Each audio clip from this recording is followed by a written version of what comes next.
You unlock this door with the key of imagination. Beyond it is another dimension, a dimension of sound, a dimension of sight, a dimension of mind. You're moving into a land of both shadow and substance, of things and ideas. You've just crossed over into the Twilight Zone.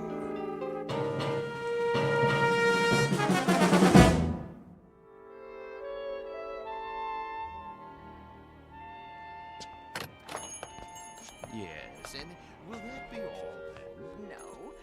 What time is it? I thought you made an appointment. I did. Oh, come on, honey. You're not in that much of a hurry, are you? Yes. What about mad cow disease? Well, clear the room then. Tell them they're keeping the head of McClellan Enterprises waiting. Tell them that we... All right. You want to forget the whole thing? No, I don't want to forget the whole thing. I just want to get this nonsense over with. Send you a postcard. Oh, that would be wonderful. Bon voyage. Ta-ta. Yes, ta-ta. Come on. Hello. May I help you? Mr. Spirito? I am he. We're the Ransoms. My wife called for an appointment. Oh, yes. Please be seated. Now, where exactly do we intend to go? We intend to go to London. Splendid. Of course, you've been. Oh, no. Charming place. You have picked a rather bad time of year, though, but... Excuse me, we're kind of rushed today. I wondered if you'd... certainly. Now, have we decided on an airline? No. Well then, if I may suggest... We're not going by plane. I beg your pardon? I said, we're not going by plane? Ooh, but you must, unless you're planning this for some time in the future. No, it has to be right away. Oh, then I'm afraid a ship would be out of the question. You see, it's the off-season, and the liners have all been booked up, or put on short runs. All of them? All the acceptable ones, yes. I hope you won't mind my saying this, Mrs. Ransom, but, you know, airplanes are perfectly safe nowadays. I realize that some people feel a certain trepidation, but there's absolutely no reason to... Eileen, if it's the only way. May we see a list of boats that are running? If you wish. You promised. I know. It's important, Alan. We agreed on that. I'm afraid these are the only passenger-carrying vessels bound for England in the next 30 days. Some are freighters, but it's sometimes possible... What about this one? The Lady Anne? I don't think so. Why not? Well, it's very nearly the oldest ship in the water, and the slowest. 13 days to Le Havre.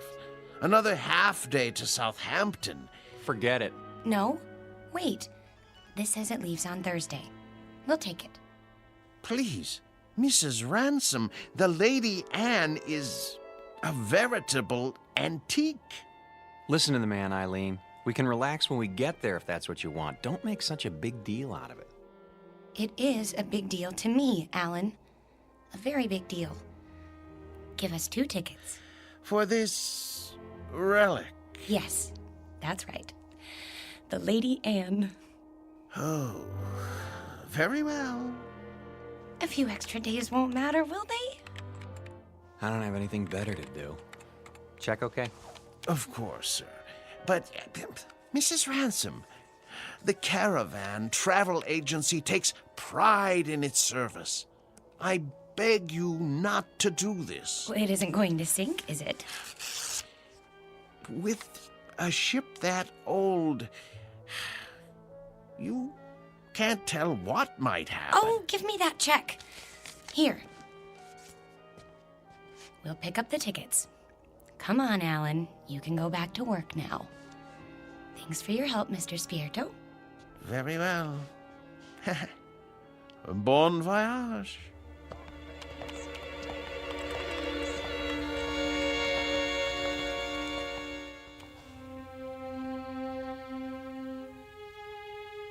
portrait of a honeymoon couple about to embark on a journey. Like most newlyweds, they've never traveled a great distance together, nor have they become truly acquainted. But there is a difference. These newlyweds have been married for 6 years, and they're taking this honeymoon not to start their life together, but to save it. Or so Mrs. Ransom believes. She's not sure why she insisted on an ocean liner, except that it will give them some much-needed time together, even if it is the Lady Anne. The tickets read New York to Southampton, but this old ship is bound for a very different port. Its final destination? The Twilight Zone.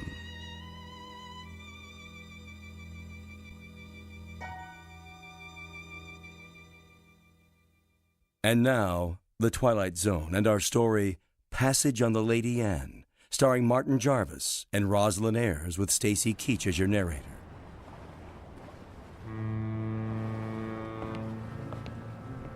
Perfect. A foggy night.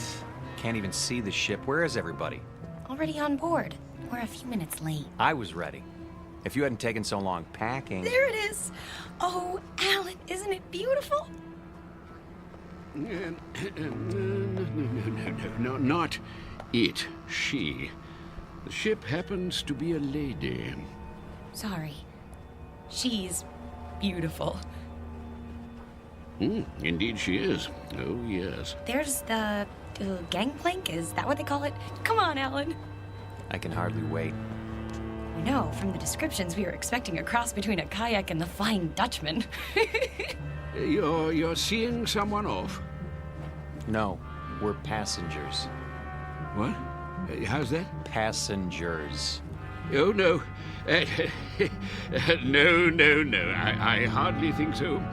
No, you see, this is the Lady Anne. Toby, please. You have no right to badger them. Be quiet, woman. Well, Now, young fellow. Look here, if you'll consult your tickets, I think you'll find there's been a mistake. I repeat, this ship is the Lady Anne. And I repeat, there's no mistake. Show me your tickets. Why should I do that? Call it curiosity. Do you mind? Go ahead, Alan. Oh, all right. Let's see. Mr. and Mrs. Alan Ransom, New York to Southampton. you're not going to read the fine print too, are you? Well, they seem to be in order. Thank you. It's good to know that. Well, there must be an error. This is a private passage, you might say. A mistake in booking it. No, it's a terrible mistake. Come along, dear. But, Millie, I don't understand. I really don't. I said come along,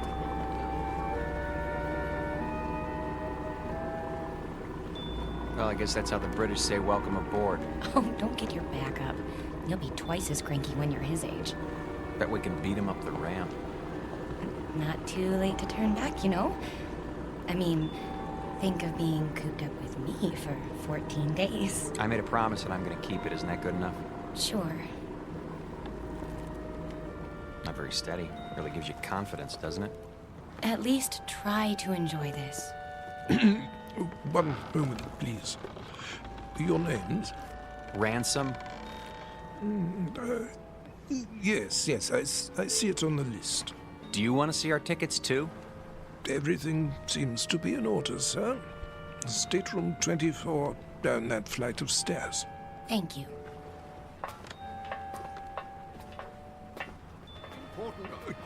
Oh, here we are. Yes, here we are.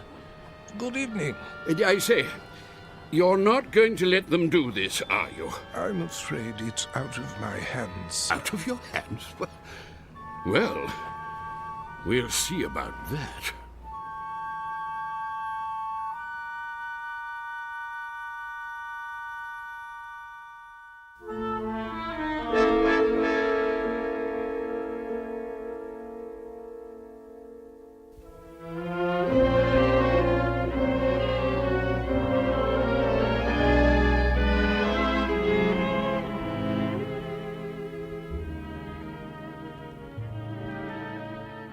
I hope they got the luggage on board.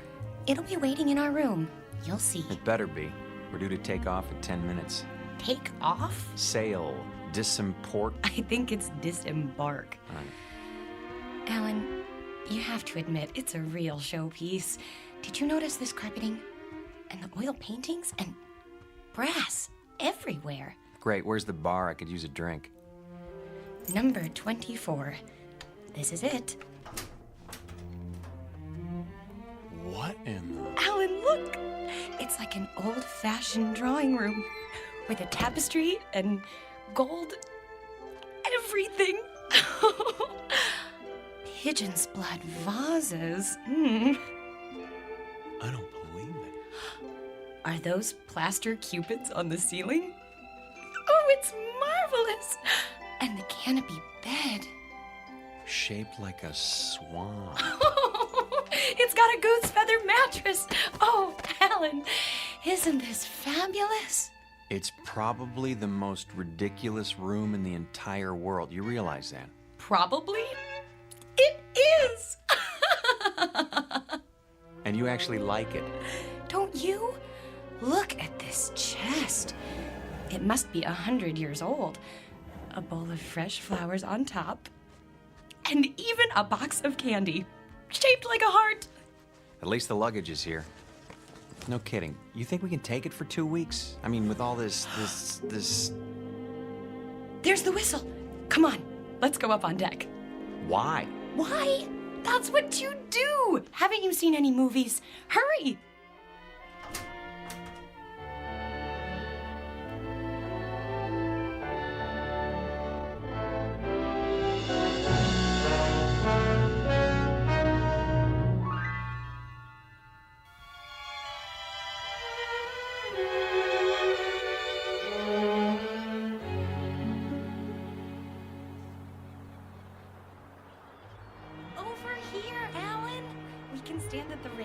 Those are the ones I mean, Burgess.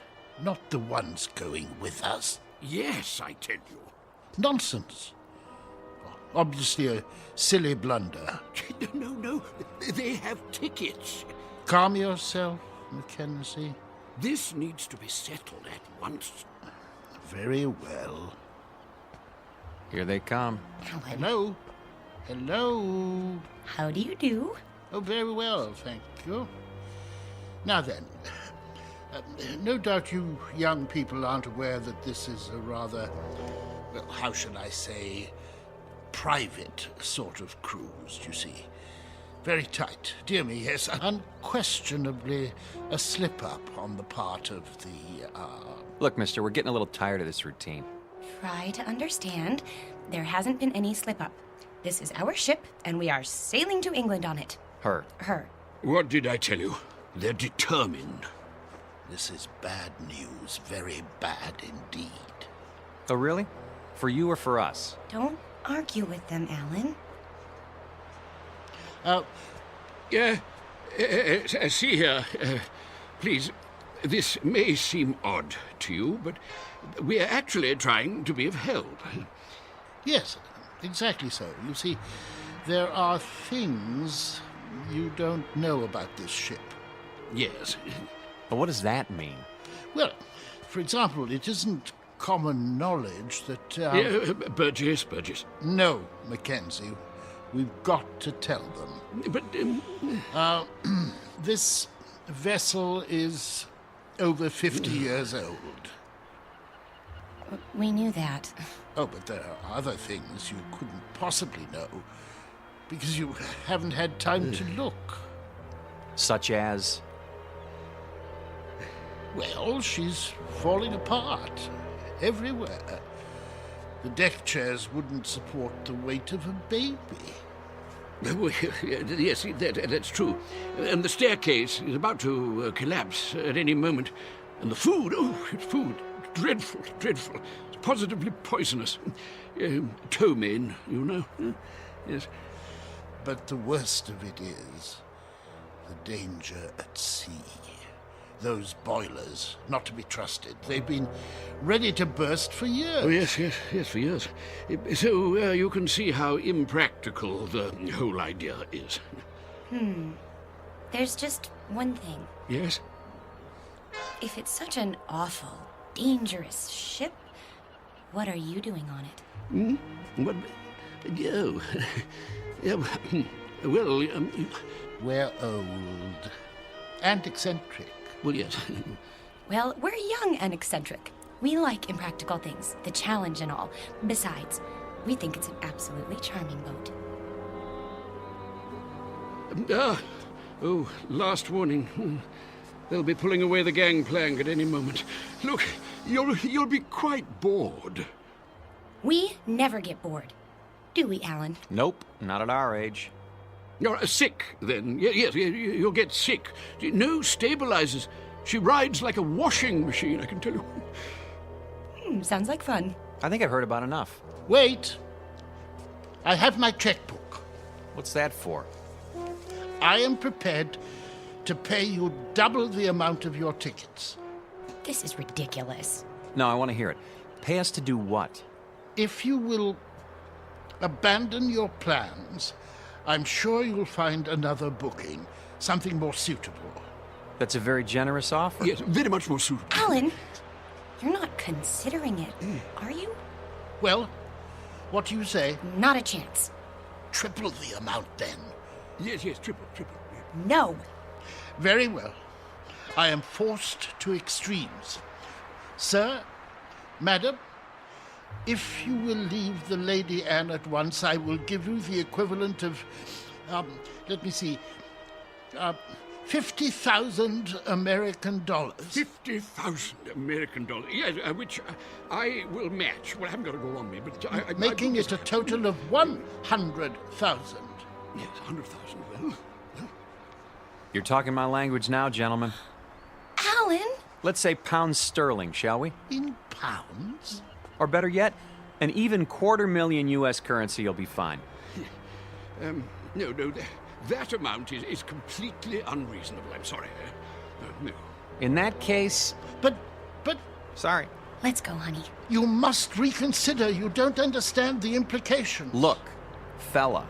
Ever since we picked this tub, people have been doing their best to discourage us. I don't know why, and I don't care. But if you're worried about brash Americans crashing your cozy little tea party... No. It isn't that at all. Forget it. From now on, leave us alone. I'm proud of you. Thought I'd take the money, didn't you? Well, for a minute there, I didn't know. Oh, look! We're moving! Off to a great start. I could use that drink now. Me too.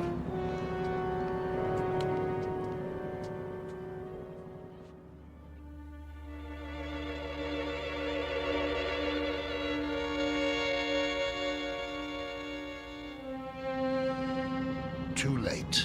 We did our best. We should have tried harder. But the funds he was demanding... highway robbery. Nevertheless, it was our duty. The duty of everyone on board. Who knows what the consequences will be? I fear we should have done whatever was necessary to keep them off this ship.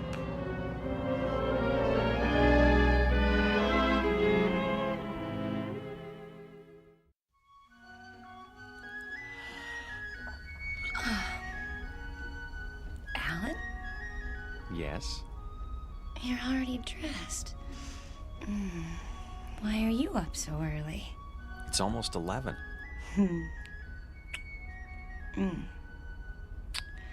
Don't tell me you're nervous. We're not going to let two cranky old men spoil our second honeymoon, are we? A lot more than 2. Better get dressed. Fire drill's in 15 minutes. What?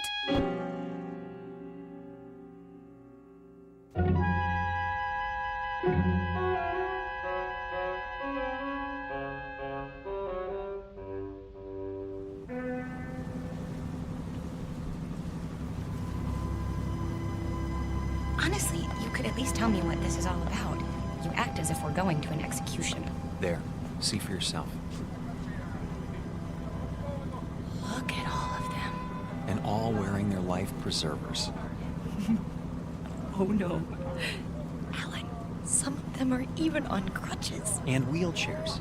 Pretty hard to stand for inspection. Is that what they're doing? Apparently it's a safety requirement. Well, there was the Titanic. I picked up a few more names. The Mackenzies, of course, and Mr. Burgess. How could I forget? The one on the end is named Van Vlyman.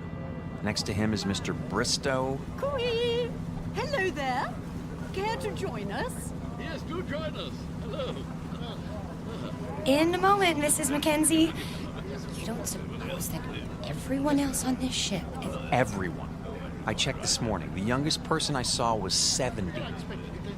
Oh, but that's silly. It must just be the first class section. There aren't any other sections. The entire ship is first class. You mean they're all... Show some respect. This group alone represents several thousand years. All for fire drill practice.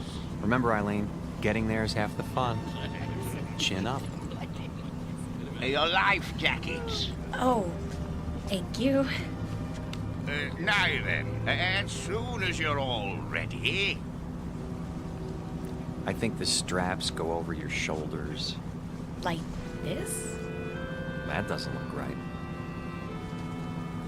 Psst. Do you need help, dear? Good morning, Mrs. Mackenzie. As a matter of fact... You should put your arms through the hole. No. Let them learn for themselves, dear. I was just trying to make it easier. See you later, then. Yes. Do the best you can. We look like a couple of clowns at a funeral. Now then, in the event the balloon should go up, the alarm will sound. Proceed to the Imperial deck in a calm, orderly fashion and await further instructions. The groups will be divided in the following manner.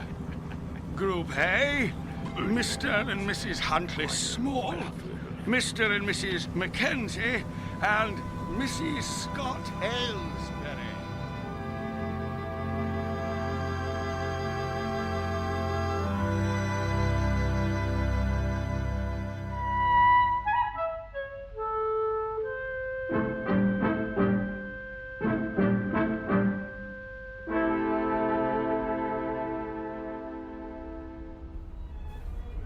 Here we are.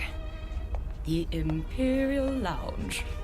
Looks like we're in time for the noon orgy. Alan, I think it's elegant. Like a private club. That's the problem. We're not members. This isn't a ship. It's a floating rest home. Shh. You wish something from the bar? Do you suppose you could fix us up with 2 double martinis? Very dry? Yes, sir. Alan, I'm sorry. I didn't know it would be like this. But it doesn't matter that much, does it?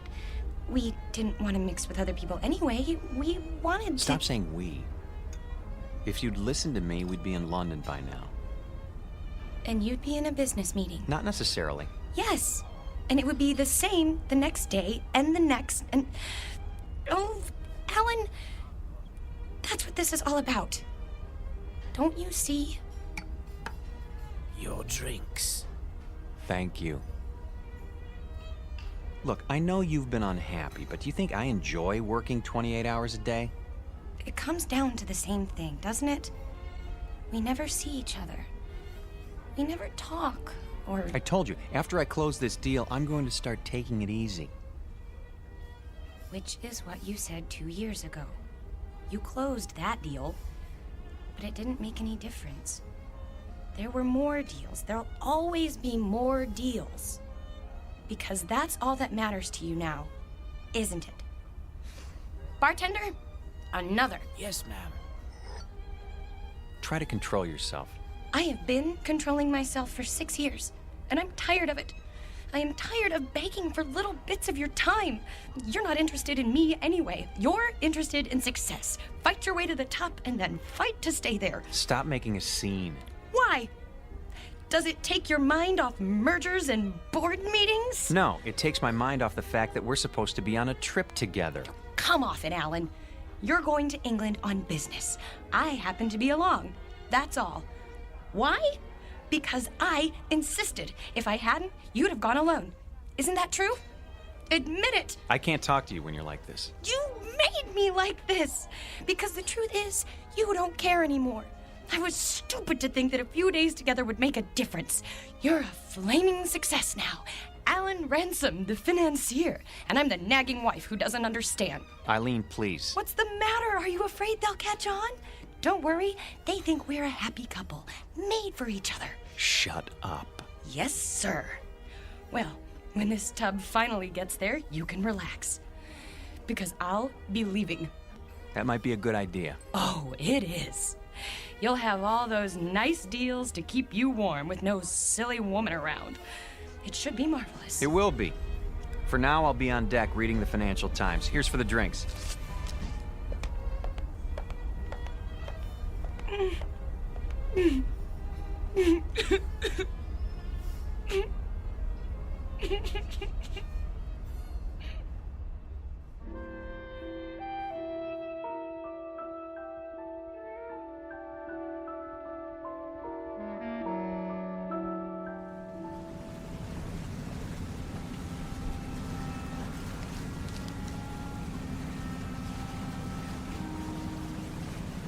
I say, you two, excuse us.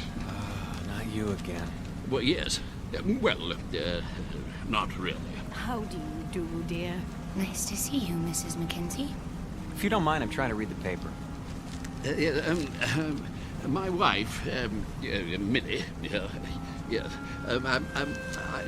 I say my wife, I mean we would very much like you to join us for tea, if you'd be so kind. Because I'm wearing my tweed jacket? Hmm? No, no. Tweed jacket, I see. That's I think we're very British. No, we simply want to chat. Is it a date, then? I don't... We'd be delighted. In about an hour? Yes, in the Imperial Lounge. We'll see you there. And thank you. Not at all. An hour, then. Jolly good. Looking forward. Why did you do that? Because you and I don't have anything more to say to each other. You know it's true. We're finished. But you said it yourself. We're stuck here. So we might as well call a truce for now and make the best of it. Agreed.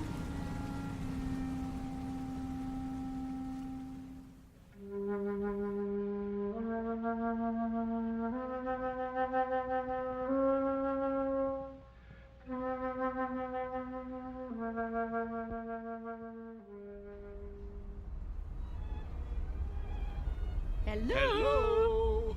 Over here. Hello again. My dear. So glad you could make it. Charmed, I'm sure.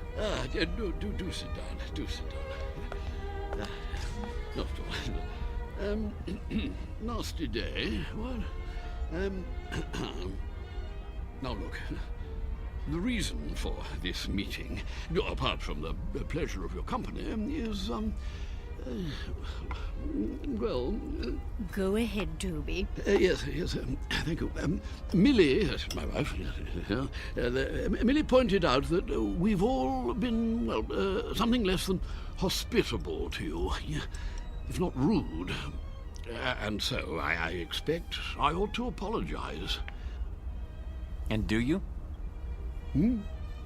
Oh, yes, most sincerely. But you see, there is something more important. Good news, in fact. Yes, we've been talking the whole thing over, and we've decided that you won't have to leave the ship after all. We won't? Say, that is good news. We were afraid we were going to have to swim back, and it's had us sick with worry. Really? No. I see. I see. Very good.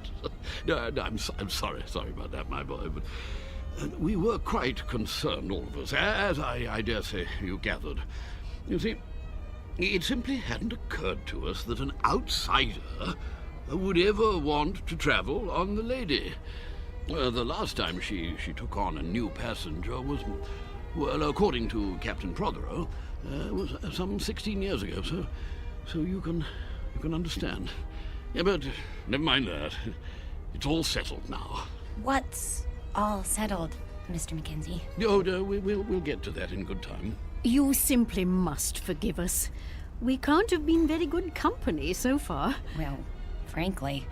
Yeah, the point is, we spent a good many fine hours, Millie and I, my wife Millie, on this old, scow. And when we heard they were going to retire her, well, it seemed right somehow that we should join her on her last return voyage. Yeah, absolutely. And the same is true of the others.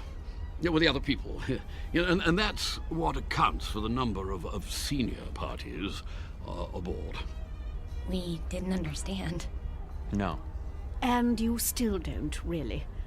More tea? It's quite bracing. Yeah, I'll go. There's one thing that hasn't changed. Yes, tea is still the best in the world. What about the others, Mr. Mackenzie? What, the others? Oh, yeah, yes, like us, as I said. Sentiment, you know. Of course they know, Toby. Why else would they have chosen the Lady Anne? Yes, that's true. Our story isn't so different, I guess. My husband and I had never really been alone in 6 years. Excuse me. I'm gonna get us a drink. Scotch all around? Oh, yeah, well, splendid. Thank you. He's embarrassed, isn't he? I seem to be doing that to him all the time now. You were saying the two of you hadn't been alone? Well, he's a busy man. You get wrapped up in things if you want to be the best, and I don't know. When I heard he was going on a business trip to England, I made him promise to take me. But that doesn't explain the Lady Anne. No. No, I suppose it doesn't. Mostly it was the time. More days together. And, well, it just seemed kind of special. Oh, my dear, the Lady Anne is special. Very special. More special, I should say, than either you or your husband could imagine. You see, this is the ship Toby and I sailed on when we were married, which would be 53 years ago. 52. Yeah, she was a splendid thing then. The ship, I mean. No. Oh, Toby, really? I thought you told us it was an old rust bucket. Not it. She, yes. Oh, I should have been struck down by lightning for such a fearful lie. Mrs. Ransom, mark this. The Lady Anne was the finest ship that ever crossed the sea. Queen of the fleet, she was. Oh, yes, indeed. Is, Mackenzie, is.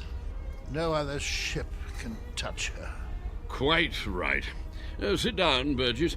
This is an old companion of mine, Ian Burgess, Mrs. Ransom. Ah, yes, congratulations. I don't follow. I hear there's been a decision made in your favor. Not now. Nonsense. Quite a relief, I must say. What is? Why, what else? My good lady, you are in luck. How so? Well, haven't you told them? It's about you and your husband. It seems you won't have to die after all. Oh, I'm so sorry.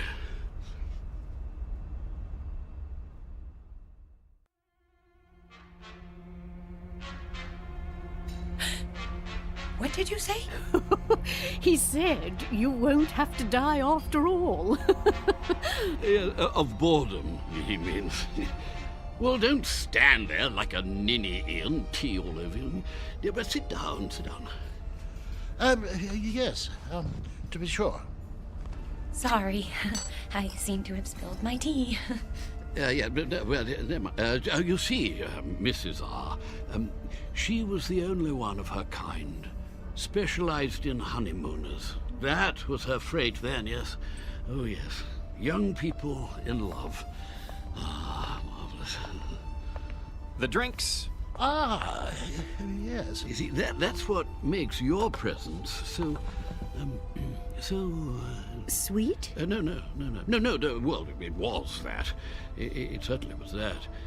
Young married couples, you see, that's all you'd ever see.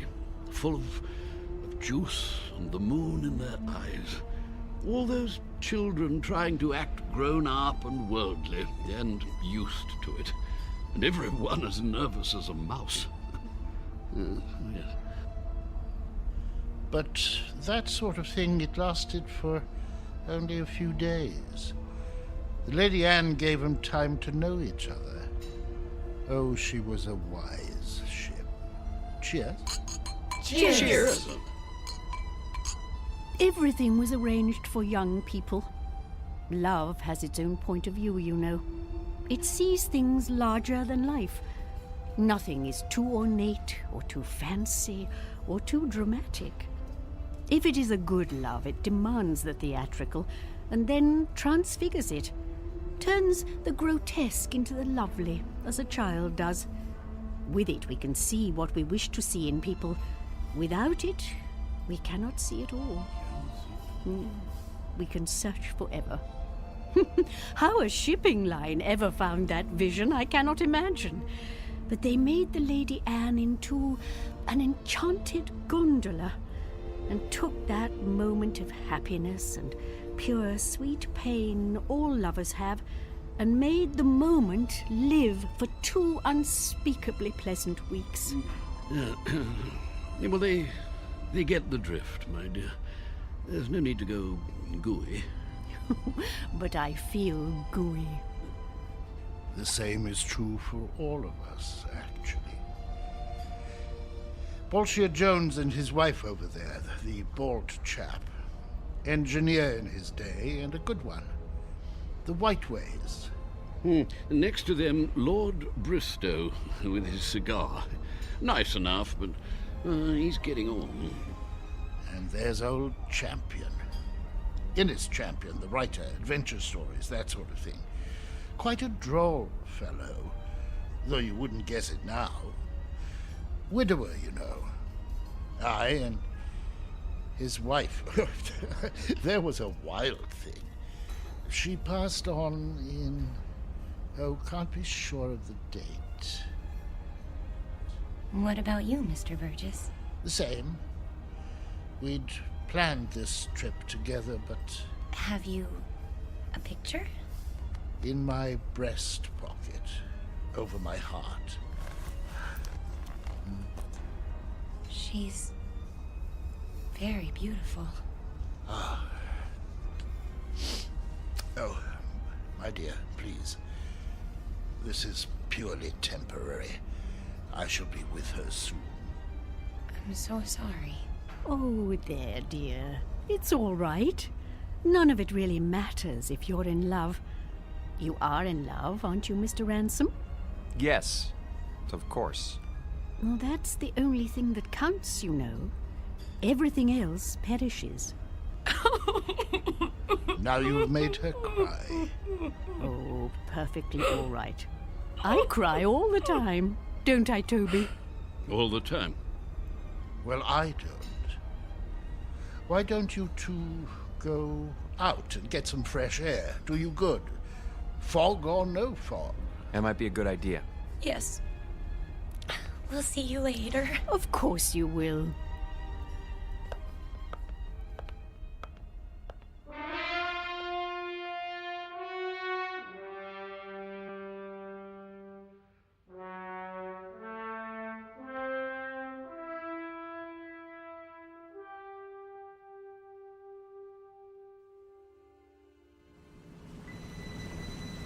I think they're all very, very nice. What is going on? The sun. What about it? It's behind us. It was over there, and now it's... We're heading north. So we're heading north. We should be heading east. Blame it on me. Everything else is my fault. Why not this? There you go, starting again. I don't know what I'm doing here. Look at them down there playing shuffleboard. Or sitting, wrapped up in their blankets. Really, Eileen, this whole idea was ridiculous. Eileen? Eileen, where are you? Eileen? Eileen!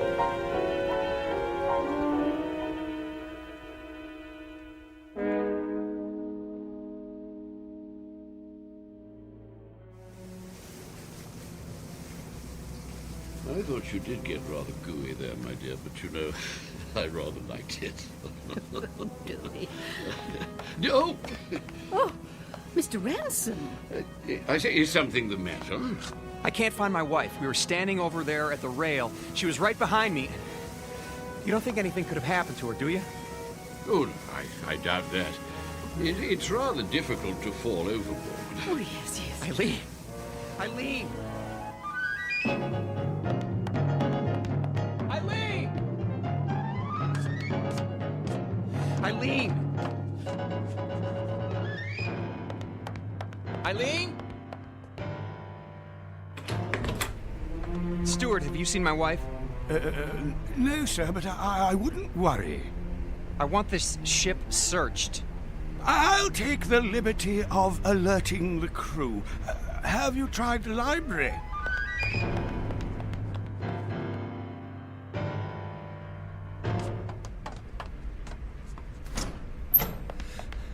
Eileen? Not here, sir. She's got to be somewhere. Still looking, sir. Haven't you found her yet? Easy, sir. We'll let you know. Eileen? Eileen, where are you?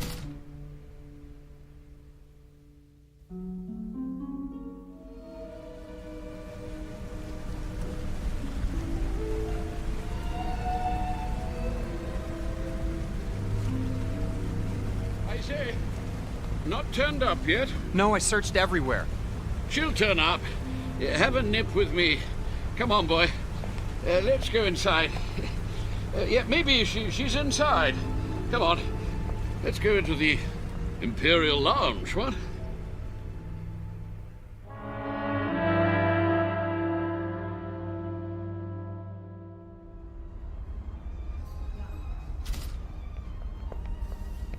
Two whiskeys.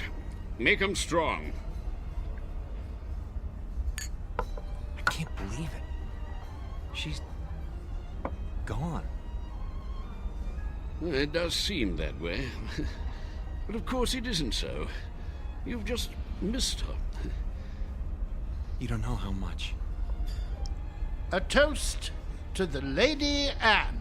Here, here. Oh, yes. Here. The Lady Anne. Yes. It's a pity. What's going to happen? A crime. An evil, black-hearted crime. Easy, Burgess, easy. Easy? Gad, they want to scrap the lady.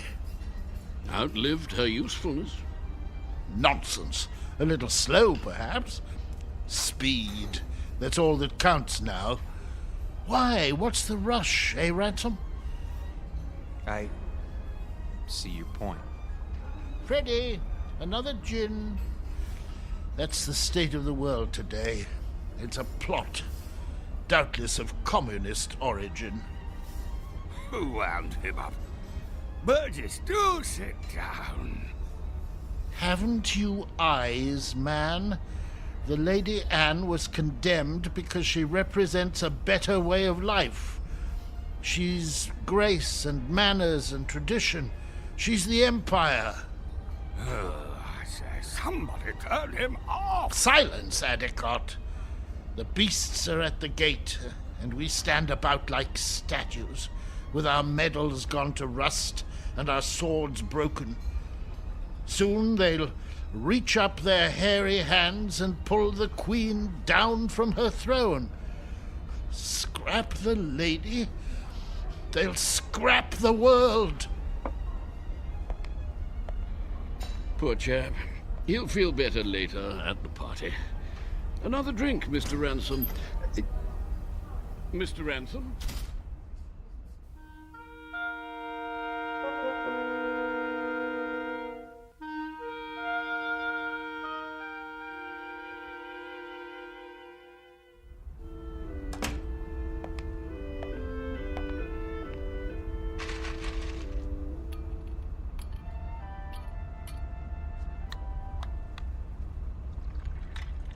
Pour me one, too. Honey, where have you been? I decided to take a nap on our swan bed. You mean you were here all the time? But I've been searching for you. I'm here. I've always been here. Oh, Eileen. Are you drunk? Maybe so, or maybe this is the first time in 6 years that I've been sober. What's that you're wearing? The nightgown? Oh, Mrs. Mackenzie gave it to me. She wore it on her honeymoon. It's beautiful. You're beautiful. This whole stupid world is beautiful. What happened to you? I don't know, but I'm going to try not to forget. I'm going to try very hard. Oh, Alan?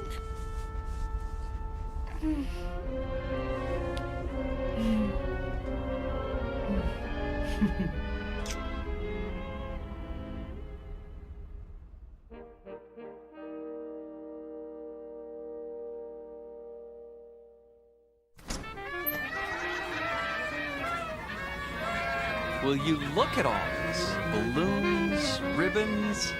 Over here! Join us, please. Mrs. Mackenzie! Come on, drink up. The champagne's getting warm. Well, you found her. Oh, you're as bad as Alan. I think we'd like you to meet Captain Prothero, Mr. and Mrs. Ransom. Happy to meet you, sir. My pleasure. You've had a pleasant voyage, I trust. Oh, yes. We're grateful to be a part of it. Indeed. Your presence has been good for us as well. You packed your things? Shh. They don't know yet. Oh, well, I suppose it doesn't matter. Know what? Nothing important. If you'll excuse me, I have to make some preparations. Be back shortly. You look positively radiant, my dear. The Lady Anne has worked her magic on you. She... and you. All of you. I'd forgotten some things. How to relax. I was so busy, I lost sight of what's important. It won't happen again. I say, let's drink to that.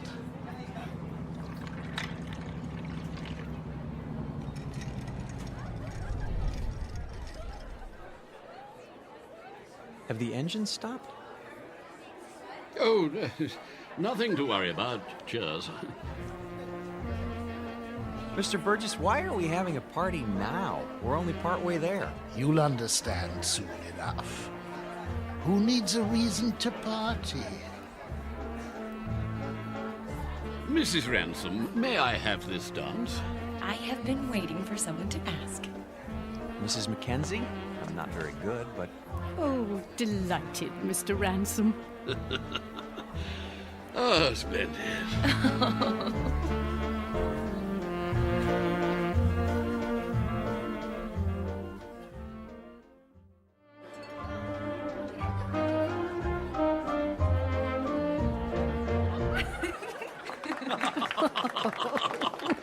Oh, very nice. Well, I see they haven't gotten them fixed. What? The engines. The engines? Oh, there's nothing wrong with the engines. Ready now? Your luggage has been collected. Luggage? Really? Should have told them. Didn't want to spoil the party. Excuse me, but what are you talking about? Why should our luggage be moved? Because, my friends, we're putting you off the ship. You're what? Are we in trouble? No, nothing like that. They'll come to understand. Maybe so, but we don't understand now, and we're not going anywhere until we do. I'm afraid there isn't any choice. Follow me, please. Alan? Is this some kind of gag? You don't just put passengers off a ship in mid-ocean. Steward! Captain! Draw your pistol. Yes, sir. You're kidding, aren't you? If you'll do as the captain says. This way. I tell you what, we'll all go. Alan, what's going on?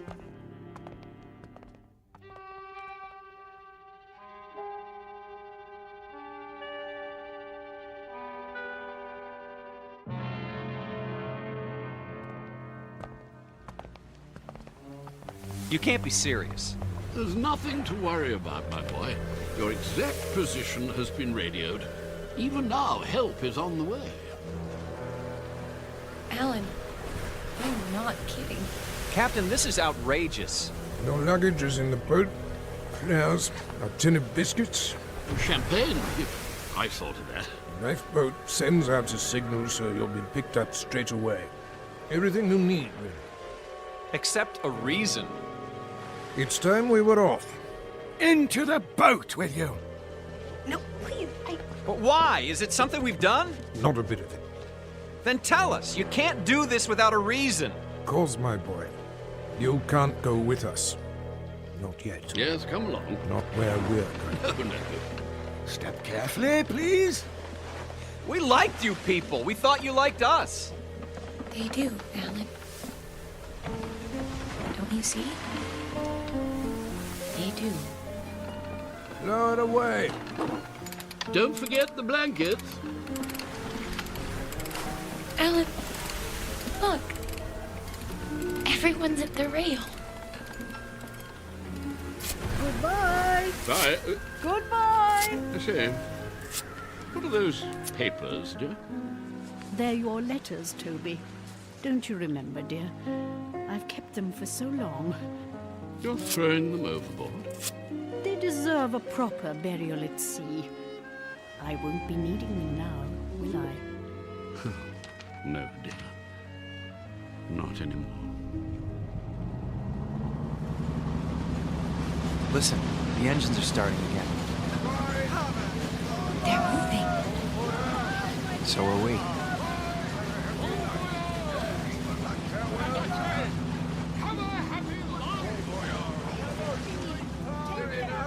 We will. I promise you.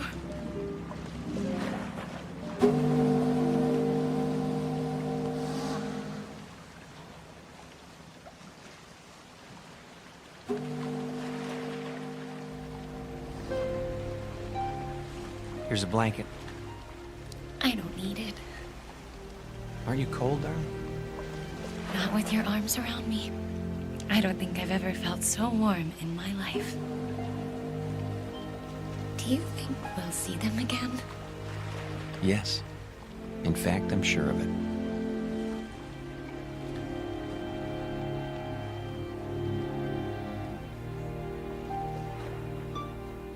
Lady Anne never reached port.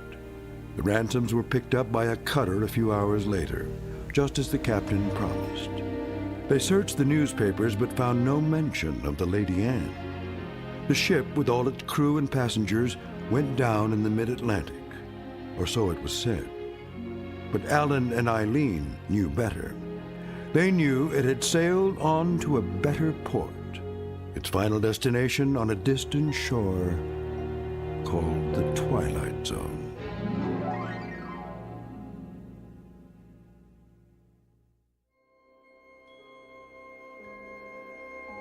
Hi, this is Carl Amari, producer of the Twilight Zone Radio Dramas. I'd like to take a moment to tell you about our official website at twilightzoneradio.com, where you'll get the latest news and information on these Twilight Zone radio dramas. Plus, at twilightzoneradio.com, you can digitally download 3 free episodes or any of our episodes for only $1.95 each. In this age of ever-changing technology, we've decided to make these episodes instantly available to you by making the Twilight Zone radio dramas a digital download-only series. This means that this series will no longer be offered on CD. The CD collections at our website are now being offered while supplies last at buy one, get one free. So be sure to get your favorites before they're sold out. Be sure to visit us often, and I'll see you in the zone.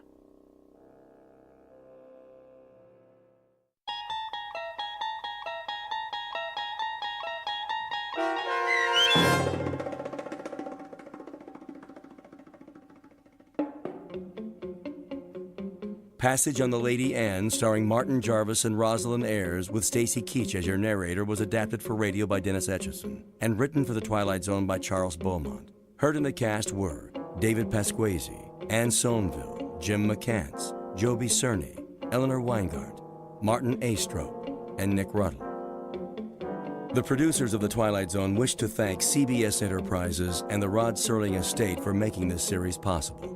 This copyrighted radio series is produced and directed by Carl Lamari and Joby Cerny for Falcon Picture Group. Sound design and custom Foley effects for The Twilight Zone by Cerny American creatives Bob Benson, Craig Lee, Matt Sorrow, Tim Cerny, and Todd Beyer. To learn more about The Twilight Zone radio dramas and to contact us, visit our official website at twilightzoneradio.com. This is Doug James speaking.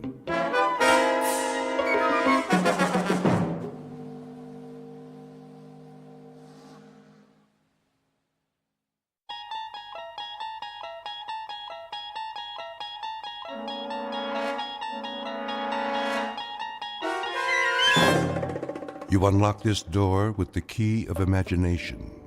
Beyond it is another dimension, a dimension of sound, a dimension of sight, a dimension of mind. You're moving into a land of both shadow and substance, of things and ideas. You've just crossed over into the Twilight Zone.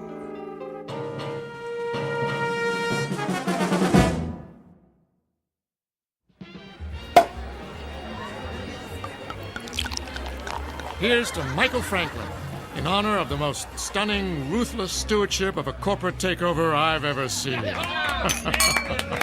Thank you. Thank you, Alan. Thank you, everyone. And may I just say, I absolutely deserve it. I know you've had your eye on that corner office for some time. Well, it's yours. Actually, Alan, I have my eye on the corporate suite. What? That's my office. Exactly. Careful, Michael. Your ambition is showing. Well, my ambition is what made this deal happen. My ambition is what allows our billable hours to skyrocket every quarter. And my ambition is what will eventually lead me to not only your office, Alan, but to your company-paid condo, your company-paid Mercedes, and your company-paid weekly $200 haircuts and manicures. Just kidding. I have to admit you had me going there, Michael. I have no doubt that someday you will occupy my seat in the company. We'll have to wait and see what the future holds. Tut, tut, no harm in celebrating. Speaking of the future, check out that wild-looking old woman sitting behind the table. Wearing that colorful headscarf with all the jewelry? She looks like a contestant for Best Halloween Costume. No, I think she's telling fortunes. See how she's looking at that guy's hand? Let's go see what she has to say. Alan, you don't believe in this stuff, do you? Of course not. It's just for fun. On the other hand, maybe she can give us a hot tip for our next takeover target.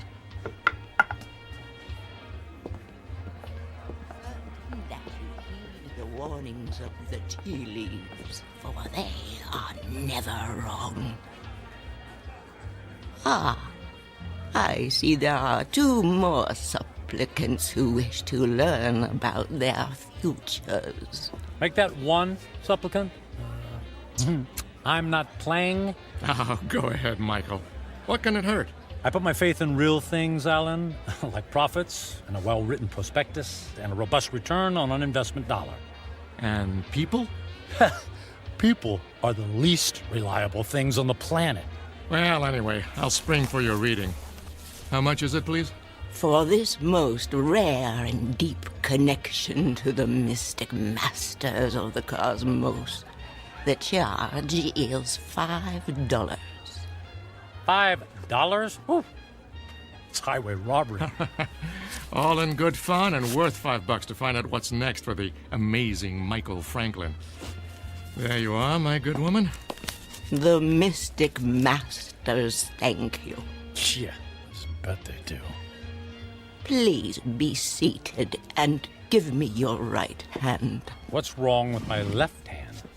The right hand crosses the body's meridian, connecting directly to the humors of the heart through the intercession of the soul. Oh, I'll say this for you. You've got the sales pitch down pat. Please close your eyes and focus your thoughts on your inner golden light. I would have guessed that green is your color. Michael, quiet. All right, I'm quiet. I'm focused. Watch as the golden light moves toward you. Slowly, it surrounds your consciousness. Surrender to its mystery. I never surrender. The mystic masters perceive you as a man who values work above all else. She's got that right. She could have said the same thing about anybody in this bar. There are people in your past who have suffered a disconnection with you. Spirits are left unsatisfied. Well, it can't be old girlfriends. He doesn't take time to go on dates. Your soul is troubled. My soul is just fine. Thank you very much. There's something strange. I am attempting to discern your future, but I cannot. I could have told you that. No offense. What's the matter? The reading is over. What? Hey, we paid you to tell us fortune. Here is your money back. I cannot complete the reading. Now look, lady, I don't believe in all this hocus pocus, but a deal's a deal. Just tell me I'm going to be the richest man in the world, and you can keep the $5. I do not take lightly the readings of the soul.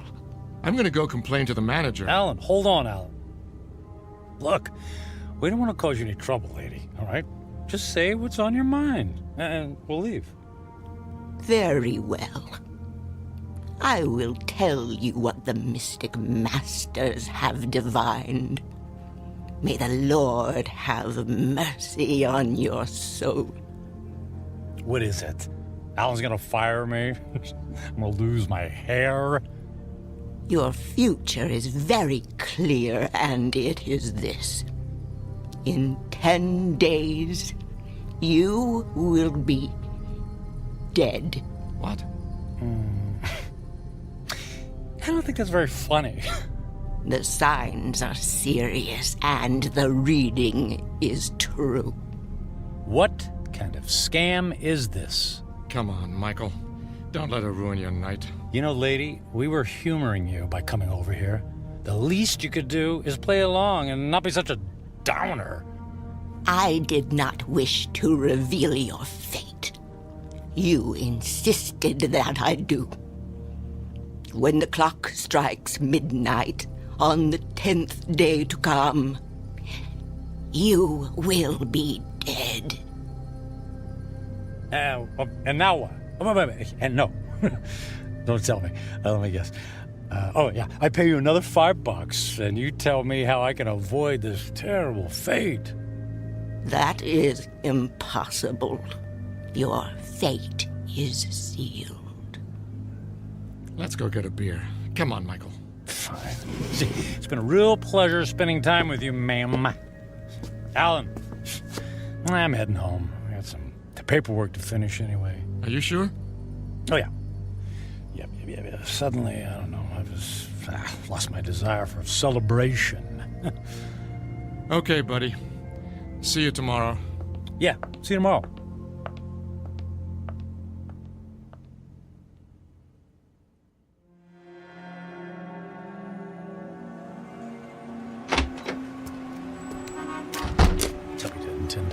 I'll be dead in 10 days. Jeez. Yeah. Con artist. Come on. Where's a taxi when you need one? Hey, taxi! Taxi over here!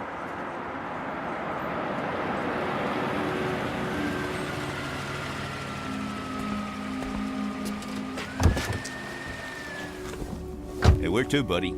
Take me to... Hey, pal, you okay? Feel... dizzy. You don't look so good. I need... Hey, buddy. Oh my gosh, he passed out. Gotta get him to the hospital.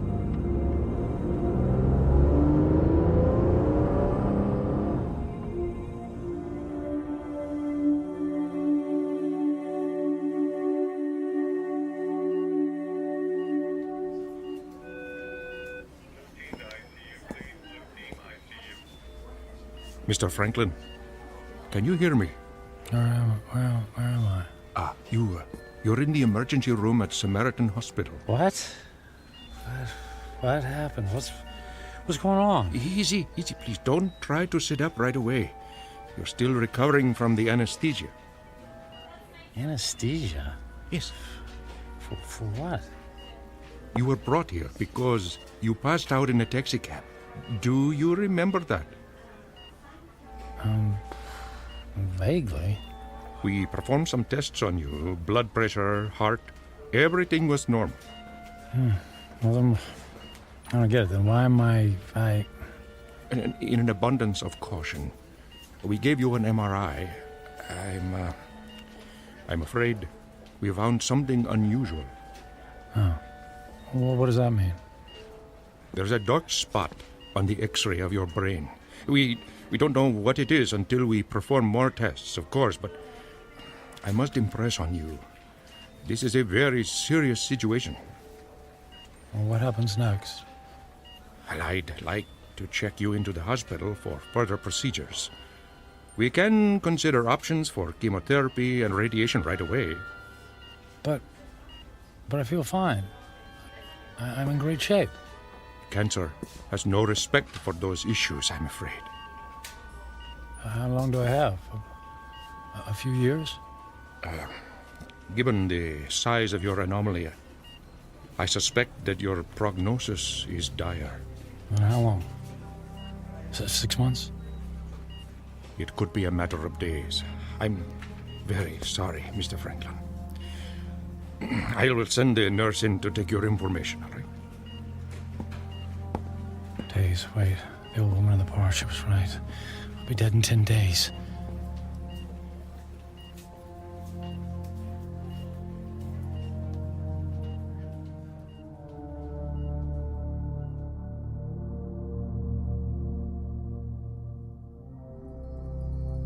Portrait of a man frozen in the amber of fear.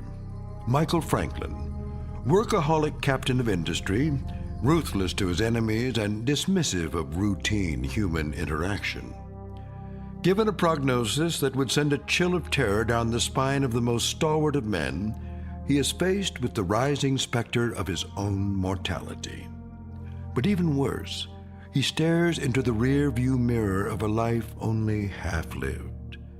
Devoid of true friendship, with only a string of consummated business deals to mark his measure, Michael Franklin is about to embark on a frightful journey of self-examination that can only be experienced in the land between regret and insistent memory, a land we like to call the Twilight Zone.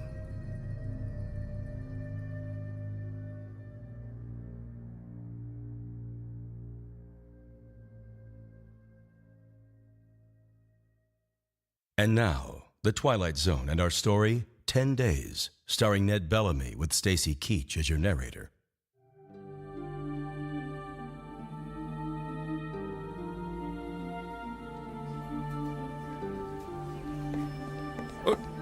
Nurse! What happened to the patient who is in this bed, Mr. Franklin? I just saw him a moment ago, Doctor. I have new information about his condition. I certainly hope he isn't about to do something foolish.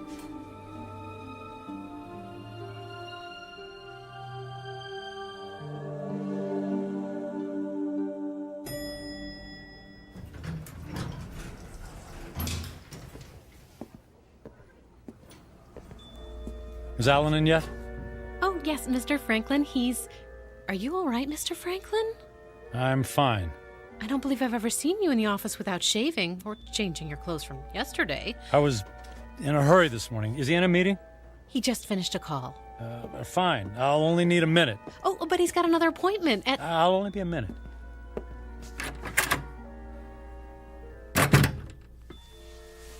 Michael, you look like you haven't been to sleep all night. Isn't that the suit you wore yesterday? Don't tell me you went out to celebrate without me. Alan, I quit. Yeah, me too. Alan, listen to me. I'm quitting. This is some kind of joke, right? I would appreciate it if you would expedite the disposition of my account. I want to close out my portfolio. I'm cashing in my stocks. I need my retirement funds and my annual bonus, every bit of it. Michael, you're talking crazy. What are you doing? What's this all about? What part didn't you understand? I mean, you can't just quit. But I just did. What on earth for? Personal reasons. Personal reasons? After all these years of working together, you offer me that? Correct. Michael, if this has something to do with that crazy old woman who told your fortune last night... It's not that. I just decided to take my career in a different direction. I've just been thinking about making this move for a long time.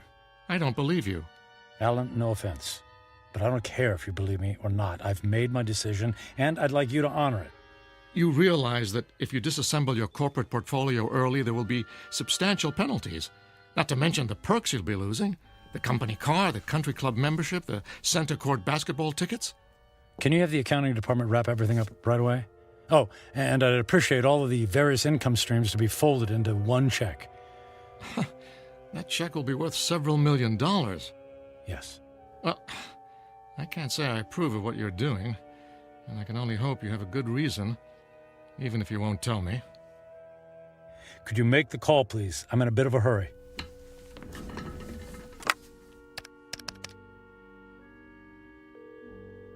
After 12 years, I don't see why there's such a... yes, this is Alan Fisher in corporate. I have it's an unusual request. Michael Franklin has decided to leave the firm, and he wants all of his outstanding monies gathered into one check for immediate pickup. Yes, I understand the amount is substantial. Very good. He'll be right there. All right, Michael. The check is being... Michael? Michael?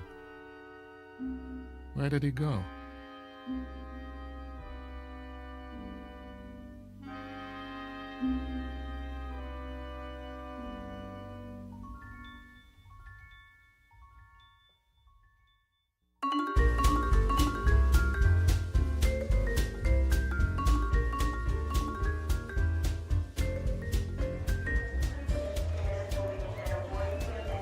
May I help you, sir?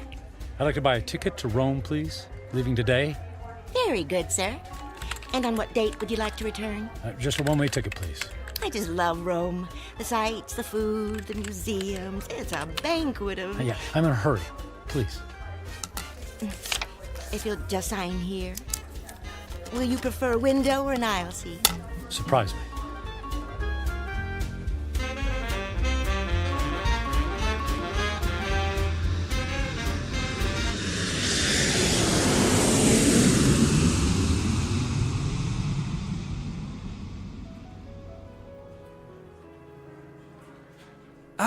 Mr. Franklin, welcome to the Grand Hotel, Rome's premier destination. Our presidential suite has been prepared. All 3 fireplaces are ablaze, the champagne is on ice, and your veranda opens onto the courtyard where Rome's finest string quartet is waiting to play for you. And of course, an entire staff of valets are at your disposal. And the concert tickets for this evening? The limousine will gather you at 6 o'clock. You will be driven directly to the private entrance where a personal elevator will whisk you to the ambassador's box. Only the finest for you, Mr. Franklin. Bravo! Wonderful!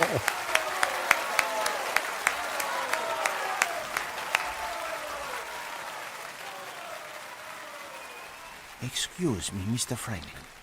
The young lady in the next box has sent this fine wine to you. Well, please ask the lady if she would care to join me. Right away, Mr. Franklin.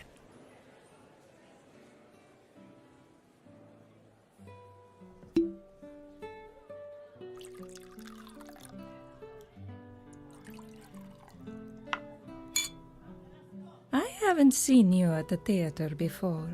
Do you come to Roma very often? You might say this is a once-in-a-lifetime vacation. I want to see him do everything, all the finest foods, all the finest wines. I want to hear the best music and experience all the riches the world has to offer. All at once? Why settle for the ordinary when we can fill our lives with the amazing? Oh, you are a man of action. Speaking of action, would you care to dance? I would love to dance, but not here. There's a fabulous nightclub in the center of the city, very exclusive. The limousine awaits.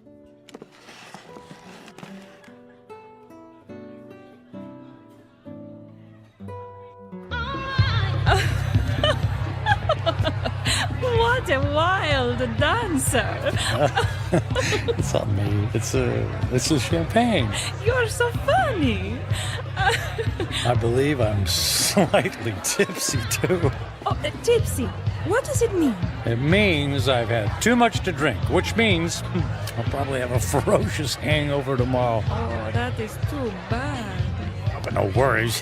The way to prevent a hangover is to keep drinking. More champagne! More champagne! More champagne! And more dancing! And more dancing!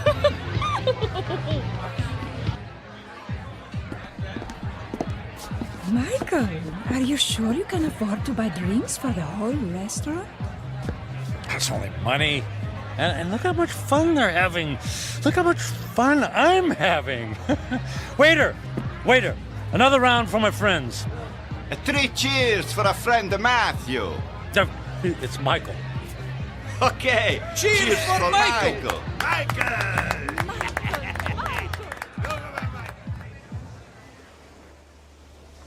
Michael, are you able to walk? It's not me. It's the streets that keep moving. You danced the night away. And we'll do it again tonight. The sun rises over the ocean. If I see a million mornings, I never grow tired to seeing that sight. Imagine if you only had a few more to see. I'm sorry, what did you say? I said, would you care for some breakfast? I'm starving. Then let's go to the best restaurant in the city and order everything on the menu. I've never met a man like you, Michael. If you want something, you just take it. Of course. What's that old saying? Eat, drink, and be merry, for tomorrow we die. Michael, what's wrong? You look sad. Did I say something wrong?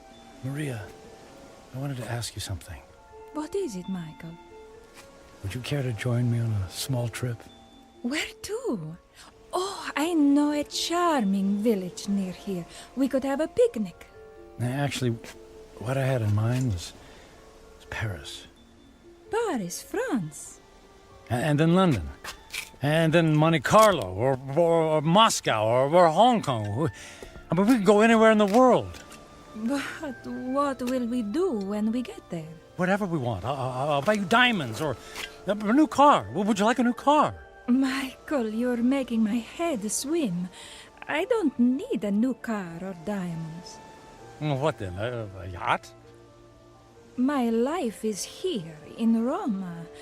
I can't just pick up and leave to go hopping from one country to the next. Why not?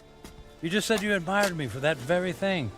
I admire your freedom, but I have responsibilities. My parents are here, my friends. Well, they'll be one phone call away. I can't just leave.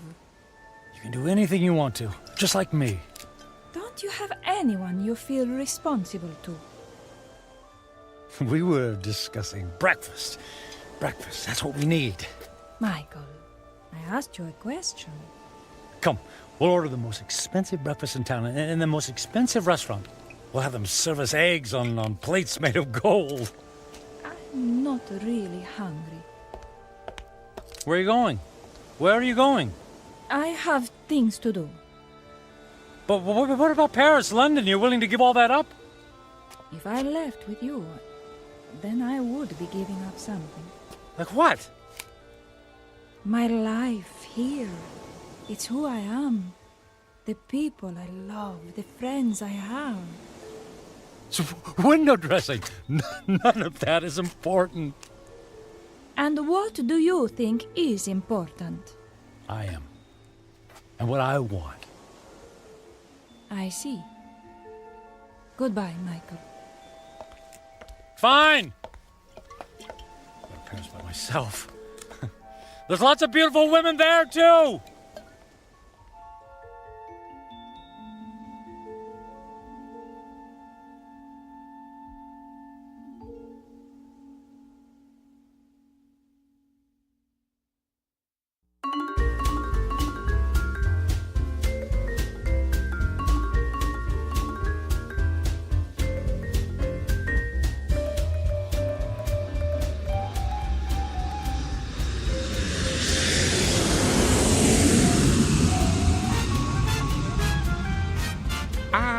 Bonsoir, Monsieur Franklin.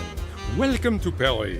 Your suite is prepared for you with a view of the Seine and a bottle of champagne on ice, right? Mais oui.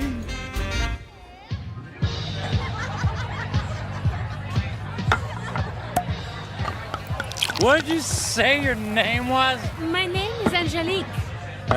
I'll call you Angel, my beautiful French angel. What about you, my dear? I am called Giselle. Ah, Giselle. Giselle, I knew her well. Oh, you are so silly. I'm Michael. But why don't you call me Mike? Nobody ever calls me Mike anymore. Not since I was a little boy. Were you as naughty then as you are now? I was a good boy. Very smart. In fact, I was smarter than everybody. Did you know that? I was better than all of them. Oh, you are a good person, Mike. Nobody ever bought me a pearl necklace on the same day I met them. I'll buy you another one tomorrow. Hey, we need more caviar here, garçon. More caviar, s'il vous plaît. But Mike, we have 2 bowls full on the table already. They're 10 minutes old. We need fresh caviar. It's the freaking caviar. Let's dance. Oh, Mike.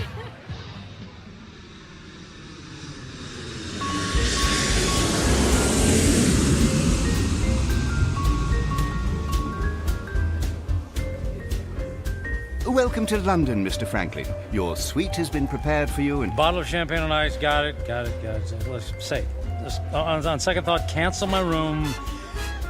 Book me on a flight to Monaco. I got an itch to gamble. Right away, sir.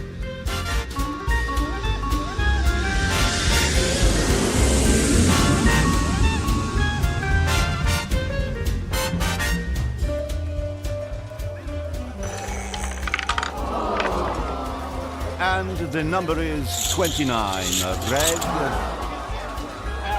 Don't worry about it. It's only money, and there's plenty where that came from. Another 10,000 in chips, please. Is the gentleman sure he has already lost several $100,000? If the gentleman wanted to hire a babysitter, the gentleman would have done so. You understand? As the gentleman wishes.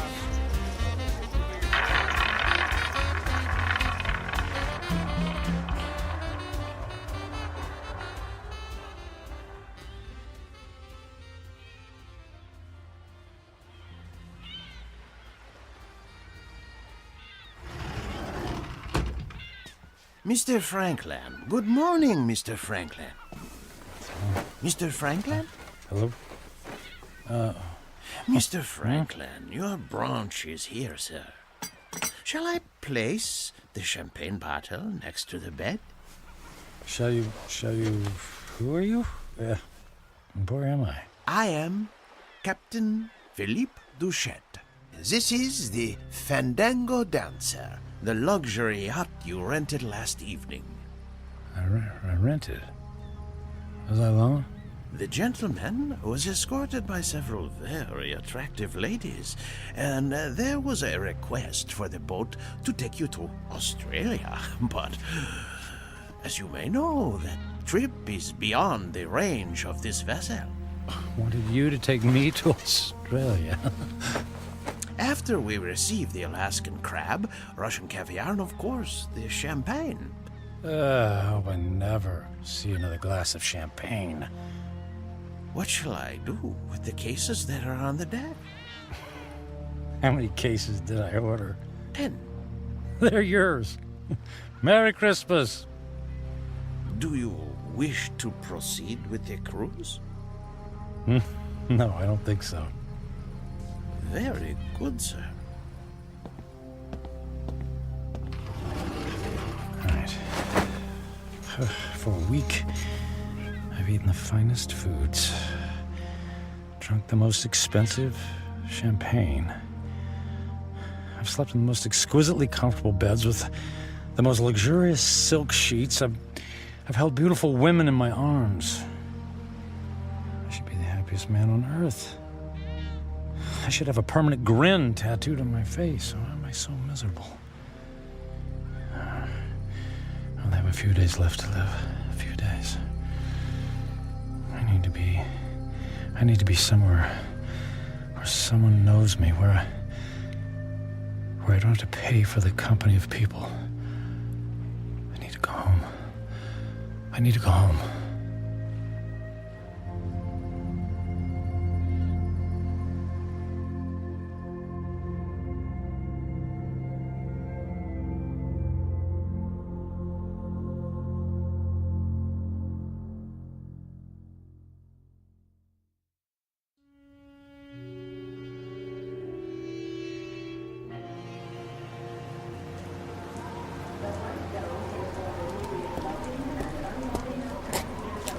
Taxi! Taxi, over here!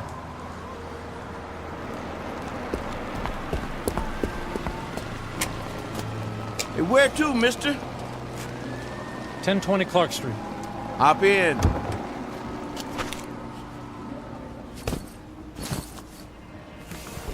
Looked like that wind was gonna take you away, mister. We flew in through the storm. It was quite a bumpy landing. Well, it'll probably blow over soon. Say, I don't think I've seen you around here before. Well, I haven't lived here for quite some time. That must be it then. Oak Grove being such a small town and all, I know just about everybody around. Yeah, well, as I said, it's been a few years. Just visiting? That's right. Family? Not really. What'd you say your name was? I did, but it's Michael Franklin. Your dad was the high school teacher. That's right. Oh, I don't think I remember seeing you at the funeral. What was it, 4 years ago? I wasn't here for the funeral. You didn't come to your own father's funeral? Not that it's any business of yours, but I had meetings in Japan and couldn't fly all the way back here. Is that all right with you? Is it okay with you? Look, if you don't mind... You'd prefer if I stopped flapping my gums, right? Well, I wasn't going to put it like that. Not to worry. The wife says I'm 99% hot air. It's just that I've been flying for the better part of 24 hours. Jet lag and all that, you know. Well, say no more. My lips are sealed. Anyway, here we are. 1020 Clark. Let me help you with your bag. It's all right. I can manage.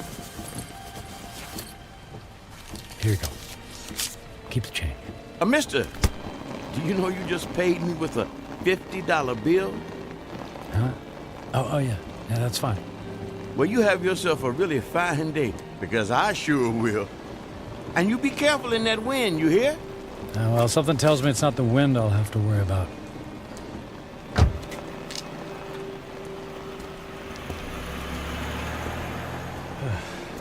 Here goes.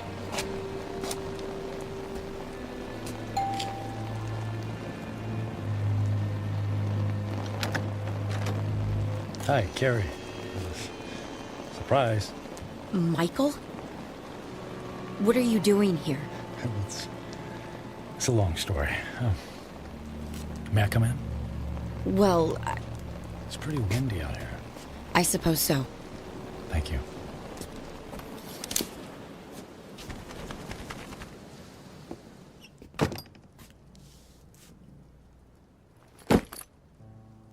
Michael, what's going on?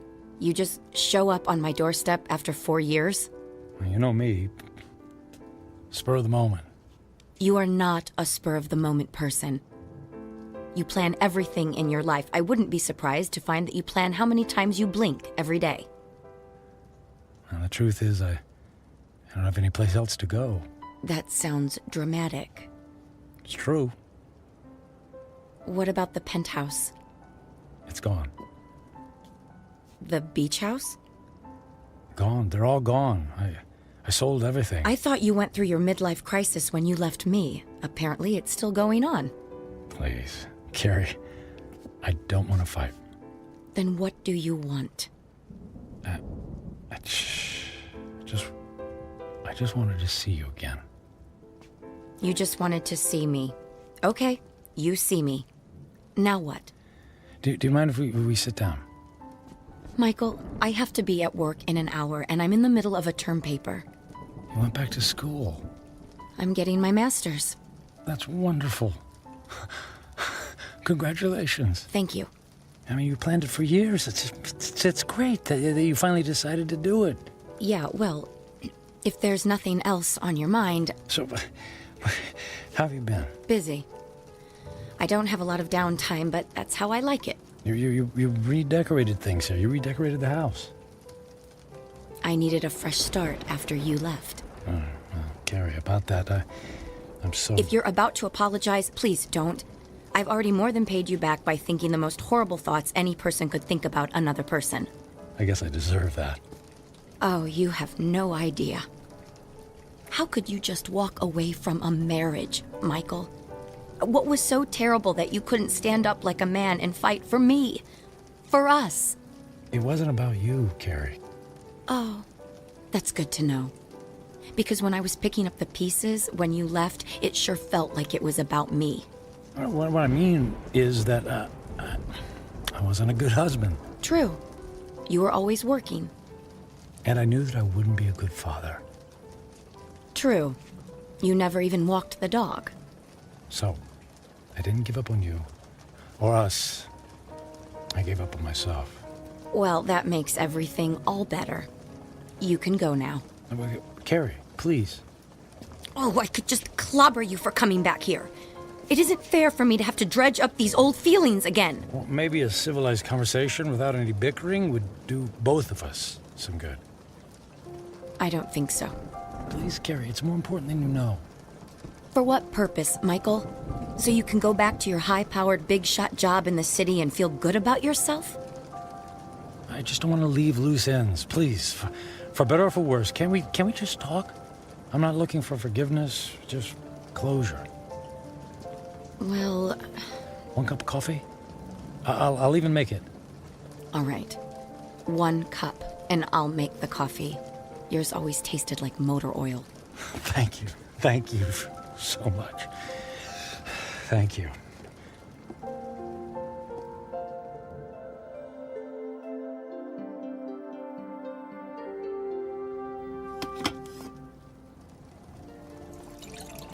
So you quit your job, sold your homes, and now you're here.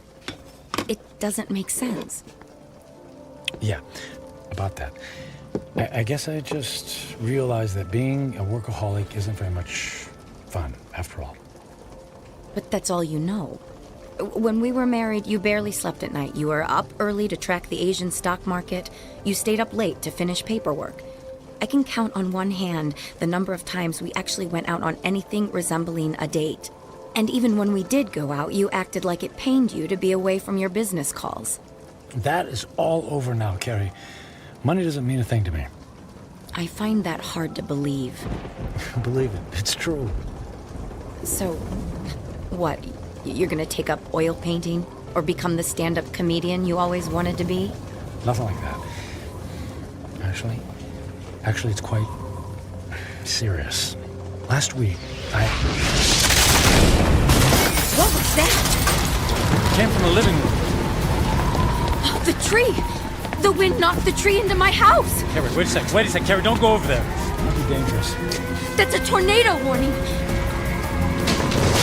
Oh my god! The house across the street! The roof just caved in! All right, look, let's get into the basement. The power just went out!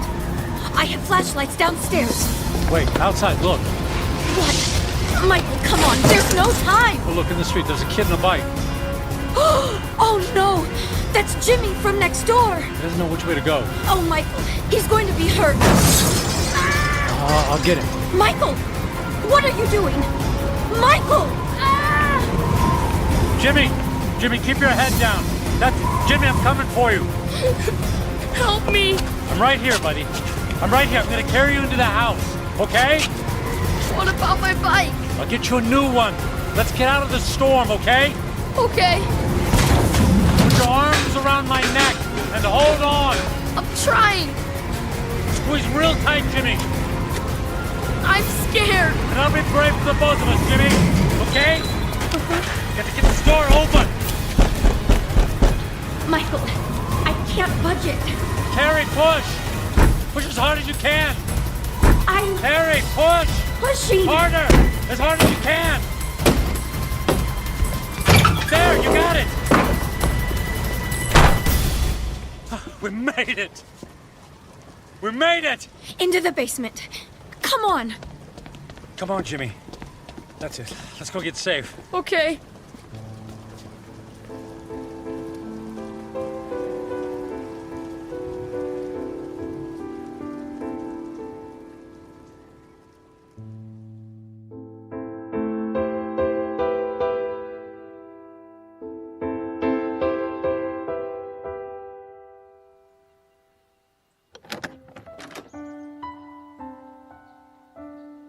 Storm's cleared. It's over. Is the wind gonna get me? No, honey. You're safe. Look. That car. It's been overturned. At least there's no more damage to the house. Mom! Jimmy! Jimmy! Oh, Jimmy, we didn't know where you were. We had him in the basement with us. I was so scared. And then the wind came, and then this man came and saved me. You saved my Jimmy? Well, not really. Yes, you did, Michael. You ran right into the path of the tornado and brought him inside. Oh, come here and let me give you a hug. You don't have to. Okay. How can I ever thank you? You don't have to. It was my pleasure. Is our house okay, Mom? Yes, sweetie. We were very lucky. Jimmy, you're a very lucky little boy. Yes, and thank you again for my son's life. Yeah, thanks. You're welcome. Michael, you saved Jimmy's life. You're a hero. I didn't even have time to think. I just saw him and ran. It was still amazing. When the chips were down, you really came through. I'm proud of you.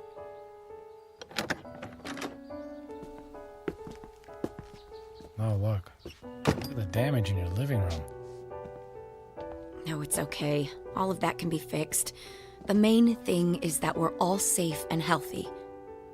Right. Listen, Carrie. Those repairs, they're going to be expensive. I have insurance. Yeah, but that will only cover the basics. Let me take care of the costs. Michael, you don't have to do that. No, but I want to. And I can afford it. But you can't just drop that kind of money on a problem that isn't yours.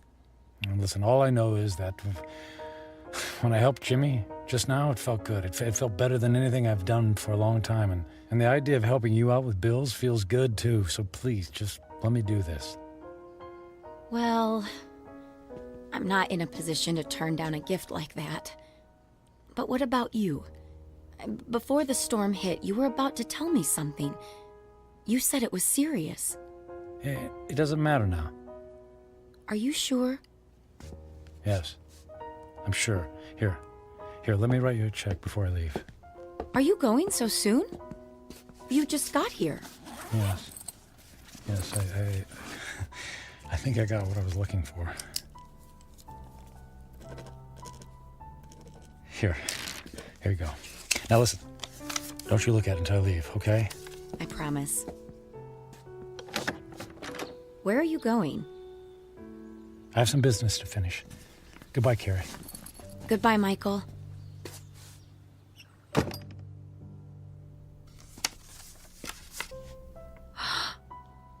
$1 million? Michael! Michael!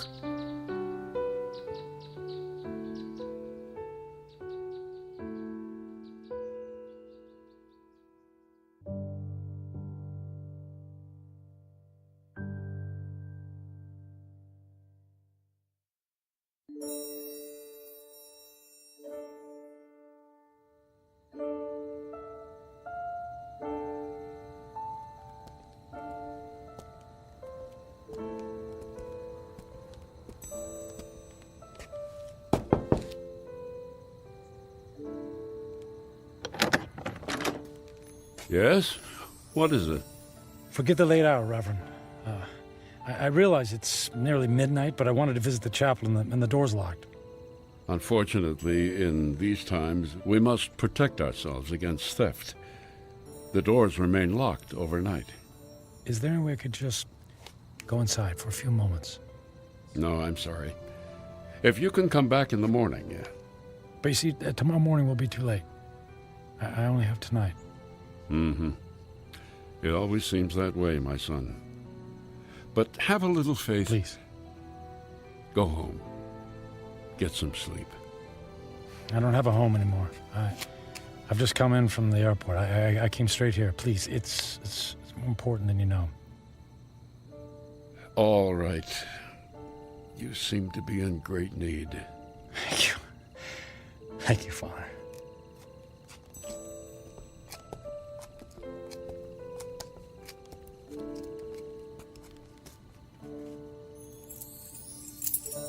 Yeah, it's one of these. Here we go. I'll come back in 10 minutes. I won't need more than 5.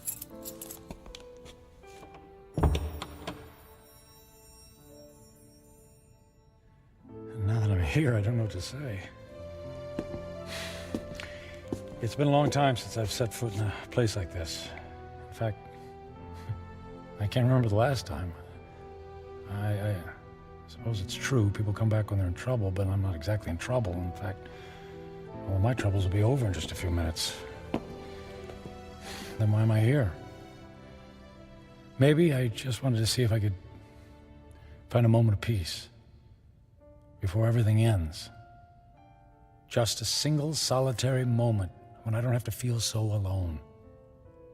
The truth is, I'm alone because of my own actions, by the selfishness of the man I've become.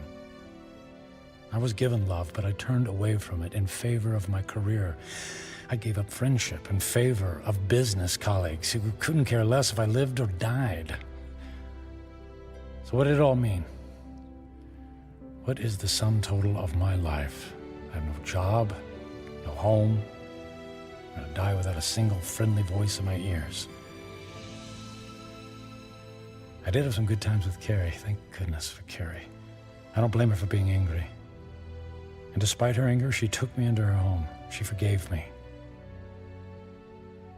And Jimmy, I saved his life. He'll have a chance to grow up, to have a family and a little boy of his own. I gave that to him. I did make a difference after all. Maybe I had to go through it all so that I could be there to save his life. If that's true, then it's worth it. I'm glad things turned out the way they did. I did something worthwhile. My life mattered after all.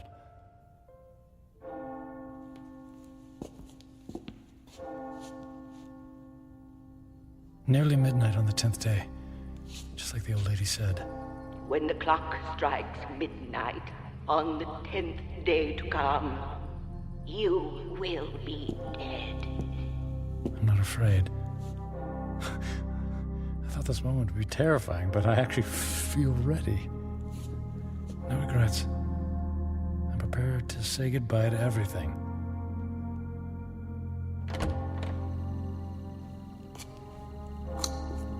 Excuse me, sir. I'll have to ask you to leave now. Yes, I'll go. And thank you. From the bottom of my heart, thank you. No, may I ask one favor? What is it? If anyone asks, can you tell them I was ready and that I was grateful? Grateful? For what? For everything. It was all a gift.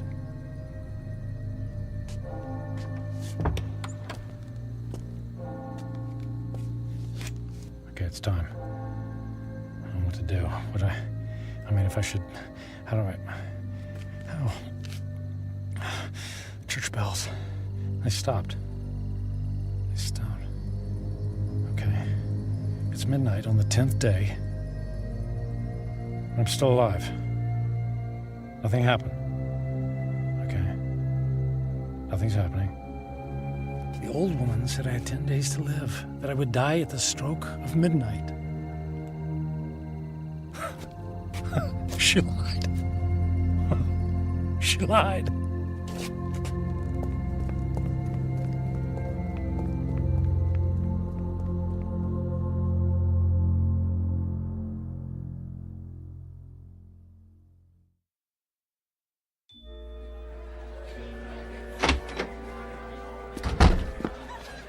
Hey, excuse me. The old lady, the one who reads fortunes, is she here? She just left a few minutes ago. She walks to the bus stop down in the corner. Oh, which corner? Which way? Up that way, go left.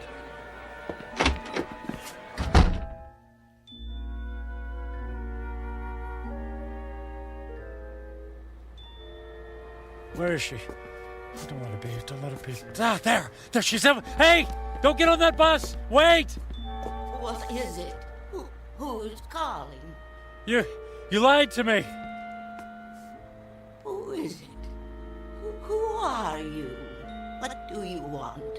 Look, I'll stand in the light so you can see my face. Now, do you remember me?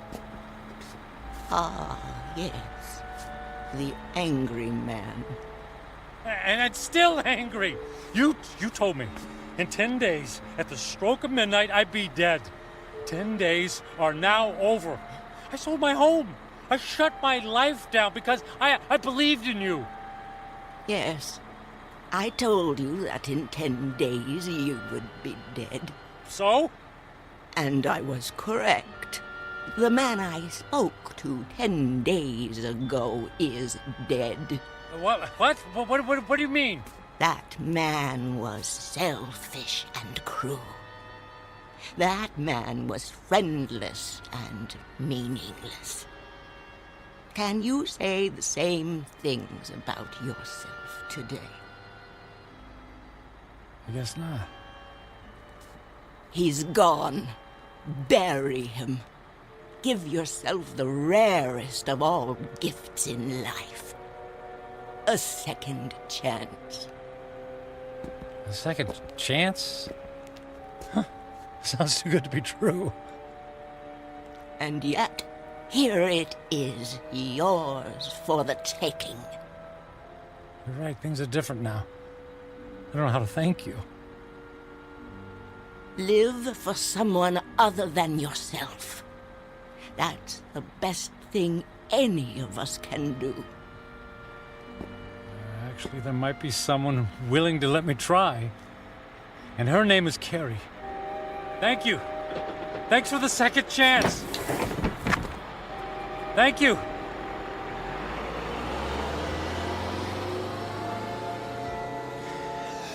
Thank you. Thank you so much.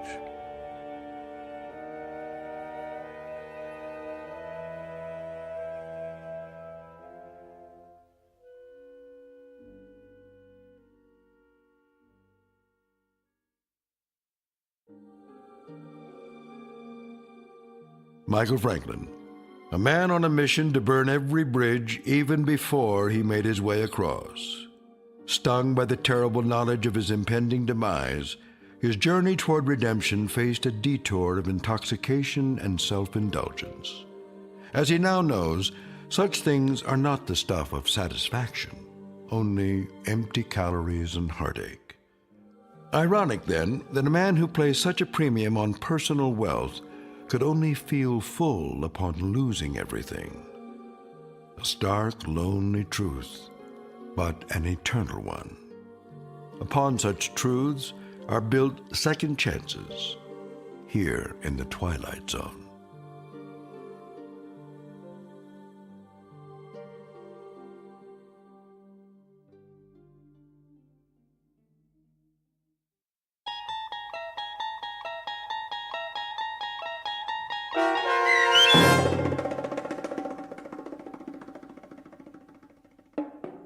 "10 Days," starring Ned Bellamy with Stacy Keach as your narrator, was written for The Twilight Zone by Mark Valente. Heard in the cast were Linda Reiter, David Darlow, Ernest Perry Jr., Roger Mueller, Tony Makis, Saskia Bellori, Joby Cerny, Elizabeth Lido, Martin A. Strope, C.J. Amari, Molly Glynn, and David Pasquesi. The producers of The Twilight Zone wish to thank CBS Enterprises and the Rod Serling estate for making this series possible. This copyrighted radio series is produced by Carl Amari and directed by Joby Cerny for Falcon Picture Group. Sound design, custom Foley effects, recording, and editing are produced in the Cerny American Sound to Picture Theater by sound designers Craig Lee and Todd Beyer. Music for The Twilight Zone is provided by CBS and American Music Incorporated, New York. To learn more about the Twilight Zone radio dramas and to download episodes, including 6 free episodes on our homepage, visit our official website at twilightzoneradio.com. Doug James speaking.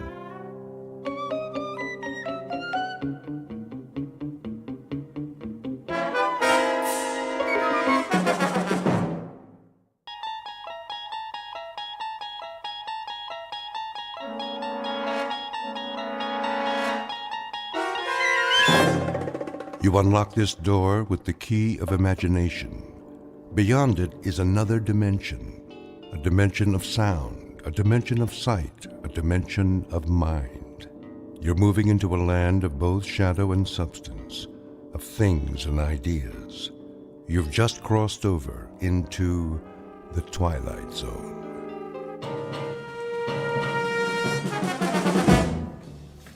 Westbound monorail will be departing on track 10 in 3 minutes. Hurry. We can't miss the monorail. Make way! Coming through!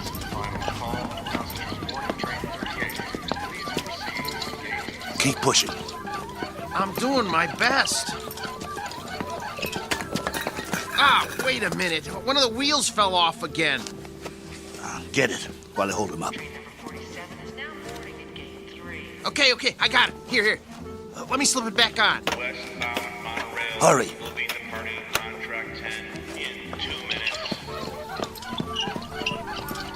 All aboard for all points west.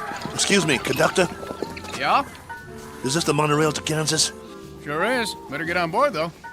But you know, you should have checked your cargo. This ain't cargo. It's a B-2. A what? A B-2. Whoa! What is that?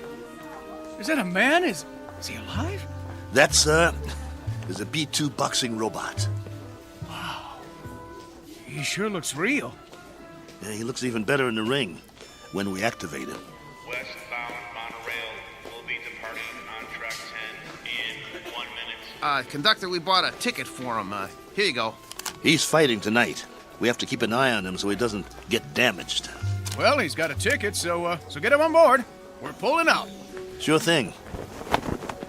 Okay, I got this end. Okay, ready? 1, 2, 3, lift. Come on.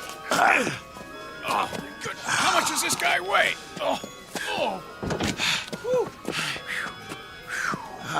Next time, let's get a lightweight instead of a light heavyweight.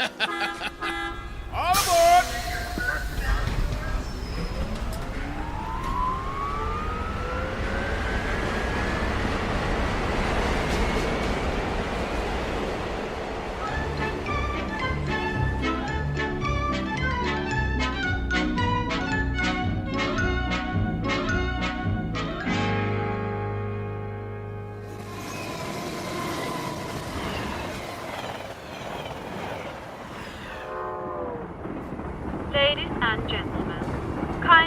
observe the no smoking sign and ensure that your seatbelts are securely fastened. Thank Well, you. here's our seats. C11 through 13. Let's sit him down in the window seat. He gets the window seat? Get him seated. Hey, you hear him squeaking? Not only is he saying he doesn't want the window seat, he's saying he doesn't want to sit down, period. He needs his silicone Teflonic joint lubricant changed. We'll pick up some as soon as we get paid. Well, first we gotta find some. Shouldn't be no problem. Come on, I told you. They don't make it anymore. Well, that's crazy. Still plenty of B2s in the business. Name one. This one. We'll find some. All right. Wow. Sure is hot. It'll be hotter where we're going. Wish I had a beer. Well, it wouldn't do you any good. I already had 3 and I'm still thirsty. Not Maxo. He don't need a thing. Never complains. Then, why does he squeak so much? You think he'll be all right? Yeah, if he doesn't get hit. Can it, Pole? Hey, come on. No use glaring at me, Steele. You know he's shot. That ain't true. A little overhaul is all he needs. Well, yeah. A little 10 grand overhaul with parts they don't make anymore. When you talk, you think he's ready for the scrap heap. Ain't he? No, he ain't. Just because he's a little old? Well, try ancient. Plenty of fight left in him. Well, you think he's okay or not? Steele, I don't know. And that's a fact. He needs work. Like what? Well, for starters, the trigger in his left arm. It's been rewired so many times it's just about had it. He's got no protection left on that side. Plus, his eye lens is cracked. Leg cables are worn out, no tension left in him. Even his gyro's off, not to mention he needs silicone Teflonic joint lubricant. We'll get him some. Where? I'll find it. Yeah, after the fight. What about during? He'll be creaking around that ring like an antique steam shovel. This ain't 1940. It's 2040. Be a miracle if he goes 2 rounds. It ain't that bad, Pole. Actually, it's worse. Wait till the promoter gets a load of battling Maxo from Philadelphia. We'll be lucky to get monorail fare back home. The contract is signed. You can't back out. Well, the contract is for battling Maxo in fighting shape, not this bucket of antique hardware. Just you wait. Maxo's gonna do all right. Against the B7? It's just an experimental B7. It ain't got the bugs worked out yet. That's why they took a bout with us. Well, after tonight, battling Maxo's new nickname will be One Round Maxo. That's enough. He's been doing okay for 5 years, and he'll keep doing okay. So what if he needs a little work? So what? If he wins some money, we can get him all the silicone Teflonic lubricant he needs, and a new trigger for his left arm, and new leg cables, and everything. He's gonna do all right. You'll see. Maxwell's gonna do just fine.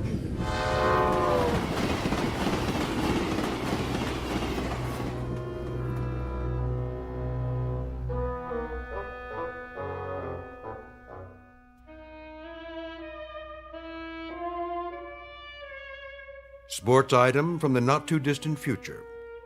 Battling Maxo, B2, light heavyweight, accompanied by his manager and handler on his way to Maynard, Kansas for a scheduled 10-round bout.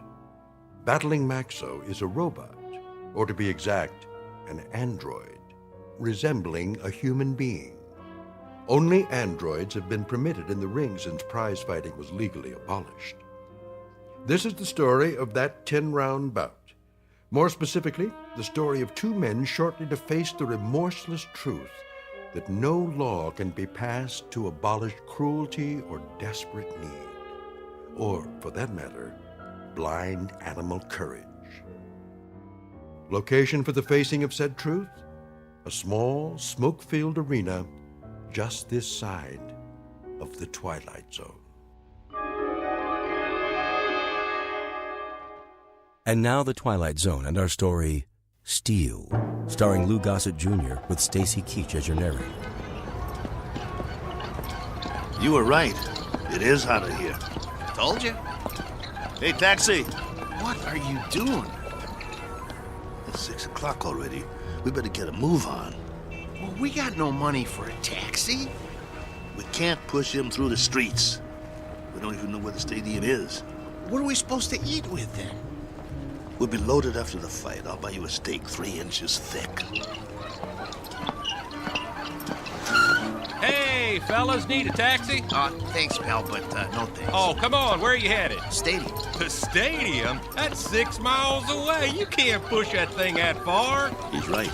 I told you, we ain't got the dough. Ooh-wee, what is that thing? A boxing robot. Oh, man, he is something. I've never seen one up close. Come on, I'll drive you to the stadium for free. It's on my way. You want a hand with it? Careful. He's got a bum wheel on the bottom. He's real heavy.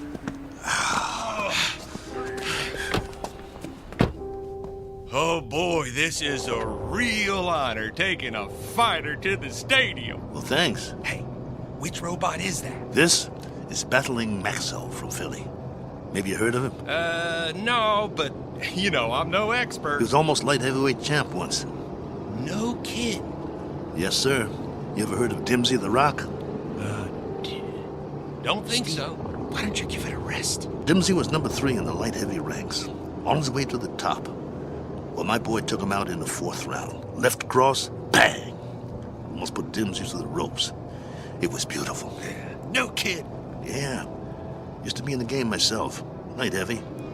Before they passed the law. Called me Steel Kelly because I never got knocked down. Not once. I was number 9 in the ranks before they outlawed human boxers. Wow.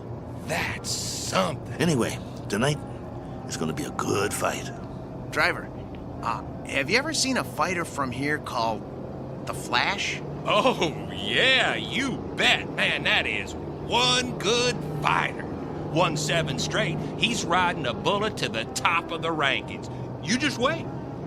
Matter of fact, he's fighting tonight, too. They're bringing in some heat from back east to fight. Flash is gonna slaughter him. Oh, where'd you guys say you were from? Philly. Oh, man, you're not. We are. Oh, look, I didn't mean nothing. I didn't know. Skip it. Forget it, pal. Doesn't matter. You're right. Why don't you shut your trap for once? Look, fellas, I'm sorry. Well, you guys need anything else? Anything? Do you know where we can get some silicone Teflonic joint lubricant? Oh, do they still make that stuff? No, they don't. Just trying to be funny. They haven't made it in years. Hey, look! They got the fight card posted for tonight. You guys are the 3rd fight out of 7. Woo! Your fighter must be pretty good. Oh, the Maynard Flash, B7 versus Battling Maxo, B2. You got a B2? Yeah. Well, at least you're not at the bottom of the card. We do have that going for us. Drop it, Bo. You'll see. You'll all see. It's nothing personal, Kelly. It's just the way it is. Well, it'd be a miracle if he wins. Hey, if he does, can I have his autograph? Sure thing. Thanks for the lift. Good luck, fellas. You're gonna need it. Steele, you know, Maxo's not programmed to sign autographs, right? I know. Let's roll him inside.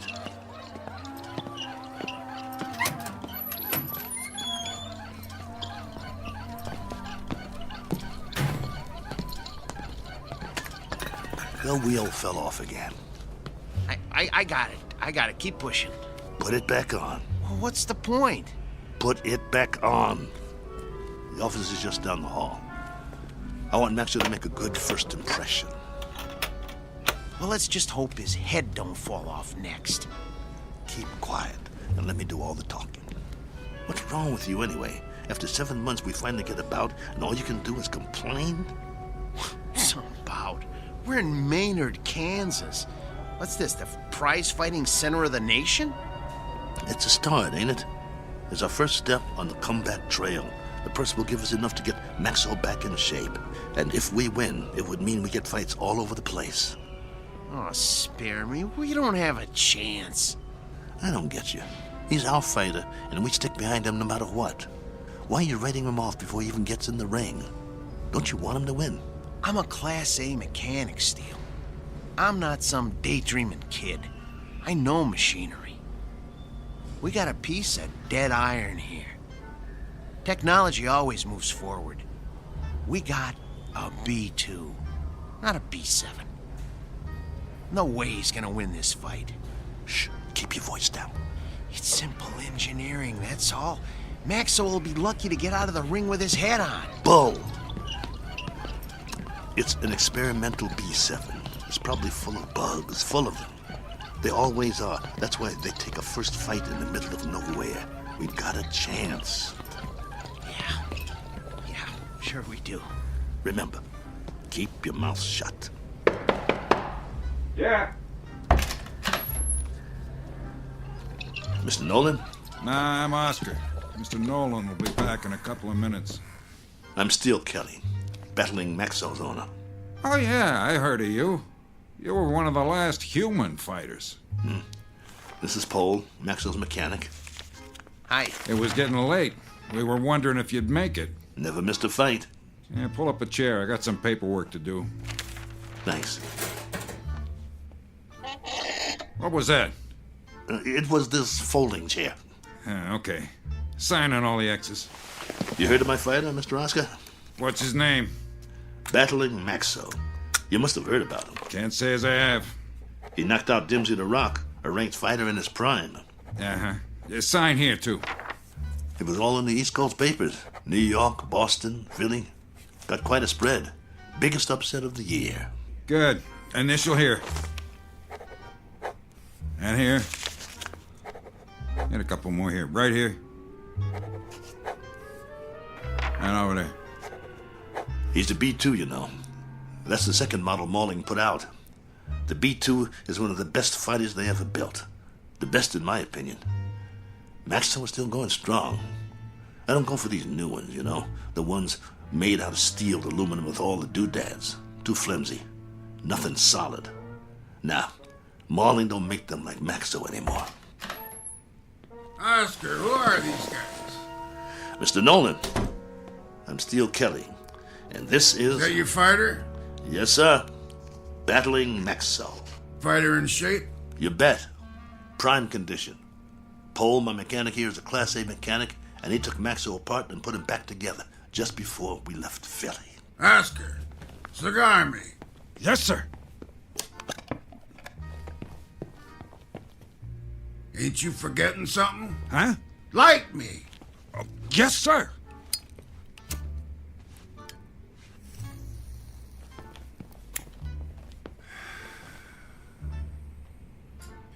You know, Steele, you were lucky to get this bout.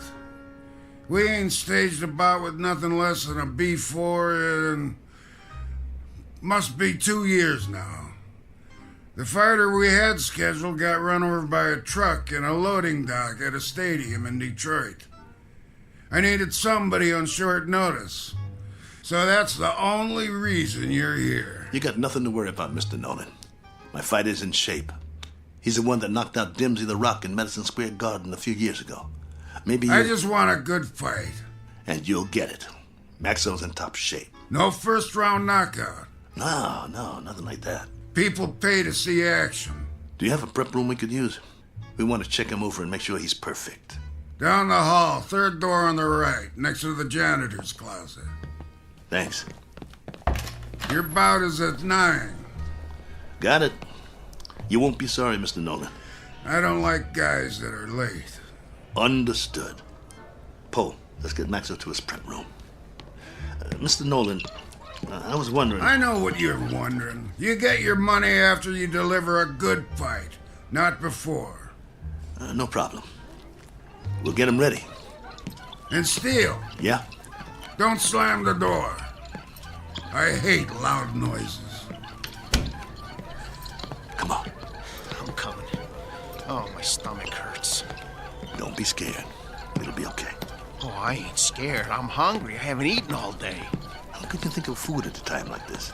This one counts. It's our chance for a comeback. We've got to get him in that room. We've got to check him out real good. What time is it? I'm busy pushing. Come on, check your own watch. I don't have a watch anymore. I had to pawn it. The one your wife gave you? Ex-wife. Hey, look, we got 2 hours before the bout begins. Have we got time for a sandwich? I want you to check him out real good. His arm, his gyro, everything. What for? Did you hear me? Yeah, but I work better on a full stomach. You get to work. I'll get you a sandwich. Maxwell's gonna take that B7, but good.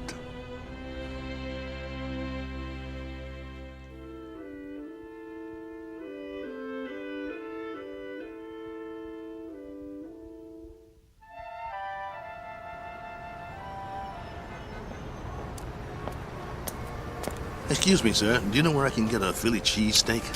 Try Philadelphia. Just kidding you. Oh, there's a nice little place around the corner, but I doubt they'll have something like that there.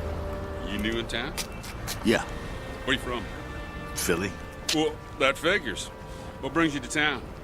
I got a fighter in the third fight tonight. Really? Well, you must have one good fighter if you brought him halfway around the country for a fight. He's a great fighter. He's fighting an experimental B7. A B7 fighting a B6 could be interesting. He's not a B6. A 5 might stand a chance. He's better than a 5. He's a classic B2. A B2? Oh, well, I've never seen one of those, but I hear they're great bleeders. Good luck. Oh, by the way, at the diner, I recommend the roast beef on rye. Bloody rare.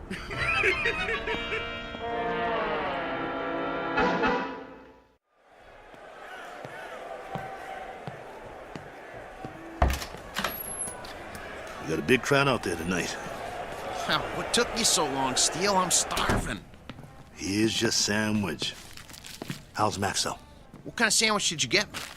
Roast beef on rye. Well done with silicone Teflonic joint lubricant on the side. What? It's mayo. How's Maxo? Did you give me a pickle? How's Maxo? I love dill pickles. Oh, here it is. Okay, well, the answer to your question is Maxo is still big as life and twice as ugly. I cleaned him up a little, though. The B2's always looked real. Look at him. You'd swear he was real, wouldn't you?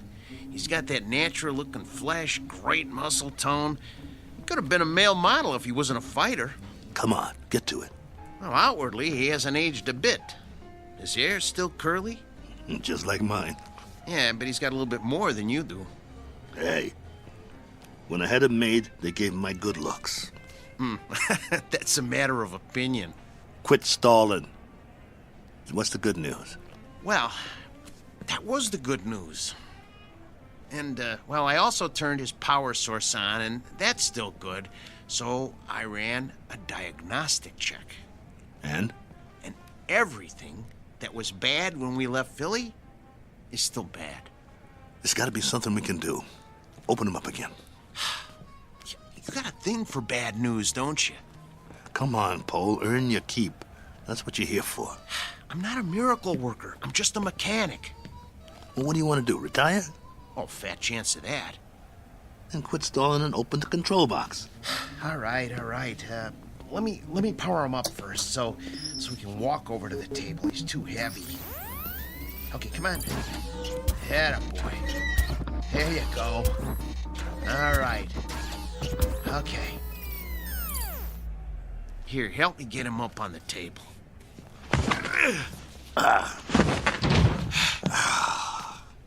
That's my boy. The doctor will see you now. Lift his arm.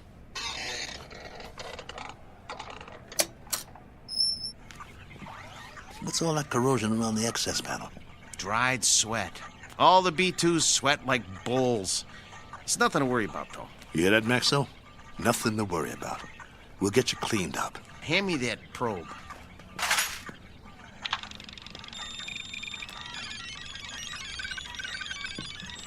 Well? Well, all electronic systems are functional. Well, I hope the circuit board doesn't blow. Why should it?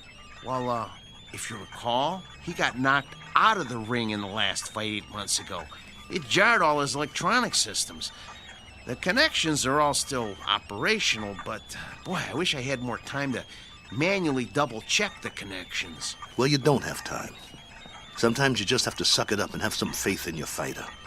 All right, then. Okay.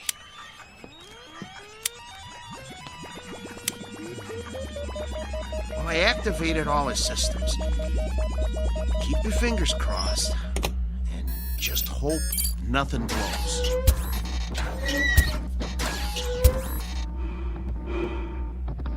See, his breathing sounds good.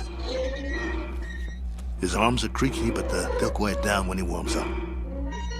Look, beads of sweat are forming on his forehead. I told you these were good sweaters.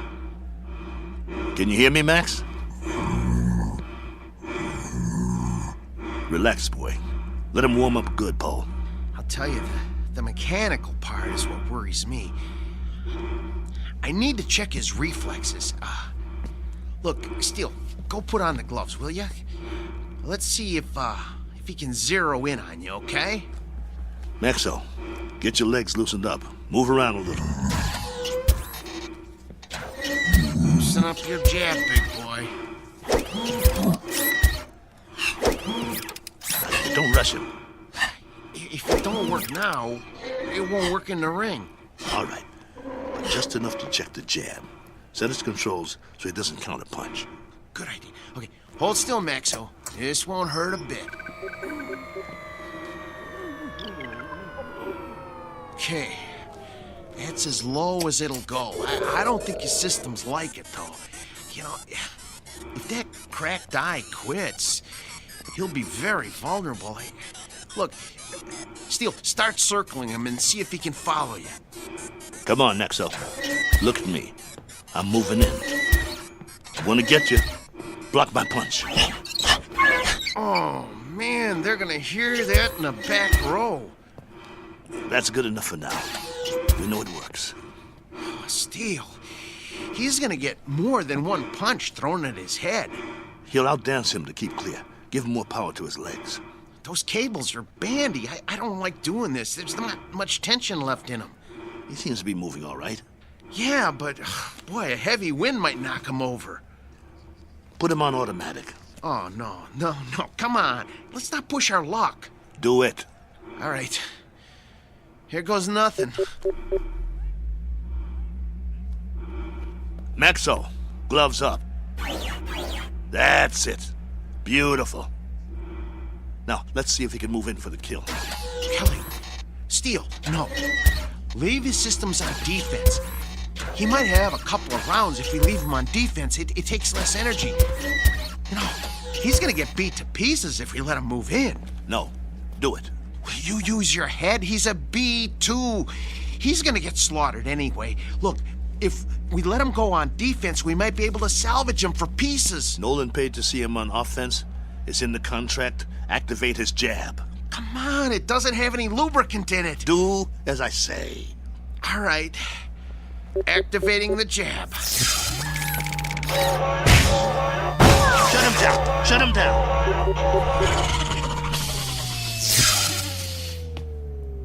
What did you do? What did I do?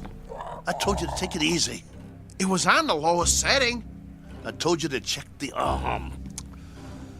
What's the matter with you? So help me, if you broke that arm? If I broke it? Yeah, you. Look, Steele, I kept this heap running on borrowed time for 3 years now. Before we left Philly, I told you we needed to fix things and replace parts. We couldn't let this chance go. Please, open him up and see what you can do. Steele, you know, try finding another mechanic that could have kept this antique working as long as I have. I dare you to. Please, see what you can do. Hold the arm up. Oh, man. Oh, no. Come here. Take a look. You see that? The trigger spring came right off. Can you reattach it?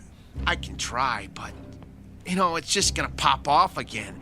That's what happens when a joint doesn't get enough lubricant. Well, I'll try to stretch it.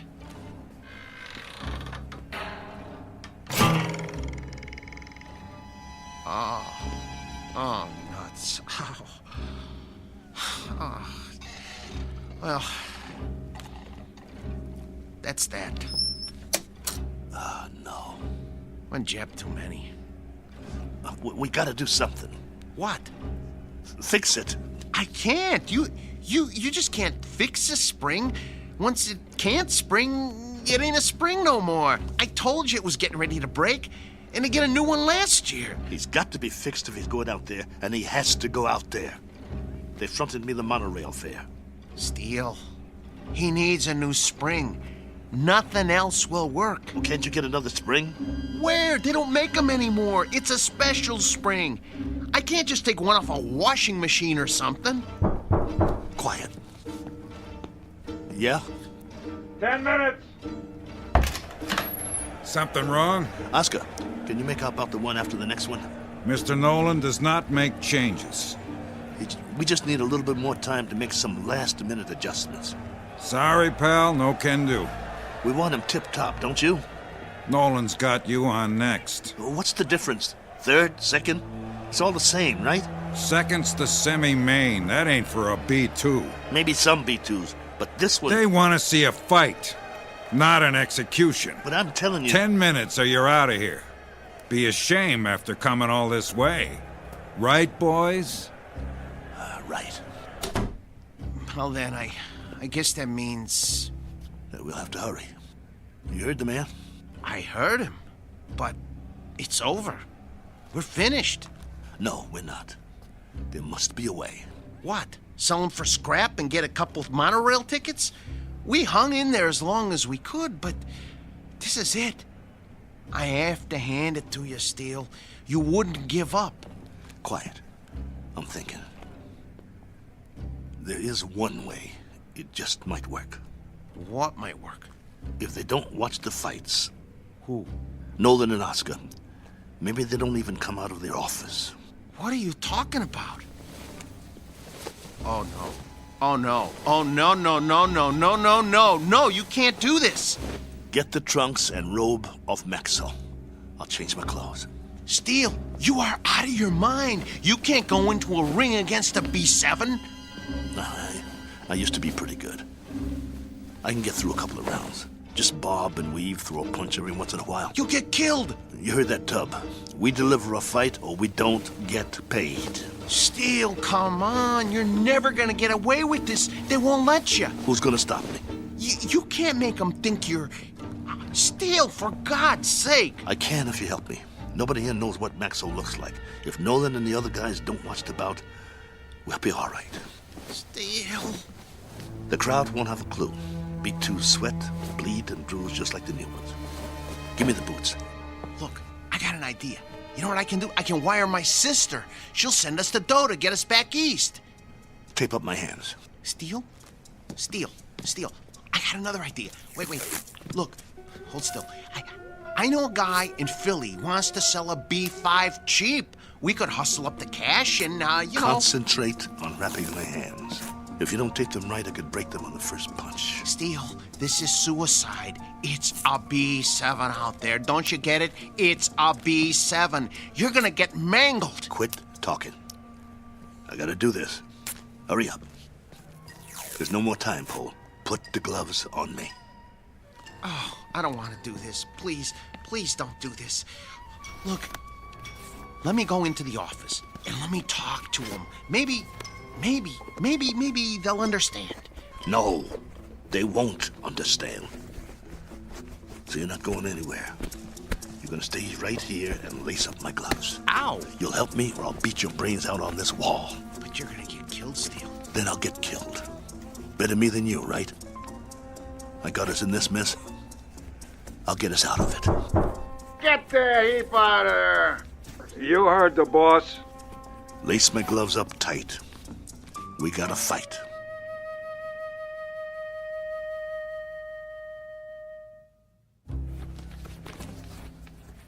That's it, Paul. Tie him off tight. Oh, you really want to go through with this? Yes. Let's go. How do I look? Like a broken down old fighter. So I'll pass for a B2? That's what I said. You look like a broken down old fighter. Here, let me put a towel around your neck. Pull up the hood on my robe, too. I'll keep my head down so they can't see my face. You better do that in the ring, too. Let's go.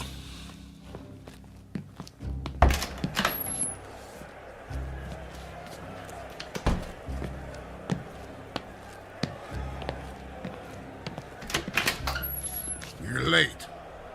Just gamesmanship, Mr. Nolan. Making a late entrance, trying to get Maxo the edge. Just like the old days, huh? Maybe I underestimated you guys.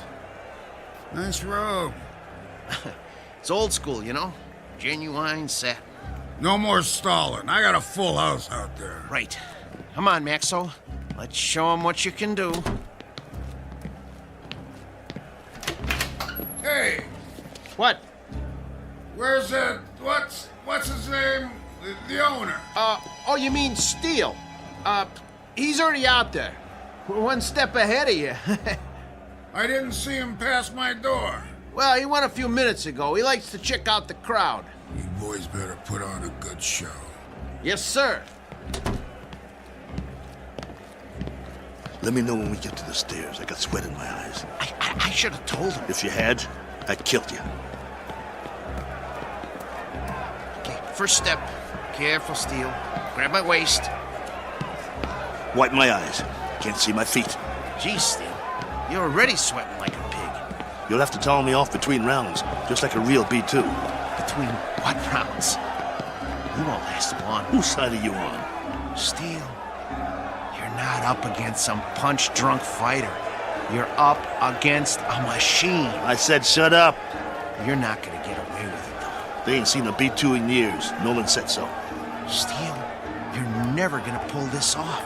This is your last chance. Just get me to the ring.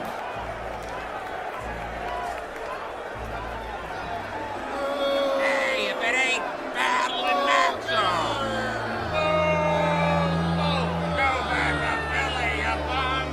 Rattling Maxo's more like it. You're terrible! What is it, a book and a roll? Okay, Steele, here's the ring. 2 steps to the apron. I can see them. Okay, I'm gonna pull the ropes apart. Hey, send him back to the junkyard! Ladies and gentlemen, the next contest of the evening, a 10-round light heavyweight bout featuring out of Philadelphia, the B2 Battling Maxo!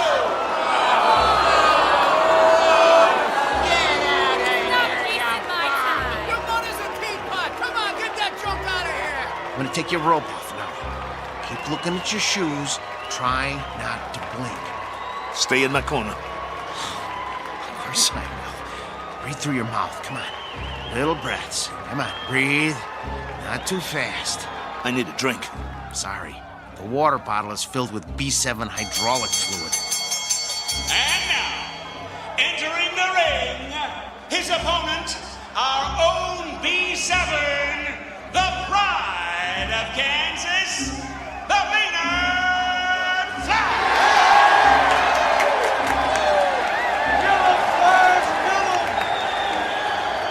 What's he doing?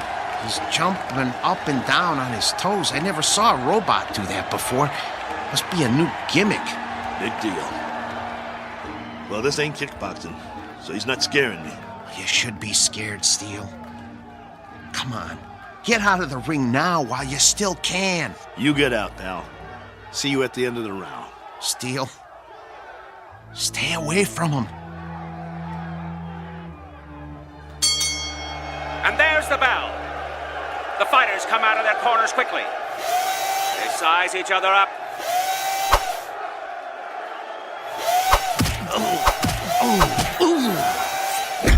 Oh, the Flash landed a vicious right. And another.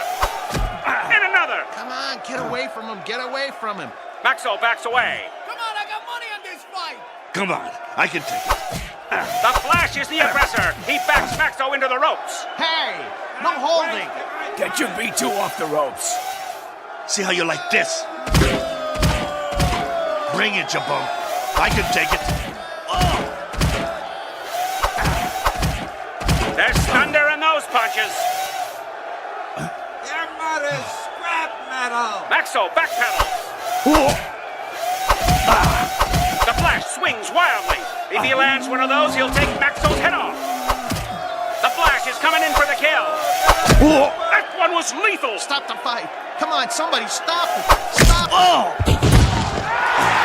Maxo is down. It's over. It's over. It's over. Come on, stay down. It's over. Just get me up. I've never been knocked down. I'm Steel Kelly. In the time of 1 minute and 22 seconds of the first round, your winner, the Maynard Flash! That's it. Haul him out of here. Move it. Is he broken or what? No, he's okay. Just a second, okay? Steel, can you stand? Come on. Talk to me. Are you bleeding? Put the towel over my face. Yeah, sure. Get the robe. The what? The robe. I'm gonna walk out of here like a man. Come on, before they start throwing things.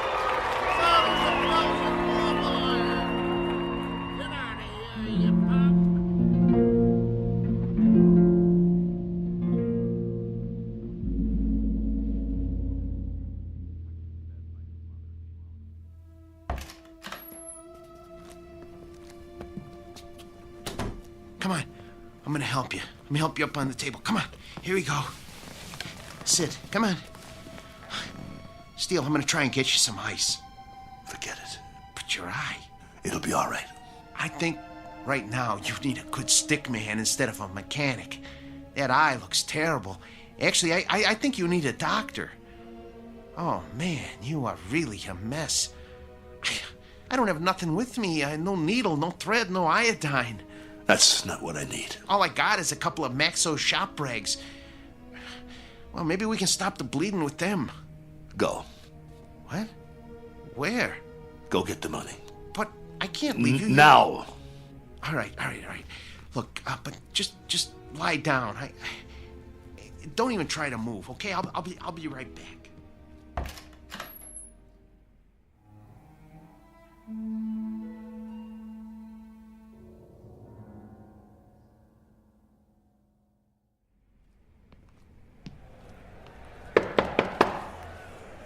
Yeah?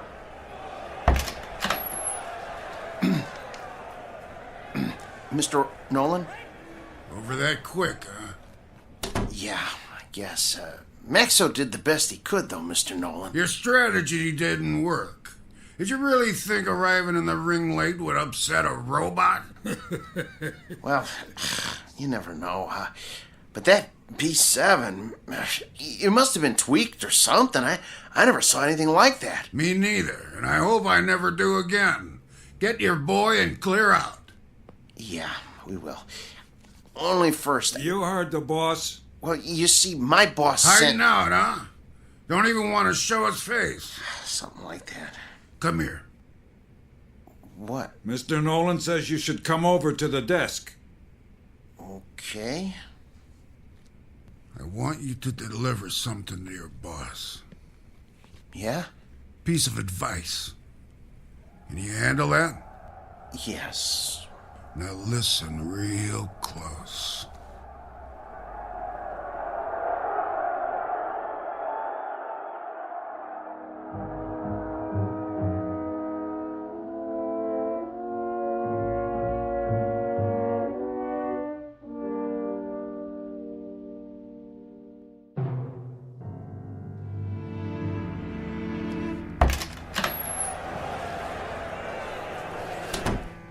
You get it? Steel. Well? Here. This all he gave you? Where's the rest? Well, that's what he gave me. This is just enough for monorail fare back to Philly. Well, he said he wouldn't pay for a one-rounder. What do you mean? Come on, take it easy. No. Here, let me see your hand. Oh, man. Did you break your wrist? He can't do that. Steele, that's it. He's got a bunch of thugs in that room now. I'll go in there. You can't. If he sees you, he'll know what you done. But the contract says... I'm supposed to deliver a message to you, too. He said to tell you. You're lucky he doesn't run us out of town on a monorail. And if you ever show your face in town again, he said you won't be so lucky the next time. Help me up. Just stay seated. I'll get you a drink of water. I don't need water. That's all there is. Look, we gotta get that wrist set. I can make you sling. For now, just try not to move it. We'll go back by bus. By bus? Come on, you're not listening to me. Look, just hold still. If we go by bus, we'll save money. We'd have enough to get Maxo a new trigger spring and a lens for his eye and some silicone Teflonic joint lubricant. He'll be good as new again. All right, Steele. Anything you say. Then we'll be all set. Maxo will be in shape again, and we can get us some decent bouts. That's all he needs. A little work, huh? That'll shape him up. We'll show him what a top B2 can do. Old Maxo will show him. He'll show everybody. Right? Right? Sure, Steele. Sure. Now let's get out of here. Take it slow. I can walk. I know you can. You're a tough guy. But put your hand on my shoulder. That's it. Don't worry about Max. I can pull.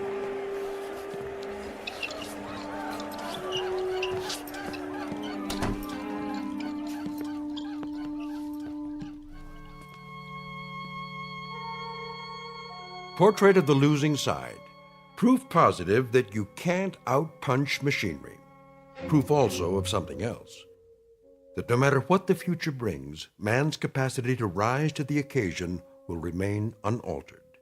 His potential for tenacity and optimism continues, as always, to outfight, outpoint, and outlive any and all changes made by his society. For which 3 cheers and a unanimous decision rendered in the Twilight Zone.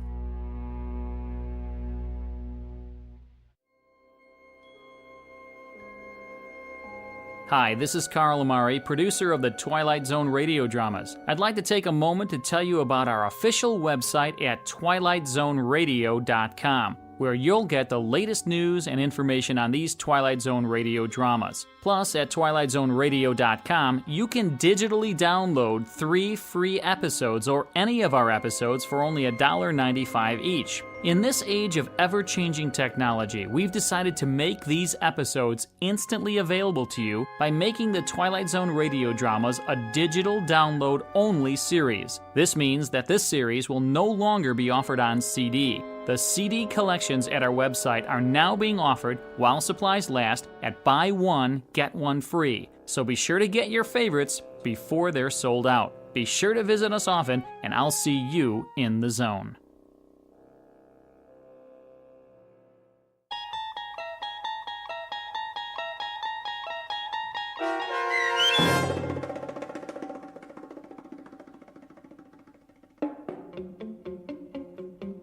Steel, starring Lou Gossett Jr. with Stacy Keach as your narrator, was adapted for radio by Dennis Etchison and Joby Cerny, and written for The Twilight Zone by Richard Matheson. Heard in the cast were Joby Cerny, Danny Goldring, Rich Komenich, Sam Darrence, Pat Fraley, Tim DiDavo, and Jennifer Joy. This copyrighted radio series is produced and directed by Carl Amari and Joby Cerny for Falcon Picture Group. Custom Foley effects, sound design, and mixing are done in the Cerny American Sound of Picture Theater by Cerny American creatives Bob Benson, Matt Sorrow, Tim Cerny, and Todd Beyer. To learn more about the Twilight Zone radio dramas and to contact us, visit our official website at twilightzoneradio.com. Doug James speaking.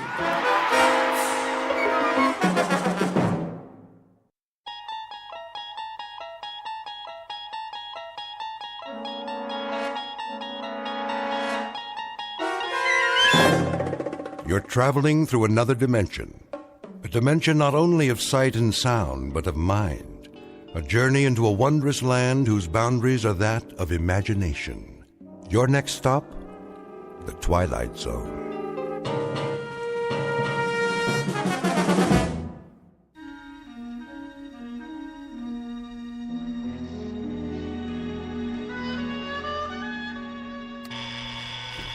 Blasted alarm.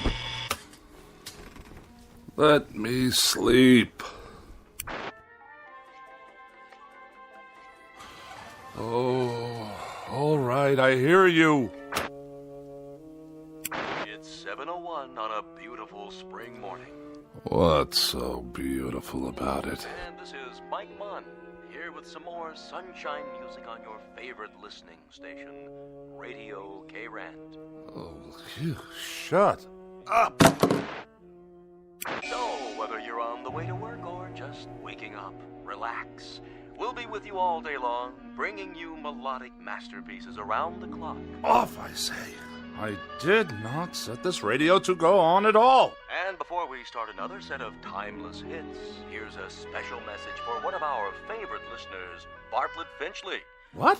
Mr. Finchley, we know you're out there, so put on a happy face. Take some time to smell the coffee, and remember, we love you madly, but we'd love you even more if you'd get out. Nobody wants you here, so you may as well pack up and get out now. We'll see about that. Of all the outrageous gall.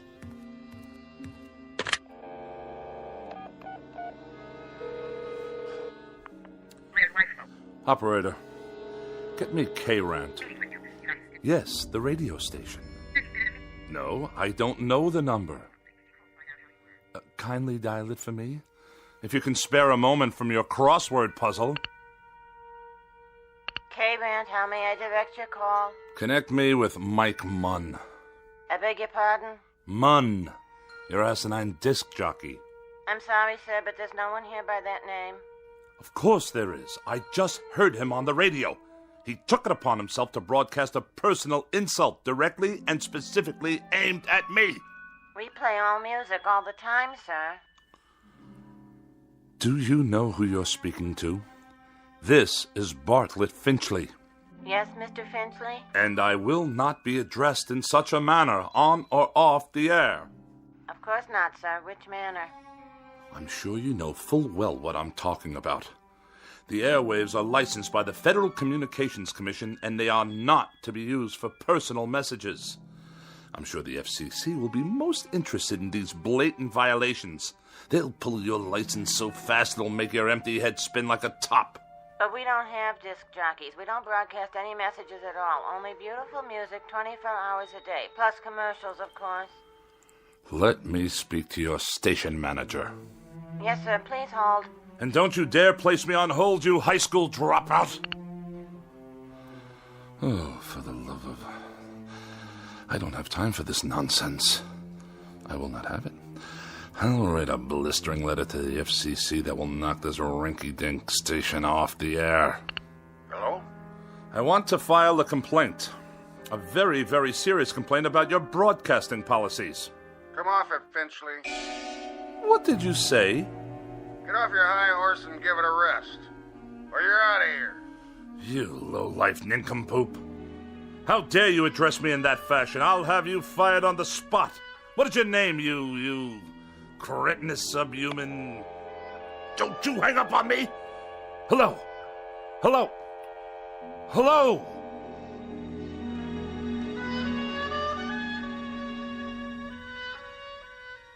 This is Mr. Bartlett Finchley, age 42, a practicing sophisticate and dedicated misanthrope who writes very special and very precious things for gourmet magazines, critical journals, and the like.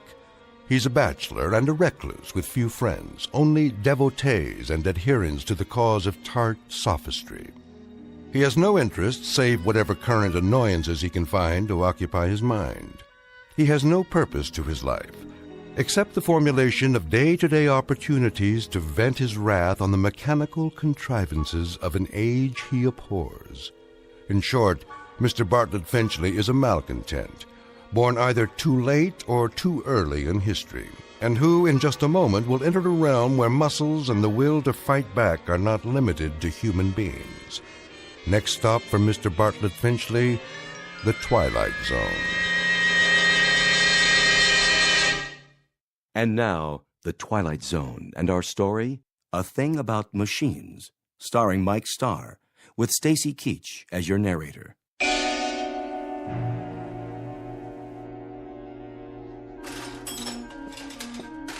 How are you today, Mr. Finchley? I'll answer that burning question after you tell me what's wrong with this electronic abomination in my living room. You mean your TV set? And also acquaint me with how much your current larceny is going to cost me. Well, let's see here. 2 hours labor, new circuit board, new oscillator, new comb filter. How very technical and how very nice. Speak English, man. Well, you asked me what was wrong. Never mind the subterfuge. I presume I'm to be dunned once again for 3 times the worth of the bloody thing. Well, I didn't charge you for my travel time. The total. What is the total? Here you go, Finchley. Oh, surely you jest.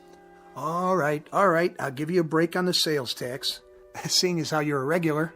But this is the price of a meal in a 4-star restaurant, with wine. Labor don't come cheap nowadays. And neither, apparently, does my peace of mind. I requested that the device be restored to working order, the alternative being more disruptions to my writing schedule. Well, you could just get a new one every time. Might be easier all around. Last time I was here, Mr. Finchley, you'd kicked your foot through the picture tube, remember? I have a vivid recollection. It was not working properly, like every other electronic contraption in this house. I tried to rehabilitate it. By wrecking it? After a certain point, that is the only option left. I disposed of a clock radio in a similar manner this morning. Unfortunately, I must view a cooking program this evening in order to write my review of their fare, which I'm sure will be abysmal as usual, if the television should choose to operate at all. Why don't you just horsewhip it, Mr. Finchley? That'd show it who's boss. What do you say we cease the small talk? Let's get down to the petty larceny and be done with it. I'll put it on your tab. Send me a check before I come out the next time. I sometimes wonder exactly what it is the purpose of the Better Business Bureau in such transactions. You got a complaint about my work? When they allow you itinerant extortionists to come back week after week, move wires around, busily probe with ham-like hands, and accomplish nothing but the financial ruin of every customer on your route. We're not a jip outfit, Mr. Finchley. We're legitimate repairmen. But I'll tell you something about yourself. Spare me, please. I'm sure there must be some malnutrition analyst with an aging mother to care for whom I can contact for that purpose. Why don't you hear me out, Mr. Finchley? That set doesn't work because you obviously got back there and yanked out wires and heaven knows what else. You had me over here last month to fix your tape recorder because you'd thrown it down the steps. It did not work properly. Well, that's the point, Mr. Finchley. Why don't they work properly? Offhand, I'd say it's because you don't treat them properly. I assume there's no charge for that bit of analysis. What does go wrong with these things, Mr. Finchley? Have any idea? Have I any idea? Now that's worth a scholarly 10 lines in your repairman's journal. Bilk the customer, but let him do the diagnosis. Well, the reason I ask that is because whatever it is that really bothers you about that television set and the radio and all the rest, it's something you're not telling me. Aside from being a rather incompetent clod, you're a most unreceptive listener. I've explained to you already. The television set simply did not work properly. And as for that original Marconi operating under the guise of a radio, it gave me nothing but static. You sure that was all that was wrong with them? I choose my words very precisely, thank you.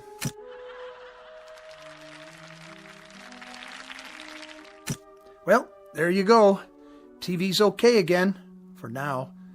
I'll send you a complete bill, Mr. Finchley. Of this I have no doubt. Finchley, what is it with you, anyway? With me? Well, with you and machines, that is. Any type of machine, as far as I can tell. Just curious. You don't have to tell me if you don't want to. If it's something personal. I will file that idiotic question in my memorabilia, to be referred to at some future date when I write my memoirs. You will fill one entire chapter. The most forgettable person I have ever met.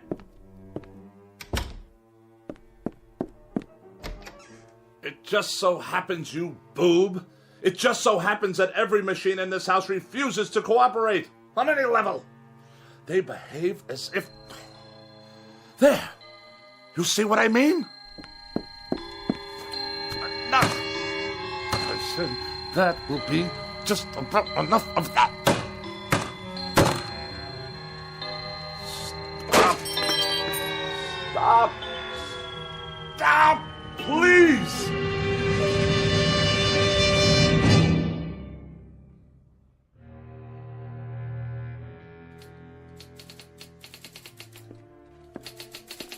Miss Rogers?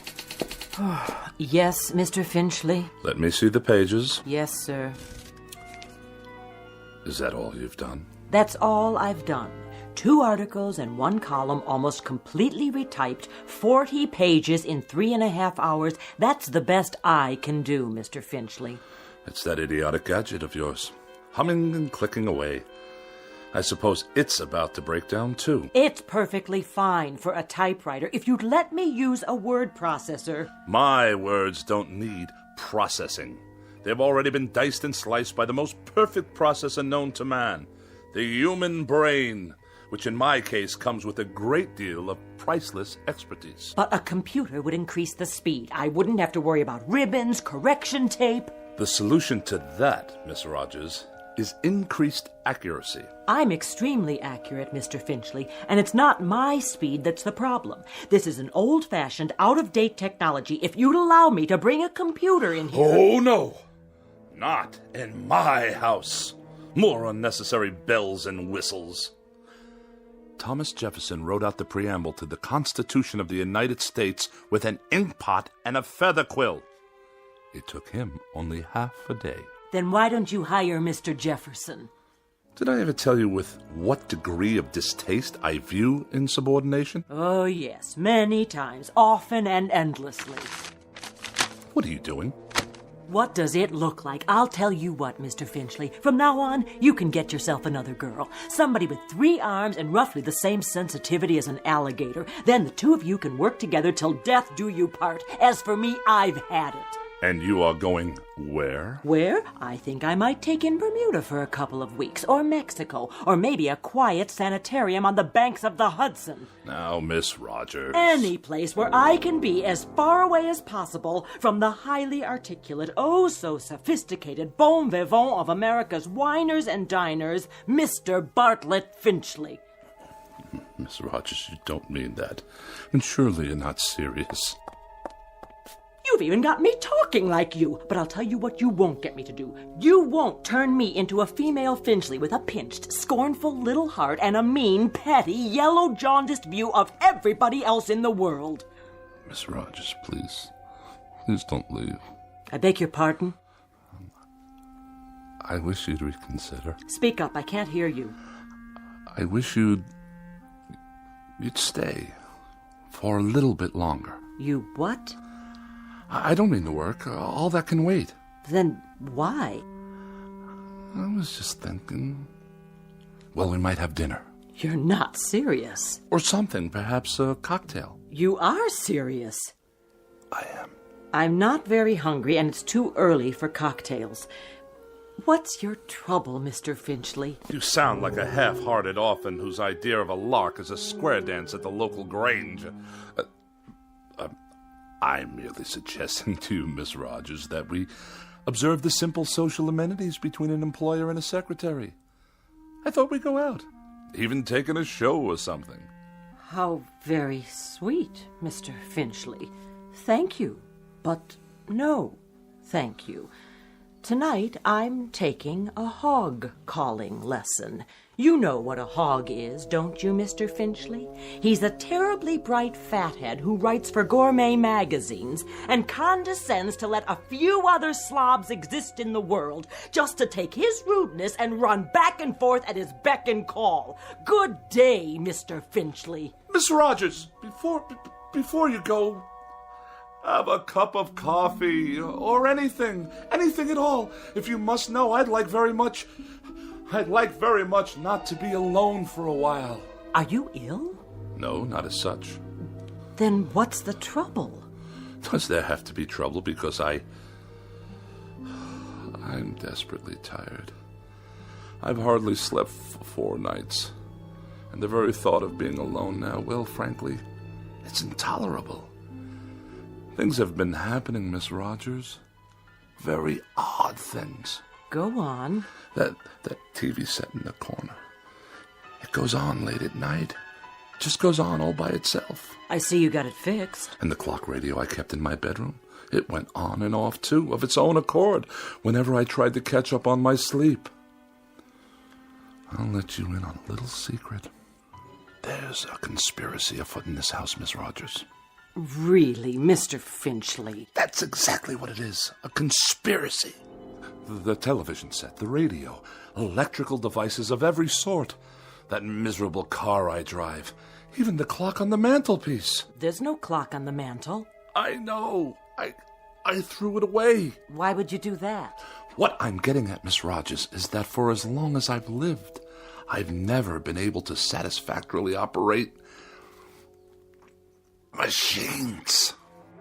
Mr. Finchley, I think you ought to see a doctor. A doctor? Oh, the universal panacea of dreamless idiots. If you're depressed, see a doctor. If you're happy, see a doctor. If the mortgage is too high and the salary too low, see a doctor. You, Miss Rogers, you see a doctor. I am a logical, rational, intelligent man. I know what I see. I know what I hear. And for the past 3 months, I've been sharing this house with a collection of wheezy Frankenstein monsters whose whole purpose is to destroy me. Now, what do you think of that? I think you're terribly ill. I think you need medical attention. You obviously haven't heard a word I've said. I think you've got a very bad case of nerves from lack of sleep. By no choice of my own, I assure you. And I think that way down deep, you yourself realize that these things are nothing more than delusions. Now I know what you really think of me. That I'm to be pitied. That I'm a poor wretch, not in my right mind, that... Think what you like. Now where are you going? You don't need company, Mr. Finchley. You need analysis. You're no better than a cogwheel robotic machine yourself. You haven't an iota of compassion or sympathy. Mr. Finchley, please, let go of my arm. I'll let you go when I get good and ready to let you go. Mr. Finchley, let's not make an ugly scene here. Now, come on, let me go. Mr. Finchley, let go of me! Get out of here and don't come back! With distinct pleasure and manifest relief. Don't ever come back. I'll send you your check. I will not be intimidated by machines, so it follows that no empty-headed little secretary with a mechanical expression is going to get away with anything either. Mr. Finchley, in this conspiracy you're suffering, this mortal combat between you and the appliances, I hope you get licked. Good riddance! What? More typewriting? Oh, you think you'll turn yourself on any time you feel like it, do you? Let's see what you've written. Get out of here, Finchley. Get out of here, Finchley? Who are you to tell me to get out of my own house? You're a machine, a silly machine, an inanimate object. All right, that's it. This is war. You're not going to intimidate me. Did you hear what I said? You're not going to get away with it, you machines.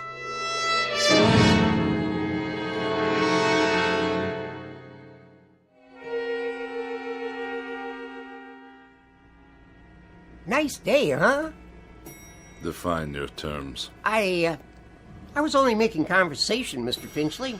Just see to it that this elevator takes me all the way to my destination without a mishap. 19th floor. I'm surprised I got here in one piece. Pardon, sir? No matter. You wouldn't understand. You couldn't, since you choose to collaborate with these infernal contraptions all day long. Yes, sir. Good afternoon, Mr. Finchley. Is it?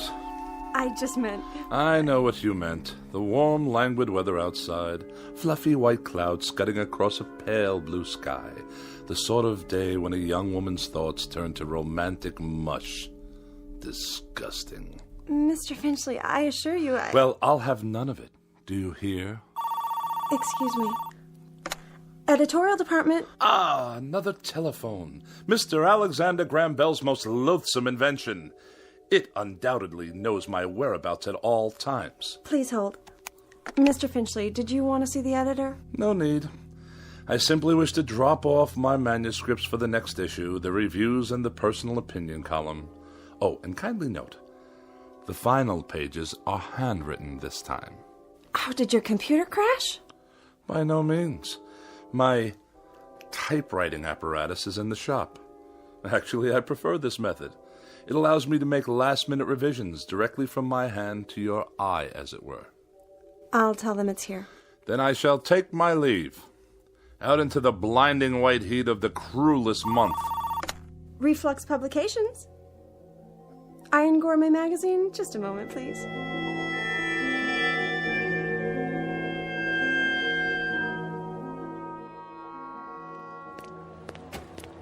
You there!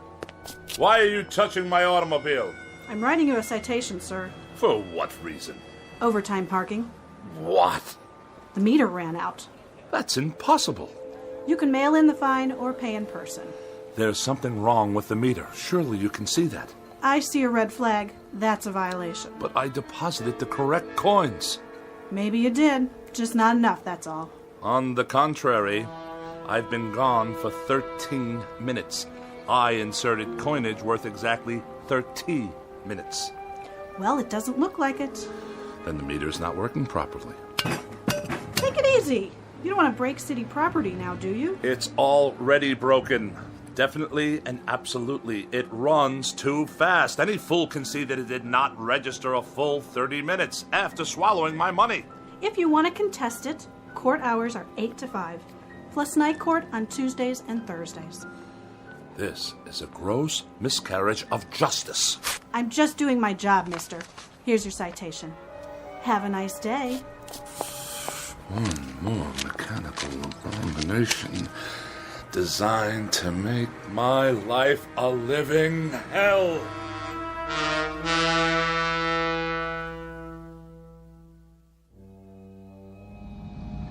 One side, madam. You, sir.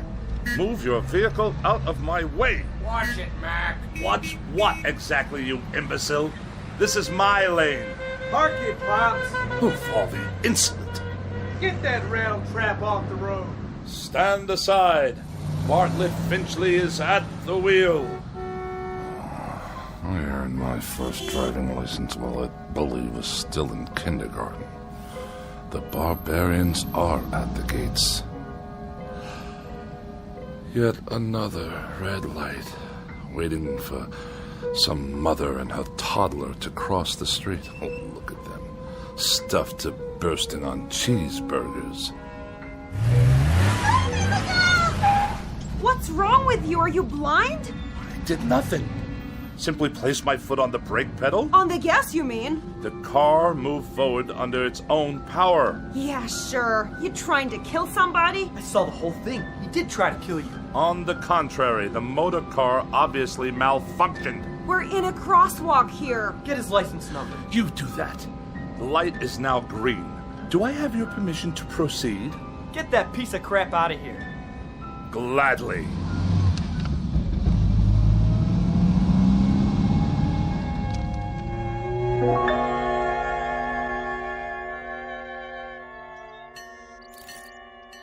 Pardon me, attendant. If I may be so bold. Yeah. When will you be finished with the repairs? On the old four-door? Soon, I trust. You've had more than enough time. Right. It's parked over there. Ah, my congratulations. And now for the bad news. What is this going to cost me? Nothing. For a brake overhaul? You mean no charge for the labor? I'll consider that a professional courtesy. I mean no charge, period. So you haven't completed the work. My good man, I can't wait around this gas station all day. There's nothing wrong with it. I checked the brakes, transmission, the works. It's an oldie, but there ain't nothing wrong with that car. Nothing? She's a classic. You know, you could sell that baby for good money if you want. But I distinctly felt the machine roll forward under its own volition. All the same, it's working perfect. Real cherry set of wheels you got there. I know a collector looking for something like that. I'll give you, say, $900. $900? The hubcaps cost more than that. Okay, $1,000. Give me the keys. If you say so. Here you go, Mr. Finchley. But she's not gonna last forever, you know. You ought to get back what you put into it. Buy yourself a nice new car. If you can hang on a minute, I'll call the guy. And waste even more of my precious time? Good day.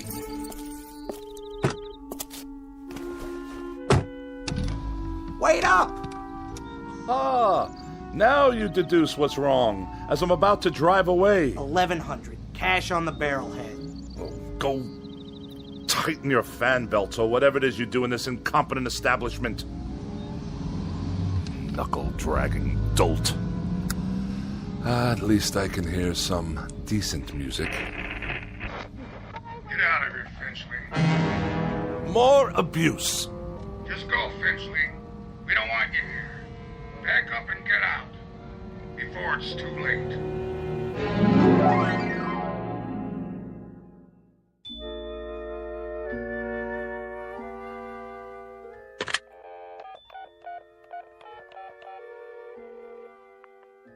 Miss Moore, please? Oh, is that you, Agatha? Bartlett Finchley here. Yes, my dear, it has been a long time. Too long. Which indeed prompts this call. How about, dinner this evening? Yes, with yours truly.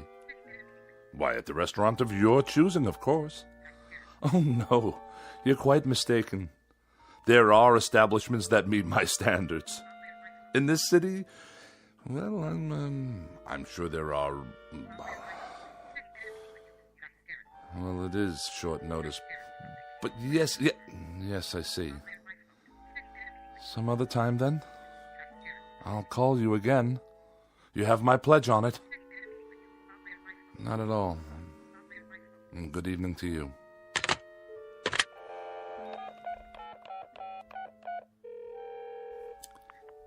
Mrs. Donnelly, please. Pauline, is that you? Oh, and how's my favorite young widow this evening? Bartlett. Bartlett Finchley. You remember? Yes. I'm tip-top. And you? Splendid. Say, listen, Pauline, I was wondering, sort of spur of the moment and all that, but oh... I see. I see. Yes, perfectly. That's quite all right. No, I hadn't heard the good news. Well, I'm delighted for you. Truly delighted. In June. I'll send you a wedding gift. Of course. Good night. It's the telephone. I'm sure of it. Distorting my voice, twisting my words. What other explanation is there? An army of forces dedicated to embarrassing me, inconveniencing me, and generally making my life as miserable as possible.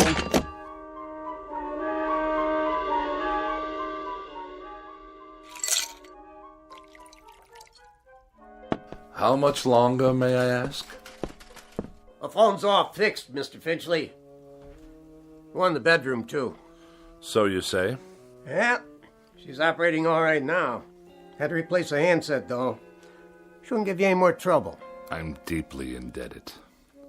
Convey my best to Mr. Bell for his reliable invention. Yeah, sure. Is there something else? Well, you tripped over the cord. Is that what you said? If that's what I said, you may rest assured that's what happened. Well, you're the boss, Mr. Finchley. Reason I asked, though, those wires sure looked like they were yanked out. Do they now? Proving what a vast storehouse of knowledge the phone company has yet to acquire. Okay. So long, then. Have a nice night. I shall certainly endeavor to do so. One thing. Yes? The thing about phones, though. What? Well, you see, they're just like any other piece of electronics. You have to be careful. Treat them right. Because if you don't, they won't do what you want. Kind of like people, I guess. Kick them to the curb, and they won't be there when you need them. You get back what you give out. But, well, I figure you know that already, don't you, Mr. Finchley? A smart man like you. Good night. So be it. Another evening alone. Just as well. At least this way I'll have the company of a person of quality. And welcome once again to Dinner for One on the Eating Channel. Tonight we prepare a bright and breezy repast guaranteed to liven up any kitchen. Oh, spare me. 3 new and exotic courses imported from jolly old England. For appetizers, a wonderful discovery called the Scotch egg, followed by an exquisite cold watercress sandwich. And the traditional pièce de résistance, bangers and mash. Sound excited? Well, it is. So sit back and enjoy and keep a pencil and paper handy. Now for something completely different. Balderdash, not worthy of a review. Cretins and half-wits at every turn. Well, who needs you? Who needs any of you? Mr. Bartlett Finchley is going out on the town. He's going to have a wonderful evening with some good wine, and who knows what lovely lady I may meet during my nocturnal meanderings. Who knows indeed?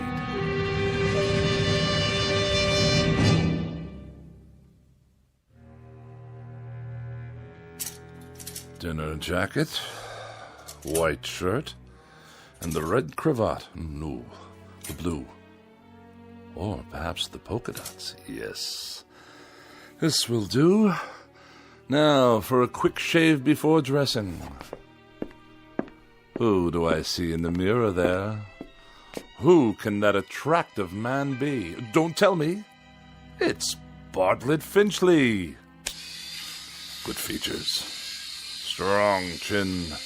Bred from quality stock. All I need to do is whisk off the stubble. Ow! Bit me. The shaver actually bit me. I'm bleeding. Get away, you filthy bugger. Finchley. Who's there? Finchley.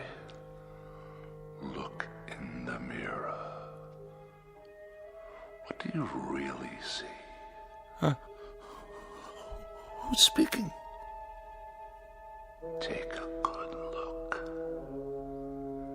You're ugly, Finchley. That's not my face. It can't be.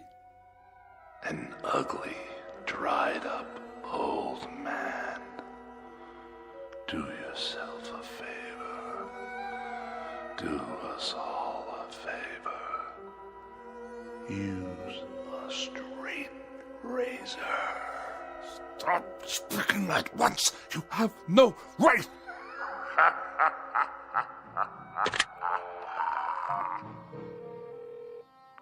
Hello, operator. Get me the police. Someone's in my house. Hello? Hello? Finchley, get out of here. Stop this! You Finchley? Oh, thank God you're here, officer. At your car? What? The car in the street. Yes, it is. What about it? She rolled down the driveway, almost hit a kid on a bike. Yeah, my son. But the brake was on. The emergency brake? You better get it fixed. I just did this afternoon. Don't you believe him, officer? Car rolled right down the driveway and into the street. You're lucky you didn't hit somebody. Then you'd really be in hot water. Got the keys? They're in the other room. Better get them then. I want to put on some clothes while you're at it. Look at him standing there in his underwear. I have a robe on, madam. Some robe? It's called a dressing gown. And tie it shut. I'll write you up for indecent exposure, too. Oh, yes, of course. All right, fella, you better pull her back in the garage. I'll give you a warning this time. Have those brakes checked first thing in the morning, understand? Perfectly. There is another matter I'd like to discuss with you, officer, now that you're here. And what's all the noise in his house? He's always throwing stuff, yelling at the top of his lungs. That true? No, I fell, that's all. Tripped and fell on the stairs. That why your face is bleeding? Precisely. What's the other matter? Matter? You said you have something to discuss. It's difficult to explain. You wouldn't understand. Evening then, Mr. Finchley. So is he gonna move his car or what? In one moment, madam. For now, you may remain on my property until I return with the keys. At that time, I should like you to be out of my yard. Otherwise, I shall solicit the aid of this gendarme to forcibly eject you. Idiots! I need a drink.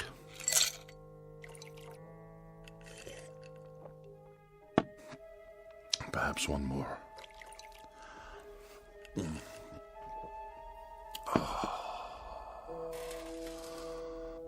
That's better.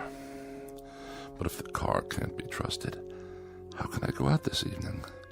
I'm a prisoner in this madhouse. Miss Rogers? Edith? Is that you? Yes, of course. You had second thoughts, and now you've come back.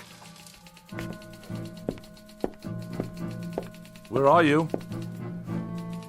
But if you're not here, then who's typing?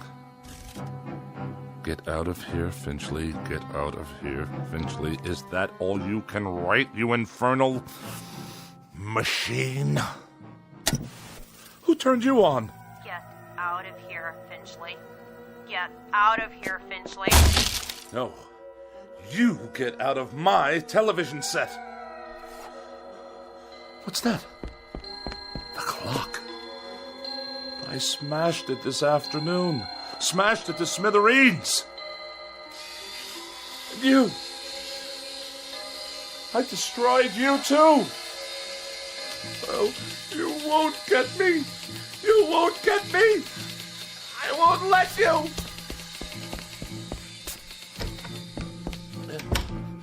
Help me, please. Someone.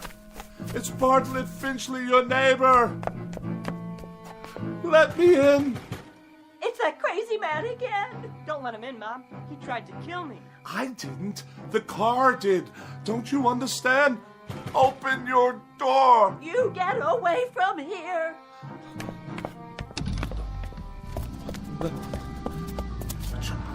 You can't follow me. You're only a car.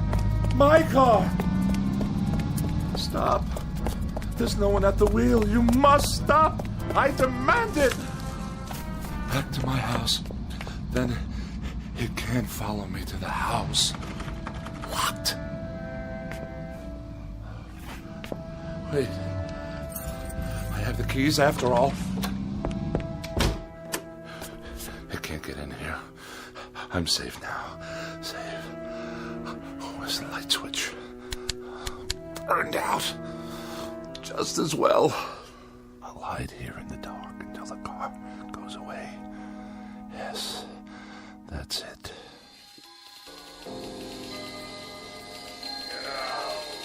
Get out of here. Get out of here, Finchley. Now! Away! I'll sneak away. Go somewhere, anywhere out of this town, far, far away. What? Those lights. Blinding. I can't see a thing.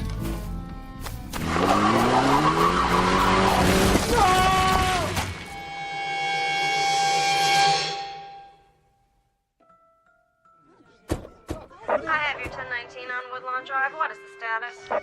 Cancel that call for backup. Paramedics have arrived, waiting their decision. Do you have a positive ID?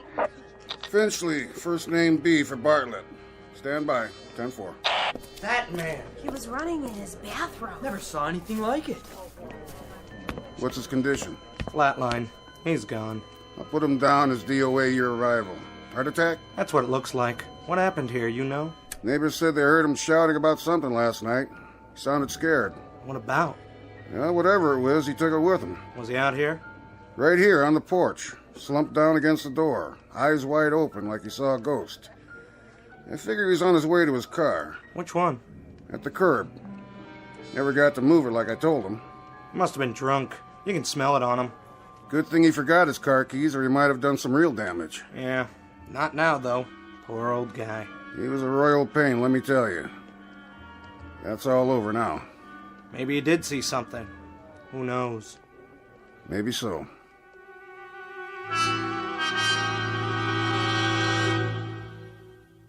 Yes, maybe so. It could just be that Mr. Bartlett Finchley succumbed to a simple heart attack and a set of delusions that were self-generated.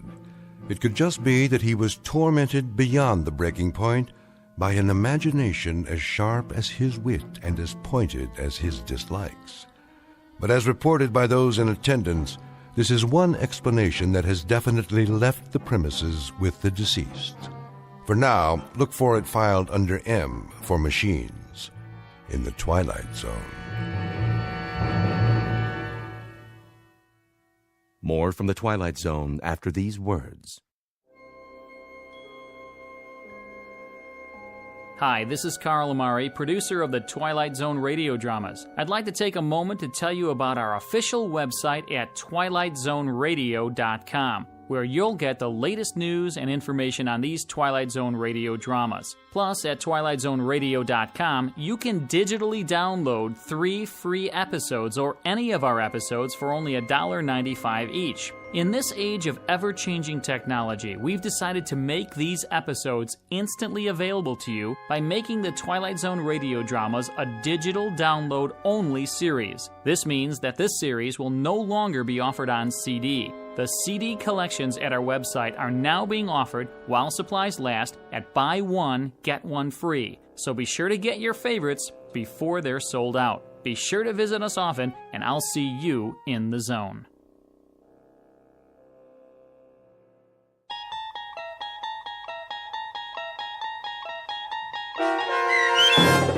A Thing About Machines, starring Mike Starr, with Stacy Keach as your narrator, was written for The Twilight Zone by Rod Serling and adapted for radio by Dennis Etchison. Heard in the cast were Doug James, Peggy Roeder, Rich Komanek, Turk Muller, Guy Burrill, Larissa Borkowski, Irene Olson, Heath Corson, Lynn Foley, Natalia Reed, and Peter DeVito. To learn more about the Twilight Zone radio dramas and to obtain audio cassettes and CDs of these programs, visit our website at twilightzoneradio.com. The producers of The Twilight Zone wish to thank CBS Enterprises, Carol Serling, Dennis Etchison, Dick Brescia Associates, Claire Simon Casting, Don Longo, Terry Jennings, the American Forces Radio and Television Service, our sponsors, and our radio affiliates for helping make this series possible. This copyrighted radio series is produced and directed by Carl Amari and Roger Wolski for Falcon Picture Group. Doug James speaking.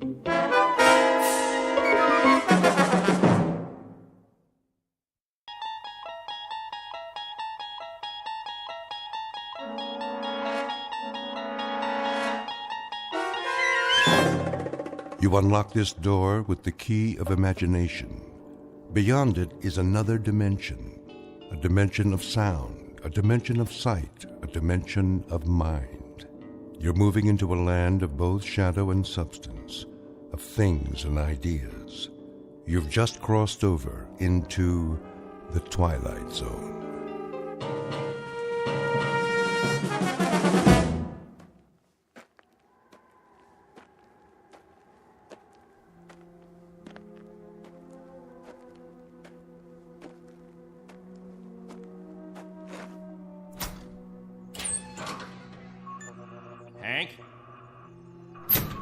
Hank! Oh, morning, Captain. Anything on the radar?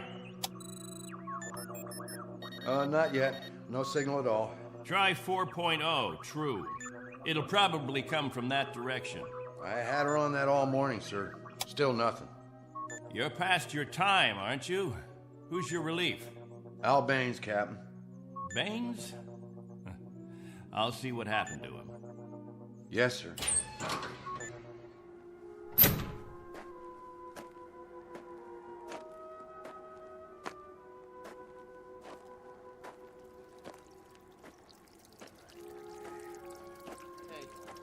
Morning, all. Anything yet? Afraid not. They lost, you figure? There's no telling. Okay if we fill our containers now? Go ahead, as long as the water supply holds out. Be a while till the next batch is ready. Julie, where's your husband? He was sleeping, Captain. Get him, Julie. Is something wrong? There's something wrong. Yes, sir. How does it taste today, Henry? Same as always, hot, flat, and unforgettable. But wet. Suffer it a little bit more. 6 months from now, you'll be drinking chocolate ice cream sodas.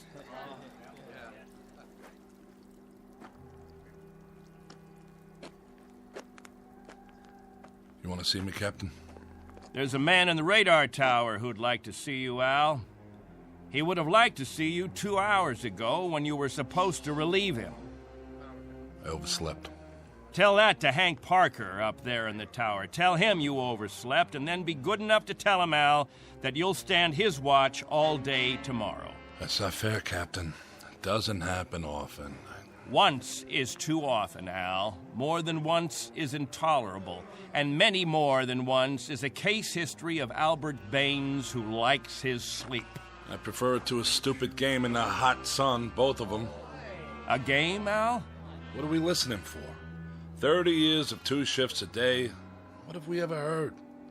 Wind noise. And what have we ever picked up on the radar screen? Dust particles? But anything to make you happy, Captain. You listen to me. There's a ship on its way. And when it reaches this atmosphere, it may want to be vectored in. They may want landing instructions, wind direction, ground temperature. And if Al Baines is in the sack, we may spend the rest of our lives here.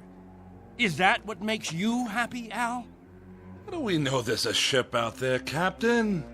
A lot of garbled static 2 months ago that you told us was a message, and then nothing. 2 whole months, and you decide there's a ship coming here to take us back. You make the rules and set the watches and plan the days, and now you tell us the Messiah is coming. And you tell us to pray? The difference between you and me, Captain Benteen, is that I do my dreaming when I'm asleep. You do yours on your feet. There's a ship coming, Al. All of us believe it. Because he tells you to. And we believe him. Whatever Captain Benteen says, that's what will happen. Sure you believe him. He tells you this is the best of all possible worlds, and by God, you break into song. You're sweating your lives away on this rock, but the captain says it's paradise, and we have to clap our hands. Rule by hypnosis. Al, there's a ship coming. This happens to be a fact. There's a ship coming. Believe it. I tell you, it'll happen. And you know it's real, just as you know this is real. You haven't forgotten our ship, have you? The Pilgrim 1? The first spaceship sent up to colonize the outer regions? And this plaque, placed here by the 130 men, women, and children who established the first off-Earth colony. We owe them our belief, because they had faith. Don't ever forget that. Now, if you'll excuse me, I better go check on the generator.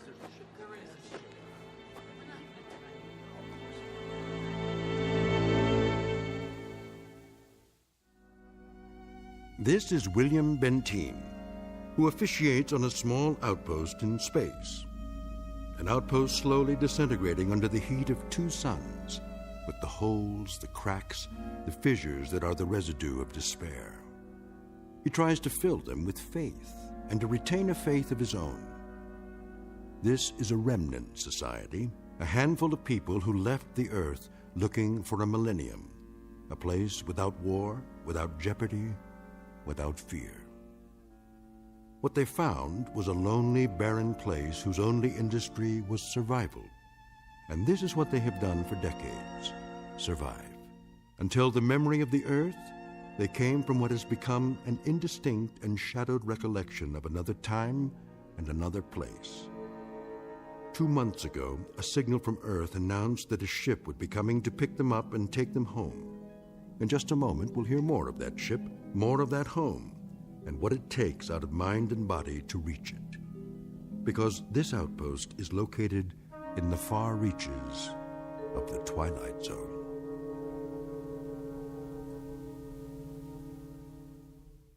And now, The Twilight Zone, and our story, On Thursday We Leave for Home, starring Barry Bostwick, with Stacy Keach as your narrator.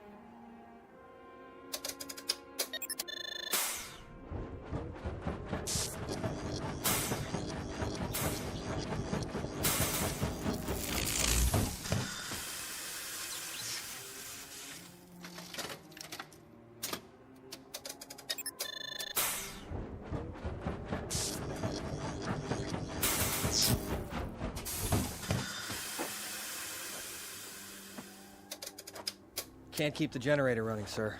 No wonder. Look at these wires. They're rotten. That's all we got, Captain. No backup? This is it. Any insulation? That's all gone, too. We used it on the converter belts. Well, we have to get the current running somehow. If that refrigeration unit stays off, the temperature in the underground rooms will go up 50 degrees. Well, we could stop the saltwater converter for a day or so, switch the parts. Then we'll have to do that. Tell the people to fill up all the jugs they have. We'll be shutting off the water in 6 hours. Yes, sir. Captain, what about the ship? It's on the way. We know that much. Then everything will be different. When we get back, the things that are old and worn out, we'll throw them away. Just throw them away. Captain Benteen. What? The main square. Come quick.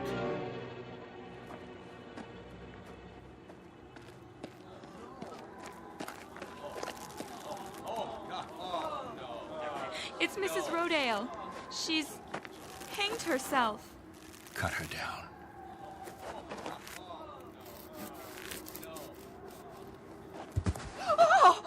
Mommy, what happened?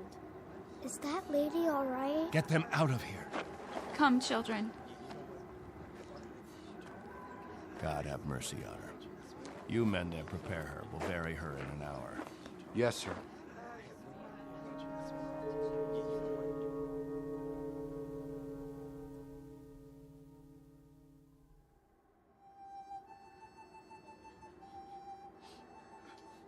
We now consign to this planet the remains of Mary Rodale.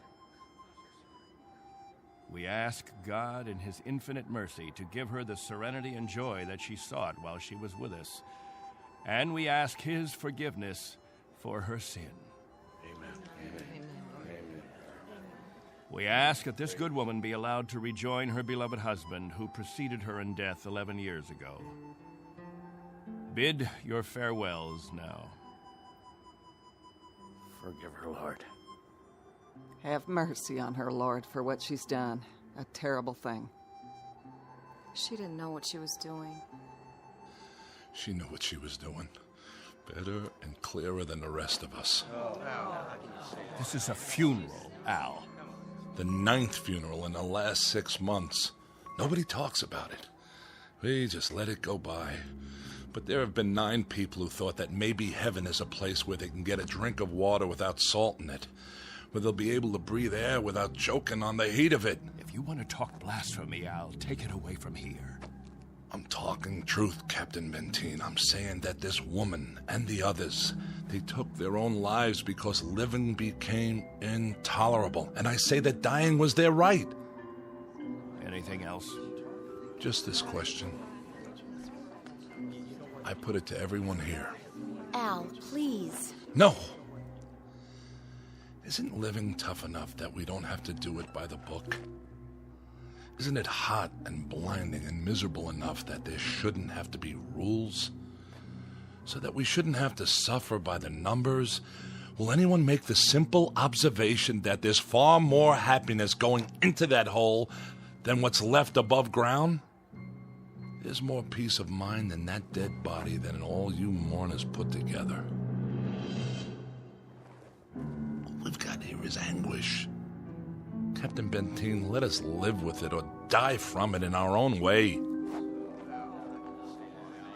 Young Mr. Baines here wants us to lie down in the sun. Young Mr. Baines would have us give in to death when there is still life. He would end all the rules. He'd throw away the regulations. There'd be no standing in line for water. Let the strong take it away from the weak. No rationing of food. Let the young steal it from the old. And when that ship comes down to take us back to Earth, it won't find a society. It will find only a pack. There'll be no human beings left. Only animals. There's a ship coming. It's winging its way in now. It's on its way. Say it. Say it out loud. Let me hear you say it. There's a ship coming. There's a ship coming. There's a ship coming. There's a ship coming. There's a ship coming. There's a ship coming. That's right. There's a ship. A ship. Yes. A ship that's coming to take us. Hear that? Can you hear that, everyone? Do you hear? It's the... Meteor storm! It's a meteor storm! Find shelter. Get inside. Up to the cave. Get up to the cave. Julie! It's Julie. She's bleeding. Quickly, we have to move. I can't. Something hit my arm. I think it's broken. Stand aside, I'll carry it.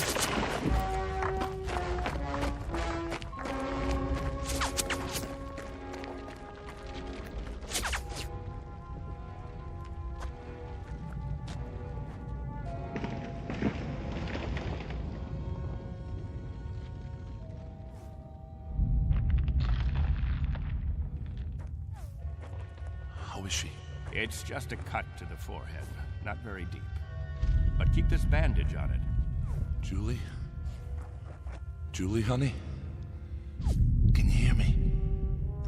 Al? Don't let her move just yet. She may have a concussion. How's your arm? It's not broken. Must have been a rock that hit it. Captain, thank you. For a little first aid. No thanks necessary. I deliver babies, too. You might want to keep that in mind. Now, I'd better go see to the others.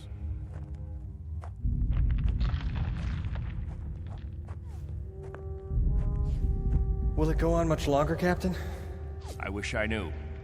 It sounds like it's spending itself. I've seen meteor storms before, Captain, but nothing this size. What about the damage, Henry? 2 underground cells destroyed. At least, that's what it looked like from out front. Everybody accounted for? I think we're all here, Captain. I've checked. Nobody's missing. Thank God. Everyone try to stay calm. The worst of it is over.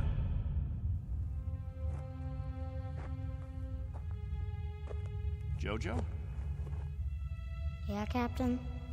You're not scared, are you? Well, kinda. Now, we can't have that. Mind if I sit for a minute? We'll talk, you and me. Captain, tell me about the Earth. Would you, Captain? Tell us what you remember. Yes, do. Well, all right, I guess I can do that. We'd like to hear. You, over there, is that you, friend? Yes, Captain. And you, Buck. Yes, sir. You fill in the holes if I leave out anything. Straighten me out if I'm wrong about any of my recollections. Jojo, I was a boy of 15 when we arrived here. But I remember Earth. I remember it as a place of color. I remember that in the autumn, the leaves changed. They turned different colors, red, gold, orange. And I remember streams of water that flowed down hillsides, and the water was sparkling and clear.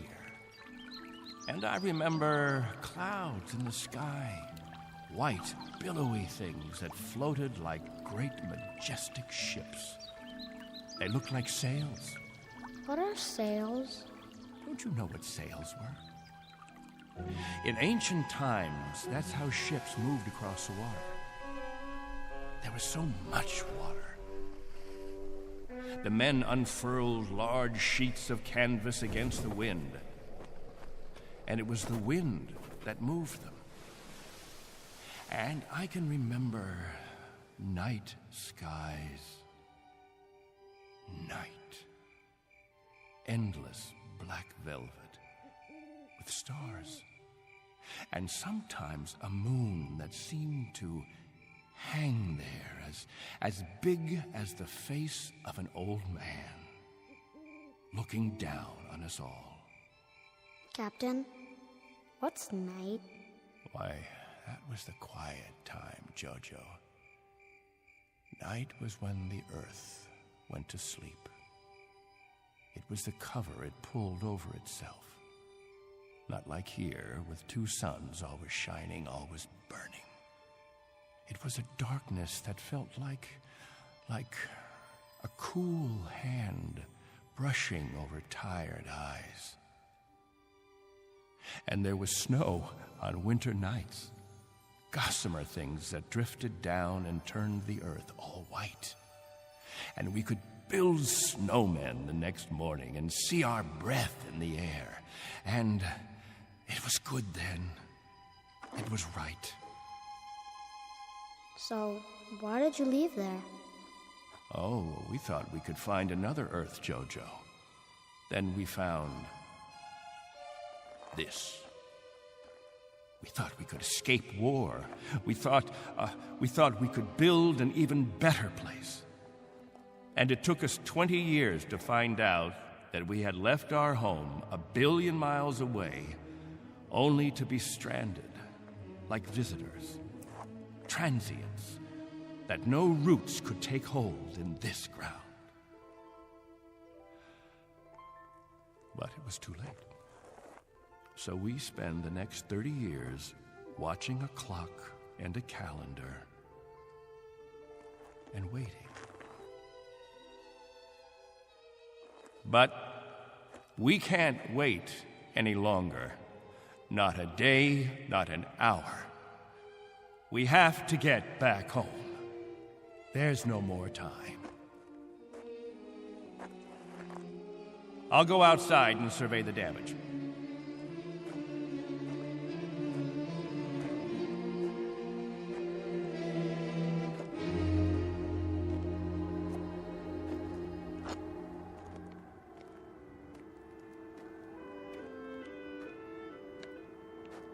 Not much harm. Radar tower is still standing.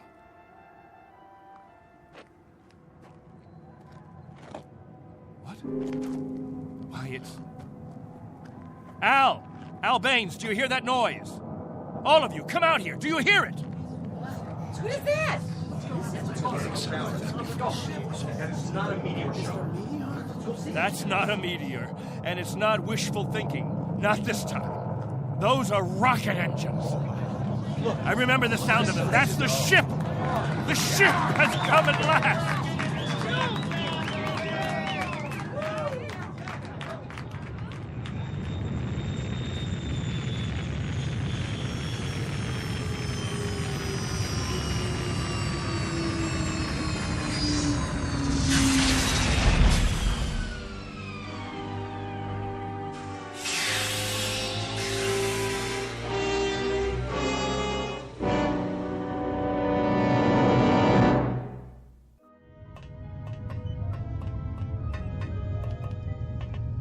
Wow, what a ship.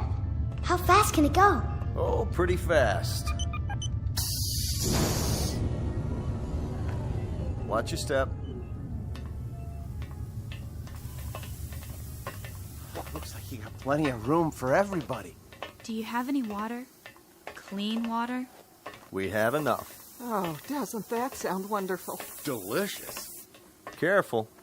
I better talk to your leader. You have one, don't you? Sure do. Captain Benteen. I don't see... He's standing over there. Hey, Captain, come see the ship. Mr. Benteen? I'm Benteen. Colonel Sloan. I command the Galaxy 6.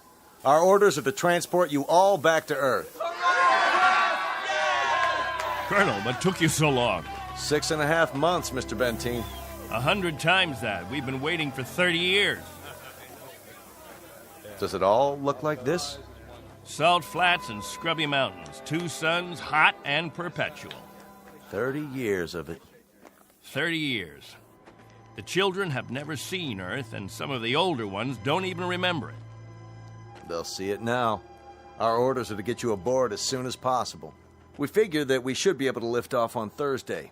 Are you still using Earth time? Of course. Good. That'll give you 3 days to prepare. Unfortunately, your people will only be able to take what they can carry. Over 200, aren't there? 187 men, women, and children. It may be a little crowded, but we'll fit you all in. You've been used to a lot of space, Mr. Benteen, haven't you? Space?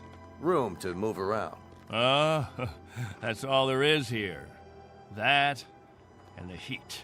I can feel it. They'll make the trip standing on their heads if necessary. I'm sure they will, but I don't think that'll be necessary.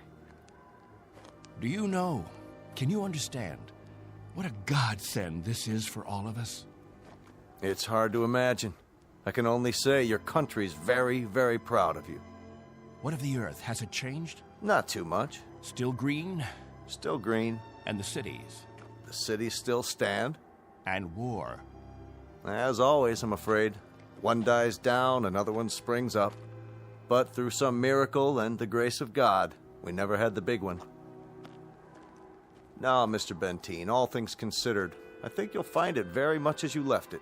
Captain Benteen. Captain? That's what the people call me. This place, their very lives, it's all been my responsibility. You've done quite a job, Captain Benteen.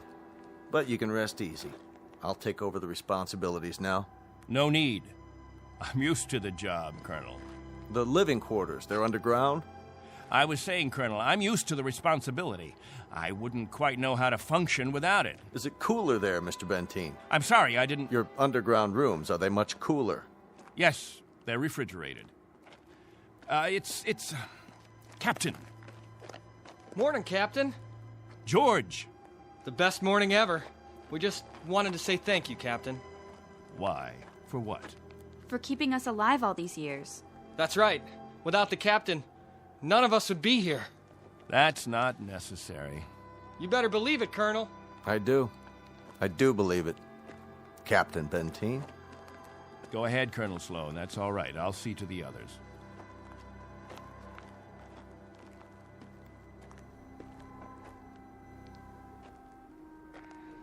You know, I don't need this. I'm not going to take this. Hi, Captain. Julie, where's your bandage? Oh, I don't need it anymore. But we put one around your head so the cut would heal. What's this? Isn't it incredible? It's called a medicinal patch. You wear it for 24 hours. It accelerates the growth of new skin. Look at her forehead, Captain. You can hardly see the scratch. Better put the sling back on your arm, Al. I don't need a sling. Just this metal band. It's magnesium. Colonel Sloan said my arm would be perfect by the end of the week. Well, I seem to have had my practice taken away from me. But while we're here, I'd use that sling. I'll bet I've fixed about 500 broken wings in my time, and the only way to be sure it heals properly is to keep the limb immobile. Where's Colonel Sloan? I want to ask him what to pack.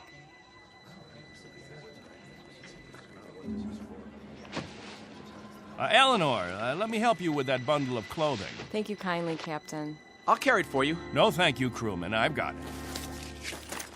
Here you go, ma'am. I don't know how to thank you. Are all the crew as strong as you?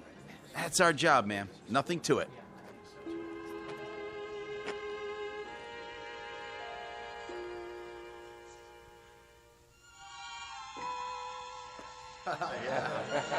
Hello there, Captain. Will, I'm so excited. How much longer? not long. Be patient. May I have your attention, everyone? Good question. Quiet, please. What is it, Captain? As all of you know, we have less than 36 hours before we depart. And as I told you earlier, there is a maximum allowance of 14 pounds per person. Soon we'll begin weighing your belongings, and if we're over the limit, I'll make up a list of necessary items. I hope I'm not intruding, Captain. I was just telling them about the weight requirements. We'll handle all that tomorrow. I heard you'd called a meeting here in the cave, so I brought Lieutenants Engel and Rafferty with me. Everyone has so many questions about Earth, I thought perhaps this would be a good time. More questions? Actually, Colonel, the purpose of this meeting is simply to make some last-minute arrangements. Colonel, I used to live in San Diego. Is California still the same? Sunny and warm most of the time, but not this warm. Los Angeles has become the biggest city in the world. These kinds of questions, we could just as well handle them when... Colonel Sloan, are there still major leagues? My dad used to tell me about baseball and the World Series. The leagues are just as before, American and national. What about the Dodgers? They came in 10th last season. I'm told they need pitchers pretty desperately. I'll tell you what, when we're finished here, we'll improvise a ball and bat and have ourselves a game. How's that sound? Yes! That'd be great. Let's do it. I think it's a little hot for that kind of activity. What we could do is have some group singing. We haven't done that for a while. I got an old sack. That'll be the ball. Who's got a stick? What are we waiting for? Let's go. Please, wait. We haven't finished yet.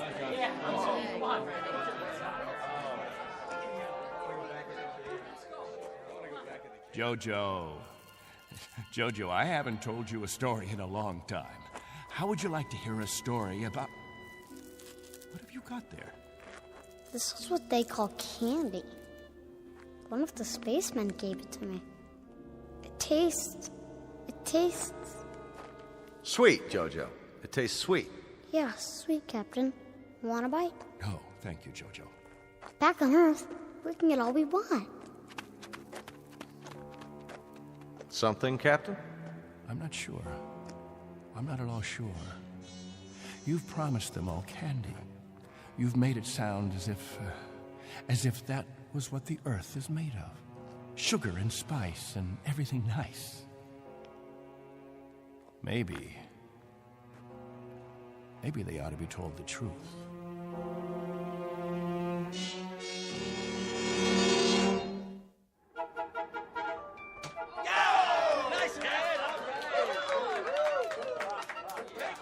The universal language. Baseball. You have a limited vocabulary, Colonel. Do you have any idea what the temperature is? At this hour, it's about 110. I don't know whether your crew can take it, but I know my people. They're going to pay for this little athletic event. Some of the older ones, it might even be serious for them. It's just a game, Benteen.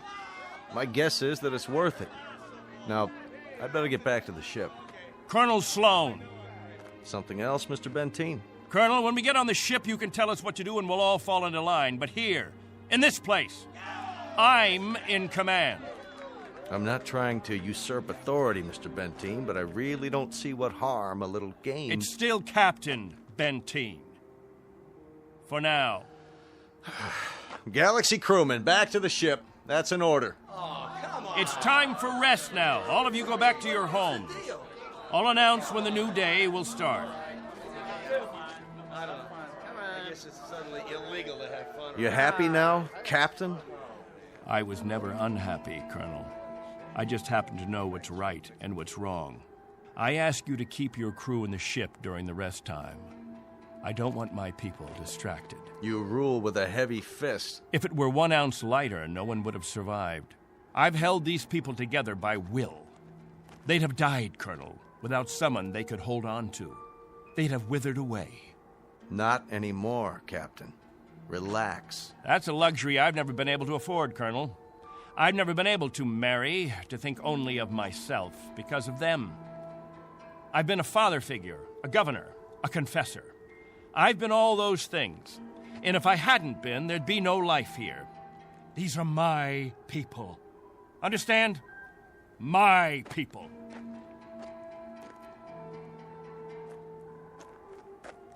What's with him, Colonel? I'll bear with him a little bit longer, fellas. He's really quite a man. He's got just one minor aberration. And what's that? He believes he's God. As far as he's concerned, we're booting him out of heaven.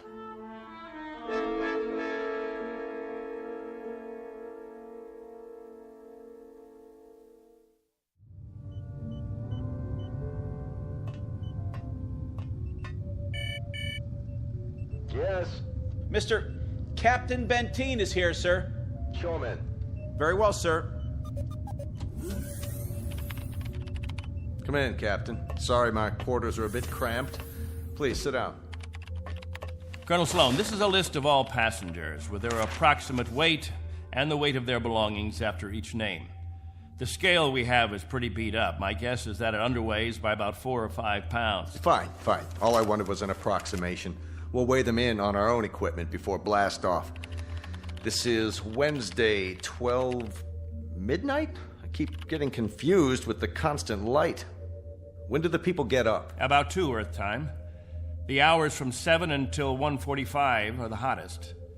That's when we try to stay indoors. Then we have our meetings at the cave about 2 hours afterwards.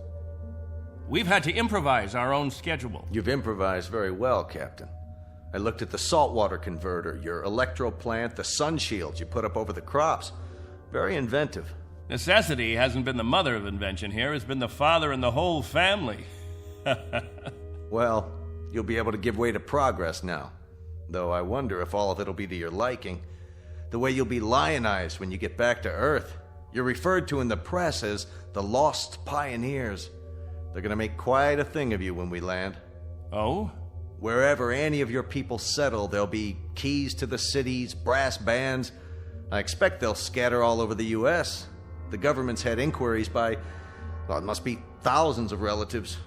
My guess is that they'll just about have time to look into a television camera and then get whisked off. Well, they won't be scattered, Colonel. They'll go as a group. We'll find a place where we can settle, and that's where we'll stay. I'm talking about when we get back to Earth, Captain. That's what I'm talking about. They won't be splitting up. Not my people. Captain, as a point of interest, did you ever ask them? Ask them what? Whether they'd want to stay together. That would be a ridiculous question, like asking a child if he wants some more ice cream. They're children, you see, Colonel. Oh, chronologically, they range from 6 months to 60-odd years, but socially, psychologically, they're children. I've kept them alive and functioning all this time. Once we're back on Earth, I'll simply continue the process. Captain Benteen, have you told them that? Have you told them that after 30 years of waiting, 30 years of living in a compound, they're going to travel 1 billion miles just to walk into another one? Have you? There's no need. They wouldn't have it any other way. To leave them to their own devices, that would be an act of cruelty. Captain, do me one favor. Just ask them.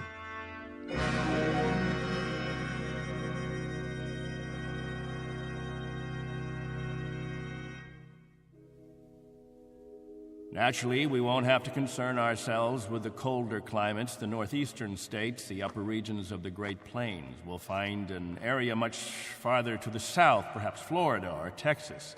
Southern California has a temperate climate. Captain, you better tell us about frostbite treatment, because I'm moving to Wisconsin. That's where my family settled originally. What about Oregon, Captain? That's where Joan and I plan to settle. I've heard about the forests there. New York. Please, wait a minute. You don't understand. Let me make this clear.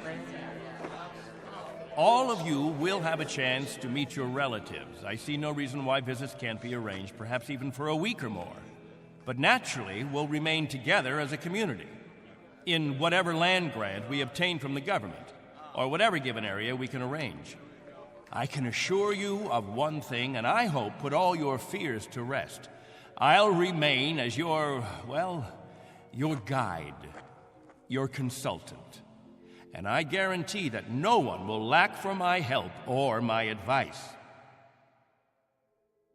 Captain, Julie and I were thinking of farming. Why, that's a fine idea, Al. We'll farm just as we have farmed, but much more easily. The rainfall back on Earth is so plentiful.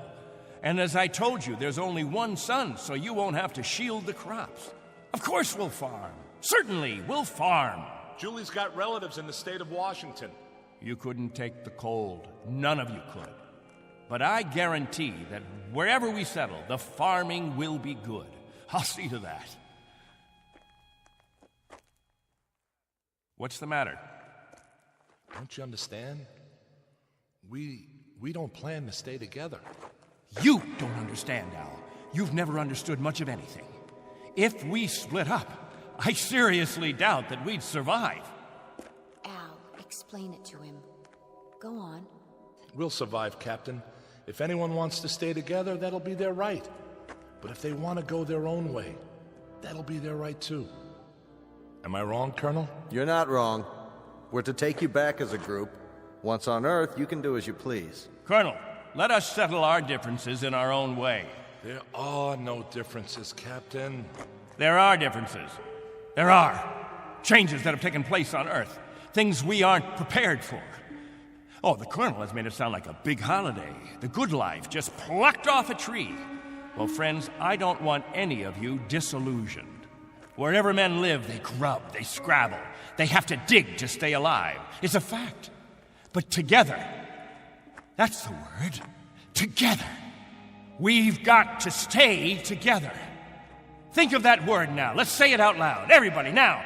Together. Together. Together. Together. Together. Looks like the congregation isn't with you anymore, Captain. What's the matter with all of you people? Wait.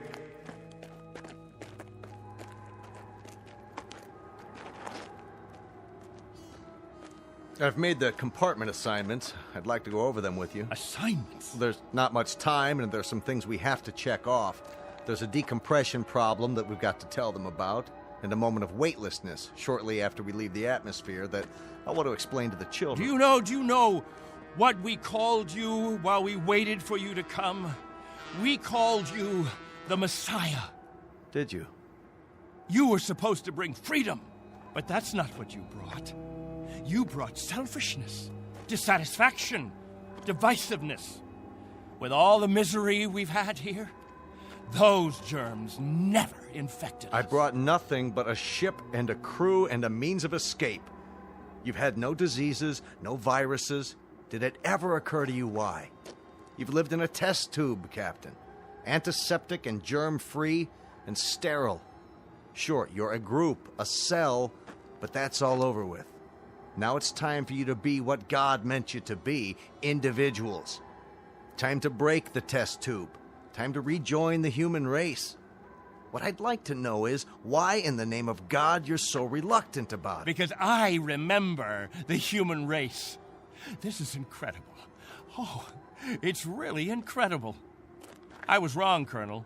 I've been telling them about an Earth that doesn't exist, an imaginary garden. No, we can't go back. It's too late. Captain, really?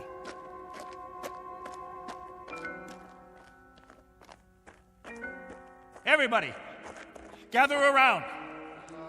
I've got something to tell you. Listen to me, all of you.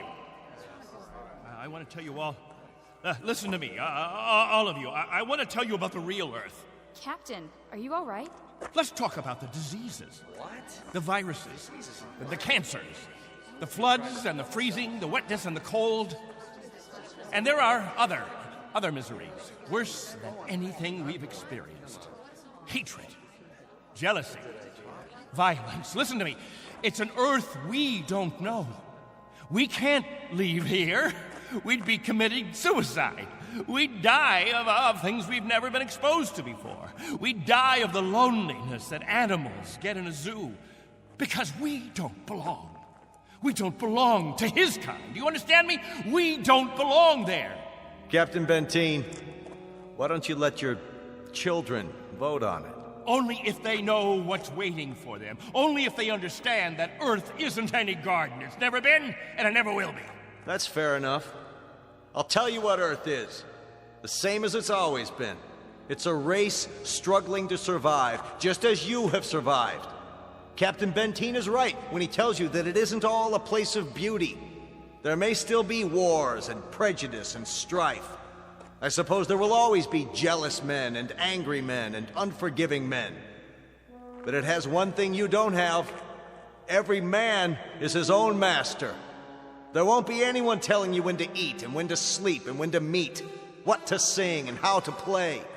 Instead of heat, you may feel cold, and instead of thirst, you may feel hunger. But you'll be men and women. You won't be sheep. You won't be a kindergarten. And when you pray to God, his name won't be Benteen.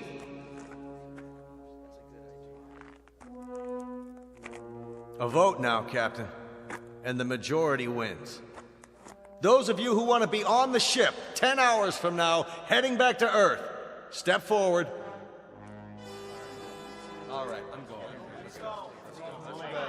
Let's go. Go. That's it. I suppose that makes it unanimous, Benteen. Even you, Jojo? Well, I want to go with the Colonel. Give me something, anything. Give that sledgehammer. Here. No, let it go. Angle, Rafferty. There, sir. Stop him. He's running from the ship. No. Captain, no, please.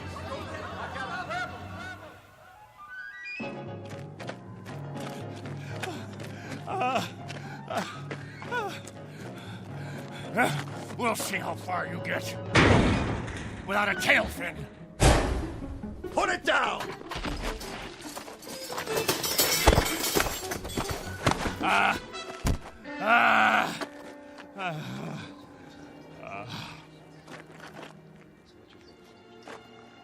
You all right, Colonel? I'm fine. What about the ship? Just a couple of dents, nothing serious. Lucky you stopped them when you did. Captain Benteen, let go. For everyone's sake, loosen your grip and let go. God help you. God help you all.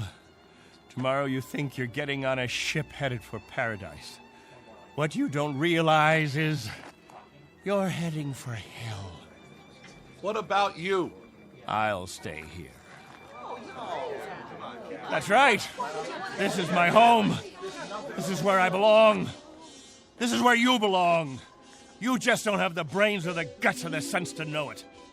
This ship leaves at 0800 tomorrow. If you're not on board... I want no special privileges, Colonel Slow. No special treatment. If you're to blast off at 8, you blast off at 8. As for the rest of you, you can go on the ship or you can remain here with me. I'll be at the cave. Any who want to remain can meet me there.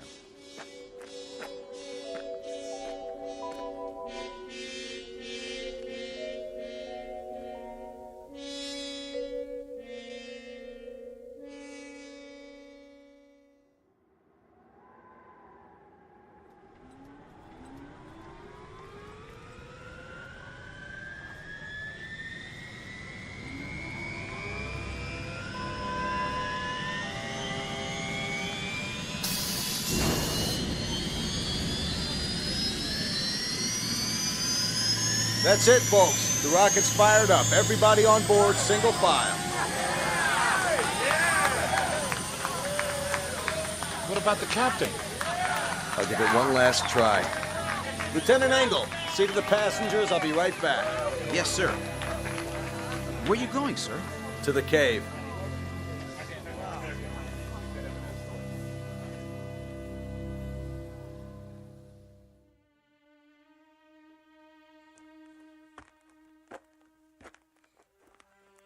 Captain? Benteen? Benteen, we know you're in here. Please, let us talk to you. He's not going to show himself, Colonel. We're leaving now. We have to blast off in 5 minutes. If we don't, we'll have lost our orbital position. Benteen, it has to be now. Captain, please, come out. Remember this. If we leave without you, there'll be no other ships. This is where you'll live the rest of your life. And this is where you'll die. All right, Benteen. As you prefer. Let's go, Baines. Goodbye, Captain.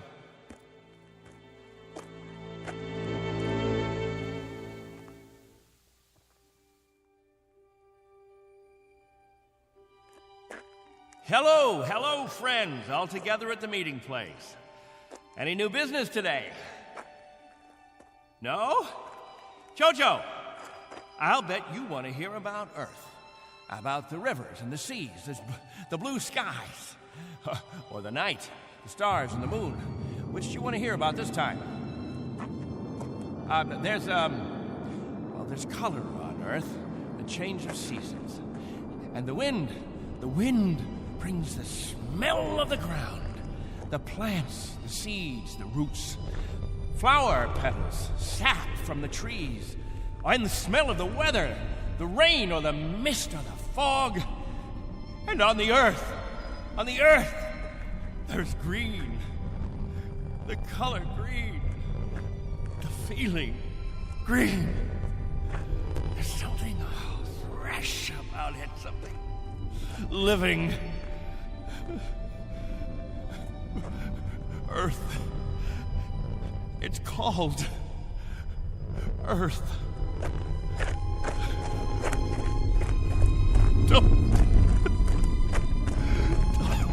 Don't leave me. Please. Oh, don't leave me.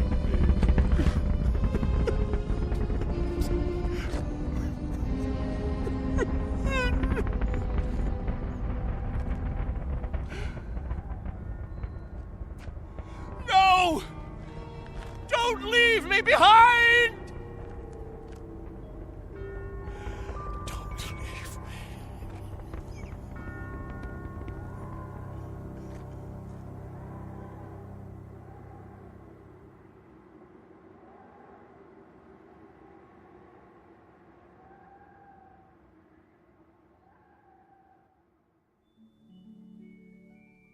A man named Benteen, sometimes known as Captain, who had certain prerogatives. He could lead, judge, legislate, even dictate. It became a habit, and finally, a necessity. William Benteen, once a god, now a population of one, on a distant outpost in the Twilight Zone.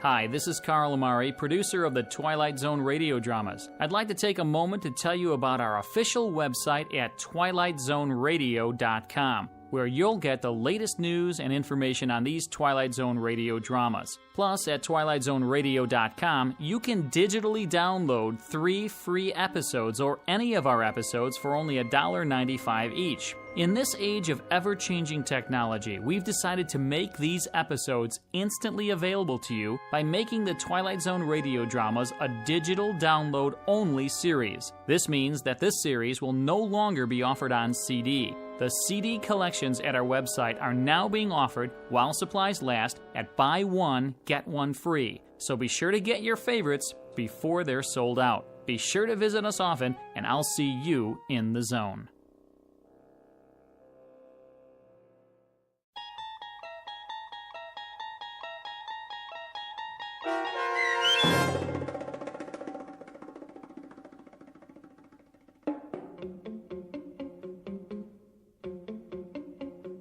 On Thursday, We Leave for Home, starring Barry Bostwick with Stacy Keach as your narrator, was adapted for radio by Dennis Etchison and written for The Twilight Zone by Rod Serling.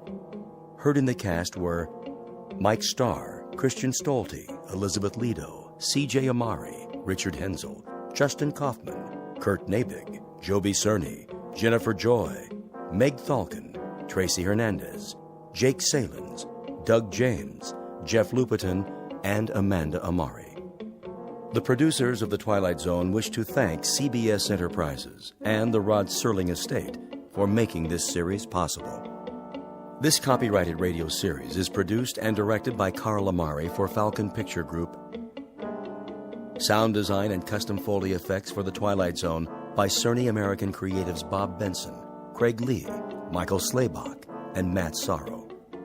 To learn more about the Twilight Zone radio dramas and to contact us, visit our official website at twilightzoneradio.com. Doug James speaking.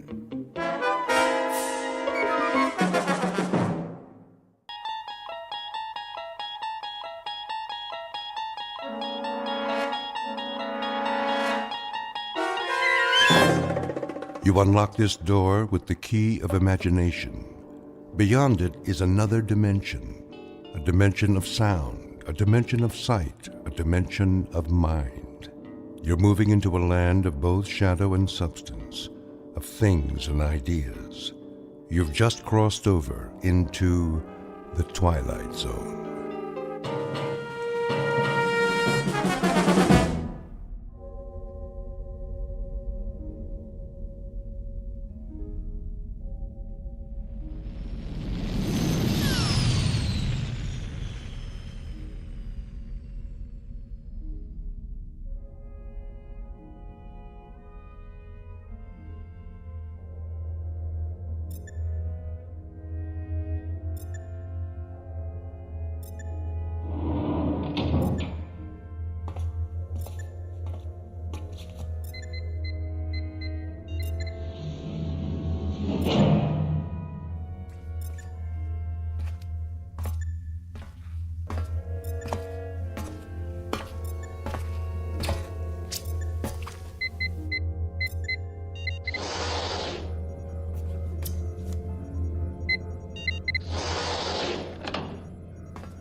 Probe 7, log entry 1411.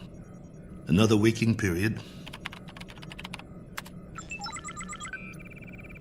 Ship seems to be functioning perfectly as usual. Wish they could make cars this reliable back home. Oxygen supply, right on the button. Food supply, a little over. Something wrong with my appetite. Not enough exercise, I guess. I know. More workout time. Gotta stay in shape. Never know who I might meet in space.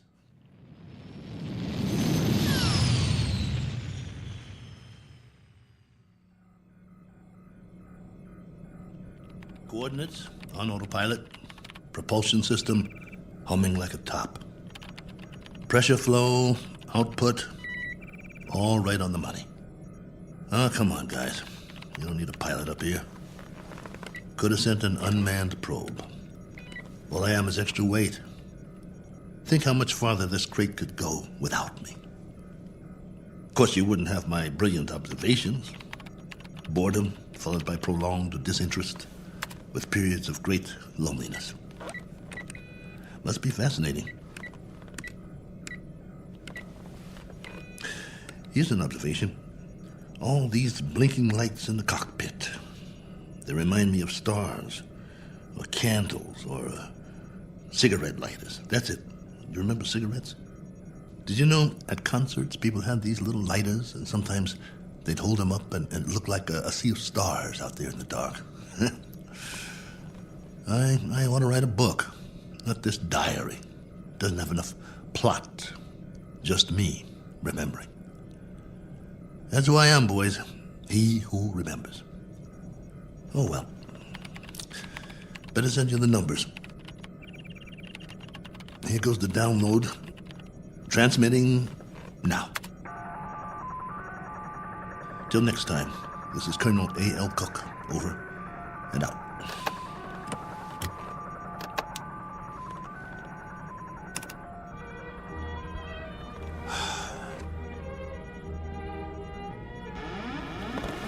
Hold on, I think we've got a malfunction here. Some kind of overload. Yep, there's a power drain. Initiating diagnostics. No time for that. Switching to manual override.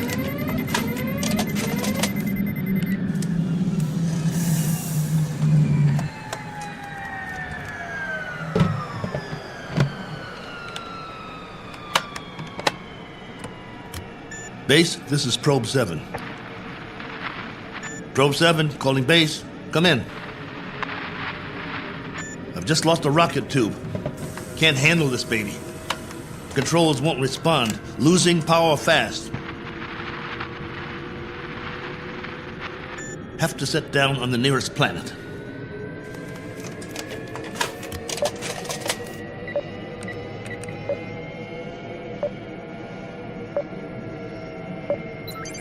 Got one in view now. Not much choice.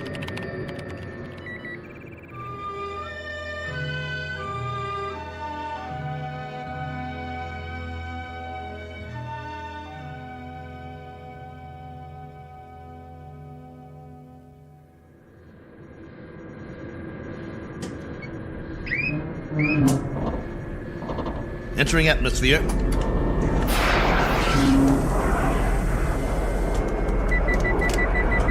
Surface coming up fast.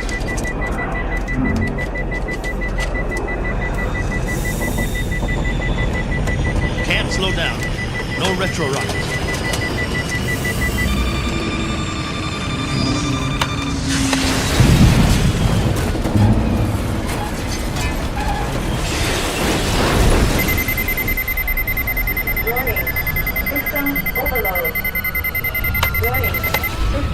Ship's about to catch fire. Base, do you read? This is Probe 7. Probe 7. Mayday! Mayday!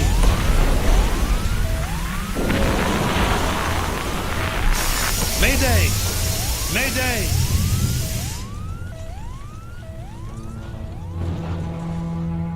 One Colonel Cook, a traveler in deep space several million miles from his point of departure and presently out of options. He set a course across an endless ocean in a one-man lifeboat, now scorched and broken on an alien shore. But even if he should survive, his greatest ordeal is yet to come, for he must face a far more dangerous challenge, an opponent more menacing than the cold, lifeless vacuum of space.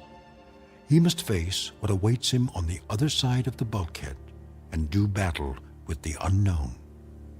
As soon as the dust settles, he will take stock of his plight with very little effort, a single 360-degree movement of head and eyes. For Colonel Cook has come to rest on a small, undistinguished planet not on any chart, one that is actually an outpost in the Twilight Zone. And now, The Twilight Zone, and our story, Probe 7, Over and Out, starring Lou Gossett Jr., with Stacy Keach as your narrator.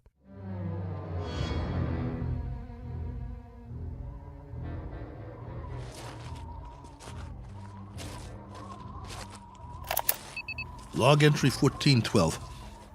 I'm alive. That's all I know for sure. The ship is wrecked pretty badly. It might be possible to realign the main drive, but not without help. So far, I'm holding up. One badly bruised head and a broken right arm for which I've made a sling. A few more painkillers in the first aid kit, but after that, I'm on my own. The planet has an atmosphere, so I don't need the pressure suit. That's another stroke of luck, if you can call it that. The terrain is desolate. Sand, rocks, some low-grade plant life. That means there's water. The question is, how much and where? The ship has cooled down now, what's left of it. Main instrument panel is intact, so I'll try to contact the base directly, if there's enough power. More later. Cook, signing off.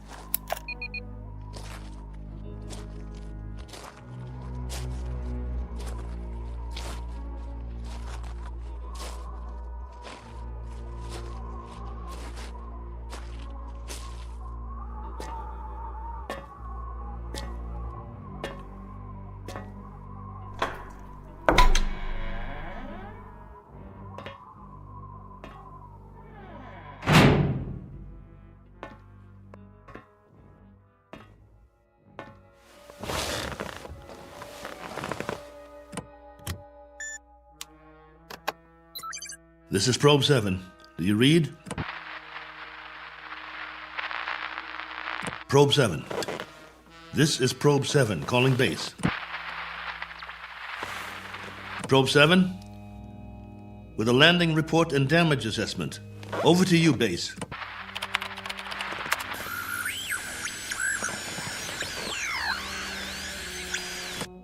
This is Probe 7. Come on, base. I'm waiting. Probe 7, this is base. You're coming through low, barely audible. Blaine, is that you? Yes, this is Lieutenant Blaine. We read that you're... This is Cook, Probe 7. I'm glad to hear you. Cook? Cook, we thought we'd lost you. Your transmission was interrupted. Everything was interrupted. I'm lucky to be alive. Probe 7 made unscheduled landfall approximately 7 hours ago. What? Come again. Can't hear. I thought you said... I've crash-landed, Blaine, in another planetary system. Didn't have much choice.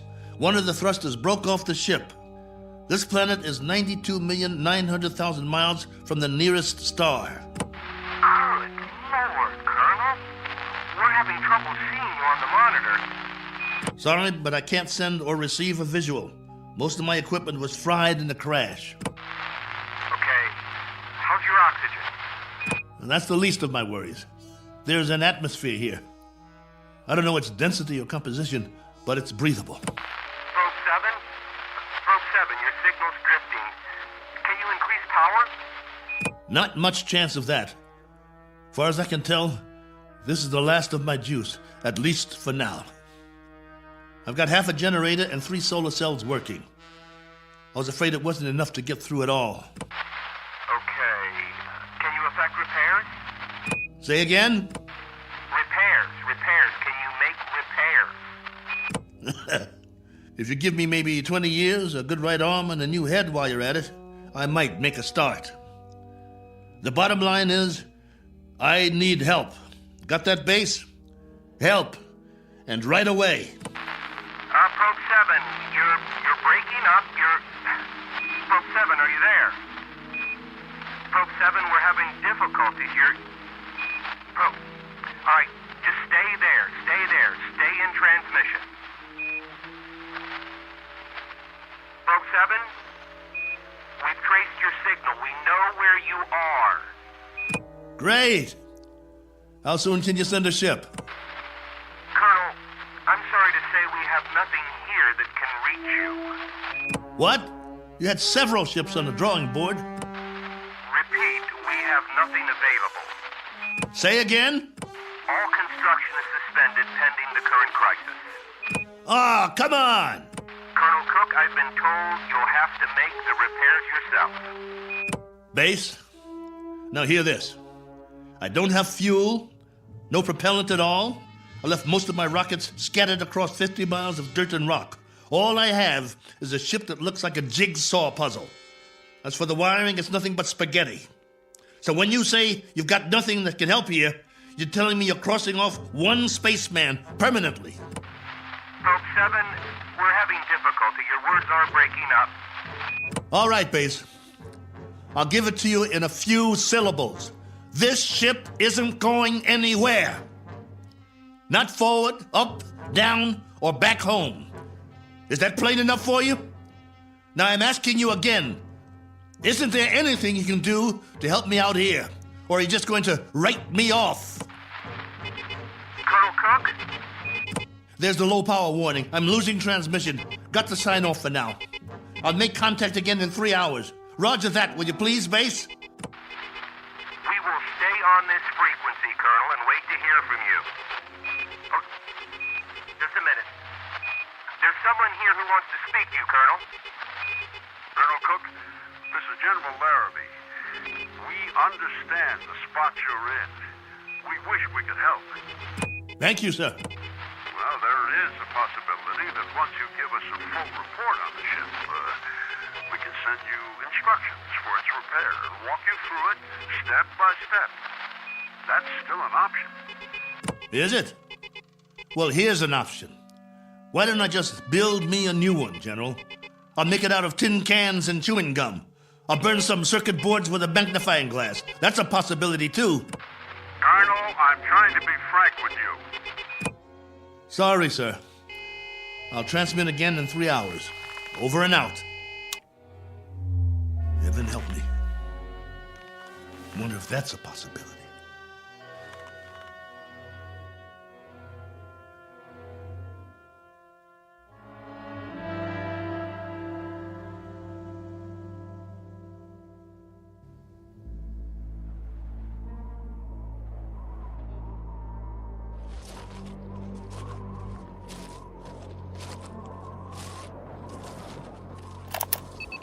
Log entry 1413. I'm standing on a hillside a few meters from the ship. You hear that? I think there's going to be a change in the weather. Back home we'd call it a sandstorm. Better head back soon. I see vines and some flowers down the other side of the hill. There's more life here than I thought. As to what stage of evolution is reached, that's pure conjecture. No sign of animal life, but the vegetation grows thicker in certain areas, like the valley. Can't trust my leg yet. Better stay close to the ship. I've picked some plants for analysis. We'll see if there's anything edible. Hey! Anybody! Hey! Take me to your leader. I've got beads and wampum. Is anybody here?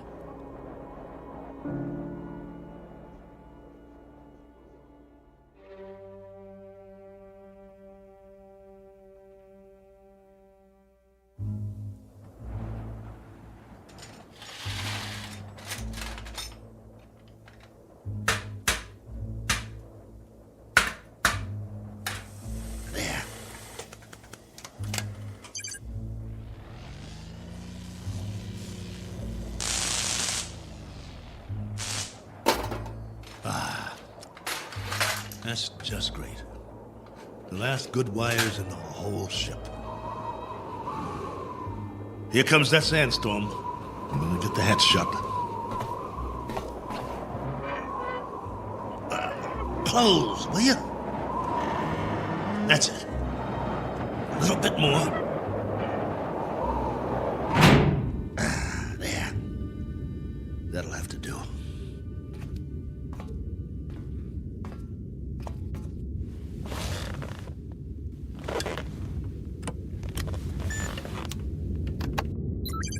This is Probe 7, calling base.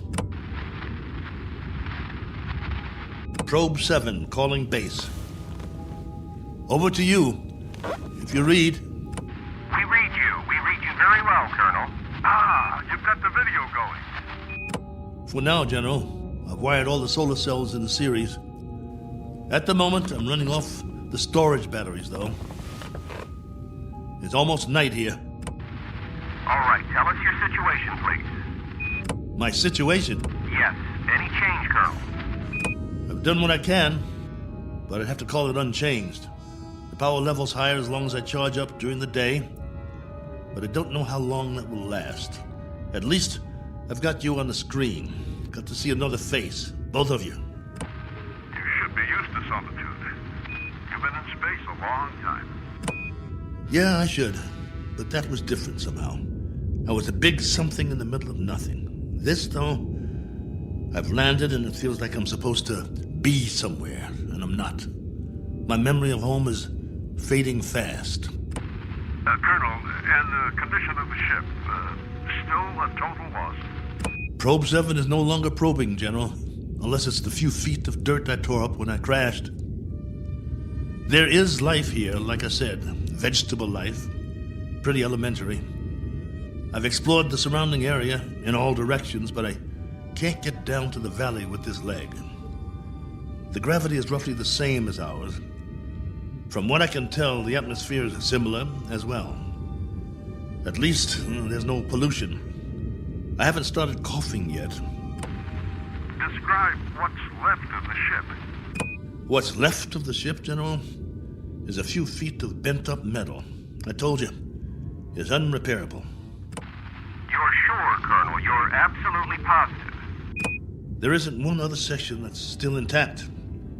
She'll do for a museum or a junkyard. Take your pick. As for me, I don't have the luxury of making a choice. Nor do we, Colonel. Nor do we. Right. The crisis. Listen to me, Cook. We've got a major problem here. Oh, you do? Since you left, we've had an international incident. A serious one. There's talk of war. The next 24 hours will be crucial. As long as I can remember, there's always been a crisis, and there's always been talk of war. Well, hasn't there? Yes, but this time I'm afraid. You'll forgive me, General, but I've got a crisis too, and it's a very immediate one. I have the remainder of my rations and 2 broken bones in one arm. You have my location. I need to know that help of some sort is on the way, or would you call that unreasonable? Now listen up, Colonel. The rest of the fleet's been taken out. There isn't another ship, unless we build one. And if we go to hydrogen war in the next few hours, there'll be nobody left to do the building. Do I make myself clear? You're serious? That's the realistic view, Colonel. It may go down hard, but I'm giving you the facts of life. 10 hours from now, maybe 6, maybe 4, we'll be fully committed. I'm talking about 500 million people, not just one man. That's about as clear as I can put it. Very well then, General. I guess that's it. We don't see any alternative. Will there be any point in making further contact with base? Yes, Probe 7. For 2 reasons I can think of. Both of some benefit to you. One, so you'll know that you're not alone up there. And 2, to confirm that your own world still exists. Though the latter is a moot question at this point. Over to you, Colonel. I can't think of anything else to say at the moment. Feel free to keep the signal open, if you like. Can't do that, General. I need to charge the batteries when it's light again. Here's that storm. Don't know how strong it'll be or how long it'll last. But I'll try to get through it. Nothing else I can do. Then, for whatever it's worth, know that we're still here. For now. Over to you, Probe 7. Roger, base. And out.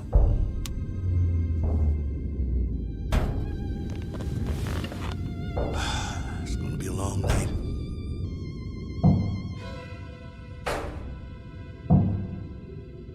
Wait.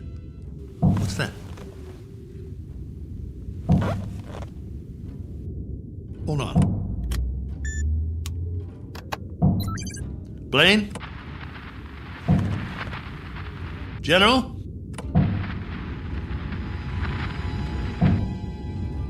I wish you could hear this. There's something outside, I swear. Something or someone.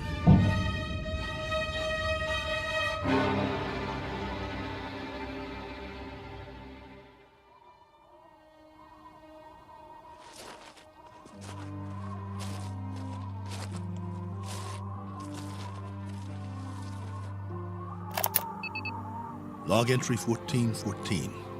Just in case anybody ever hears this, I didn't get much sleep last night. I was waiting for the wind to die down. As soon as it did, I opened the hatch sometime around dawn. You see, I thought I heard something pounding on the hull, over and over. It couldn't have been an accident. It had to be something intelligent trying to signal me, to let it in from the storm. That was what I thought. Funny the way the mind works. I've never been so glad to hear anything in my life. And at the same time, so afraid. But I opened it anyway. Well, everything was covered with a fine layer of sand, silica crystals, very much like the soil back home. And that was the trouble. Whatever had been outside, there was no sign of it now. If there were tracks, the sandstorm had wiped them out. The ground, everything, smooth as a beach where no man has gone before. I did find something, though. A broken branch. So it was only the wind, after all, blowing it back and forth before it broke off. Had me going for a while. So much for my man Friday. Now I'm back to the old routine. Reconnaissance, hunting, and gathering. Just think, a few million years from now, something on 4 legs, or 2, or 8, may actually walk this barren planet again. A few million more years, and it will grow a bigger brain so the species can start doing the same things I'm doing. Foraging for food, trying to survive. Wonder if there'll be anything left of the ship by then. Probably not. Me? I'll be a fossil at the bottom of a tar pit somewhere, and no one will realize I was ever here. Well, onward he marched, for want of anything better to do.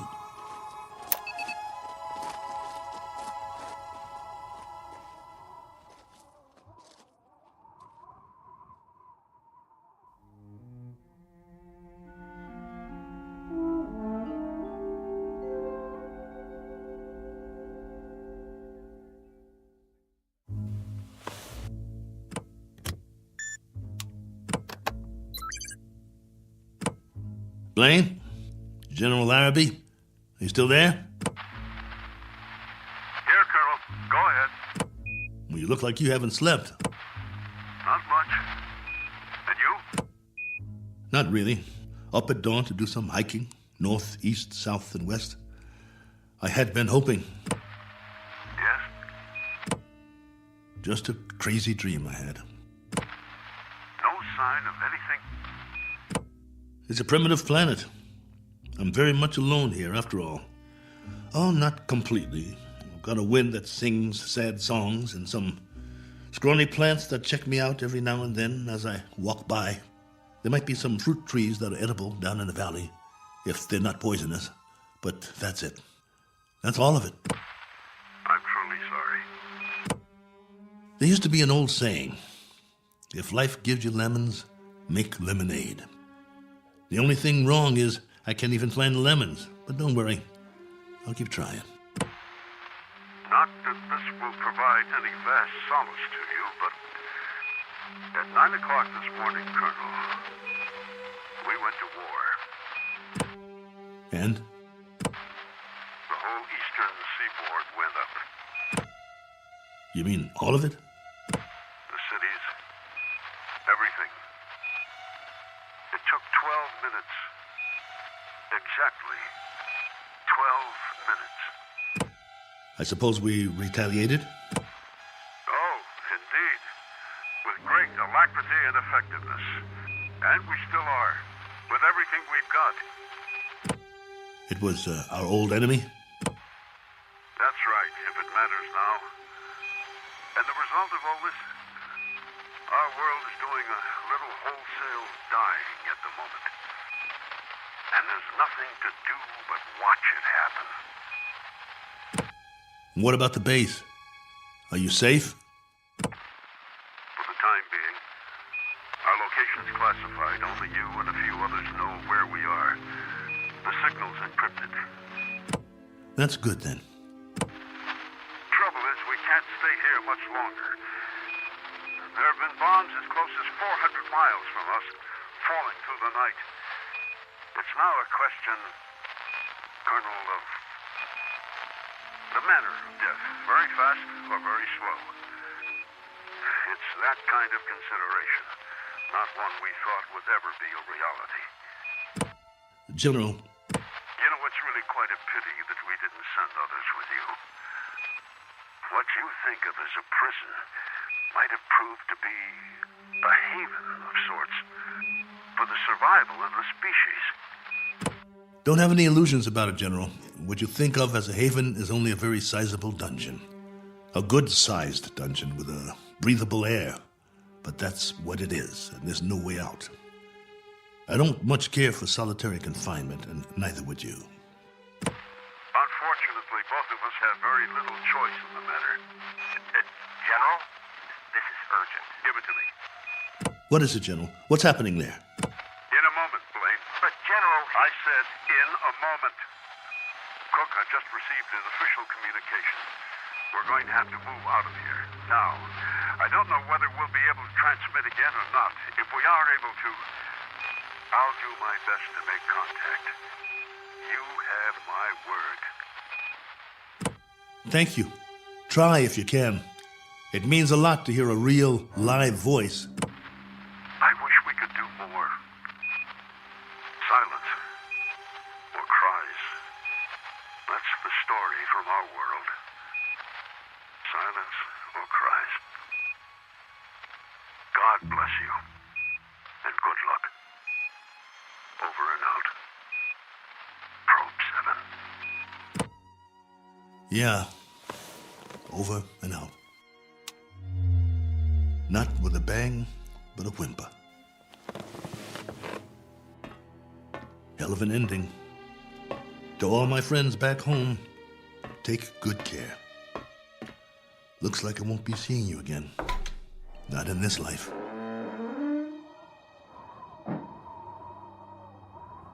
Time to start a new project. Chapter 1. The Memoirs of Colonel A.L. Cook. And I've got a very good memory. You wouldn't believe the stories I could tell. Who knows? After I'm gone, maybe someone else will crash here and find it. A lifetime of memories. Every sight, every sound, all the way back to the beginning. The kids I knew, the girls I dated, my friends, mom and dad, the first job, all of it. Every detail recorded for posterity. Has anyone ever done that before? Maybe people who keep diaries their whole lives, except that no one ever got it all down. Didn't have the time, but I do. All the time in the world.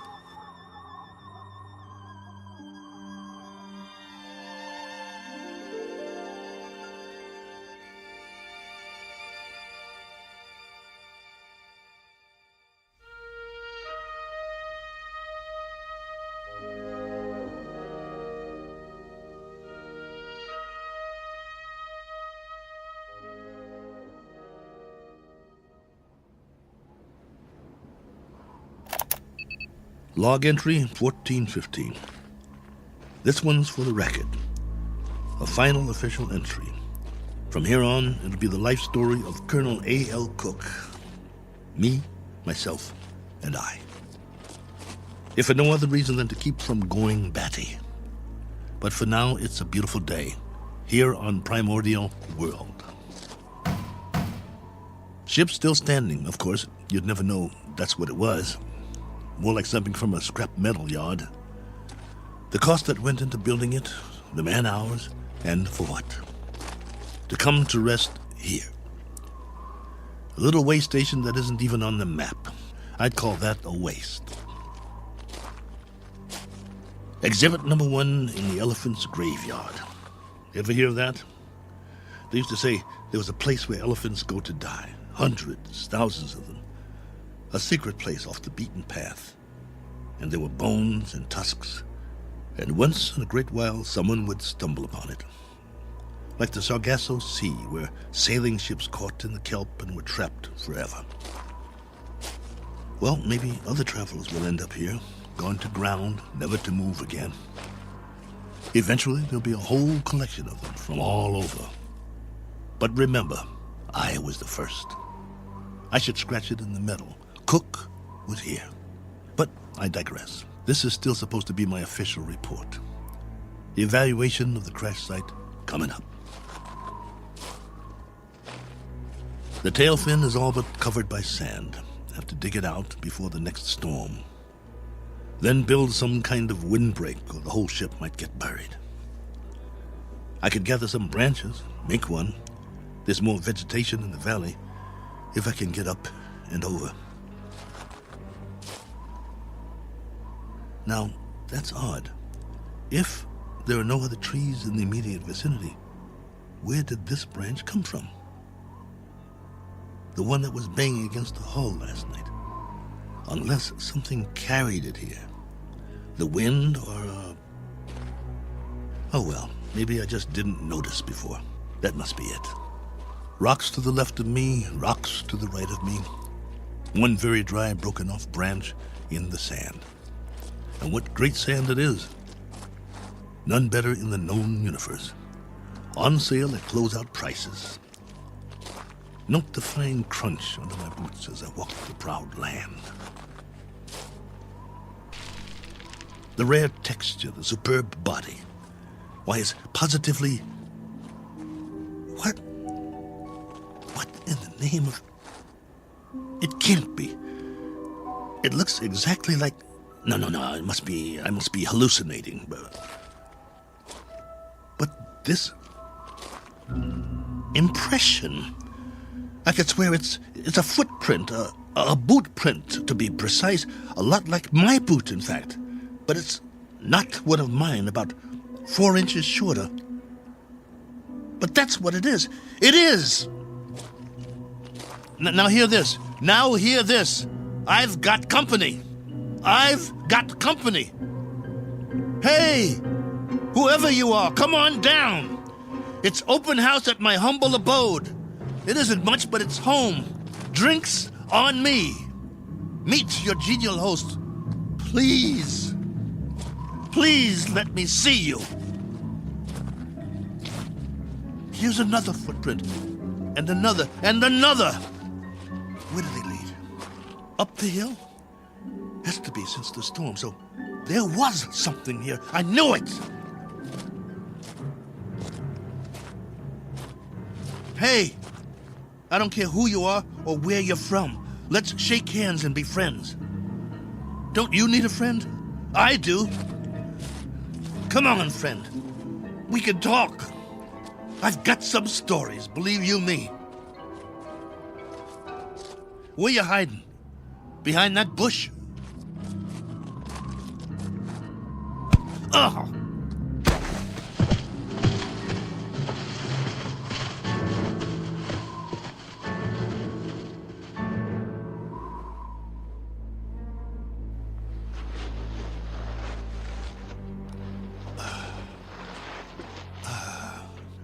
Blood on my head. Something hit me. Why'd you do that? Probe 7, come in. Got to get inside.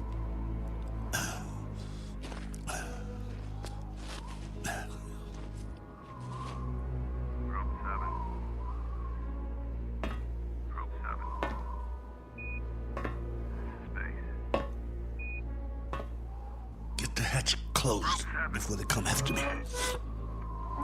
Probe 7. Can't let them get in. This is Base. With our last transmission, we got ours a few minutes ago. A 500% increase in radioactivity. Not much hope for us.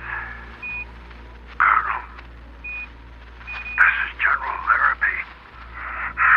I wanted to wish you well. From what we can gather, the enemy got it just as bad as we did. We wiped them out. And they wiped us out. One last forlorn wish for you, Colonel. If you ever meet someone where you are, whoever they are, and however it happens, in whatever circumstances, I hope it can come without fear. I hope it can come without anger. That's what they're going to have to put on the stone. The one we'll all be buried under on our world. Here lies a race of men who flex their muscles one time too many. I hope your new world is different, Cook. I hope there's no such word as hate. I hope there's...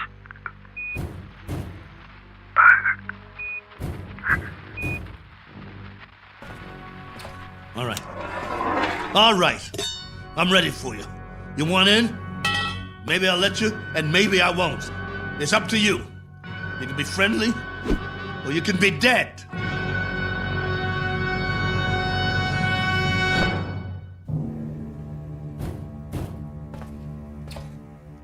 Hey, friend. You want to come in? Must be lonely out there. I hear you. What's the matter? Hungry? You're going to get a lot hungrier.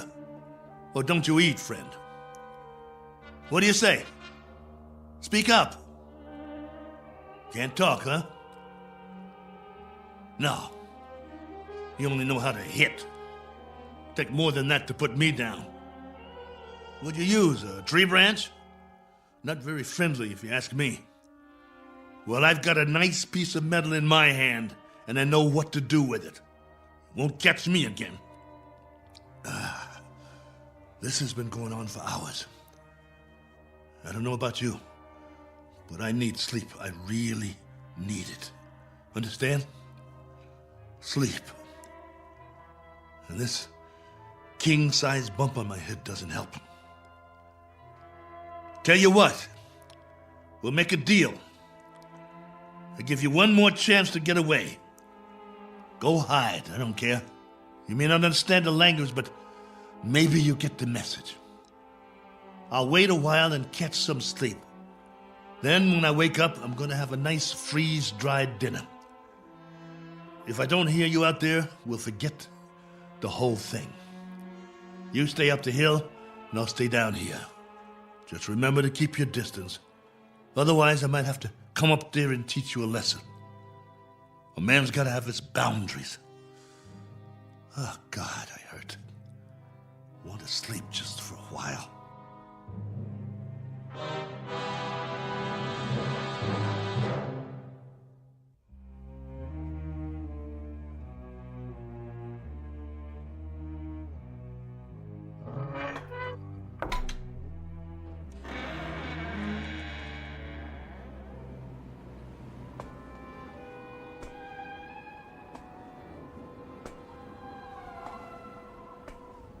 Hey, friend. Gotcha. Stay down. Pretty weak, aren't you? Let's see who you really are.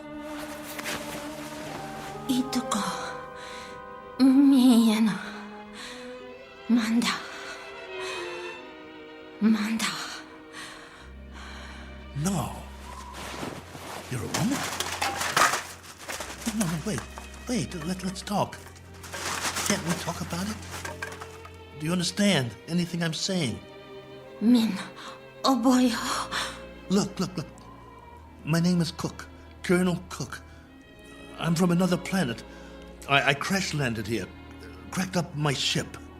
This is my ship, get it? Or it was. It can't fly anymore. Now I'm just a wingless spaceman with no place to go and all the time in the world to get there. All right, be that way. I'm not going to hit you. I'm putting my weapon down, see? Oh, what difference does it make? You're probably an illusion, and those prints you left on the ground, they're illusions too. I've been fighting a running battle between fear and loneliness took the prize. You can disappear any time now. Any time at all. Go on. Poof! In a puff of smoke.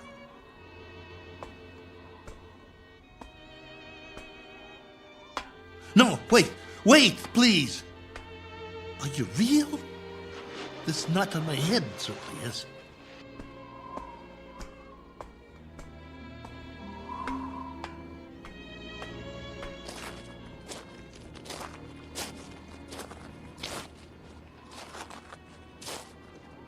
All right.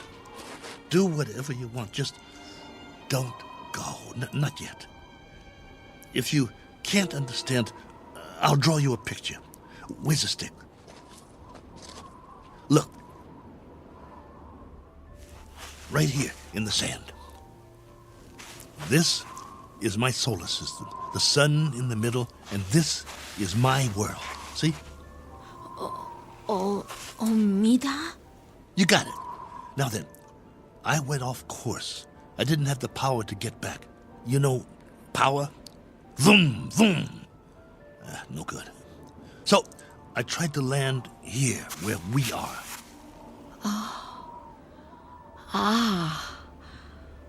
Omida korum. Go ahead. You draw. Korum mistum. Oh, that's your solar system and your world. You came from there. Let me see now. It went out of orbit. Is that it? Your planet left its orbit and moved away from the sun. In the line, that's where you went and where your world went, right? I'm sorry. What about now? Where's your planet now? I understand. Gone. Disappeared. Probably frozen by now. But you got out. How many others? How many got out? You got away. Any others? Min. One finger. That's a hard count, my dear. A very hard count. And you've been here a while, haven't you? Look at your suit. Your galaxy might be light years away.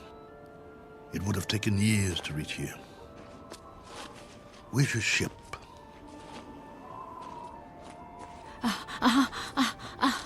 Ship. Where's your ship? It crashed too, didn't it? So you've been here a long time. A very long time. Me, Cook. Colonel Cook. You? Korava. Korava? Korava. Well, what do you know? I'm pleased to make your acquaintance. How does it figure? I thought you'd be a 50-foot flesh-eating ant or something. And you turn out to be a woman. Which is neither here nor there. Because however you slice it, we're stuck here. A one-armed man and one very tired lady. Quite a pair. What have you been living on? What food? You understand food? Eat?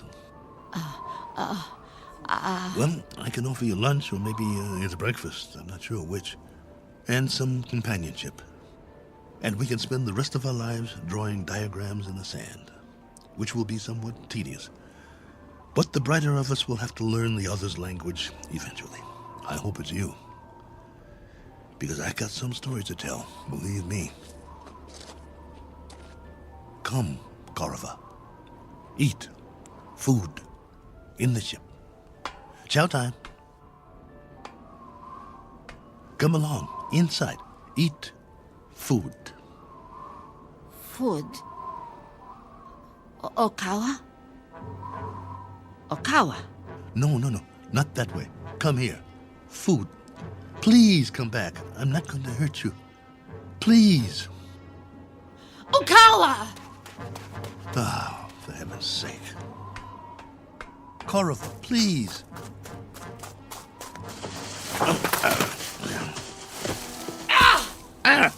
You scratched me. What did you do that for? That's all you know how to do, isn't it? Draw blood. Well, go ahead. Get away from me. It's not just language, is it? It's our animal nature, the way we instinctively respond to one another. In that case, there's not much hope. Go on. Go. If that's the way you want it, go.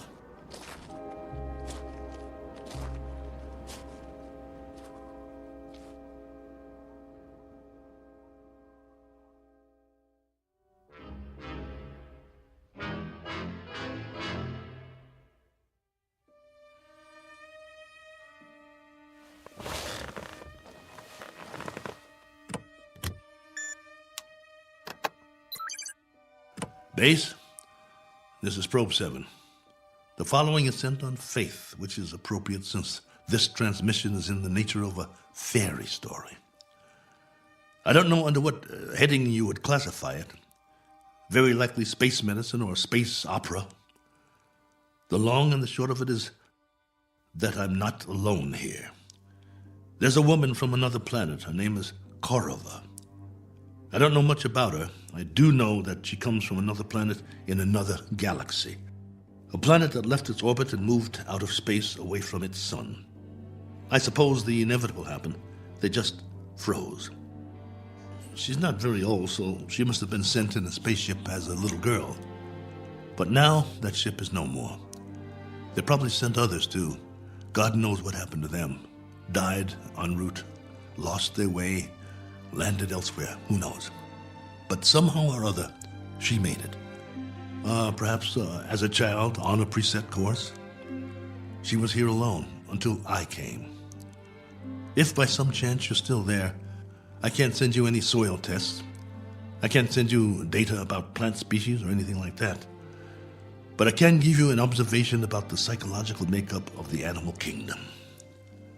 They're a frightened breed, a very frightened breed. It must be a universal trait wherever there are advanced life forms.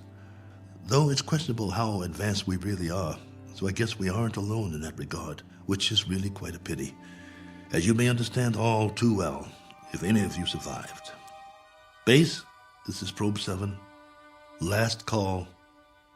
Absolutely, positively, the last. Over and out.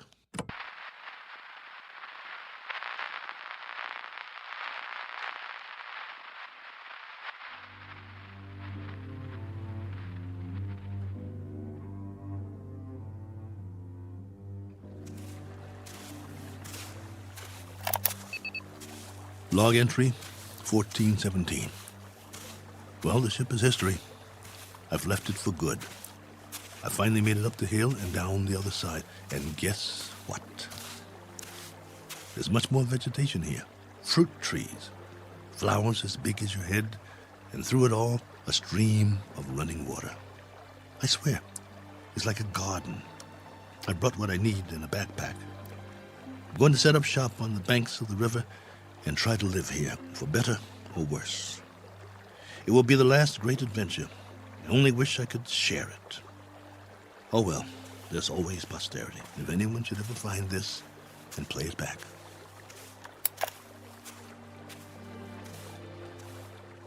Cook. Oh, you. Never mind. Talking to myself. But you wouldn't understand. Why don't you just keep your distance? Cook? Ah. Cook. Not going to hit me, are you? No? That's a surprise. Well, you're just in time to say bon voyage, friend. I'm going that way. There are even more fruit trees over there. No reason to get in each other's way. Cook. You want to come? You may, if you like. We'll eat and we'll live. I don't know how or for how long, but we can try. Cook. What? Dirt? Soil? What do you call it? Earth. Earth? What does that mean? Earth. Is that the name in your language? All right.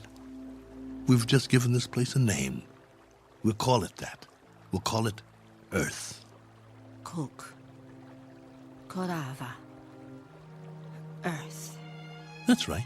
My name's Cook. My first name is... But there's plenty of time for that. No need to rush things. Okay, Korava. This is our home now. This is Earth.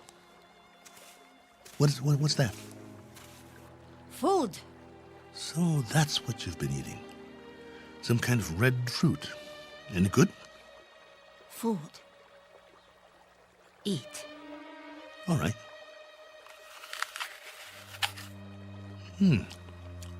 Not bad. We'll take some with us. If you think it's all right.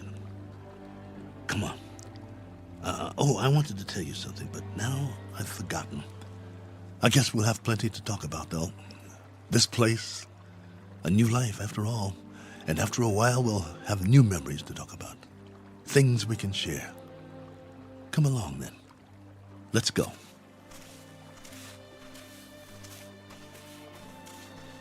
This route's all right. Any other life forms around? I hope not, for the moment. But if there are, we'll make the best of it, won't we? Pleasant enough place, don't you think? My leg's better. We'll explore as much of it as we can. No need to set up any boundaries, I guess. There's plenty for everyone. For you and for me. And it's a beautiful day.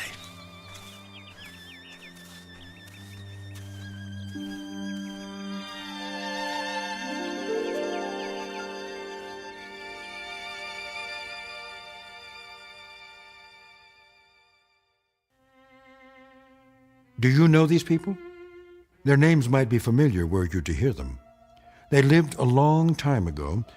Perhaps they're part fable, perhaps they're part fantasy, and perhaps the place they're walking through now is not really called Eden. That's for you to decide. We offer it only as a possibility and a presumption in the Twilight Zone.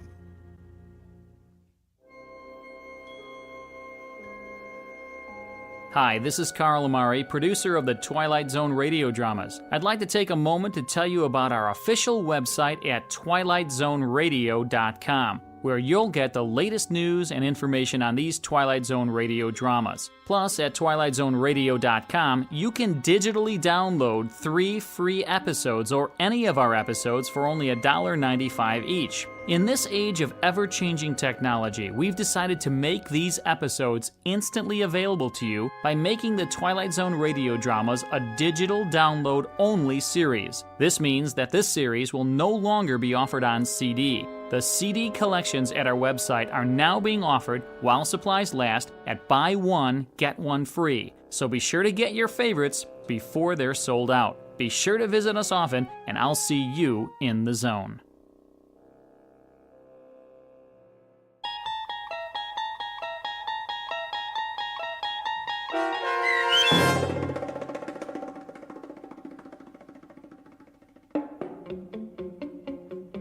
Probe 7, Over and Out, starring Lou Gossett Jr., with Stacy Keach as your narrator, was adapted for radio by Dennis Etchison and written for The Twilight Zone by Rod Serling. Heard in the cast were Tony Makis Sr., Sam Darrence, and Oksana Fedanushin.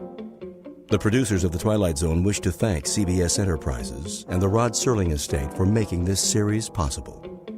This copyrighted radio series is produced and directed by Carl Amari and Joby Cerny for Falcon Picture Group and Westwood One. Sound design and custom Foley effects for The Twilight Zone by Cerny American creatives Bob Benson, Craig Lee, Matt Sorrow, Tim Cerny, and Todd Beyer. To learn more about The Twilight Zone radio dramas and to contact us, visit our official website at twilightzoneradio.com. James speaking.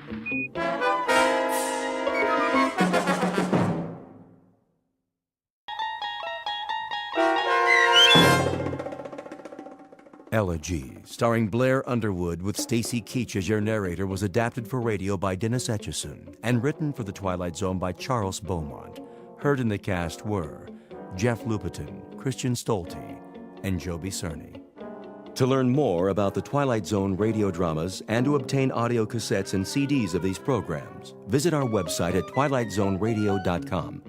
The producers of The Twilight Zone wish to thank CBS Enterprises, Carol Serling, Dennis Etchison, Dick Brescia Associates, Claire Simon Casting, Terry Jennings, XM Satellite Radio, Sirius Satellite Radio, our sponsors and our radio affiliates for helping make this series possible. This copyrighted radio series is produced and directed by Carl Amari for Falcon Picture Group. Doug James speaking.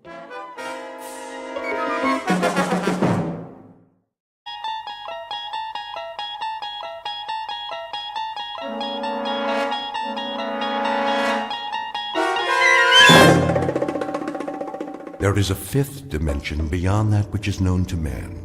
It is a dimension as vast as space and as timeless as infinity. It is the middle ground between light and shadow, and it lies between the pit of man's fears and the summit of his knowledge. This is the dimension of imagination. It is an area which we call the Twilight Zone.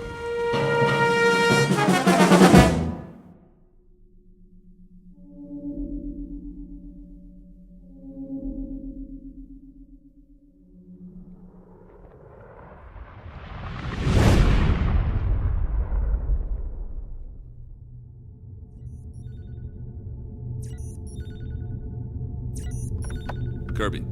Yes, Captain. Give me the readings. Course stable, 7.9 off vertical axis. That's why I can't stand up straight. Speed 2650, steady she goes. How close are we to that asteroid? In range, gravity detector starting to read. Say 100,000, give or take. Piece of cake. We still have to maneuver for a landing. Fuel supply. Well, Captain, let me put it this way. If I was back home in my car, I'd pray for a steep hill so I could put her in neutral and coast all the way down. That bad, huh? I think the expression is running on fumes. What's the terrain? Spectrographics coming in. And? Not too hot, not too cold. Volcanic activity, 1 million or so years ago. We are hitting atmosphere. At least it's got an atmosphere. How much oxygen? I'm trying to get a reading. Deceleration chairs. Just a minute. Now! Better do it, Pete. All right, Myers, I'm going. Firing retro rockets. The fuel tank's empty, Captain. Anybody got a parachute? Hang on. Angle looks good. Thank heaven for small favors. The surface is coming up fast. I'll try to level her out. Nose up. Up!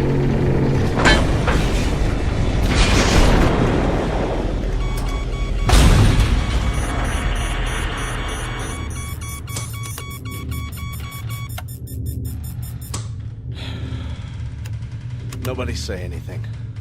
I want to remember this magic moment. Oh. Ooh. Everything seems to be in one piece, except for the communications module. And it sounds like we damaged the tail assembly. Instruments are still working. How's the atmosphere? Take a reading. 20.95 parts oxygen.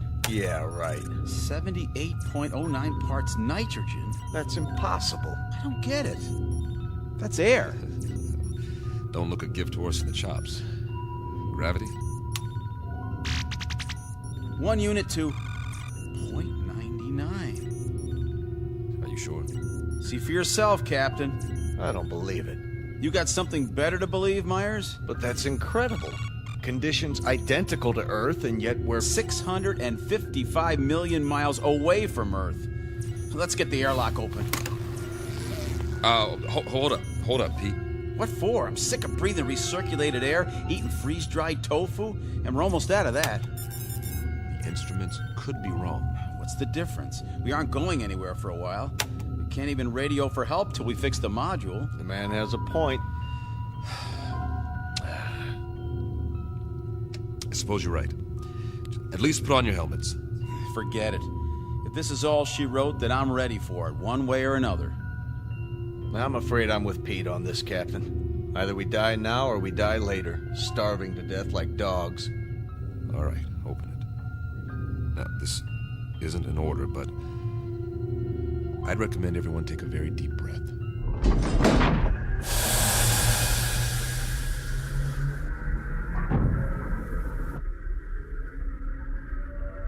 Time, the future.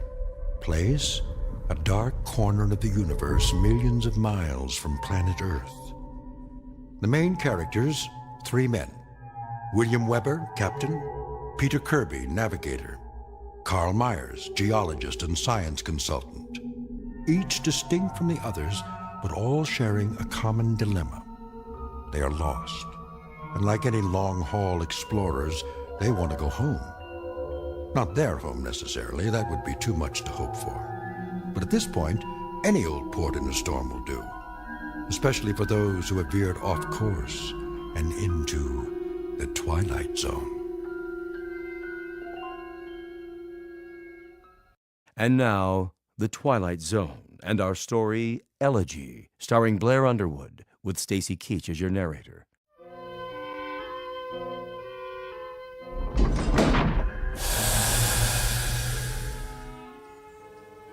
Captain's notes. We've made a rough landing, but no injuries. According to our instruments, the atmosphere is breathable, so we've opened the airlock. It's hard to believe, but the temperature is that of a spring day on Earth. And it smells clean. Well, I'll be. Get the ladder into position. Watch your step.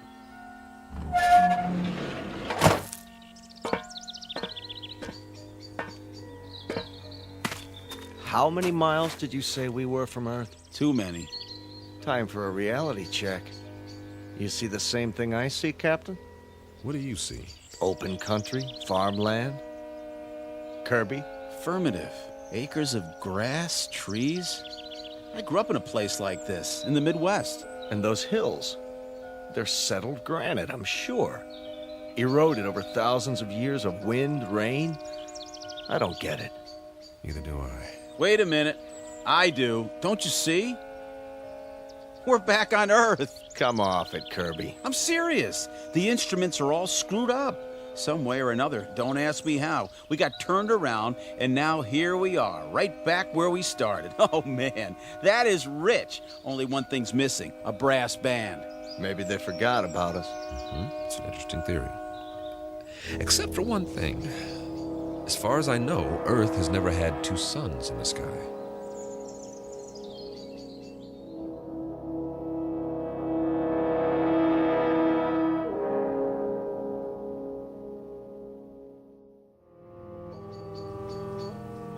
You're right. But the temperature's perfect. That means they're smaller than our sun.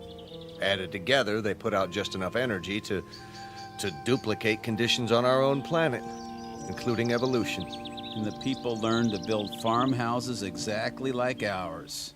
What? If that's not a barn over there painted red, then it's a pretty good imitation of one. What in the name of... Better check it out. Be careful, men. We don't know what we're dealing with yet.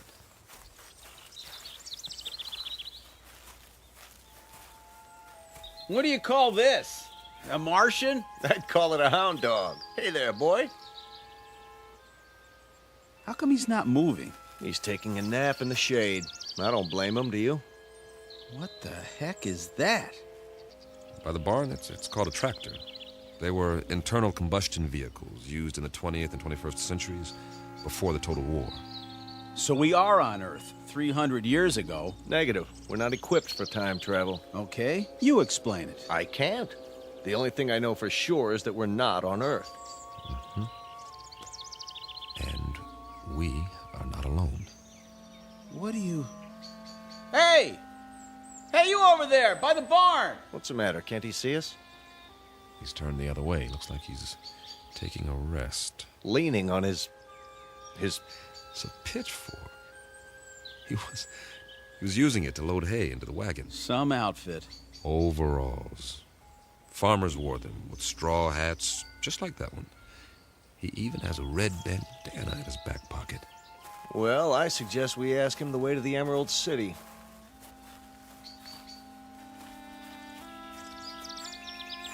Excuse me, sir.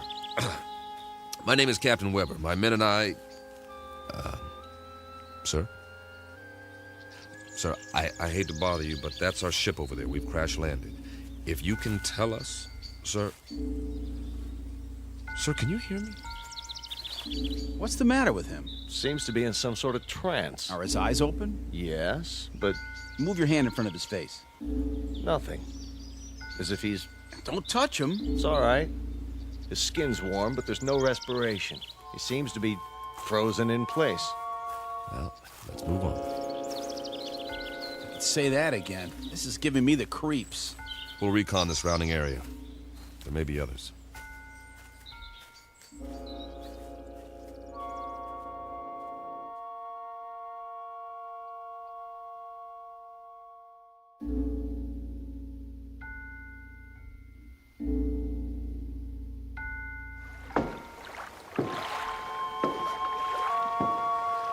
Oh, now this is what I call a lake. That's what anyone would call it, Pete. Easy, easy. Be sure the bridge will hold. Feels solid to me. We ought to take off these flight suits and jump in. No, thanks. Why not? Well... Go on, say it. You can't swim, can you? Not as such. Oh, the big scientist. Wait a minute. Maybe we can find some water wings for you. Let's get a move on. We have a lot of ground to cover. Back home, we had a swimming hole. Man, on a hot day, I thought I was in heaven. We'd go skinny dipping. Right in all that pollution. Nah, before the government closed the rivers. There were even fish in it. You could even see them jumping in the air. You ever go fishing, Captain? Yeah, as a matter of fact, I did. In the mountains. The runoff from the snow was clean. Yeah, you could eat the fish if you wanted to and not get sick. I don't see any fish in this water. We better keep moving. We don't know when the suns go down. We should be back at the ship before dark, just to be safe. Good point.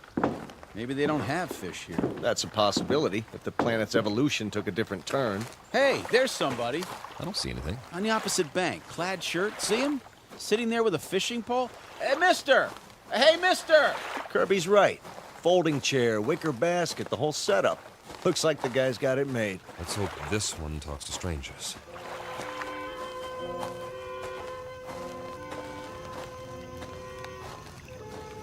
Hi there, fella. How's it going? Fish biting today? Mum's the word, huh? Let me try. Sorry to bother you, sir, but you might say we're lost. If you could give us directions to the nearest town. Don't waste your breath. This one's a stiff, too. Maybe he's asleep. If he is, he's done well for himself. This basket is called a creel. It's full of fish, quite a haul. Fresh? Smells like it.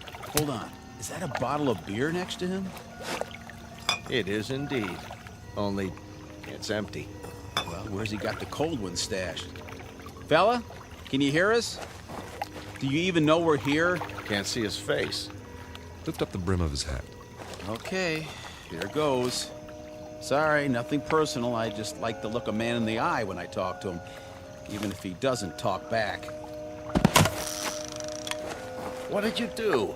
Nothing, just barely touched him and he fell over. Well, at least we know he's not a statue. No pulse, like the farmer. But his skin feels real. Set him up again, exactly the way we found him. I get it. Get what? He's off the clock. Way off. What's that supposed to mean? Pete and I used to joke about it in flight school. Now, there are 24 hours in a day, but sometimes that's not enough. You're not kidding. All my life, I've wanted extra time to read a book, write a novel. Or go fishing, spend some time in the country, meet a girl and get married, or just take a nap for crying out loud. But I was too busy. We all were. So the only answer is to fit some extra hours into the day. Hours that don't show up on the clock. That don't count. I don't see... Look at it like this. What if you could stop time? For a few minutes or a few hours? At least as far as everybody else is concerned. Think of what you could do. They stand there, frozen, while you run off and do whatever it is you need to do. Then, when you're finished, you run back and time starts again. They move and walk and talk and go on with what they were saying, and they never so much as know you were gone. Is that a plan or what? I wish we could have done something like that on the ship. If I'd had time for pure, uninterrupted thought, I might have, I don't know, perfected Sheldrake's theory of causative formation while the ship ran itself. That's right, and get home to find you've won your own Nobel, right? Now, we make planetfall, and we run into these people, if that's what they are, and it's as if we've finally done exactly that, taken ourselves off the clock, at least temporarily. Permanently would be fine by me. Nice theory, Captain. I'm afraid there are reasons, though, why it wouldn't work. I am sure there are. It's just a thought. If I were a science fiction writer, I could have some fun with it. But we've got more important things to do, like finding out what options we have, now that we're here. Say, I'm hearing things. I hear it, too. Seems to be coming from the top of the ridge beyond that grove of trees. That must be where the town is. We were close after all. Sounds like you got your brass band, Pete. I like it. Maybe they got a ticker tape parade, too. One way to find out.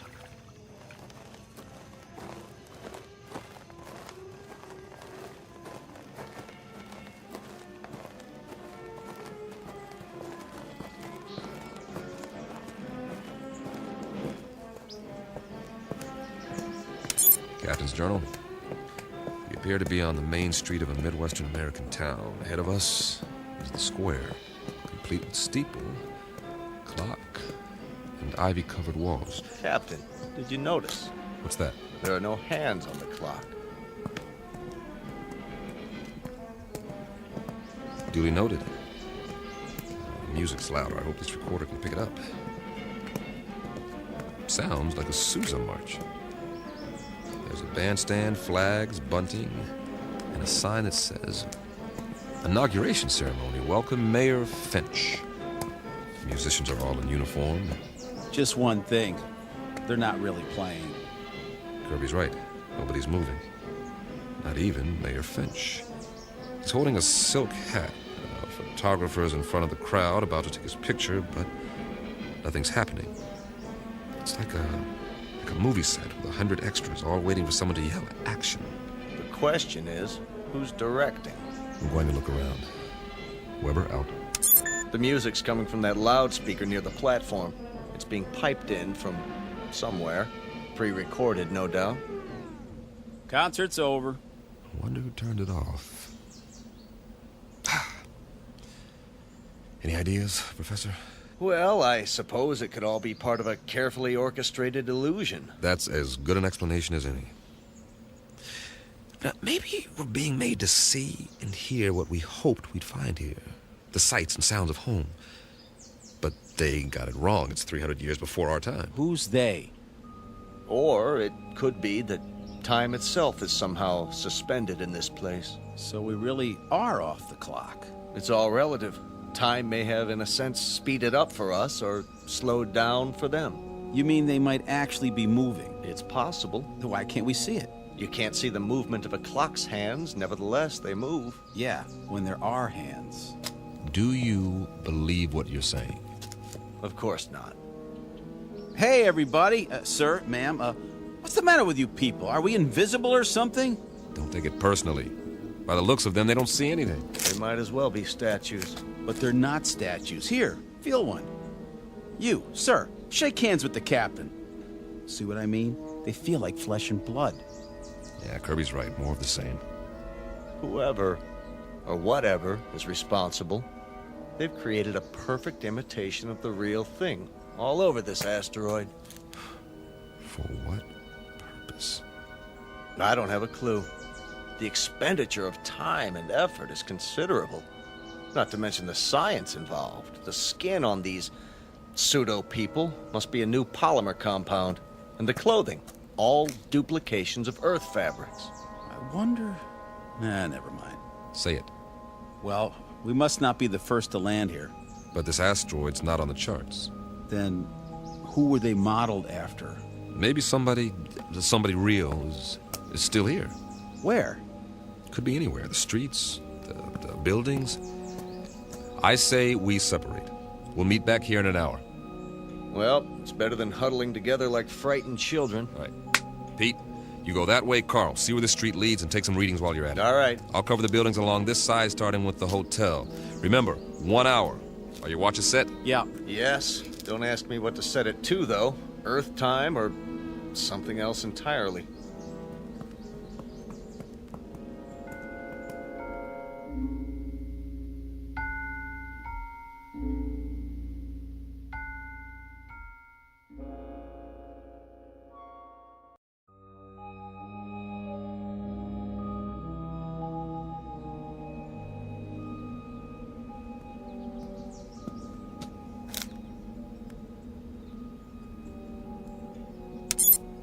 Captain's notes. The awning says the hotel is called the Ritz Arms. Kind of quaint. It would be considered ritzy, I guess, in a small town. Glass front. Nothing moving inside that I can see.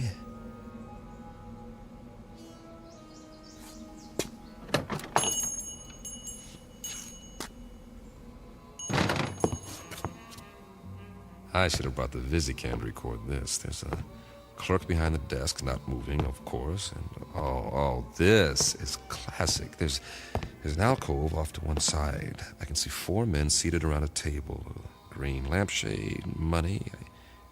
I think they're playing poker. Or they were before they stopped moving. And there's a waitress with a tray full of drinks. The big winner seems to be a little man with a gray mustache. Not your typical gambler, but he's all set to rake in the chips. He looks mighty happy. Hey, fella. Wonder what cards he's got here. I don't think he'll mind if I take a peek. Ah, 4 big, beautiful aces. Nice work. Oh, hold on. If I'm not mistaken, that's a waltz coming from upstairs.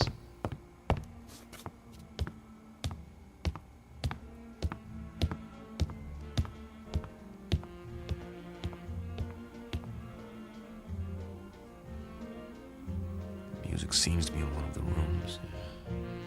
Hello? Hello? Anybody here?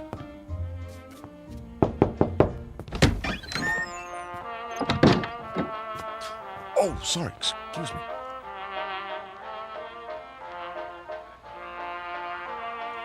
This room is definitely occupied. There's a candlelit table, I see an ice bucket, and a bottle of champagne. The music is canned. The couple is posed in a slow dance. She has a rose in her teeth, and he's got her bent back in a dip, kissing her throat. But what is she doing with him? A short, ugly man. Looks like he's never had a girlfriend in his life. But she's a real beauty. I don't know what's going on here, but I'm beginning to see a pattern. The theme seems to be dreams really can come true. But whose dreams? Who's fulfilling them? For what purpose?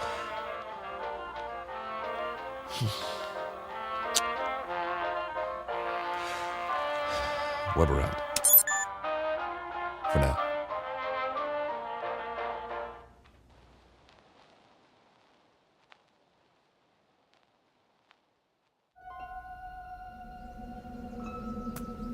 Find anything? Nope. At least nothing that moves. Pete? Not really, except for... What? You guys better see this for yourselves. Come with me. Where is it? Just around the corner. You're not going to believe this, but I think it's what they called a carnival.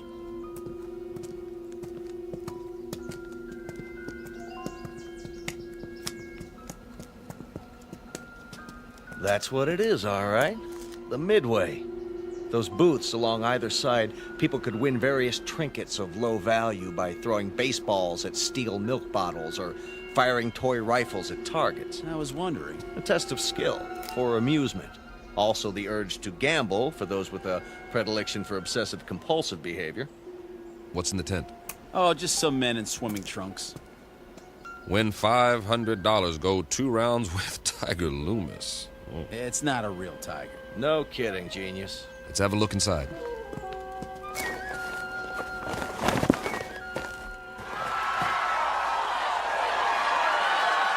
That must be Tiger with the stripes on his trunks. Yeah, the one lying down in the ring. Boy, some crowd, huh? Almost as many as the town hall, complete with sound effects. 2 pugilists, duking it out, as they say. A primitive display of testosterone poisoning. Check out the other guy with his hand raised. That, my friends, is what's known as a potbelly. Yes, but why? Too many carbohydrates, not enough exercise, plus a certain genetic predisposition. But why would he be the one who wins? Must have been a lucky punch. Looks like old Tiger's down for the count. Interesting.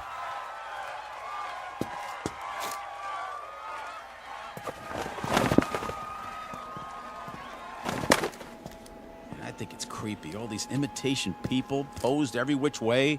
What do we have over there? I believe it's called a sideshow. Scantily clad young ladies who dance for the crowd, which is primarily male. That's nothing. Check out the stage at the end. See? I was saving the best for last. Get an eyeful of this. Some sort of contest, a sign. Beauty queen chosen today. Step right up, gents. You got your blondes, your brunettes, your redheads, your tall ones, your short, stubby ones. Take your pick. I'd say the judges have already made their selection. Cast your eyes on Miss Lakewood County. Some bathing suit, huh? Mm-hmm. It was called a bikini, after the location of the first atom bomb test. Of course, if you like them a little more curvy, there's always Miss Midvale. A little on the hefty side for me. Personally, I like Miss Vernon County and the strapless white two-piece. And they all lost. Kinda breaks your heart, don't it? The one they've chosen with the ribbon and the crown. Miss Wanda Bertolini from Stockton, California. A little long in the tooth, isn't she? 39 if she's a day. Freckles, frizzy hair, the whole bit. And yet, she's won against all those beauties. There ain't no accounting for taste. Perhaps the competition was rigged. Yes. But why? Your Majesty, my compliments to the judges. I don't blame them. They think you're the prettiest one of all. Wear it with pride, but tell me something, Your Majesty. What's wrong with you? I mean, you can't even move a muscle, like everybody else in this crazy asteroid. Answer me. Go on. What's the matter? Cat got your tongue? Answer me. Easy, Pete. Ah, you can have it. Everything about this place is nuts. Where are you going? Wait!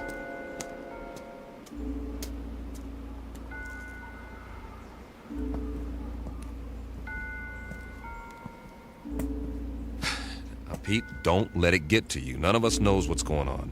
But until we figure it out... I'm sorry, all right? But you know how long we've been on that ship? Now we sit down and what do we find? We all feel the same way. Sure we do. But it's like somebody's trying to trick us into something or drive us batty. Something that doesn't even think like us. But it's got our number. Oh, yeah. Let me tell you. You've got to pull yourself together. I'm pulling, all right? But if we just had some idea, some clue about what the deal is here in this crummy place. How are you fixed for ideas, Carl? I don't really have a theory yet. Of course, it's highly improbable, but... So is the fact that we're here. Come on. Any theory is better than none. Well, I've begun to think that all of this, it just might be some sort of museum. Come again, Professor? We're millions of miles from Earth. It's possible that the inhabitants of this planet, whoever they are or were, developed a very advanced technology. Let's say they had a super powerful scanning device based on some new principle. Over the years, they observed Earth and decided to build replicas of what they observed. Perhaps they even took specimens to use as models. That would explain the accounts of alien abductions. If that's true, where are these inhabitants now? Gone, perhaps, having moved on and left all this behind. They could be in hiding. Then we'd better explore the rest of it. Or as much as we can in one day. At least they had taste. Take the residential street we're on now. It's right out of the late 19th century. Old-growth trees, Victorian houses. Why this era? Why any of it? It must have interested them. Though for what practical purpose, I can't imagine. Maybe just to please themselves. This is the way it was on Earth a few centuries ago. I've seen pictures, the streets, the houses, everything laid out so peacefully. You guys like it here? I would, if I knew it was real. If I could be sure it wasn't all going to vanish in a puff of pink smoke. It's an okay place to visit, but I wouldn't want to live here. Well, you better get used to it. This is going to be home for a while. Charming. Which one? The largest house, there across the street. Well, that one's a mansion. Isn't it lovely? Think of the freedom, the space to move about. You want it, it's yours. Yes. That's true, isn't it? Why not? I don't think anyone will mind. Least of all the old fella in the chair on the porch. Another stiff. It's actually quite realistic, the way they've got him sitting there reading the paper. What's the date on the front page? Hey there, old-timer. You don't care if we look around, do you? Check out the inside. Not at all, gentlemen. You are most welcome.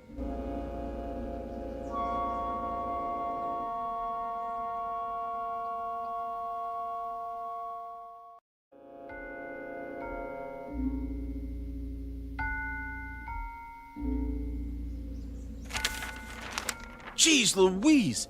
He talks! Forgive us, sir. You all look as though you've seen a ghost. We assumed that you were like the others. Oh, no. I'm Captain Weber. The name is Wickwire. Jeremy Wickwire. Ah, our pleasure. Peter Kirby, my navigator. Hi. Carl Myers. How do you do? Can't believe you're real. Isn't everybody? We used to think so. Not around here. Oh, the others are nothing to be afraid of. Really, they're not. We have so many questions. I don't know where to start. We can talk inside. Some tea, perhaps. Please, gentlemen, won't you come in?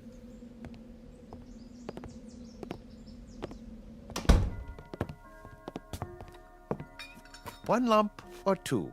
Oh, don't go to any trouble. It's better than what we're used to. Believe me. I don't know about you, Captain, but I must have my tea this time of day.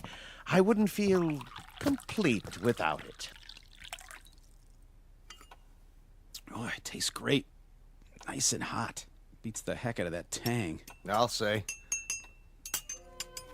A remarkable collection of artifacts you have here.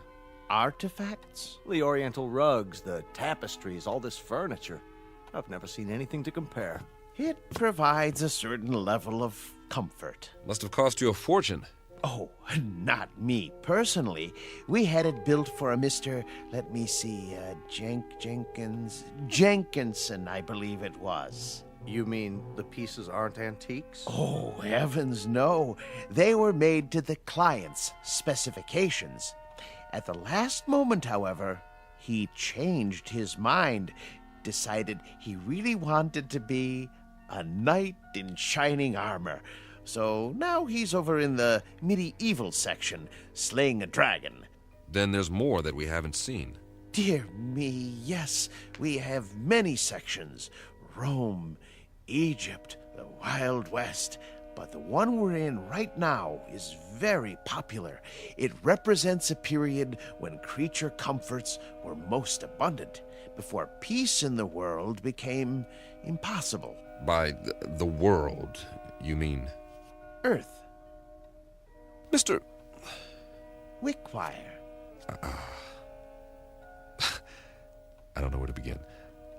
You see, we are from Earth. Yes, of course. We were on a routine geological flight in search of ore to be mined. We ran into a meteor storm and, it knocked out some of our equipment and put us off course. That was 6 months ago. Really? That long? Feels a lot longer, believe me. Please, go on.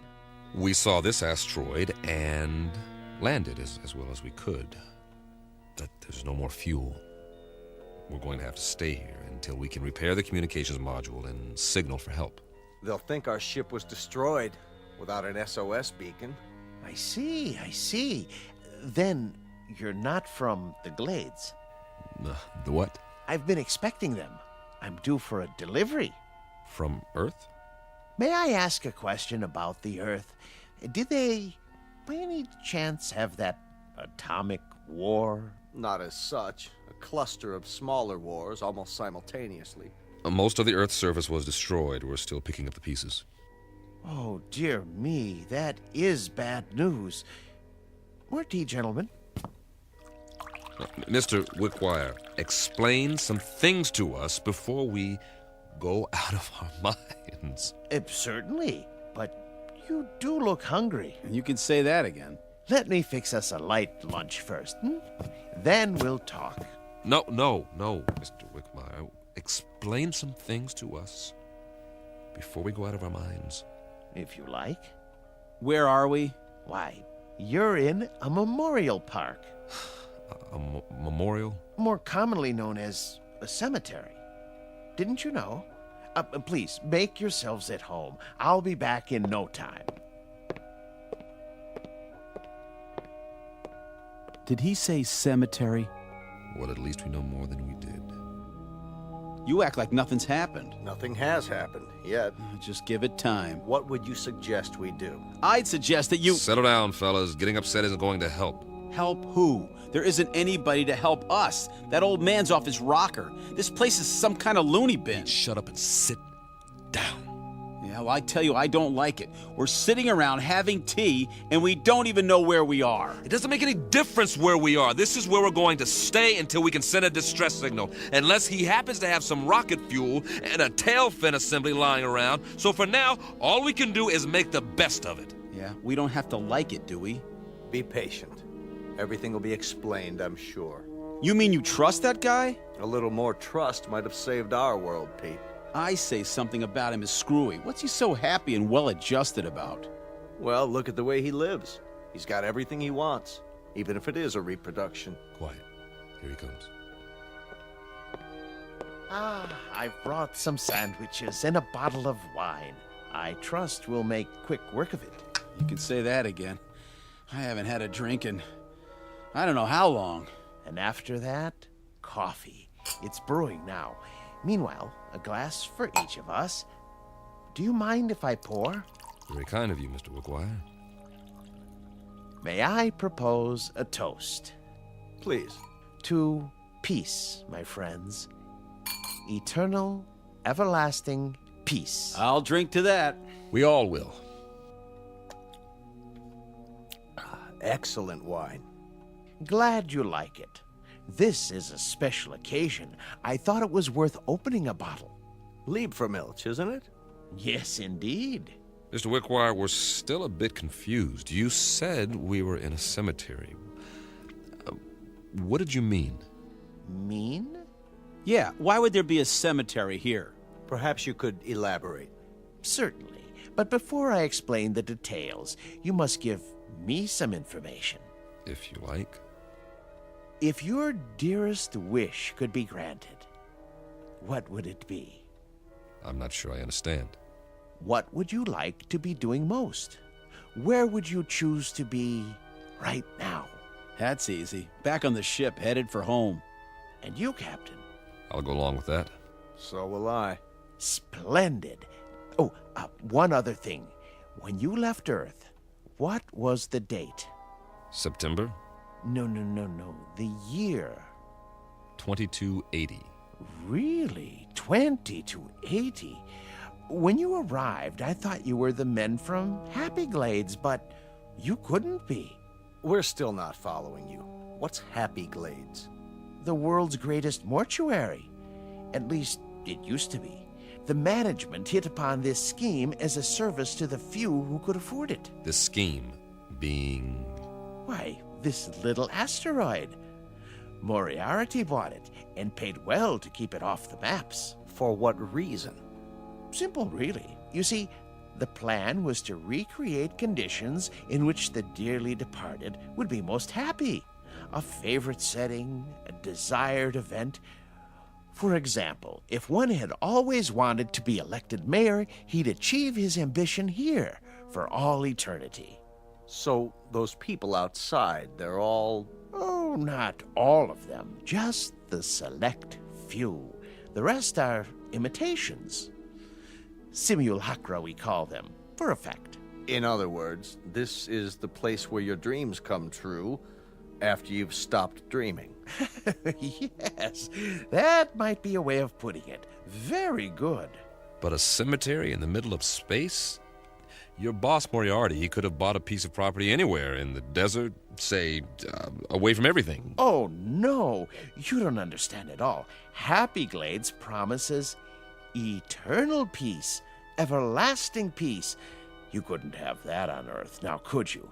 Especially with the wars you've described. He has a point. Let's finish the wine, shall we? It doesn't keep well once it's opened. Thank you. Cheers. Would you like some music? What kind? A somewhat limited repertoire, but there are all kinds of pieces for the player piano, popular, classical. Classical might be nice. Ah, yes. Something soothing to fit the mood. Mozart or Brahms.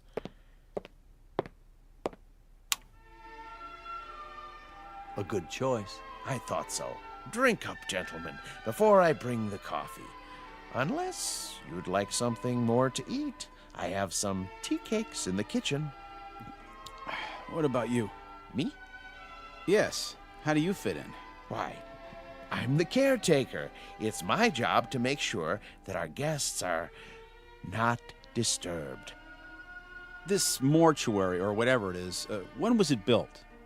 Let me see. The year was 2177, I believe. It's almost 100 years ago. That makes you a little on the elderly side, doesn't it, Mr. Wickwire? Oh, you force me to an embarrassing admission. You see, I'm not actually human. When you're gone, I'll go back to sleep, as it were, until I'm needed again. I go on and off, like a machine. You understand now? Sure, nothing complicated about that. He goes on and off. I've apparently been turned off for several decades. One thing, Mr. Wickwire, we're not going anywhere. We can't. We're staying here, at least for the time being. Yes, I know. You said something about when we're gone. Oh, a figure of speech, Captain. I meant departed. Gone on, as it were. Jim, you know what he's saying. What's the matter, Carl? You're pale. And you're perspiring. What in the... Something wrong with the wine. The old man. He didn't drink any of his. You're right. Why? Why didn't you, Wickwire? I told you not to trust him. I told you. Oh, he's poisoned us. We meant you no harm. I realize that, and I'm sorry. Truly I am.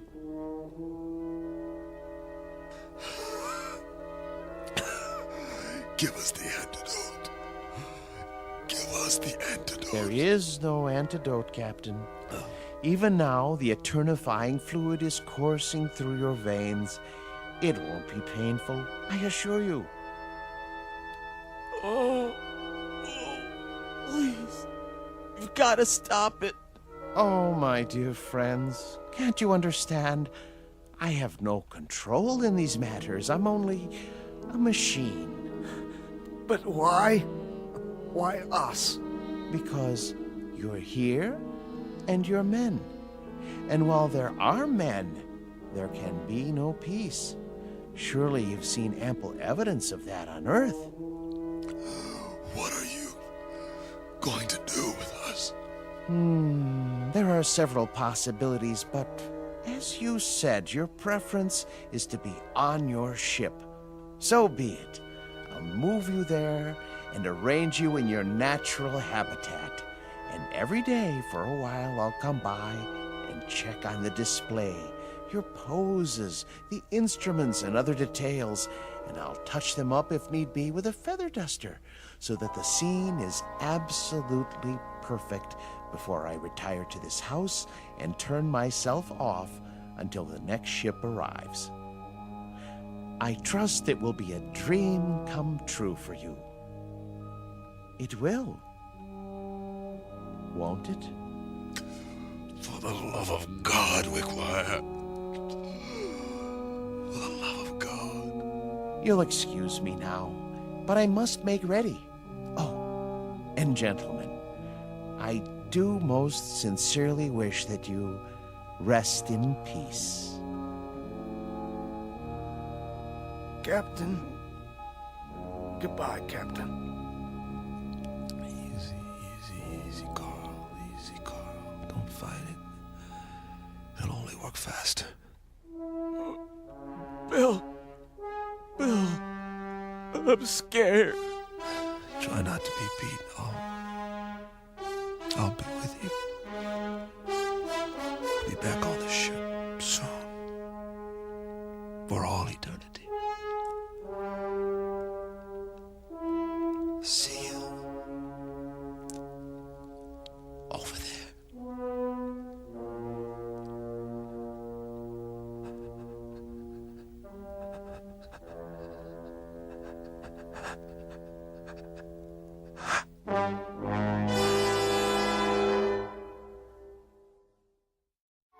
Captain Weber is Navigator Kirby and Meyer the geologist on their last voyage, and now at their journey's end. All agreed what they wanted most was to be aboard their ship, ready to head home. Now they will have that wish forever. Unfortunately, it's a wish that can only come true in the Twilight Zone.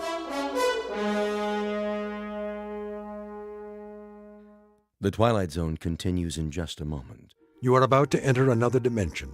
A dimension not only of sight and sound, but of mind. A journey into a wondrous land of imagination. Next stop, the Twilight Zone.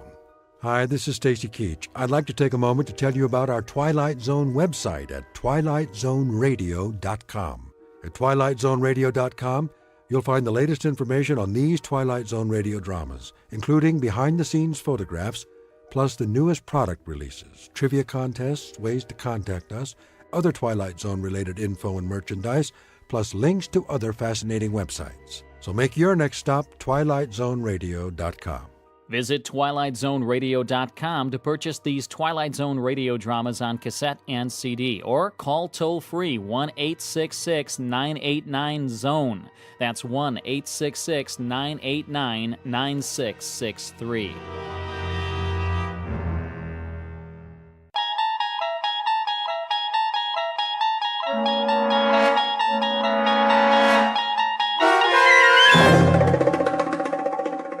He's Alive, starring Peter Mark Richmond and Marshall Allman, with Stacy Keach as your narrator, was adapted for radio by Dennis Etchison and written for The Twilight Zone by Rod Serling.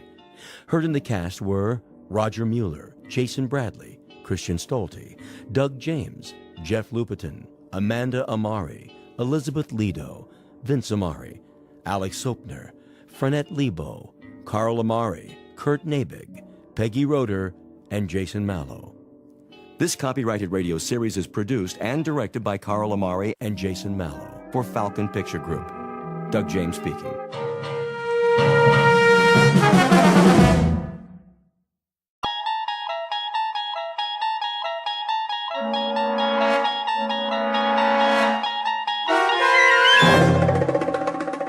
You unlock this door with the key of imagination. Beyond it is another dimension, a dimension of sound, a dimension of sight, a dimension of mind. You're moving into a land of both shadow and substance, of things and ideas. You've just crossed over into the Twilight Zone.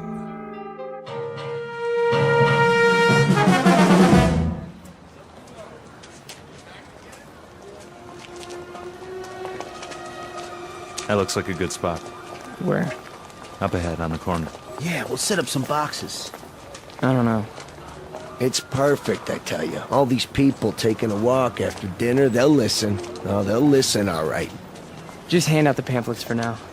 I have to work on my speech. What speech? You don't need one. Just say it the way you say it to us. These people, they don't know what we stand for. So tell them, Pete. We'll make sure they listen. Put the flag up against the building. Which one? Both of them. Ours and Old Glory. The big two. There's some boxes. You can stand on them. I'll go set them up. Man, oh man, this is gonna be the night, huh, Pete? Well, I guess it's now or never. Got that right. How's my uniform look? Here, straighten your tie. The cap, the boots, perfect. You look like a leader. Big time. Go, Pete. Give him a dose of the truth. Hey, mister. Excuse me, little girl.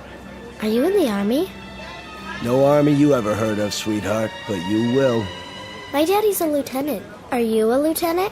Better than that, kid. A lot better. Now stand back. You're in the way.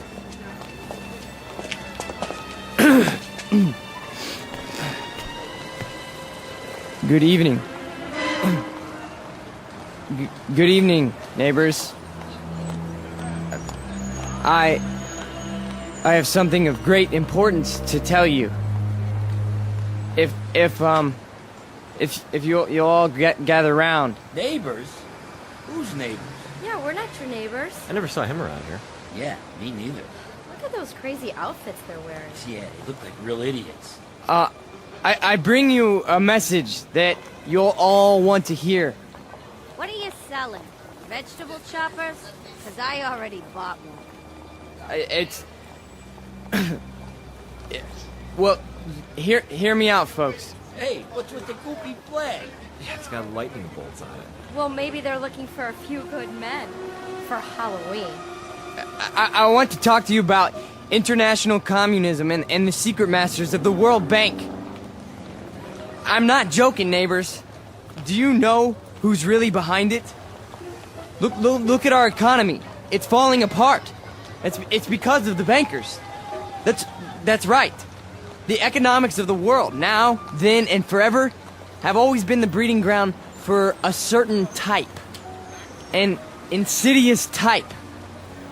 The worshippers of the golden calf, whose religion is gold, whose loyalty, first and foremost, is to money, and only money. And we know who loves money more than anyone else, don't we? We know what tribe. He's just getting warmed up. Yep, in a minute he'll have him in the palm of his hand. The tribe of traitors. And they're here, in our homeland. They're in Washington. Those swine have captured the reins of government. Yeah, they're rotten apples, and I got an apple for you. Hey, knock it off, people. Yeah, show some respect. I'm talking about traitors.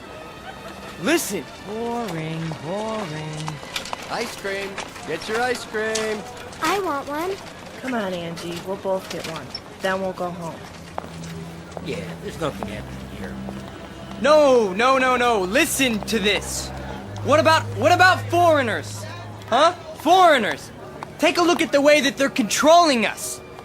The lines lead directly to Palestine and to the Vatican. Yeah, I've had about enough of this. Let's go. It's a conspiracy, I tell you. A conspiracy of men who aren't like us. Yellow men, brown men, black men. They come here and they infiltrate our economy. They're right here on our doorstep. If there's anybody sitting on your doorstep, buddy, it's the man in the white coat. Here, take a tomato with you. You think that's pretty funny, don't you? You think it's funny that your country can be sold out? That they can sell out your flag and your birthright? You think that's funny, huh? Well, the day will come. Oh, shut up. Let him talk. What's the matter? No more big talk? He's just a scrawny kid with a big mouth. Real big. As long as you got a couple of punks to protect you. We gotta do something. Where's Nick? Go on, get out of here. Back off. This here's a real American. Yeah, a real jerk. Why, you? Get out! Cut it off! Cut it off! Right now! Portrait of a Bush League Führer named Peter Vollmer, a young man who feeds off his self-delusions and is left perpetually hungry. Like his goose-stepping predecessors, he searches for something to explain this hunger, to rationalize why the world passes him by without saluting. In his own twisted and distorted lexicon, he calls it faith, strength, truth. But the particular brand of truth he seeks can be found in any sewer. Peter Vollmer doesn't know it yet, but he is about to ply his trade on another corner, an intersection in a strange shadowland called the Twilight Zone. And now, The Twilight Zone and our story, He's Alive, starring Marshall Allman and Peter Mark Richmond, with Stacy Keach as your narrator.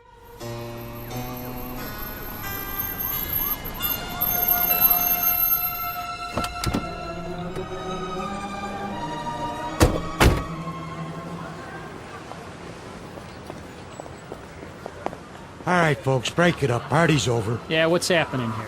Looks like the boys in the brown shirts took a licking. No, we got him. We got him good. Said, what are you lying on the ground for? Problem, fellas? It was the communists. The communists did this. What? Which ones are those, Jack? All of them. They ran away like cowards. We want to press charges. What about names? We need names if we're going to charge anybody. Look, forget about it. We can take care of ourselves. Sure you can. Need some medical attention? No, we don't need your help. Come on, Peter, I'll help you up. Let's get out of here. Hey, Jack, you forgot your flag. Yeah, your mama made it for you. Give it to me. Sure. There'll come a day when guys like you will crawl on your belly to salute this. There'll come a day. Yeah, well, let me know the date, Jack, so I can stay home sick.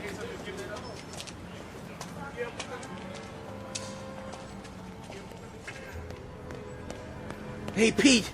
Pete! Are you okay? Yeah, we're fine. What are you doing in the alley? It cornered me. Must have been 10 guys on top of me. It was all I could do to get away. You sure that's what happened? Sure, I'm sure. Oh, mean crowd, Pete. You get a hot night, and you always get a mean crowd. Remember when I was telling you that? Remember when I was telling you that every time you get a hot night... All right. Okay, Pete. Okay. Why? I tried. I tried hard up there tonight, but I couldn't get through. I couldn't get them to listen. Words never come out right. You did good. Real good. Someday they'll listen. They'll have to. They'll listen and they'll cheer. Someday they will, Pete. You'll see. Someday.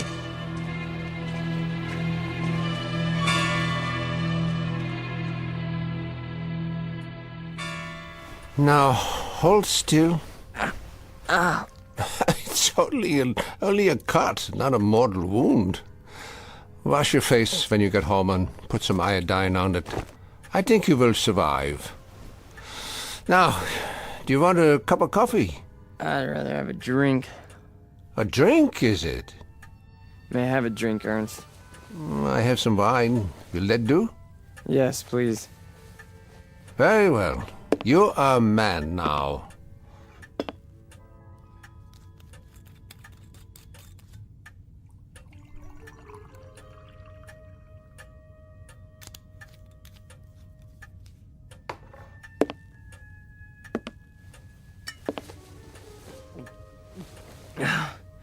Thank you. Peter, one sips wine. That's not beer from a beer garden. Sorry. I'll remember that next time. The next time. Just how many next times do you suppose a human being has in the scheme of things? Oh, come on, don't lecture me, Ernst. I'm sick, I'm tired, and I took a beating out there. Did you? Yeah, can I stay the night? Yeah, the couch remains in the corner, as usual. You're a good friend, Ernst. You understand. Sad to say, I do. A man does what he believes in. A man usually does. I believe in certain things. Is that right? You know I do. I mean, we're friends. You've known me since I was a kid. When you were a little kid, Peter, and I used to find you crying at my door late at night, I could pity you then. And now? What do you think? Now you peddle hate on street corners as if it were popcorn. It's not hate. It's a point of view. A philosophy. Oh, I know the philosophy. I know it quite well. 9 years in a place called Dachau. And you know who put me there? Peter Vollmer. What? A lot of Peter Vollmers. Frustrated men, sick men, hungry men. But the result, the effect, never mind the cause, was 12 million bodies in shallow graves. And it all started with young men in uniforms, talking on street corners. Hey, you let me come here. You never sent me away. No, I never did. I never do. That's the weakness that you scream about on your street corner, the sentimentality, the softness, the weakness that makes a man his brother's keeper. So I must be one of the worst of your criminals, Peter. Sentimental, soft, and very preoccupied with my brothers. I should close the door on you, but perhaps this is my sickness. I only see the boy, not the man. Go ahead. Sleep on my couch. Look, why don't you understand? You're the only person in the world I ever had. What else have I had? What? A drunk father who used to throw me against the wall? An old lady who drank till she had no marbles in her head? She didn't even recognize me half the time. That's why I used to come over here to your apartment, because, I mean, you were gentle with me, you know? You'd talk to me. You'd feed me, you'd take care of me. Ernst, you're my real father. Ah, this is the boy speaking again. The little boy with so much fear in him. Yeah, you rest now, Peter. You rest well.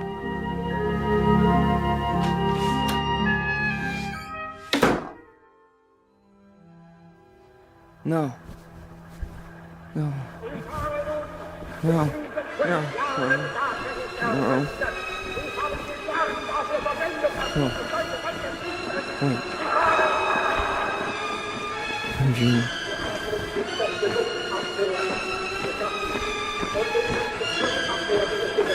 What? What? Peter! Who's that? Peter? Who's out there? Who is it? A friend, Mr. Vollmer. A friend? You have need of friends, yeah. Allies. Yeah, come downstairs, Mr. Vollmer. Come down and we'll talk, you and I.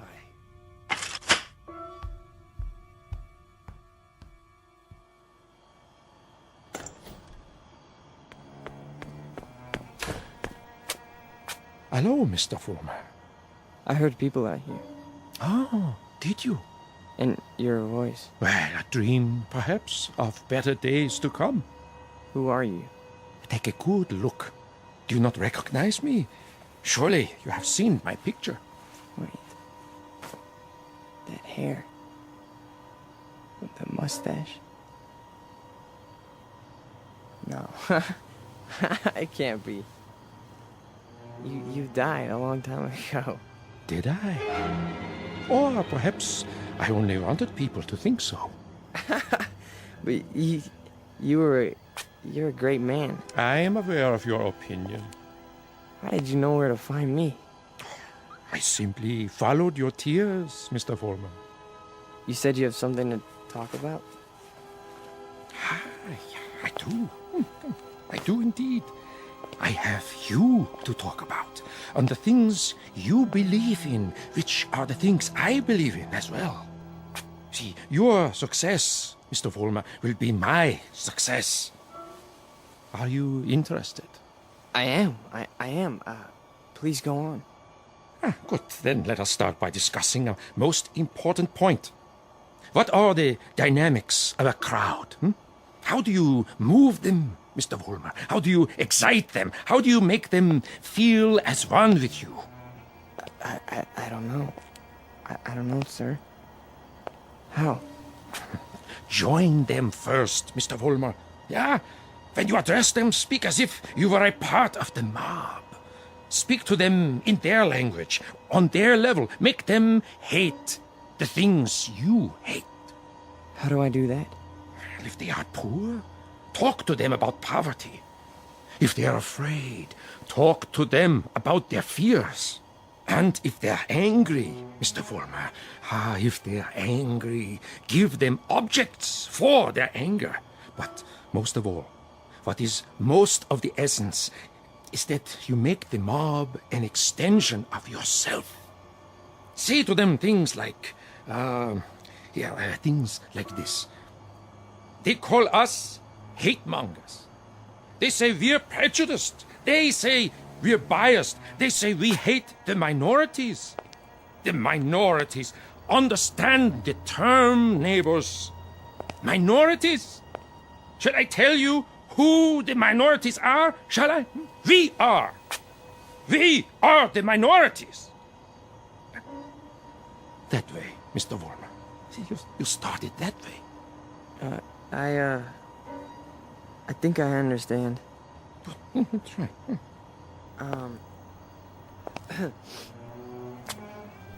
Neighbors. Neighbors. They call us hate mongers. That's it. More. They say we're prejudiced.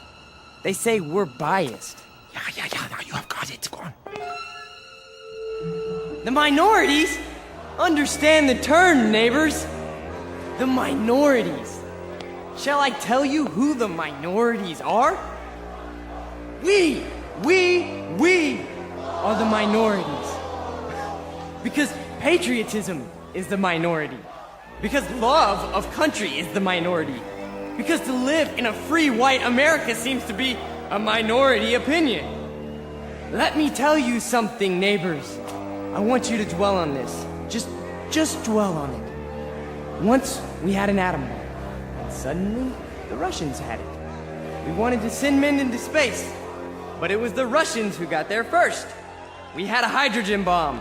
It was the Russians who exploded theirs. Who gave them the bombs? Who sold us out? Who stabbed us in the back? Well, if it's the minority opinion that we must survive, then we are the minority. And this minority will not stop until it's the majority. This minority will not give up the fight.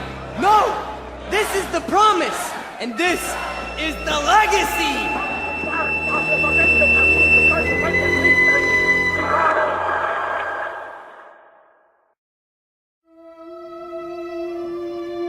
Look, I'm not gonna wait much longer, you understand? Gibbons, cool it. Pretty good crowd tonight, huh? Great crowd, and you were great, Pete. I mean it. Thanks, Stanley. They're finally responding. Responding? You had them right where you want them. Yeah. This here is my hall. You've been renting it all this time, but I ain't got the money yet. Hey, can't you see we're busy? Okay, boys. I'll put it to you this way. If I don't get paid right now, you don't have the hall tomorrow night. You got that? I'll go count the donations. What's the problem? Oh, this is a hungry man here, Pete. He's got to have his shekels. You know the type. I told you guys you're 3 weeks behind on the rent. You said you'd give it to me a week ago, and all I got was a cigarette butts on the floor. After tonight, that's it. Excuse me. Am I to understand that you're going to lock us out of this meeting hall because of a couple weeks' lousy rent? Oh, you understand right. $600 due. $600 that ain't been received. We happen to be a young movement. We're still struggling. We need time to grow. I don't rent time. I just rent the hall. It's the money. Or you put up a soapbox in the street. A soapbox in the street? What do we do, Pete? We gotta do something. I don't see why we have to tiptoe around this guy. Why don't I just educate him? Look, Frank, I don't know. Why don't you just hold on a second? I can do it, guaranteed. Well, I know you can, Frank. Somebody left this for you, Pete. Who? Nobody saw him. Just left this envelope at the back door. Your name's on it.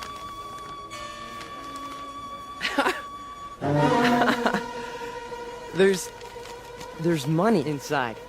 6 C-notes. Hey, how about that? We need $600, and here it is. Oh, man, how about that? Hey, Gibbons, come and get it. Yeah, it's about time. You satisfied? Then don't bother us. All right. You're paid up through this week. Where'd the dough come from, Pete? You have any idea? We must have a secret supporter. I can see why. You were really something tonight. I can't even tell you how it sounded. You had him. You really had him. Hey, we're gonna make it. And now something tells me we're really gonna make it. You bet your life. You guys go on. I'll see you outside. Sure, Pete. Anything you say.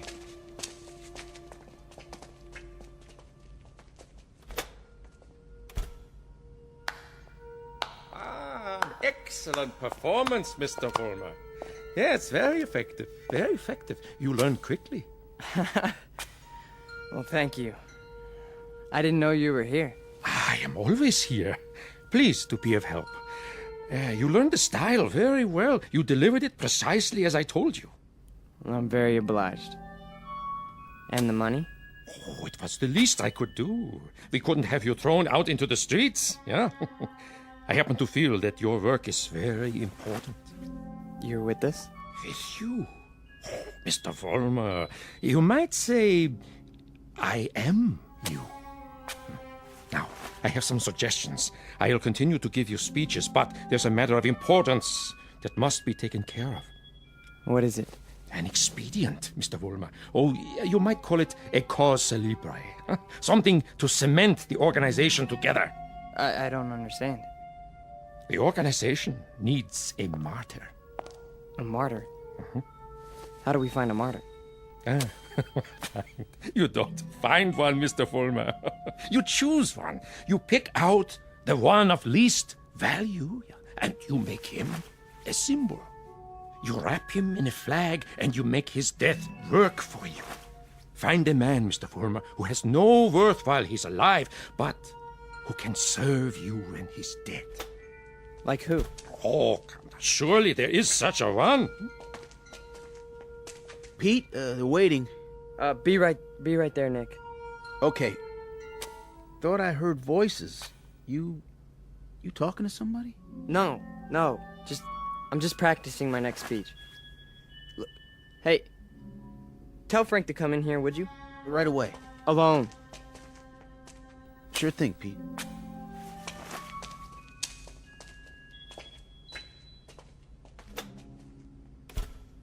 An excellent choice, Mr. Vollmer. The little fat one. Yeah. Now, all you have to do is arrange it. The only thing is, I've known Nick for a long time. Isn't there some other way? Other way? There is no other way, Mr. Vollmer. And if you weaken now, there's no point in going on. When Frank comes back, tell him you've discovered an informer. Tell him the informer has done you irreparable damage. The informer must be put out of the way, but cleverly, subtly, so that there is some question as to who is responsible. But Nick's been with us from the beginning. The beginning? Oh, no, Mr. Vollmer.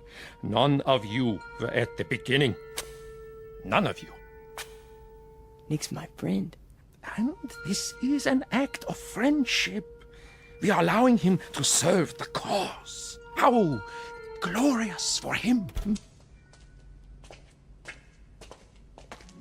Nick says you wanted to see me? We got a stoolie in the group, Frank. A stoolie? Yeah. Nick's been talking. And I think he's working for the police. No. I know it to be a fact.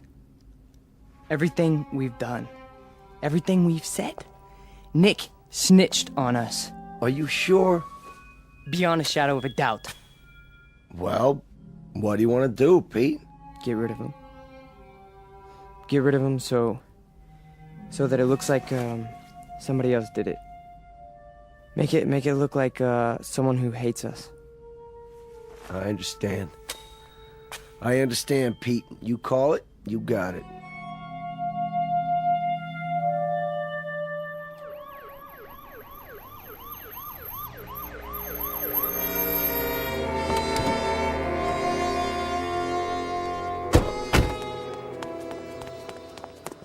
There you are, officers. Thank God. Stay calm, ma'am. Now just tell us, where's this body? Over here, in the alley. Shine your flashlight on it. Look at all that blood. Somebody did quite a number on him, huh?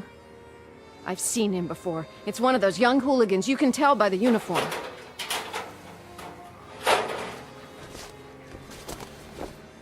He's dead, all right. Call a meat wagon. What was this one's name? Wait a minute. There's a note pinned to his chest.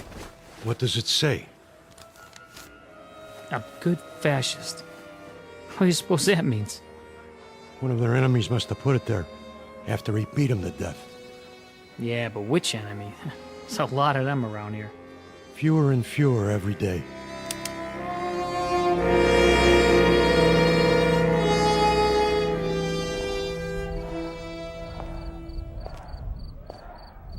Hurry up, Frank. We've been waiting for you. Is it done? Cross off the little creep. Anything else? Then, we finally have our martyr. Pete, you better go on. They're going nuts in there. It's a good crowd tonight? Right to the ceiling. What's the matter, Stanley? Oh, nothing. Then why the look? It's just that... Nick was a nice guy, Pete. I miss him.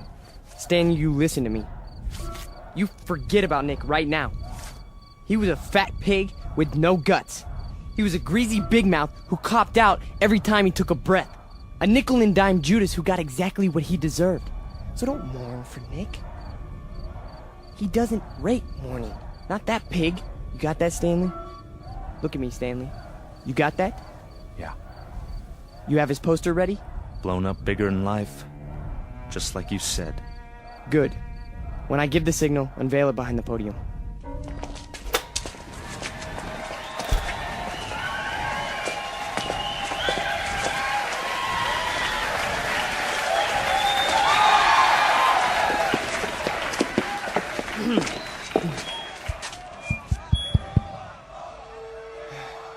All right, everyone. I have something very important to say. A man of honor has died tonight. A decent, courageous fighter for the cause of freedom. He gave his life. He gave his life for us. Some skulking assassin murdered him. But friends and neighbors and co-fighters, Nick Bloss did not die in vain.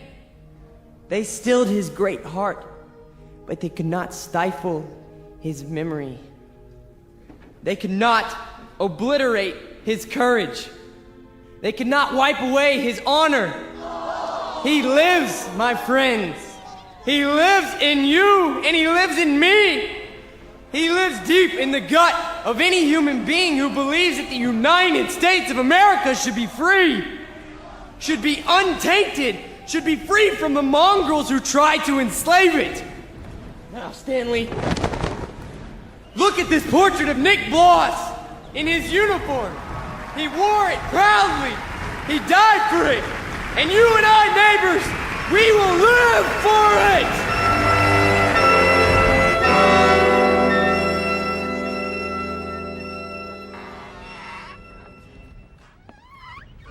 Oh, hiya, Mr. Gans. How do you do? How are you tonight? Oh, I'm very sober, unfortunately.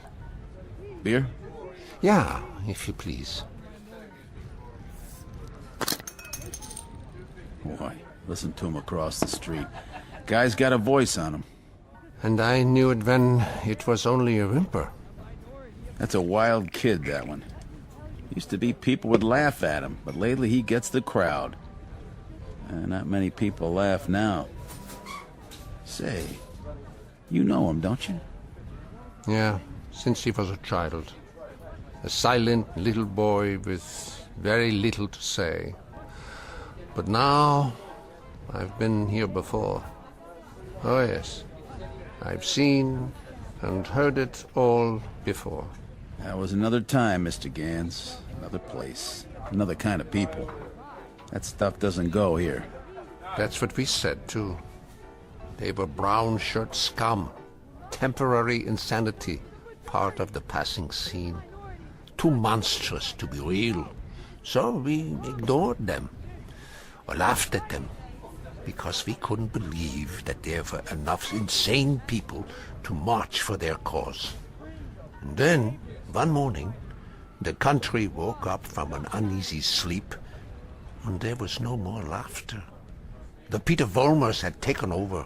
The wild animals had changed places with the zookeepers. Another one, Mr. Gans? No, thank you. I have had my fill. You take it easy now. You're not going to do anything foolish, are you? Me? Not this time. It mustn't happen again. We can't let it. We simply can't let it happen again. All the anguish, all the horror, all the nightmare. No. Not this time. Mr. Gans? Mr. Gans!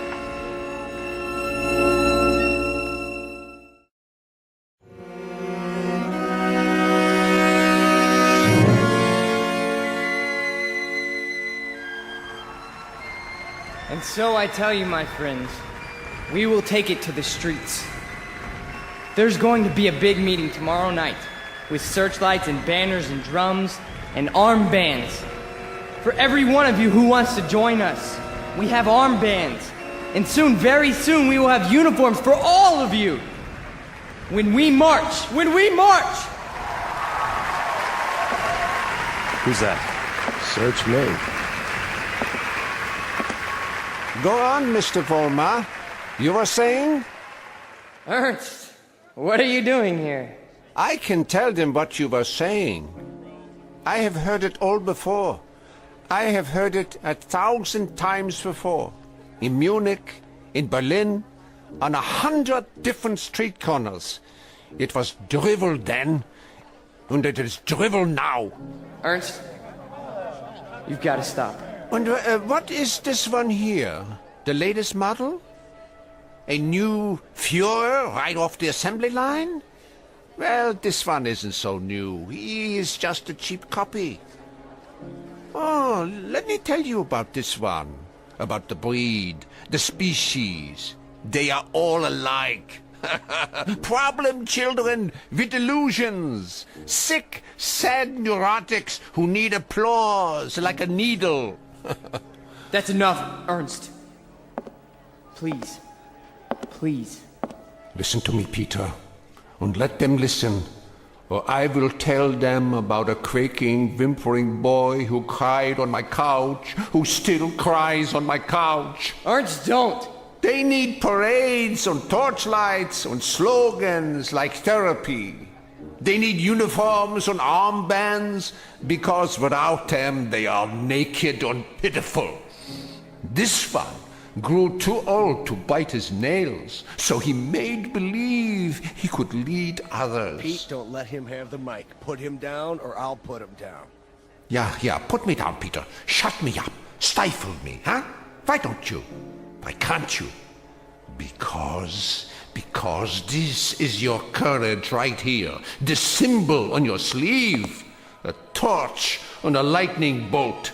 A crude drawing for children. I'm warning you, Ernst. This patch is your strength. This and the crowds and the sick aisles.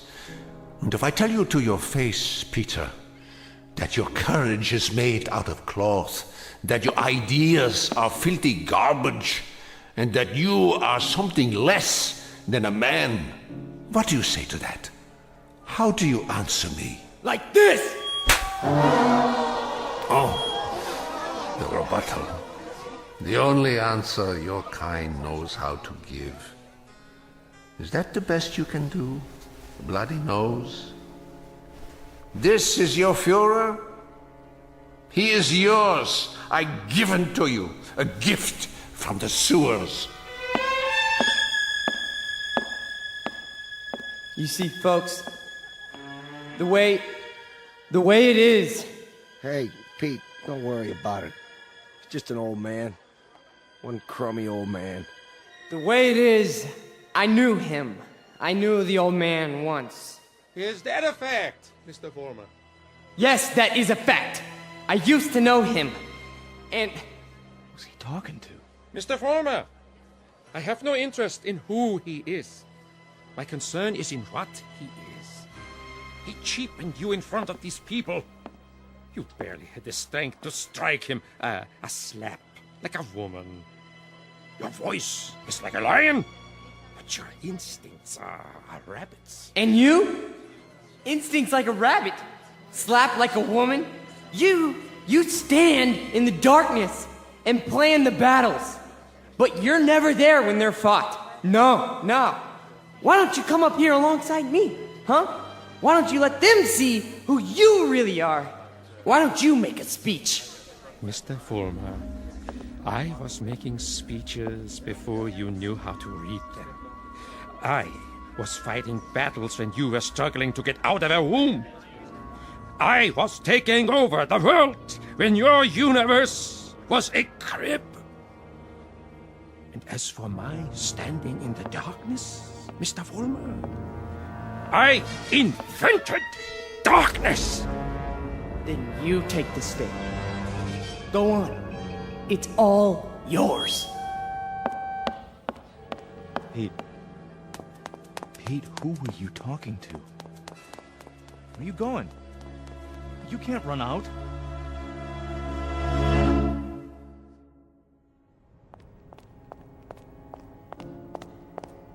Ernst!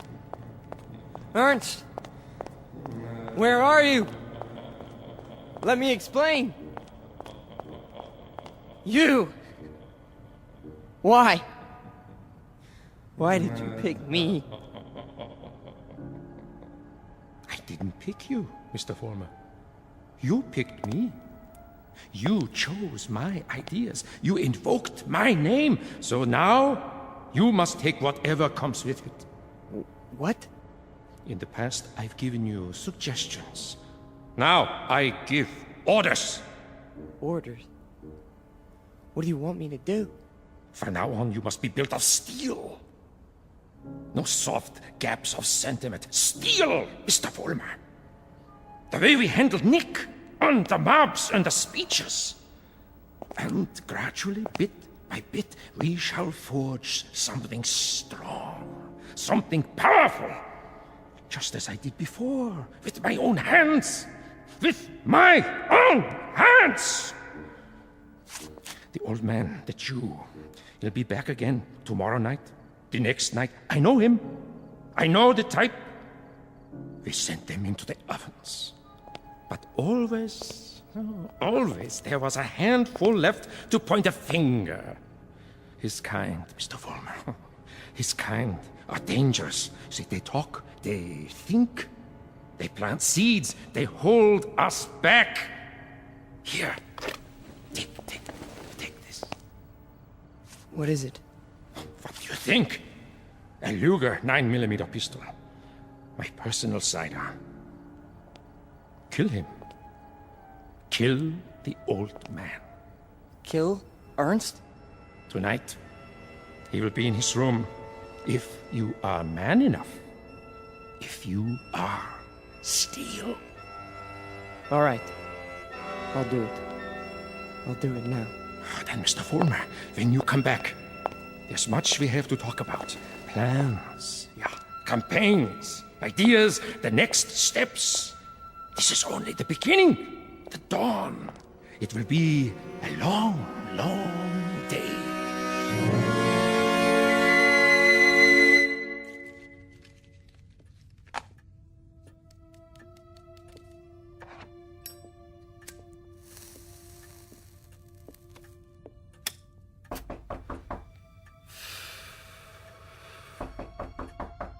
Yeah? Come in. Ah, I thought it was you.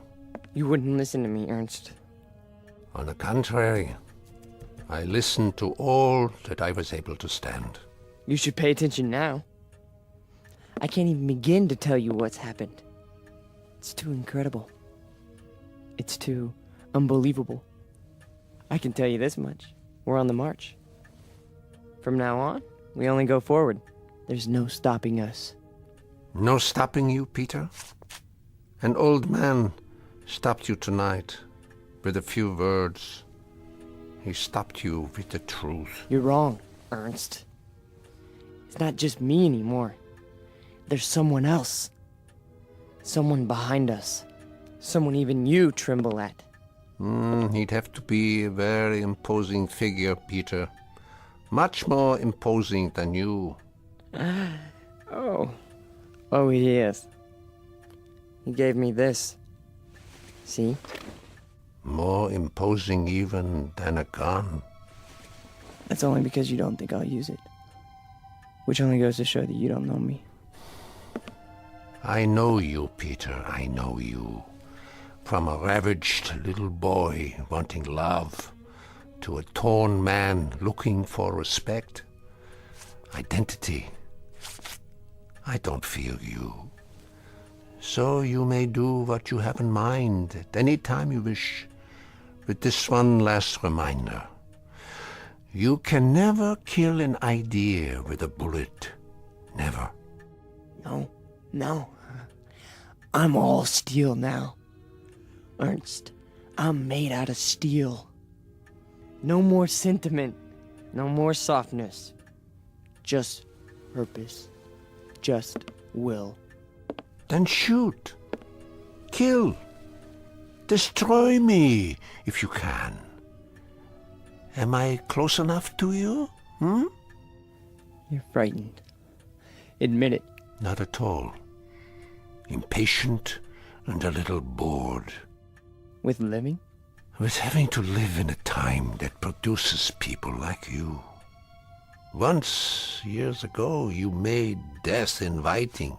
You still do. So do me the goodness, Peter. Get it over with as quickly as possible. I'm waiting, Peter. Kill him, Vollmer. Kill the old man. Kill the Jew. Use strength. Use will. Be made of steel, Vollmer. Kill him! Kill him now!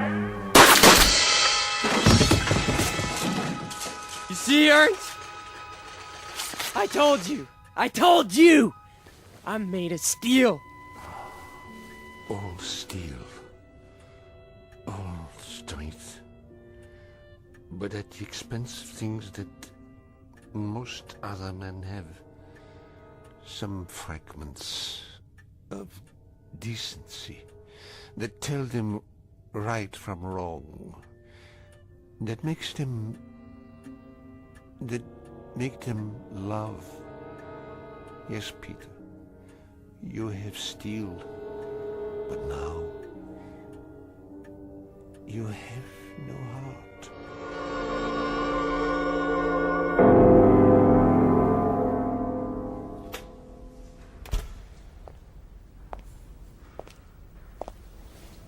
Where is everybody? Pete? We were just cleaning up. What happened to you? Nothing. Nothing happened to me. You tell them. You go out there and you tell them. But they've all gone home. Tell them I'm still in charge. I'm number one. You serve, I lead. Understand? You serve, I lead. Come on, Pete. Let's go. No, he picked me. Out of everybody, he picked me. What's wrong? Don't you believe me? He did. He picked me. So long, Pete. See ya. Don't you walk away from me! Frank! Frank!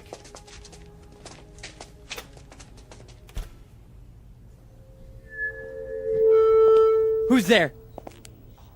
Who is that? Vollmer? You. I did what you said. Sentimentality, Mr. Vollmer? None! Steel? Steel. And no regrets? None. What did you destroy tonight? Only a disease. A growth on our flesh that had to be removed. Not a man, then? No. Hardly a man. How did it feel? It felt like I was immortal. Mr. Vollmer, we are immortal. Yes. Yes.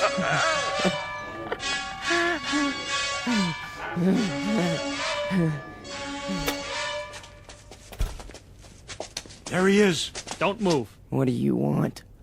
Peter Vollmer? Yes. We have a warrant for your arrest. That's impossible. The charge is conspiracy to commit murder. Your two friends are outside in cuffs. The victim's name was Nicholas Bloss. Get away from me. He's got a gun. Drop the gun! Now! Walk toward us with your hands up! Hey, look, he's going to the other door. Tell them to cover the alley. Halt! Halt, or I'll shoot!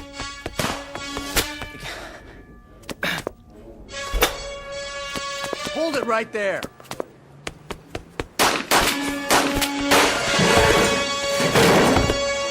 We got him. He's hit. Call for an ambulance. You have the right to remain silent. Anything you say can and will be used against you. There's something very wrong. There's something very wrong. Easy, kid. Don't try to talk. Look, you made a terrible mistake. I'm made of steel. It's true. Don't you understand? I'm made of steel. I'm made of steel. I'm made of steel. I'm made of steel.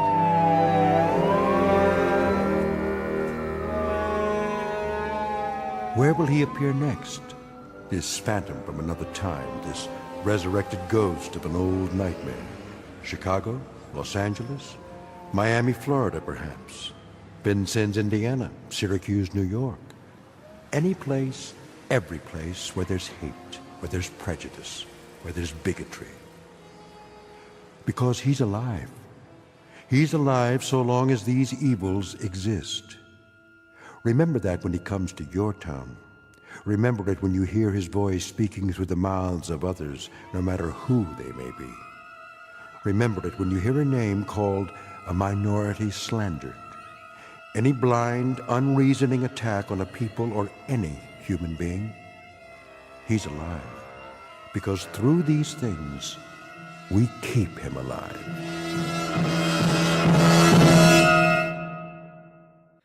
The Twilight Zone continues in just a moment. You are about to enter another dimension. A dimension not only of sight and sound, but of mind. A journey into a wondrous land of imagination. Next stop, the Twilight Zone.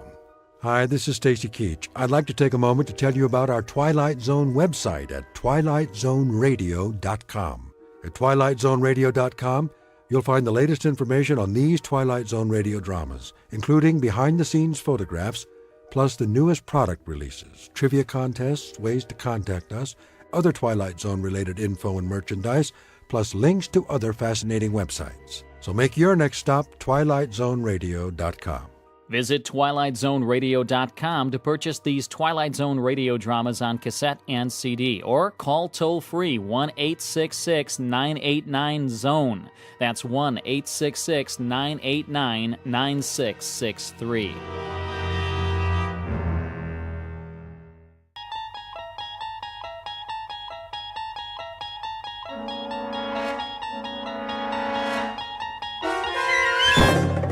There is a fifth dimension beyond that which is known to man. It is a dimension as vast as space and as timeless as infinity.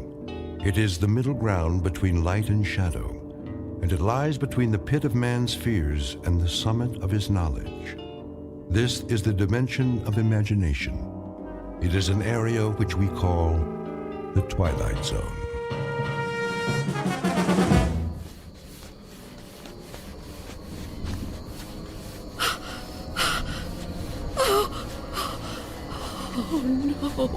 No, where am I? What am I doing outdoors? I don't remember leaving my... Oh, it's so dark. I don't live here.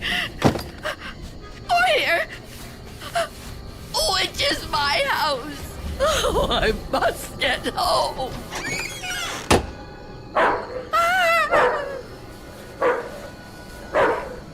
May I assist you, madam? You startled me. I've lost my way. My home is somewhere around here, I'm sure, but I don't know where. Perhaps I can help you find it. Oh, thank you. Thank you. I don't even know how I came to be out here. It's certainly not safe at this time of night. Oh, at any time. Well, surely the daytime when the streets are crowded. No, that's when it's most dangerous. For me. So you see, I never go out. Never? Never. But, dear lady, why not? I'm afraid. Afraid? Of something or someone? Someone. It's difficult to explain. Please, try me. Oh, I'm not sure you'd believe me. You'd think I'm just a senile old woman. I'd believe you, Wanda. What did you call me? Wanda. That is your name, isn't it? Yes, but I didn't tell you that. You didn't? Are you certain? Yes, I'm certain. How do you know my name? Because I've been looking for you for a long time, Wanda. Oh, no. You've kept me at bay for many years. but no longer. No! Get away from me! There's nowhere to turn, Wanda. You don't know where you are, remember? You certainly couldn't run from me, a frail old woman like you. Please! No, I won't let you! Say that again. It amuses me. You won't let me? How do you imagine you're going to stop me? You really have no choice, Wanda. There's nowhere for you to go now. Come to me, old woman. Take my hand. No! Take my hand. No!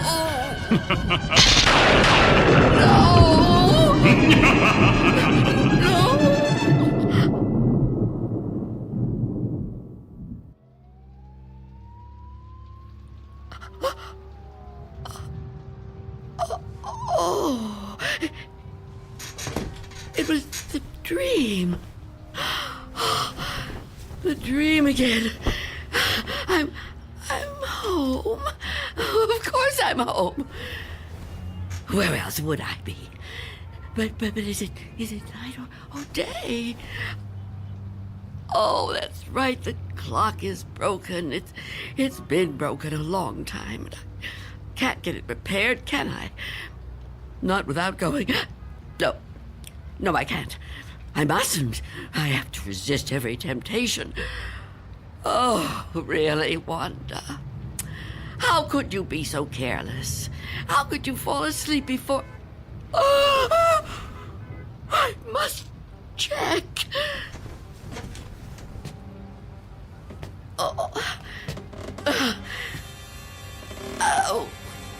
Yes. The boards and the windows are still secure. Is that... Can I feel a breeze? Is there a gap? Oh, not enough. Not enough. He still can't get in. Oh, what about the door?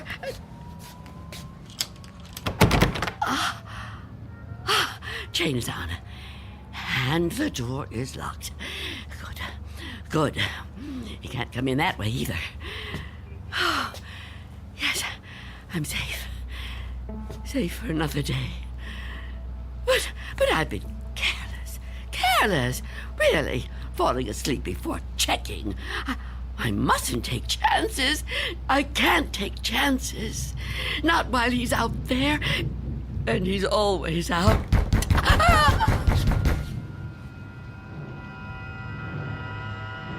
Miss Dunn? Miss Dunn, are you all right in there? Who are you? It's Barry. Mr. Fabian, you know, from the grocery store. I know we've actually never met, but, well, we've spoken on the phone, Miss Dunn. At least we used to. Do you even have a phone anymore? Anyway, you know me, right? What do you want? I'm delivering your groceries, Miss Dunn. You remember? Charlie, the kid who works for me, was supposed to bring them, I know, but he called in sick. Yeah, kids these days, huh? No sense of responsibility. Anyway, I thought I'd better get them to you now instead of waiting till tomorrow. I figured, you know, you'd be waiting for them. Is that all right? Put the food through the letterbox. The letterbox, right. Okay. Oh. Thank you, Mr. Fabian. Your money is coming under the door now. Under the door. Here it is. Miss Dunn, wouldn't it be easier to just... $6 and... Okay. 32 cents.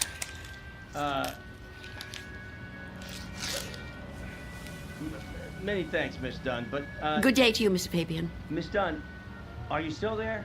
Yes? What is it? I've been thinking.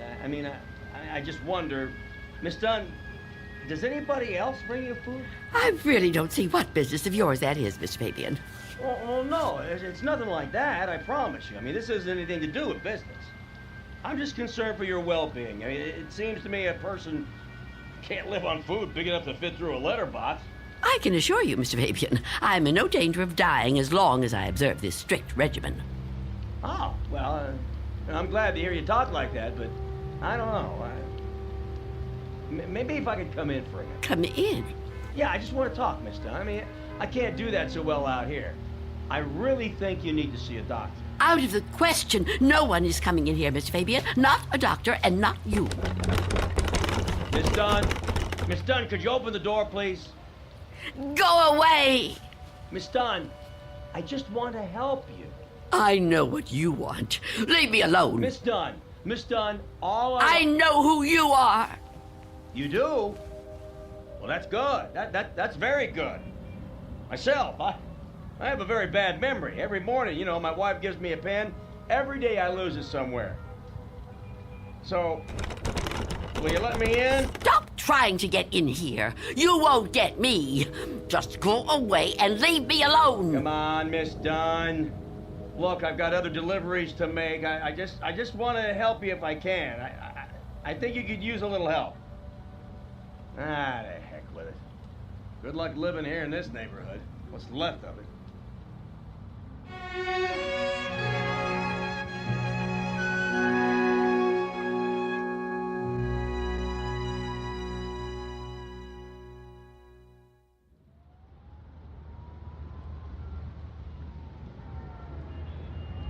Go away. I won't let you in. I won't let you get me. Leave me alone. I don't want to die. I don't want to die. Please! Freeze!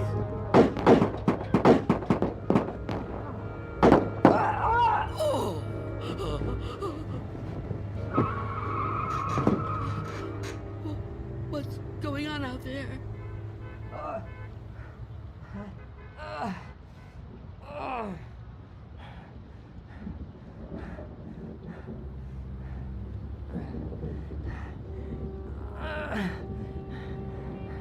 Help! Is anyone in there? You gotta help me. What is it? Go away! I've been shot. I need help. Please. Please do something to help. Who are you? Officer. I'm a police officer. Please, you have to open the door. I need help. I've been shot. You're lying to me. I know you. You can't fool me. No, I'm not trying to fool you. Please. I think I'm dying. You can't trick me so easily. You're no policeman. Why can't you just leave me alone? I know who you are. I know what you are.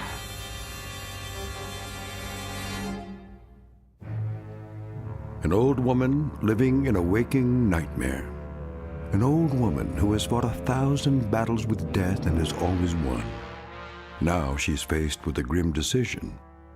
A decision that might to others seem the simplest in the world.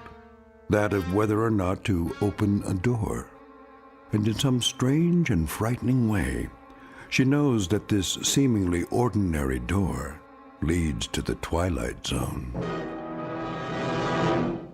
And now, The Twilight Zone and our story, Nothing in the Dark, starring Marshall Allman, with Stacy Keach as your narrator.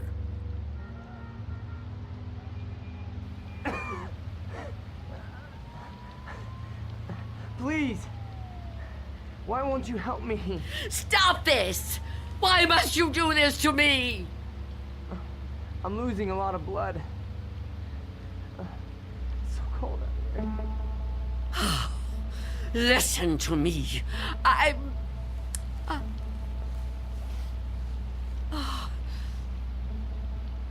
going to open the door. Oh, thank you. Thank you. But I'm leaving the chain on. Don't even try to touch me. I won't let you. Don't worry. I'm not gonna hurt you. I couldn't hurt anybody. Oh. You're so young. Almost a child. Unless you help me, I'm gonna die. I don't think I can even move very far. Oh, don't say that. Oh, it isn't fair. No, it just isn't fair. You keep trying to trick me. I don't know what you're talking about. Don't move! Don't do that again, or I'll close the door. What? Listen, lady, I've been shot. I'm bleeding to death. Do you understand? Do you understand? Please. My name is Harold Belden. I need a doctor. I need a doctor right away. Please, call the hospital. I can't get there myself. I can't call the hospital. I haven't got a telephone. Not anymore. Then let me come inside. You can't just leave me. I'm begging you, I'm freezing. I have to unlock the door. You can't ask me to do that. You can't. I don't want to die. You understand? So you're not gonna help me? You're just gonna let me die out here? I know who you are. No, I told you who I am. My name is Belden. Officer Harold Belden. That's not her name. There is no such person. Stop trying to trick me. I don't understand why you keep saying that. Look, it hurts. It hurts, okay? Please, lady, please. Stop! Stop! Oh, why are you torturing me like this? I tell you, it isn't fair. I don't want to die. Well, I don't want to die either. If I could get help for myself, I would, but I can't move. I've been shot in the side, you see? Look, look, I'm bleeding. Oh, it isn't fair. It isn't fair.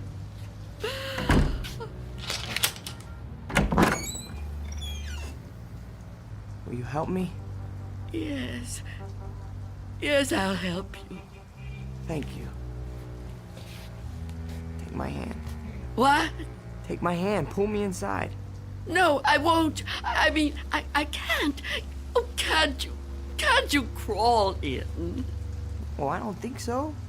Please try. Quickly. I don't want to leave the door open.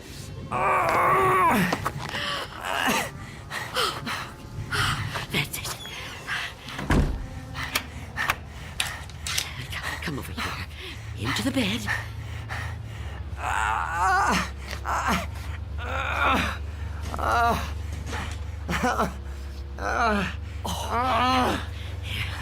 You just rest. Rest. Oh, what have I done? And what am I going to do?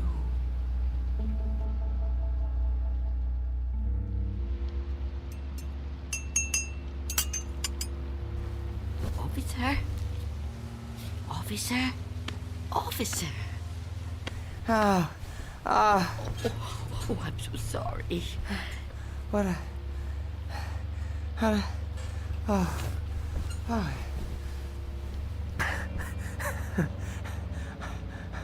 Oh, I'm alive. Yes. Yes, you are. Yeah, you're the lady that helped me. Yes. Eventually. Now, drink this. What is it? Tea. There's no milk, I'm afraid. No, don't get up, officer. Conserve your strength. Yeah, thank you. Thank you. Please, call me Harold. You saved my life. I owe you at least that much. Is it good? It's fine. Thank you. How long have I been out? Hours. What time is it? I'm not sure. Morning, I think. What do you think? I don't have a clock. I guess it is morning. It's hard to tell. What happened to your windows? Who boarded them up? Well, I did. A long time ago now. But they're still as strong as ever. What? Why would you do that? Oh, I have my reasons. Well, we all have our own reasons for doing things. Why would you want to be a policeman? to be in a job where people try to kill you. Well, why would you want to court death like that? Court death? I don't know that I'd put it that strongly. I do what I do because there's just some jobs that have to be done. You mean it's a sort of vocation? I guess you could say that. Listen, Mrs. It's Miss Dunn. Listen, Miss Dunn. You should try to get some rest yourself. You need it more than I do. No, really, I feel much better. When the doctor gets here, he'll take me off your hands for good. The doctor? Yeah, sure. He'll check my wound, take me to the hospital. You didn't call the doctor? No, I didn't. Why not? I told you last night. I haven't got a telephone. Don't you remember? No, I don't. I was kind of out of it last night, I guess. Oh, of course. Perhaps you could use your radio to ask someone to come get you. Well, you could wait outside for them. No, I busted my radio when I fell on it. You see? Hello.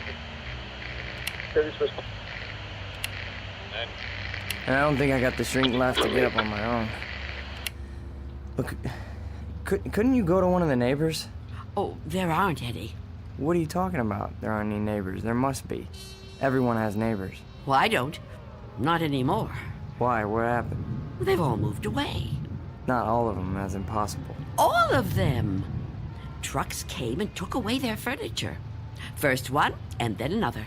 Is something happening to these buildings? I wouldn't know. I'm sorry to ask, but how can you not know something like that? I mean, if it was my home... I don't have a great deal of contact with the outside world. I haven't for quite some time. I couldn't even tell you who the president is. Wow. But there has to be somebody around who can help, you know? Or maybe a phone booth somewhere where you could call a doctor.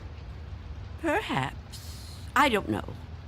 But even if I could call the doctor somehow, I couldn't take a chance and let him in. Why not? It's too dangerous. Dangerous for you? Yes. You let me in. Oh, I didn't have a choice. You were going to... I didn't know if I could trust you, but I'm still alive. Of course you're still alive. What do you think I was gonna do? I mean, but the doctor, he's not gonna be any harm to you. I keep telling you I can't let the doctor in. I can't let anyone else come in. Don't you see? It might be him. It might be him. Who? Him who? Mr. Death. Mr. Death? What? I know he's out there. He's trying to get in. He comes to the door and knocks. He begs me to let him in. Last week, he said he was from the gas company. The gas company? Oh, he's clever. After that, he claimed to be a contractor hired by the city. He said this building was condemned, that I'd have to leave. But I knew who he was. I kept the door locked, refused to let him in. Eventually, he went away. Condemned, huh? I mean, that explains why there's no one else in the neighborhood. No, he knows I'm on to him. Yesterday, he said he was Mr. Fabian from the store. But all he really wanted was to come in. That's all he ever wants. Wait a second. No, it's no use. You wouldn't understand. I knew you wouldn't. How could you? I mean, wait. But I want to understand. I do. I mean, this man you're afraid of, you say he's Mr. Death. That's right. You don't mean just anybody, do you? You mean like Death, right? Death. That's right. So is this Mr. Death a person like you or me? I know it sounds crazy to someone like you, to anyone but me, but it's true. I know it's true. Okay, I understand what you're saying, but, I mean, people die all the time, all over the world. Now, how could one man be in all those places at once? I don't know. Don't ask me that. Maybe there's more than one of him. Maybe. I didn't mean to upset you. Please don't cry. I'm not gonna hurt you. I'm sorry. Okay? Can I have another cup of tea? Please? Of course. Tell me about Mr. Death. Your tea. Thanks. Please, Mr. Death. I would like to know about him. All right. At first, I couldn't be sure. It was a long time ago. Everything is. It's been so long since anything happened to me. But I was on a bus. There was an old woman sitting in front of me, knitting a scarf, I think. There was something about her face. I felt I knew her. Then a man got on the bus. He wasn't special in any way. Not short, not tall, not fat, just a man. I remember that there were empty seats, but he sat down right next to the old woman. He didn't say anything to her, but I felt that his being there upset her in some way. I couldn't understand why. He seemed like such a nice man. When the old woman dropped her ball of yarn, he bent down and picked it up, right in front of me. He held it up to her. I saw their fingers touch. He stood up and got out the next stop. I couldn't move. It was as if I knew what had happened. But I couldn't do anything. I was just so frightened. When the bus finally reached the end of the line, the driver came over to the woman. He thought she was asleep, but I knew she was... What, dead? Dead. And right then and there, I knew it was his touch that killed her. Okay, but you said it yourself. She was an old woman. Okay, just because this man touched her... Mr. Death. Just because he touched her hand, it doesn't mean he killed her. Maybe what you saw was just what it looked like. A man trying to be helpful. I mean, the real cause of her death might have been, you know, a heart failure or a stroke or something. I don't know. No, he killed her. Okay, I'm a cop. I've seen dead bodies. I've seen people that were killed by guns, knives, but never by a touch, okay? The man being there when she died, that's just a coincidence. But I've seen him since then, several times. I've seen him in crowds. I've watched for him. Every time someone I knew died, he was there. He, the same man, the one on the bus. No. Once he was a young soldier, then a salesman, a taxi driver. Someone you wouldn't notice unless you were watching closely. But you could see him. Oh, yes. And I wondered why that should be. Why I could see him when no one else could. And then I knew. Why? It was because I was getting older, and my time was coming. I could see clearer than younger people like yourself. Now do you understand? Oh, I know you don't believe me. That would be too much to ask of anyone. But do you at least understand? Please, I have to know. All right. Maybe. Maybe, okay? But if there is some Mr. Death who's able to visit all the people in the world like Santa Claus... Don't mock me. I'm not meaning to mock you, okay? I would never do that. I swear. But if he's real... He is. If he's real, then I don't see what the problem is. You don't see what the problem is? Oh, you must be joking. No, I mean, if you know what he looks like, what have you got to be afraid of? If you're right, and you can see death, I'd say you're kind of fortunate. Fortunate? Sure, yeah. I mean, you'd be able to see him coming. You could just avoid him. Oh, didn't I tell you his face is always different? He's different sizes, different ages, different races. I couldn't be sure.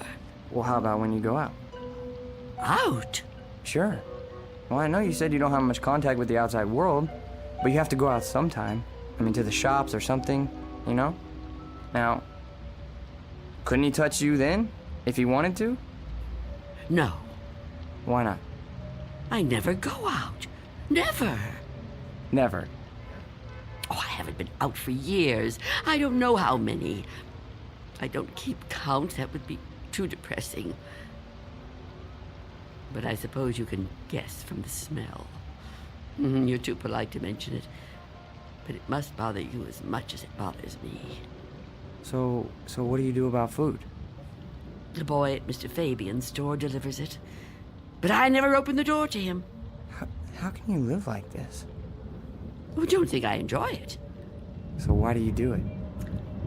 Because if I don't live like this, I won't live at all. If I don't watch out, if I let down my guard even for a moment, he'll get in. I know he will. I haven't always lived like this, you know. I was young once. People said I was pretty. I lived out in the sunlight. I hated to be inside, even for a minute. My mother always said I'd spoil my fine complexion, but I didn't care. I loved outdoor things. I lived out in the sunlight, so warm, so beautiful. Beautiful, like I once was. You're still beautiful. Oh, no, I'm not. I'm old and cold. I miss the warmth of the sun so much. See that patch of sunlight on the floor? Where's it coming from? I think it's coming in from between the cracks in the boards of the window over there. Oh, yes. It's so warm to the touch. You know, I've always hated the dark and the cold. And now I'm old. I've lived a long time, but I don't want to die. I've heard people say it was his time when an old person dies. But it's not your time if you're not ready to die. I'd rather live in the dark than not live at all. Miss Dunn, I promise you, there's nothing to be afraid of. We're all alone here. Okay? There's nobody outside the door. I know you're upset, okay? And you're clearly under a lot of pressure. But I think all you need is some rest. Oh, officer. Yeah, and I need help. Oh, I don't know what to do. Just give me some medical attention. Look, I don't know how badly I've been hurt, okay? but I've lost a lot of blood. And I need help soon, or I don't know how much longer I can... I've told you I can't go out there. You can't ask me to do that. Look, this whole Mr. Death thing, I promise you, you don't have anything to worry about. Shh. Someone's coming. Well, get them to help me. No! There's nothing to be afraid of. Please, answer it. Go on. That's right. Go ahead. You're doing fine. Answer it. Go on. I'm keeping the chain on. That's fine. Do whatever you want.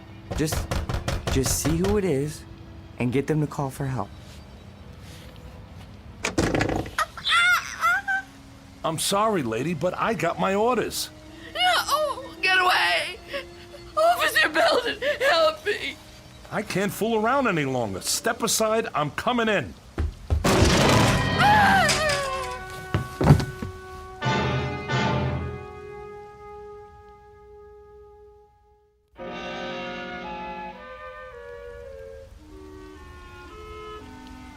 Take my hand.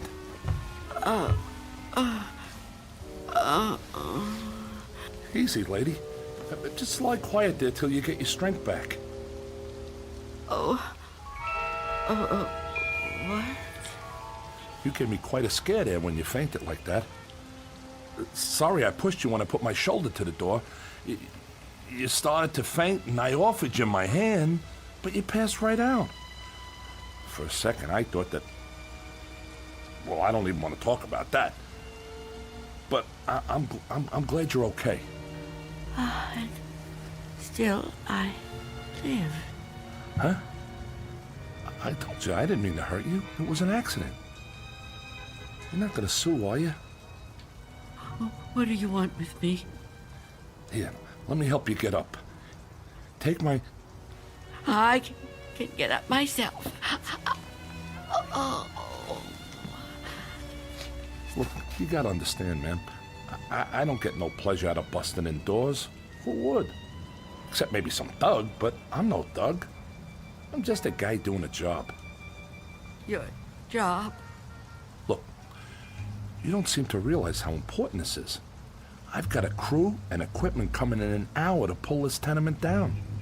Begging your pardon, man, but looking at this place, I say it's long overdue. Frankly, I'm kind of surprised it's still standing. And you're really not Mr. Death? Mr. Who? I don't know what you're talking about, ma'am. My name's Armstrong. Bud Armstrong. I don't know about any Mr. whatever you said. All I know is I got a contract to demolish this row of buildings. That's what I got to do. Everybody else moved out a long time ago. Until the other day, I thought this whole building was deserted. I seen them windows boarded up, and I figured you moved out when the rest of them did. Thank goodness I met that guy from the grocery store, that Mr. Fabian. Oh, Mr. Fabian. Then he was real, after all. Real? What are you talking about? I told him about my job down here, then he told me all about you, that he was worried about you. Told me he had a kid bring you your stuff. That was the first I knew about you, and it's you're darn lucky I found out. Well, you'd still be in here when the wrecking ball hits. Now, come on. We gotta get out of here. You want me to go outside? Sure. Didn't you just hear me? This place is coming down. You can't stay in here. You want me to leave here? You have to. I can't. It's Miss Dunn, right? Well, Miss Dunn, you were notified about the demolition job months ago. Look, I'm not out to bully you. I'm just trying to do my job here. These buildings were condemned by the city. Can't say I blame them. And I'm the one who's got to tear them down. Tear them down? Wow, can you? Look around you, ma'am. This building has had it. You can see that. I can see that. Anyone could see that. It's all worn out, dilapidated. All these buildings have got to come down. You seem like a nice person. A nice person shouldn't have to live in a place like this. Now let's the two of us just... Get away from me! Don't touch me! Please don't act like this. I ain't a monster, lady. I've got a heart just like anybody else, and I can see how you could get attached to a place, but, not want to see it wrecked. But when a building's this old, it's not fit to live in no more. It's dangerous. It's gotta come down to make room for a new one, a stronger one. That's life, lady. Old make room for the new, you know? No. People get the idea that I'm some kind of destroyer. They think I get kicks out of tearing stuff down. But that ain't the way it is. No, that ain't the way it is at all. I just clear the ground so other people can build on it. In a way, I guess I kind of help them to it. Can't have one without the other, am I right? Look around you. It's just the way things are, like when a big tree falls in the forest and a new one grows right out of the same ground. Old animals die and young ones take their places. It's just nature. That's how it is. Even people step aside when it's time. I won't. When I finally kick the bucket, or when I get too old to contribute, my son-in-law will probably take over The door! What about it? Oh, yeah.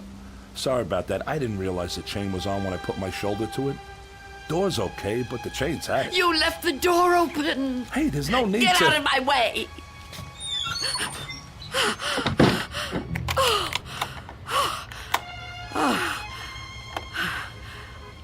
You don't have to do that. What's the sense of locking a door that won't even be here in an hour?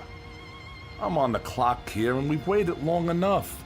If you've got any possessions you want to keep, Miss Dunn, I'd move them out while there's still time. I'll help you. You think you're helping me? I'm not going to leave here. Not with you. Not with anyone. Don't try to touch me. I don't want you anywhere near me. Now look, ma'am, I've been nice to you. I've been trying to go easy. I know this must be tough for you. Any kind of move is a big upset, especially to an older person like you. But if you insist on staying here, I'll have to call a cop. A cop? A police officer? It's just for your own good. Please, cooperate, lady. Hey, where you going? Of course. Mr. Belden! Explain it to him. Tell him the reason I can't go out there. I know you understand. I've told you everything. You'll help me, won't you? You'll help me stay? Well, say something. What are you doing? Who are you talking to?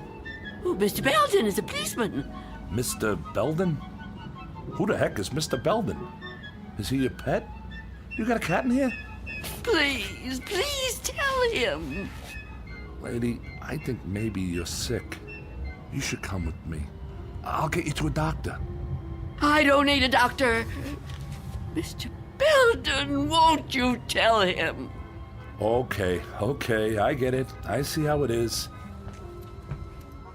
Hey, I'm sorry, but if you're still here when the crew arrives, I'll have to call a cop. I'm sorry. I wanted to make you understand, but... Okay.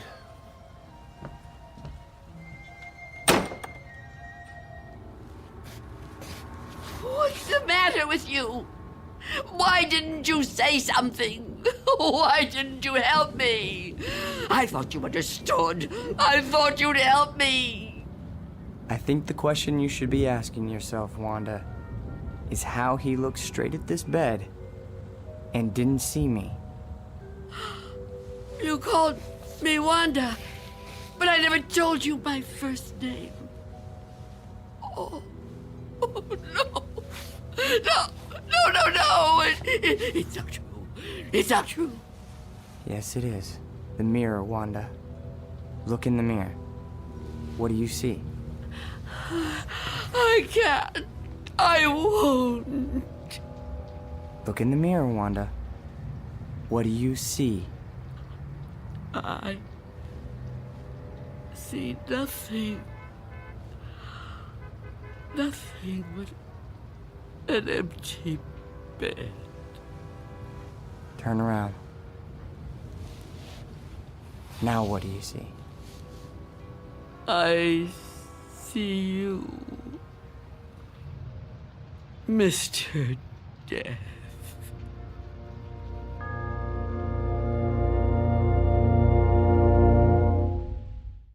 We'll be back to the Twilight Zone in just a moment.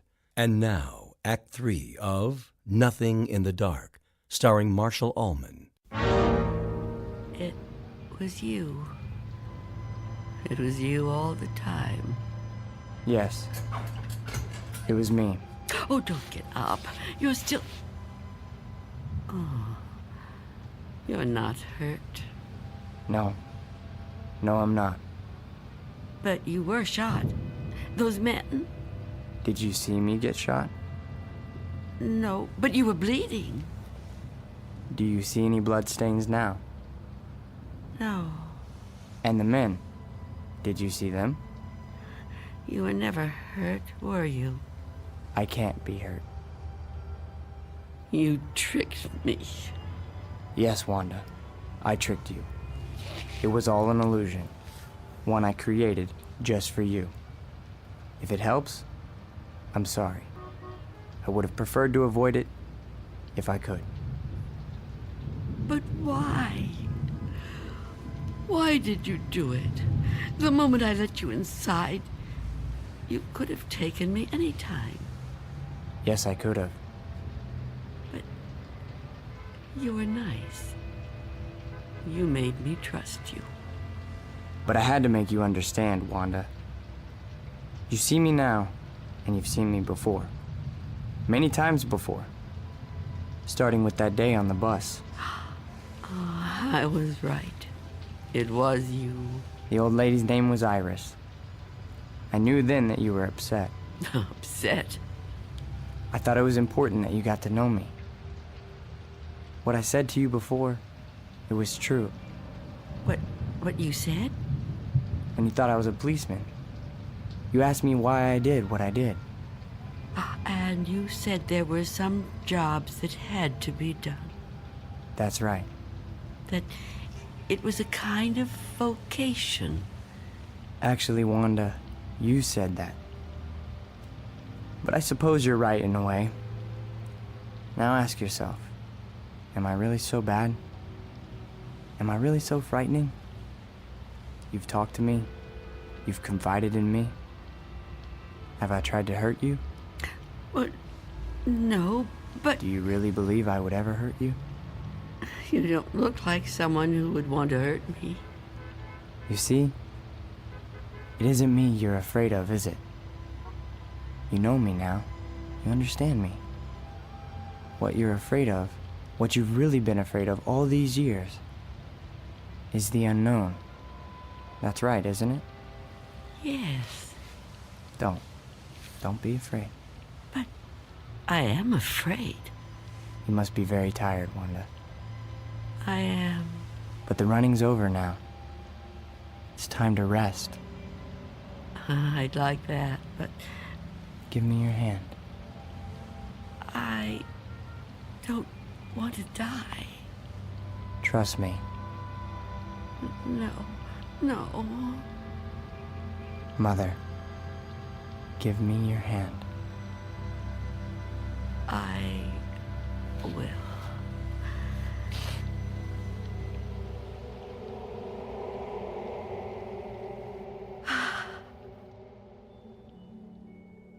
There. You see? See? See what? No shock, no engulfment, no loud thunder. What you feared would come like an explosion is like a whisper. What you thought was the end is the beginning. When will it happen? When will we go? Go? Yes.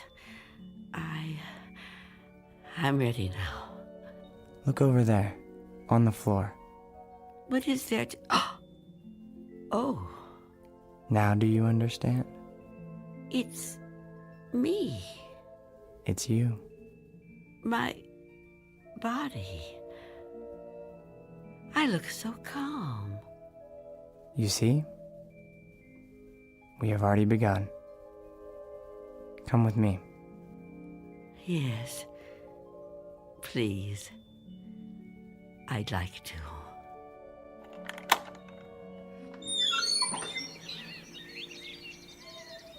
It's such a beautiful day. It is. It surely is. You know, Mr. Armstrong was right about a lot of things. What things? Well, for one, his son does take over the business when he dies. Will that be soon? Another 16 years. Oh, dear. It'll be quick. I'm glad to hear that. I'm afraid I was a little harsh on him. Now the son-in-law, he lives to be 102. 102? Oh, goodness. I know. It's remarkable, really.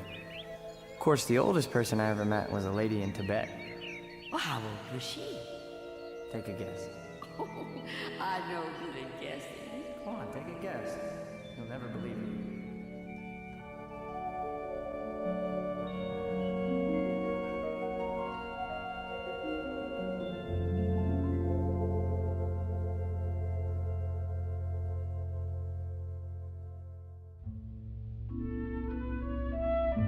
There was an old woman who lived in a room, and like all of us, was frightened of the dark, but who discovered in the minute last fragment of her life that there was nothing in the dark that wasn't there when the lights were on.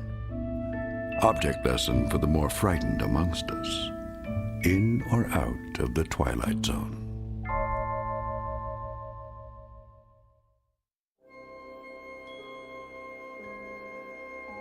Hi, this is Carl Amari, producer of the Twilight Zone Radio Dramas. I'd like to take a moment to tell you about our official website at twilightzoneradio.com, where you'll get the latest news and information on these Twilight Zone Radio dramas. Plus, at twilightzoneradio.com, you can digitally download 3 free episodes or any of our episodes for only $1.95 each. In this age of ever-changing technology, we've decided to make these episodes instantly available to you by making the Twilight Zone Radio Dramas a digital download-only series. This means that this series will no longer be offered on CD. The CD collections at our website are now being offered while supplies last at buy one, get one free. So be sure to get your favorites before they're sold out. Be sure to visit us often, and I'll see you in the zone.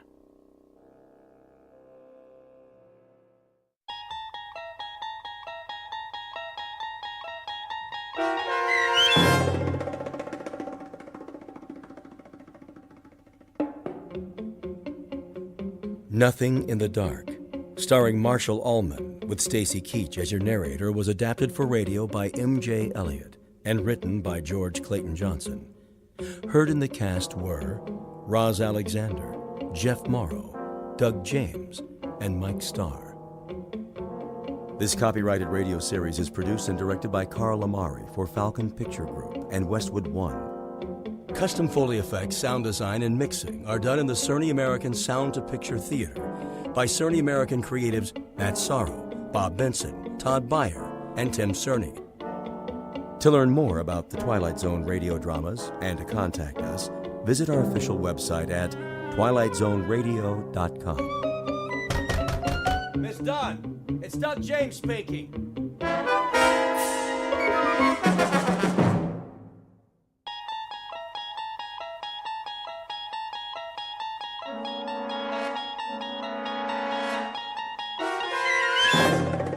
You're traveling through another dimension, a dimension not only of sight and sound, but of mind.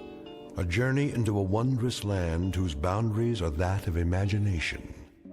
Your next stop, the Twilight Zone.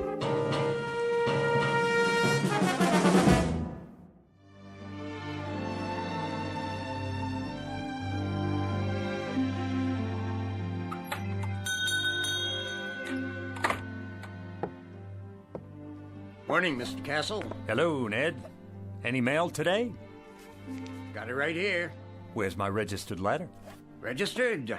Oh, I didn't see one. The one that says I won the Publishers House sweepstakes. Oh, well, I'll keep an eye out for it.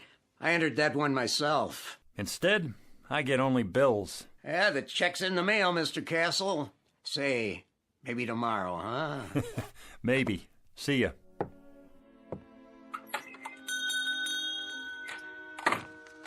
Another bill, and another, and another. Edna, what about the gas and electric? What? The gas and electric bill. How many months is that? 2 months. That's one you'd better pay. That's the one I can't pay. Mr. Castle? How are you, Mrs. Gumley? Just fine, Mr. Castle. Good. Glad to hear it. How have you been? Oh, can't complain. Been having a lot of rain, haven't we? What? Oh, yes.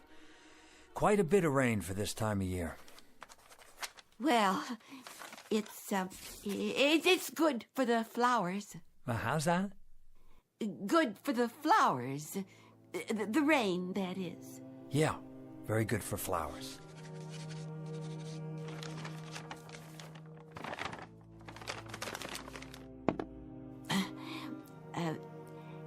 An heirloom today, Mr. Castle. An heirloom, Mrs. Gumley. You don't say. Oh, yes, Mr. Castle. Been in my family for years. Has it now? Years and years. It's supposed to be very valuable. Hand-blown glass is what it is. Mrs. Gumley, it's just a plain old glass wine bottle. Do you know what it's worth, actually? Nothing. Not even a deposit. If you could find the store where it came from, that's what they'd give you. Nothing. I could let it go for $1. Mrs. Gumley, if I could spare $1, I'd give it to you. Believe me, I would. But things have been rough here. The pawn shop business isn't what it used to be. I'm so in debt myself that... I see. Wait a moment. Yes.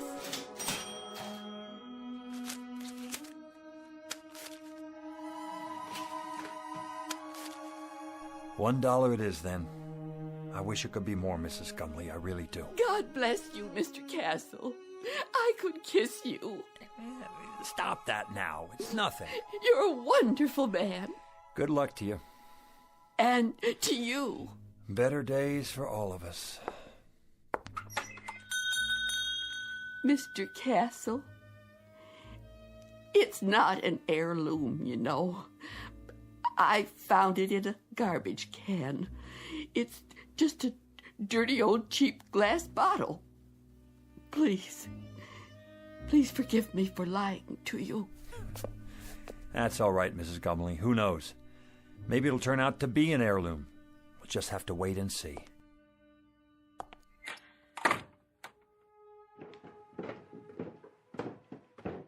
Who was that? No one. It sounded like Mrs. Gumley. Then I heard the cash register. What did you buy this time? Edna. Oh, a bottle. Gorgeous. She said it was an heirloom. Is that right? She has to eat, doesn't she? And you don't? That's not the point. Arthur, we're a couple of weeks away from bankruptcy. Don't you think I know that? Then you'd better start rubbing that bottle and pray, Arthur. Pray that a genie appears, because that's about the only hope we have left. Oh, Edna. Edna, please.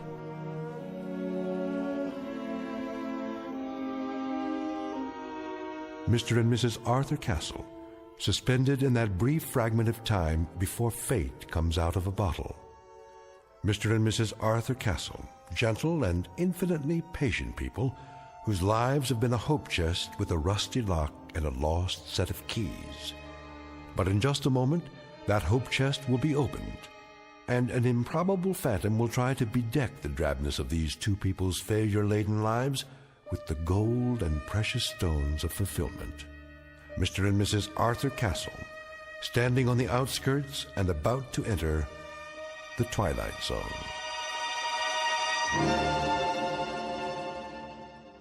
And now, back to our story from the Twilight Zone, The Man in the Bottle, starring Ed Begley Jr., with Stacy Keach as your narrator. Here, give me the bottle straight into the trash with it. If you won't do it, I will. Wait, it's worth a couple of cents. A couple of cents, Arthur. A couple of cents. We've got more creditors than we've got cheap watches. You promised me no more handouts. Look, Edna, maybe all that's left for me is to try and find someone who I can feel sorry for. Can you understand that? I need to feel that I'm doing something of value. Maybe a man can be a failure for only so long, and then it catches up with him. Arthur, you're not a failure. Of course I am. Look around you, Edna. In this clutter you see the legacy of 100 years. My grandfather owned this shop and it finally broke his heart. Then my father, and it killed him too. The meanness of it, Edna. The shabbiness of it. The hand-to-mouth of it. This isn't just a hock shop where you buy the pitiful little residue of other people's failures. It's a shrine to failure. That's what it is. It's a mausoleum, a burial ground for people's hopes. Arthur, please don't talk like that. Edna, what happens to us anyway? What happens to us? Have you ever thought of that? We're not old people, and yet this place is making us old. There should be years ahead of us, years without having to make do, scrimping and counting and picking over checkbooks and budgets and final notices and old bills and... Careful, Arthur, you're knocking things over. I don't care about the bottle. I'm trying to explain... Arthur, what's all that smoke? I don't know, but it seems to be coming from inside Mrs. Gumley's bottle. How do you do? Where did you come from? From the bottle, of course. The bottle? It fell to the floor, the cork popped out, and here I am, at your service. I'm supposed to buy that. What do you take me for? Rather than go into any lengthy generic explanation of my existence, suffice it to say that I am here, and I am, in fact, a genie. In a business suit, with a derby hat and a walking stick. And you expect me to believe that you're a genie? That's quite correct. There's no such thing, except in fairy tales. On the contrary, I am living proof, in a manner of speaking. Arthur, who is this man? You'll have to do better than that, mister. I don't know what you're trying to pull here. Very well, I'll get right to the point. I can offer you 4 wishes with a guaranteed performance. 4 wishes? Aha! You got that wrong. It's supposed to be 3. In every book I ever read, it was 3 wishes. Better get your story straight. That's a myth, I'm afraid. Oh, they may have offered only 3 in the beginning. But for some time now, 4 has been the operant number. Some considerable time. It's proven to be the most effective option. Think about it. Too few, and a person may waste the opportunity of a lifetime, so to speak. Too many, and, well, the possibilities can get out of hand. Frivolous, in other words. The opportunities tend to cancel each other out, if you see my point. You've got your answers down, I'll give you that. I think I better sit. Well, Mr. Castle, Mrs. Castle, what do you have in mind? Arthur, I don't understand. What's happening here? Don't worry, Edna. The bottom line is he's a con man. He has to be. But I see him. Don't you? I don't know what I see. Could be some kind of hypnotist or something. Remember that guy on television? He made an elephant disappear. Child's play. Smoke and mirrors. You're telling me you're not a magician? Nothing of the sort. I grant 4 wishes to the owner and then go back inside the bottle for a century and a day. 100 years. Inside a bottle. Plus 1 day. A nice touch, don't you agree? Until a summons comes from the next owner. What if there isn't another owner? But, my dear fellow, there must be. Consider the span of a man's life. 70. Isn't that the tradition? So let's say nobody calls you, or it's the wrong day. Ah, you've hit the nail on the head.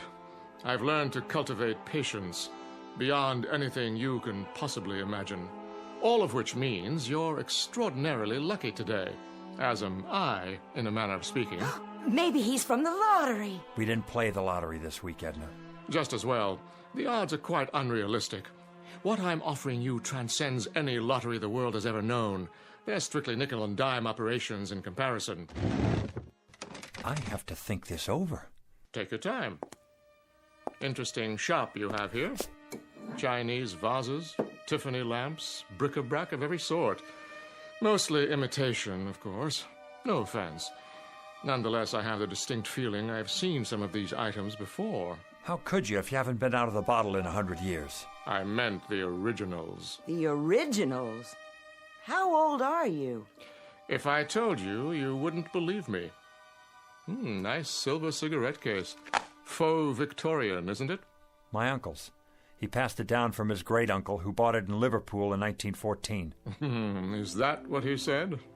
How much? Take it. Get back to the subject. What else about the wishes? Oh, yes. Now, I think the business at hand is for you and Mrs. Castle to decide the nature of your 4 wishes, keeping in mind, of course, that each wish is irrevocable. Once made, it is fulfilled, and once fulfilled, it is a matter of record. It can only be altered by yet another wish. Clear, Mr. Castle? Clear enough. I think we better call the police. Why not wish for them? I can bring you Scotland Yard, the Federal Bureau of Investigation, or every bobby in the City of London. That won't be necessary. Is it the police you want? No. That's not what we'd wish for. Arthur, are you out of your mind? Go ahead, Mr. Castle. You were saying? Well, if I had a wish... You believe him? Just for the sake of argument, let's say that I wanted that broken glass in the case over there. Let's say I wanted it to be fixed. The glass display case? Unless that's too hard for you. I broke it cleaning up the other day. One whole side is cracked. Is that all? It's too expensive to replace and impossible to glue together. Impossible. Would you like to make it official, Mr. Castle? Arthur, be careful with this man. You don't know what he's after. Well, Mr. Castle, is that your wish? Yes, that is my wish. I want the glass in the case to be repaired. Very well, then.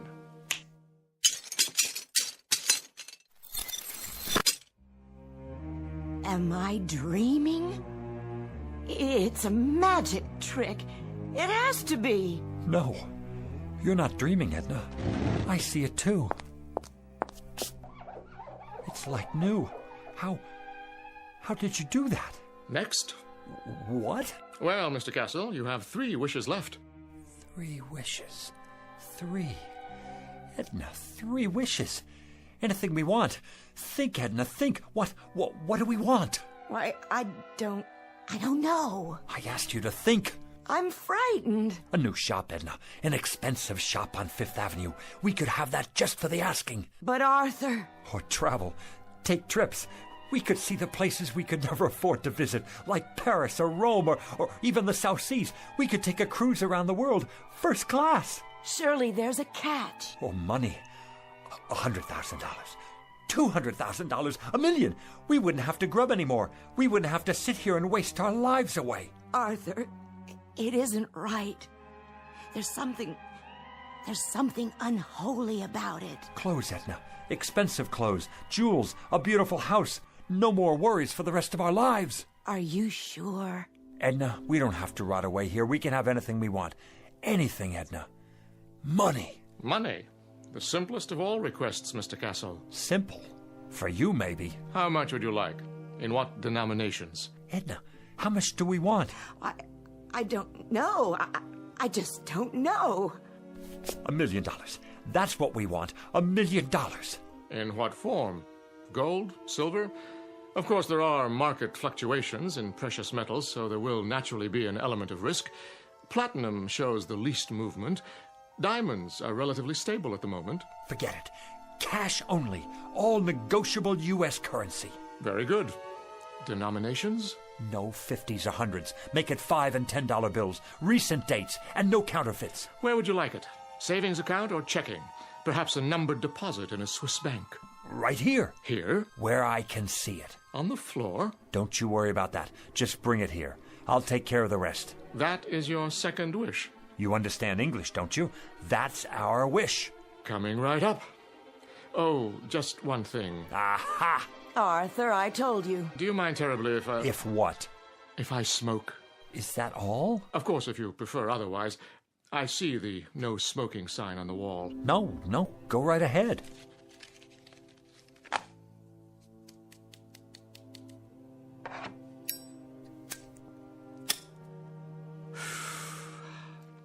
Very well.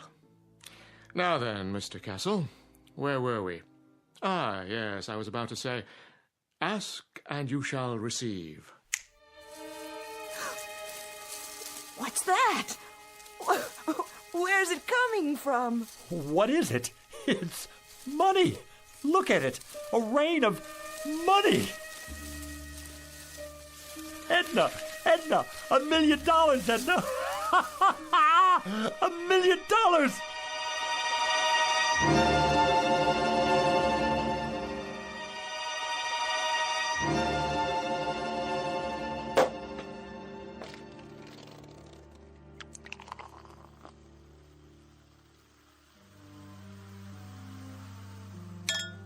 There you are, Edna. Champagne.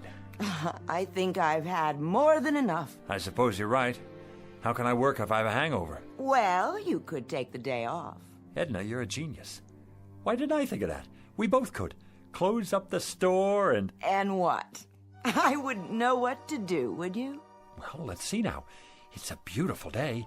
We could take a walk together in the park. Oh, Arthur, I'd have to get dressed up, and I don't have any comfortable shoes. Or we could go to a restaurant. Any restaurant at all. But we've already had lunch. Then we could take in a film downtown, or a play, a musical. Do you know how many years it's been since we did that? And leave all this money out like this? I don't think that would be a good idea. So, we're prisoners here. We can't go anywhere, do anything, for fear that someone might steal it from under our noses. What good is it? Oh, Arthur, we can put it in the bank. That's tomorrow. The bank's closed now. Unless... What are you thinking? Call your brother on the telephone. Tell him to come over here. He needs money for his operation, remember? Oh, I like that idea. And while you're at it, call Avritton, the butcher, and Mrs. Tiola, and the checker at the market. And that nice girl at the bank. And the dry cleaner. And here, look in the book. All our old customers, the ones who can't afford to get their valuables out of hock. Call them all, every one. What will I say? Tell them we need their help.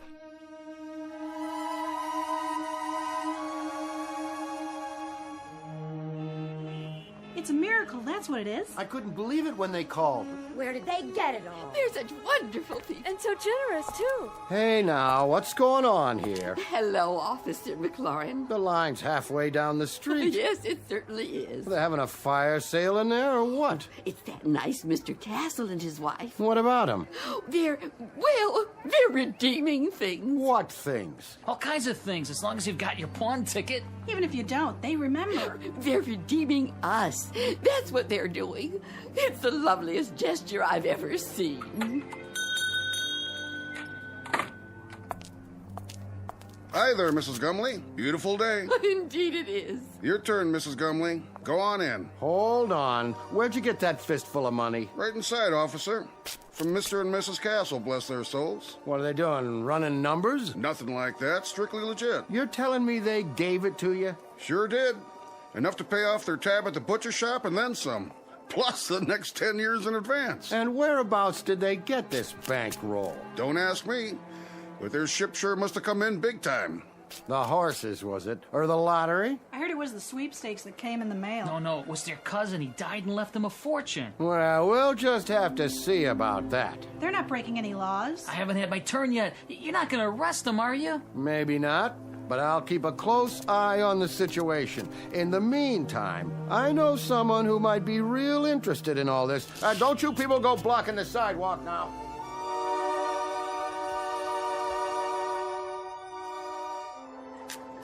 Here you go, young man. Pay off that mortgage now. I will. And then go have yourself a ball, you and your lovely wife. I don't get it. Why are you doing this? Do I need a reason? Every time I come in your gas station, you look under the hood. Oh, that's nothing. Check the air and the tires, all of it, without my asking. I say that's worth something. It's worth a lot these days. Well, thanks, Mr. Castle. Bye now. Who's next? Mrs. Gumley, how are you? Very well, thank you. Here, you take this now. I want you to have it. So much. Don't you worry about it, Mrs. Gumley. Anything you need, anything at all, you come to us. There's more where that came from. For you, plenty more. God bless you both. But why are you giving me this money, Mrs. Castle? Why? Because you're so bright and cheery every time I'm in the market. Oh, Mrs. Castle, thank you. You put this in the bank now for when you get married. And for you, Mr. Jacks? And you too, Mrs. Tiola. You have a nice day now.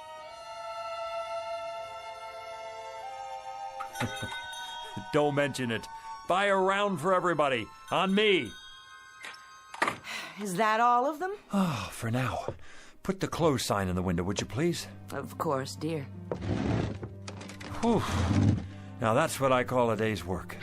You did wonderfully well, Arthur. I'm so proud of you. You know, Edna, I don't care how we spend the rest. I feel so good right now, seeing all those happy faces. I know. It would be nice to get away for a while, though. I agree. Sometime in the sun, nothing fancy. How much do we have left? Look in the box. It's still practically full. We didn't put a dent in it. Your father would be proud. Rest his soul. And your grandfather. Tell me your opinion about something, Edna. If you like, dear. I'm wondering, do you suppose I still need to carry on the family business? Well... We don't have a son or daughter. I'd say you've more than done enough, Arthur. All these years. Even if we did have kids, I'd rather leave them money to start their own business. Something with a future. What about your cousin's children? Oh, that would be a wonderful present. And what about you? You've been so patient all these years. What would you like? Well, first, of course, you're going to retire. No ifs, ands, or buts.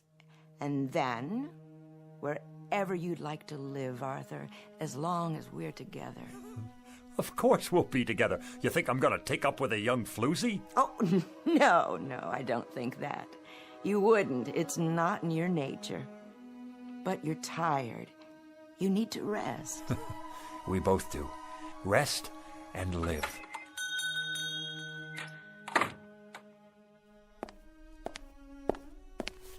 Yes.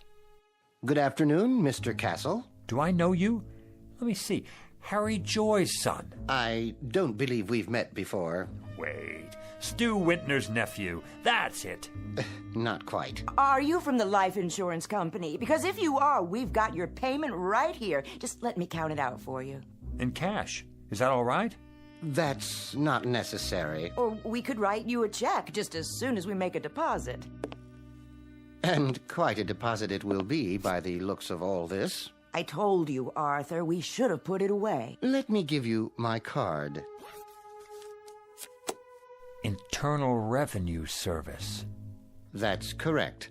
There's a matter of an income tax, Mr. Castle. You just send us the bill and we'll pay it. But send the bill in a hurry, would you please? My wife and I will be taking off for Europe very shortly.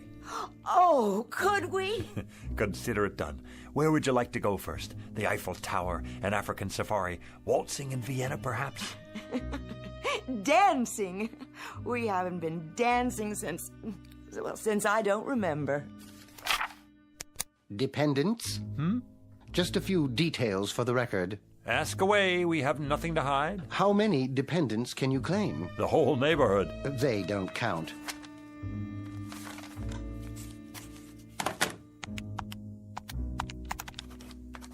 Wait. What's that figure? The one you just wrote down? Beginning with a sum of $1 million, taxed on the basis of a husband and wife, using the standard deductions and taking into account unpaid back taxes, approximately $907,000. That's how much I have left? Good. Fabulous. That's how much you owe the government. I beg your pardon? In addition, there's a state income tax involved, which, using thumb rule, would come to a rough figure of $35,000. You mean hundreds, don't you? Then there will be a matter of a 5% penalty. For what? If you fail to file a declaration within 30 days of today's date. But I'm sure you won't let that happen.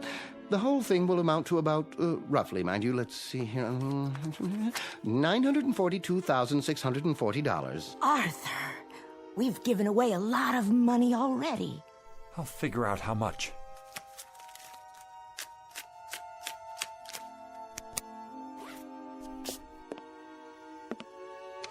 Fill out this form and send it to us with your check. It should be self-explanatory. If you want to use the installment plan, we'll send you a statement after your records have been analyzed. Mr. Castle? Yeah. Send us the bill. We'll be seeing you. Good evening to you, Mrs. Castle.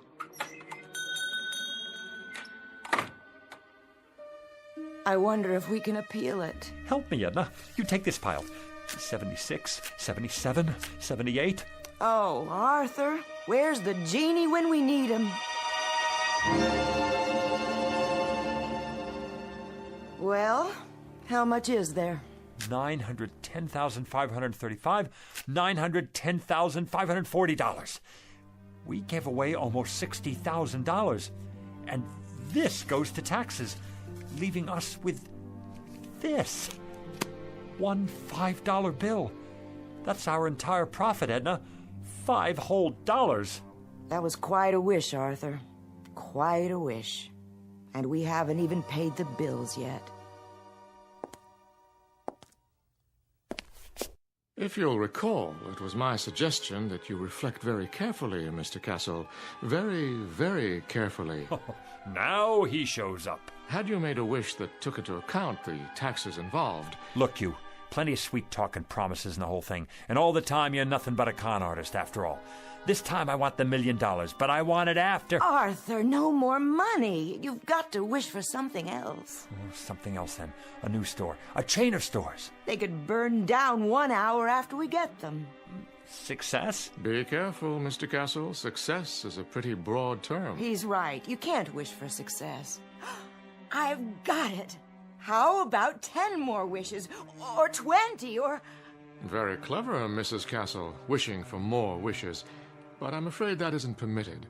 Frankly, I'd be afraid to have you try it for fear of the consequences. What consequences? Why do you have to keep losing your temper? Why can't you think about this thing carefully and then come up with Well, you're no help to me, that's for sure. Here we stand in the middle of this crummy little pawn shop with the whole world out in front of us and anything to wish for that we want. Anything. And you just stay on my back and... Stop it! This doesn't sound like you. Not like the man I married. Not at all. Edna, what's happening to us? What's really going on here? Oddly enough, this is the normal pattern that seems to be generally followed.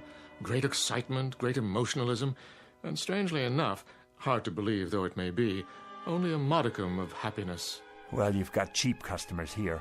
Our price is no longer so high. We're people who haven't had much happiness. People who've carried a crummy hawk shop on their backs all their lives. What, Edna? Tell me, what do we wish for? I don't know, Arthur. I just don't know. What about it? What can I wish for now? What can come to me without tricks? Without tricks? I question the semantics here, Mr. Castle. There are no tricks involved. There are simply normal and understandable outgrowths and conditions that go with any windfall. No matter what you wish for, you must be prepared for the consequences. What sort of consequences? Nothing more than cause and effect. Consider, for example, what happens when you throw a stone into a lake. The stone sends out ripples in the water. After a while, these ripples reach the shore. The bigger the stone, the bigger the ripples. And if the stone is large enough, you'll get a wave of water, even a tidal wave that could sweep you off your feet. It all depends on how much you disturb the way things were to begin with. Now do you see what I mean about consequences? That I need something without consequences. I'm not sure that's entirely possible. Something dead sure, at least. Something anchored, something airtight. I must agree, that would be the ticket. Is there such a thing? Sit down now. You'll give yourself a heart attack. Edna, I think I've got it. I think I know what it is. What, Arthur? Power, Edna. Power, prerogatives, to be in charge of something, to be a boss, to be a leader with respect and the freedom to live as one likes. We could wish for that. Possible. Very possible. President of a corporation? That sort of thing? We could be sued, go bankrupt. Warden of a prison. That's idiotic. Mayor of a city. We could get voted out of office, and then what? Wait a minute. I know what. Head of a country. Ruler of a whole country, that's it. Who can't be voted out of office. What about it, Jeannie? I want to be the head of a country who can't be voted out of office. Is that your wish? Do you want to be more specific than that? Hold on. Let me give it to you this way. I want to be the head of a foreign country who can't be voted out of office, but it must be a major country, well known, not some poverty-stricken third world place, and not in ancient times either, in modern history. How do you define modern? Within my lifetime, and developed. A fully industrialized country with millions of educated people, where I'm very popular and can't be voted out of office. No problem. You sure? Of course I'm sure. I mean, what about the consequences? Consequences, Mr. Castle? I've already told you. You run the risk of consequences no matter what you wish for, like the ripples in a stream. There's no predicting, at least not with absolute certainty, where they'll lead. All right, then. Go ahead, Arthur. Wish for that. The thing you said. I want to be the head of a foreign country, just as I've described it. Now it's your turn, Genie. Take over. As you wish, Mr. Castle. As you wish.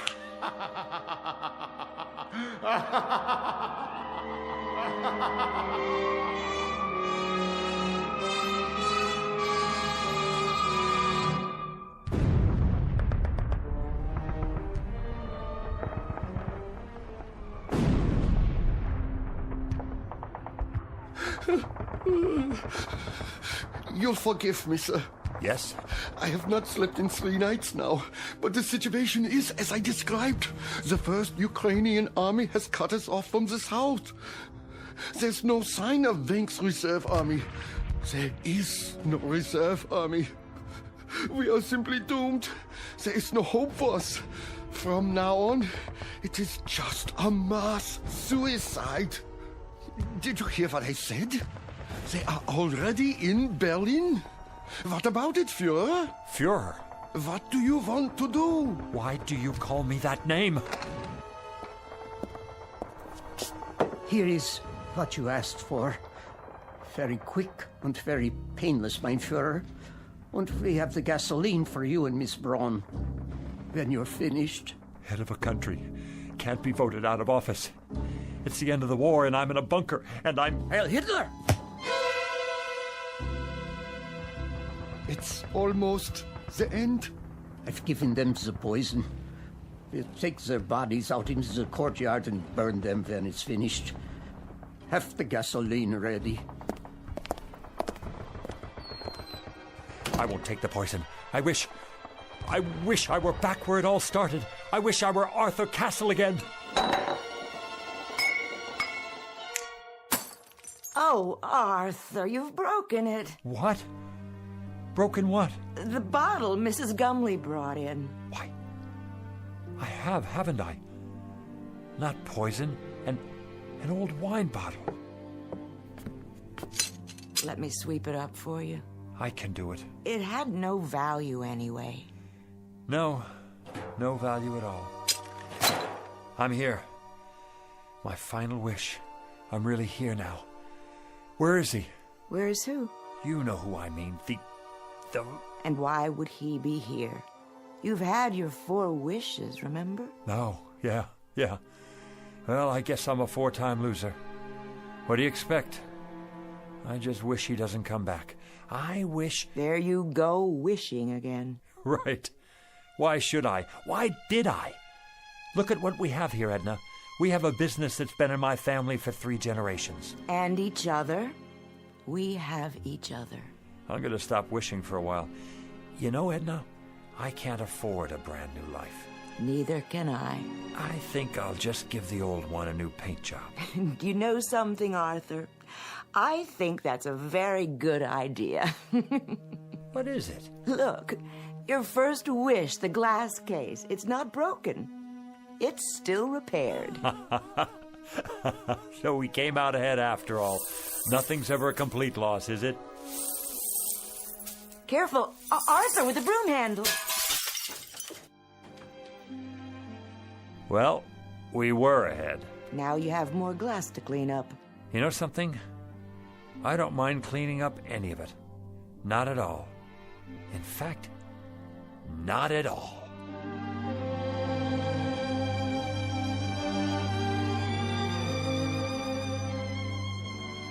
A poet named Lowell said it, something to the effect that granting our wish is one of fate's saddest jokes. Lesson to be learned out of a few fragments of broken glass in a trash can. And a word to the wise, to the garbage collectors of the world, to the curio seekers, to the antique buffs, to everyone who would try to coax a miracle from unlikely places. Check the bottle you're taking back for that deposit, because the genie you save might be your own. Case in point, Mr. and Mrs. Arthur Castle, fresh from the briefest of trips, into the Twilight Zone.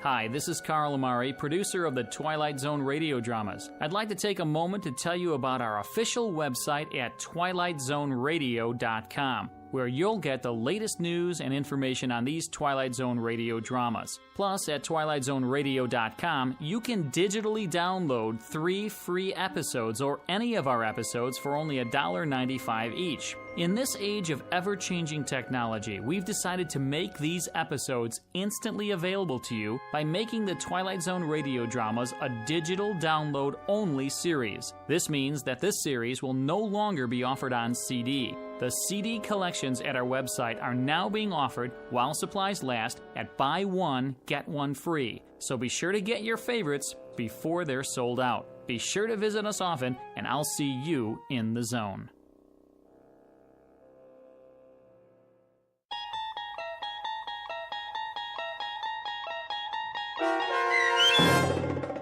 The Man in the Bottle, starring Ed Begley Jr., with Stacy Keach as your narrator, was adapted for radio by Dennis Etchison and based on a script by Rod Serling. Heard in the cast were Linda Ryder, David Darlow, Guy Burrill, Rosalind Alexander, Richard Hensel, Rich Komanik, Carl Amari, Diane Trice, Irene Olson, and Richard Shavzin. To learn more about the Twilight Zone radio dramas and to obtain audio cassettes and CDs of these programs, visit our website at twilightzoneradio.com. This copyrighted radio series is produced and directed by Carl Amari and Roger Wolski for Falcon Picture Group. Doug James speaking.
You're traveling through another dimension.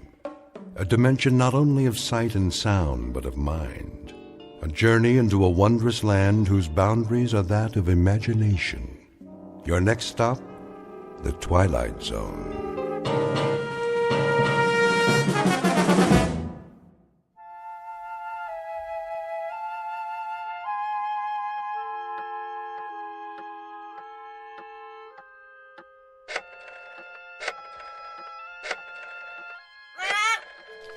Yes, Pete, here's a nut for you. Now, don't bother me, if you please.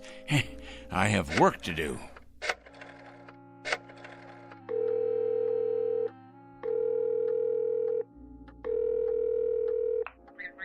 I'd like to speak to Mr. O'Connor, please. That's right.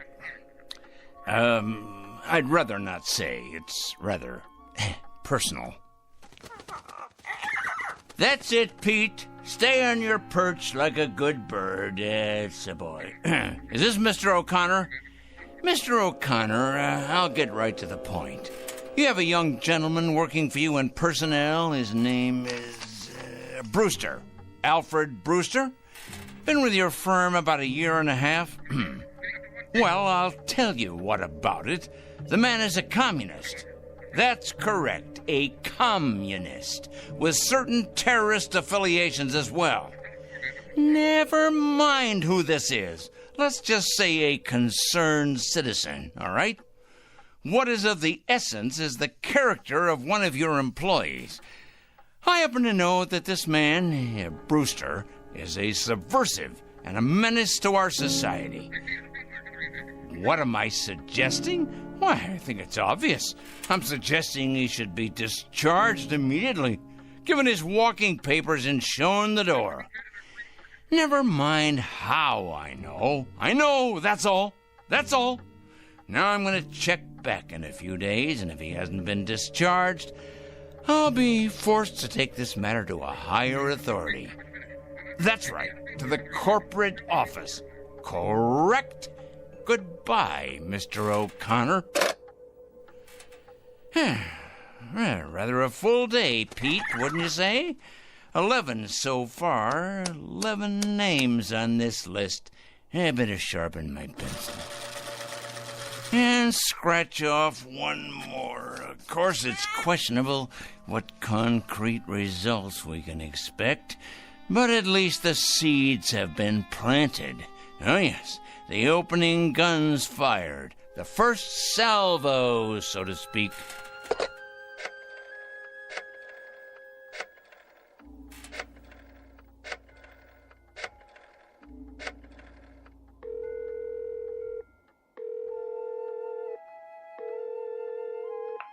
Hello, Board of Education? Well, please connect me. Yes, I'd like to speak with the superintendent of schools, please. It's a personal call. No, I'm not at liberty to give my name. That's right, it's urgent. Is this the superintendent? This is a concerned citizen. I'm calling about a teacher and your employee. That's correct. His name is Farwell. William J. Farwell. He teaches at your North End High School. That is correct. The man is morally objectionable. He's a drinker, a carouser, and I have it on good authority that his relationships with students are questionable at best. The man should be investigated immediately. Oh, yes. Never mind who this is. I happen to be giving you facts, and that is what is at issue here.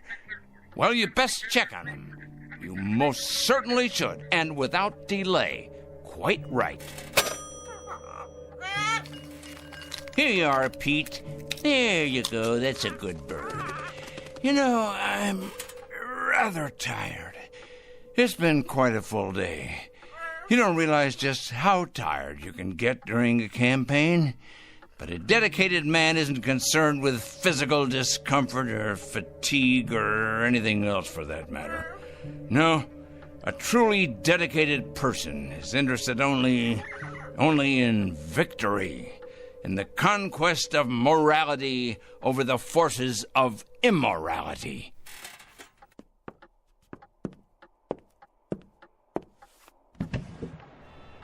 Hey, look at them out there, the dregs, carrion, leeches sucking us dry. Oh, yes, carrying evil around with them like infectious germs.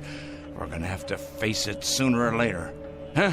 Phone calls are one thing. Threats and exposure is simply expedience.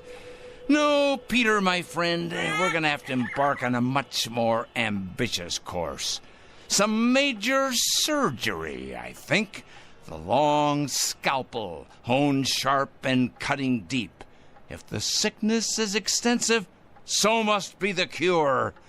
And it must be today, Peter. It must be today, this afternoon. 4 o'clock. Oh, yes, that's when it will occur.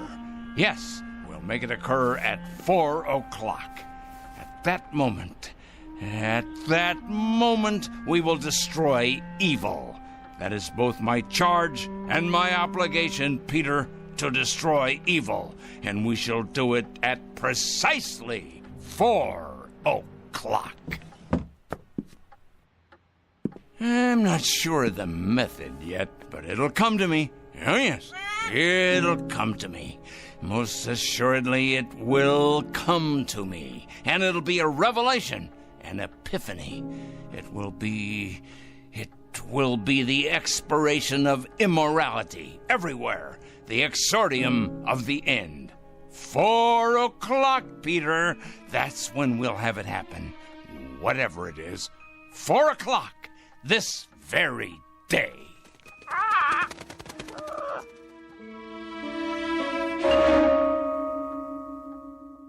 This is Mr. Oliver Krangle, a dealer in petulance and poison, a self-appointed, self-designated, self-ordained vigilante whose jaundiced eyes peer out at an unholy world and find it undeserving of anything but judgment and punishment.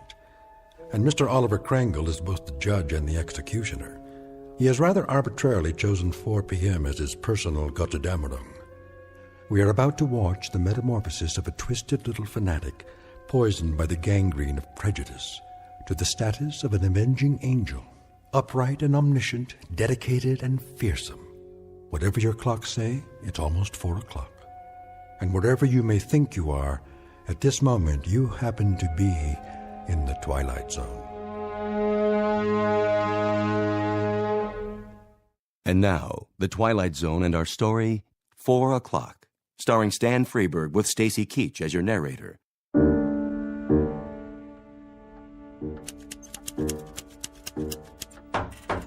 Yes? Mr. Krangle? What is it? Well, there's a special delivery for you. Just a minute.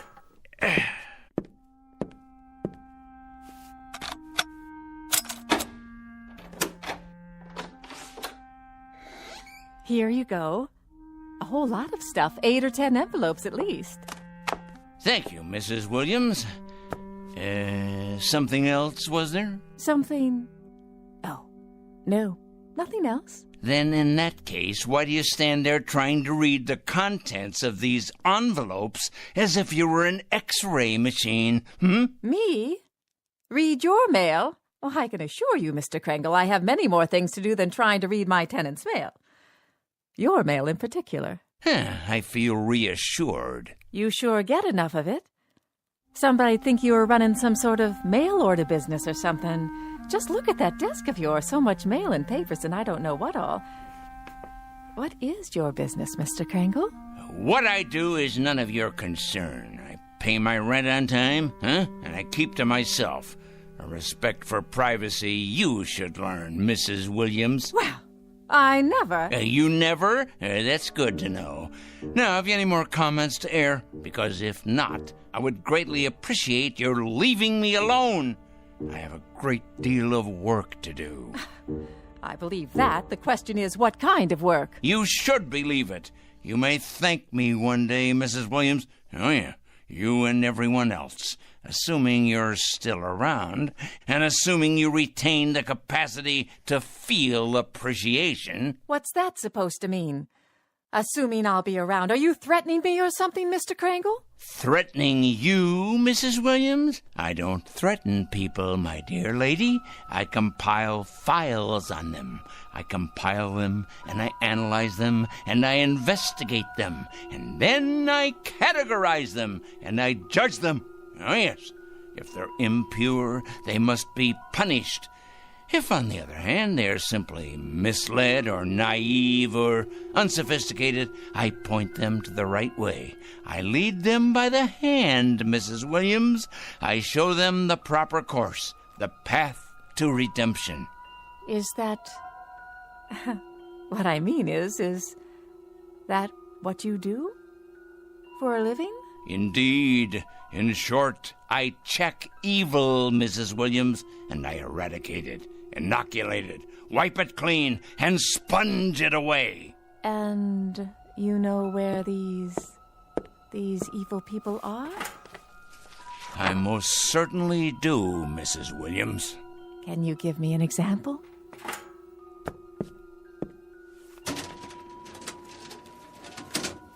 How about this one? Mrs. Claire Williams, age 54, widow, formerly married to John Alistair Williams. Political affiliation? None. Husband's political affiliation? None.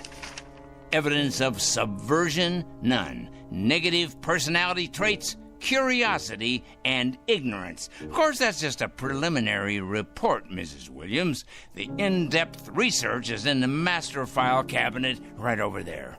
Well, aren't you the strange one? You ain't nothing if you're not a strange one. I'll be going now, Mr. Krangle. Had your nap, Pete? All rested up, are we?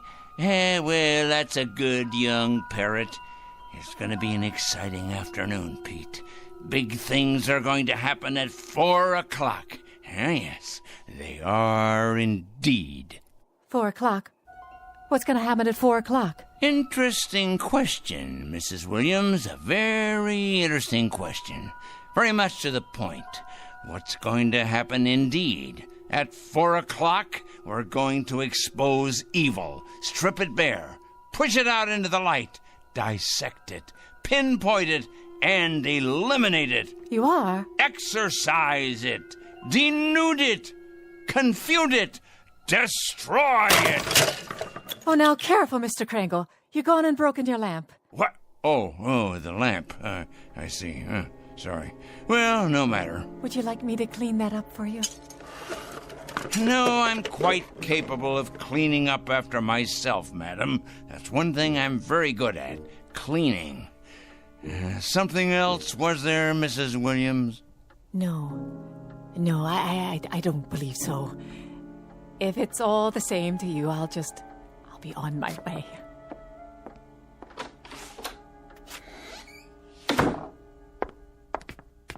Saints preserve us. Excuse me. Oh, yes. I'm looking for a Mr. Krangle. I can't imagine why. I was told he lives in this building. Oh, he lives here, all right.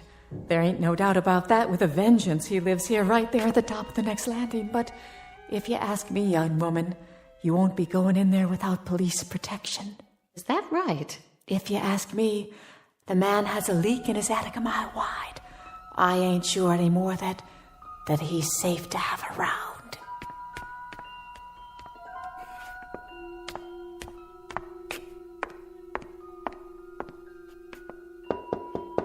Mr. Krangle? Mr. Krangle? Well? My name's... Who else is with you? Why, no one. Are you sure? Yes, quite sure. My name is Lucas. I wonder if I could speak with you for a moment. Lucas. Ah, yes, Lucas. Kurt J., age 27, intern, East Side Hospital. That's my husband. Is he indeed? Well now. Your husband, you say. Come in, please. Come.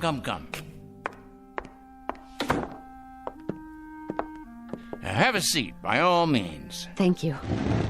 Now, what about your husband? Why, Mr. Krangle? Why what? Why are you trying to hurt him? Hurt? My dear lady. What has he ever done to you? To me? Why, nothing to me. That is, nothing personally. I don't know your husband, Mrs. Lucas. That is to say, I know of him. Oh, yes, I know of his background, but we've never met. He's a stranger to you then, isn't he? He's a perfect stranger. A stranger, yes, but not a perfect stranger, Mrs. Lucas. By no means.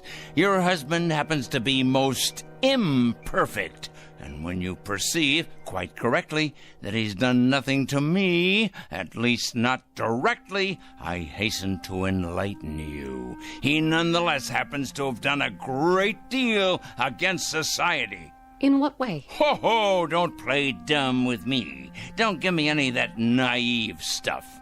My husband, for your information, Mr. Krangle, is a dedicated young doctor. A gentle, decent, fine human being. He has only one abiding interest in life, and that is to cure, to heal, to stop pain. And to kill. How can you say such a thing? Yeah, that's his other abiding interest, the one you've conveniently skipped. L-L-L-U-C Lucas. Here we go. I know his file well.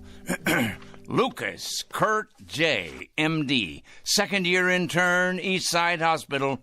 This year, on the night of March 12th, while serving in the emergency ward, he permitted the death of one Mrs. Angela Rienti by failing to relieve pressure accumulated as a result of a brain injury sustained in a traffic accident. It wasn't his fault.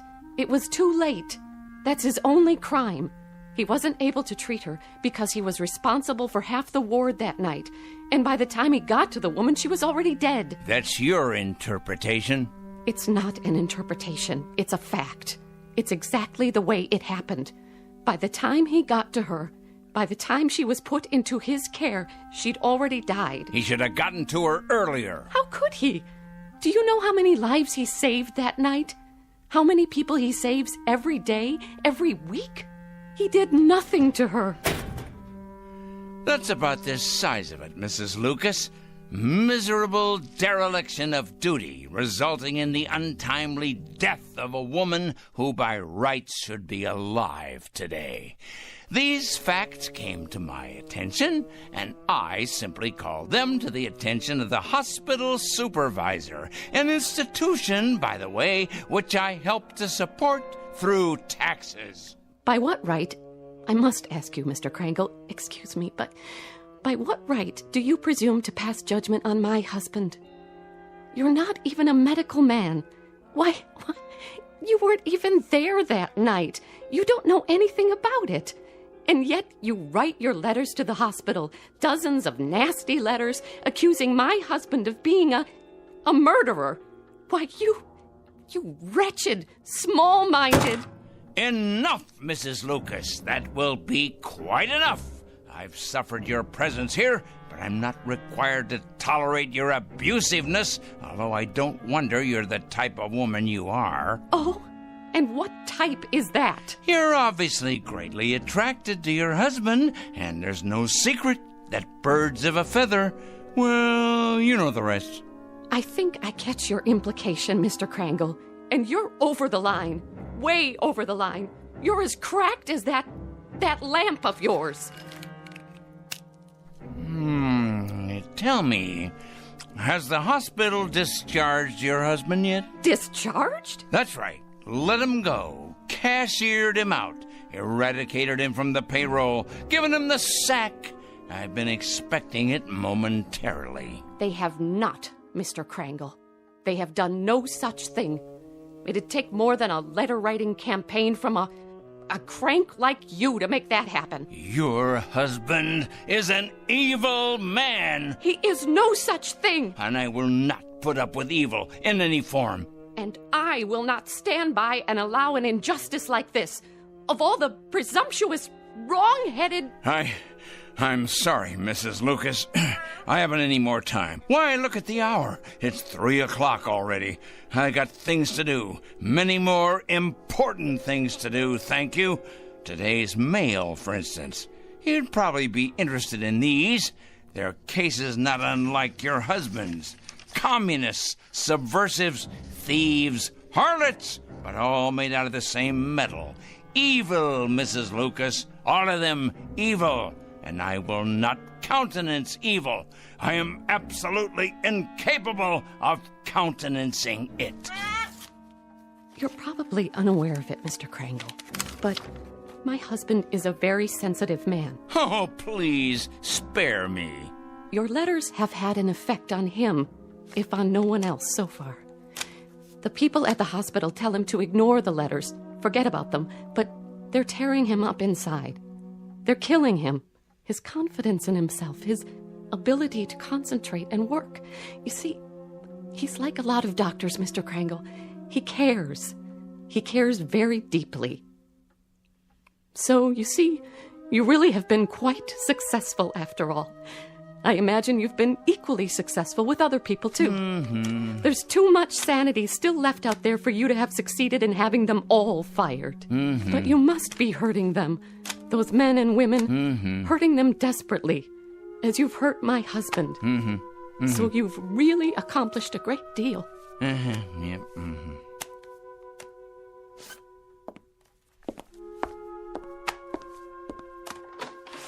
Tell me, Mr. Krangle, if you can, that is. Why? What's that? Why do you do it? I really need to understand. Why? You ask me why? Why? Because they're evil. That's it precisely. Nothing too complicated about that, is there? They're evil, plain and simple. Here, take a look out the window. All those little bugs down there, you see? Bacteria. That's what they are. That's what your husband is. All those little... That's it. That's precisely it. What is? That's what I'll do. I've finally gotten the clue. I said little, you understand? That's what I'll do. I'll turn all the evil people into little ones, understand? I'll make all the evil people, let's see, 3 feet. No, 2 feet. 2 feet tall. That's it.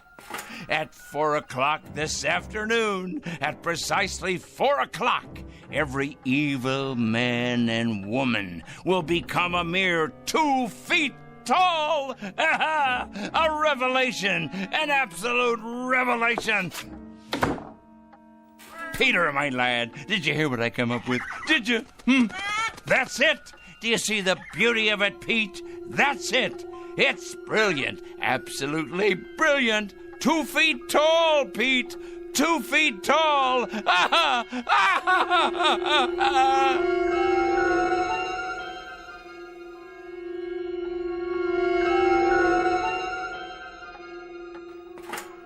At 4 o'clock this afternoon, I'm going to turn all the evil people, the wicked, morally stunted troublemakers everywhere, into tiny little freaks for all the world to see. I'll make them all 2 feet tall. 2 feet tall, I say. Yes, it'll be better than if they wore badges on their clothing. Impossible for them to hide the purest form of poetic justice. Evil will be made an object of universal scorn, laughter, humiliation. Yes, you're not. You're hungry, aren't you, Pete? Here you go, boy. I won myself. We must be strong, the two of us. Strong for what's about to happen.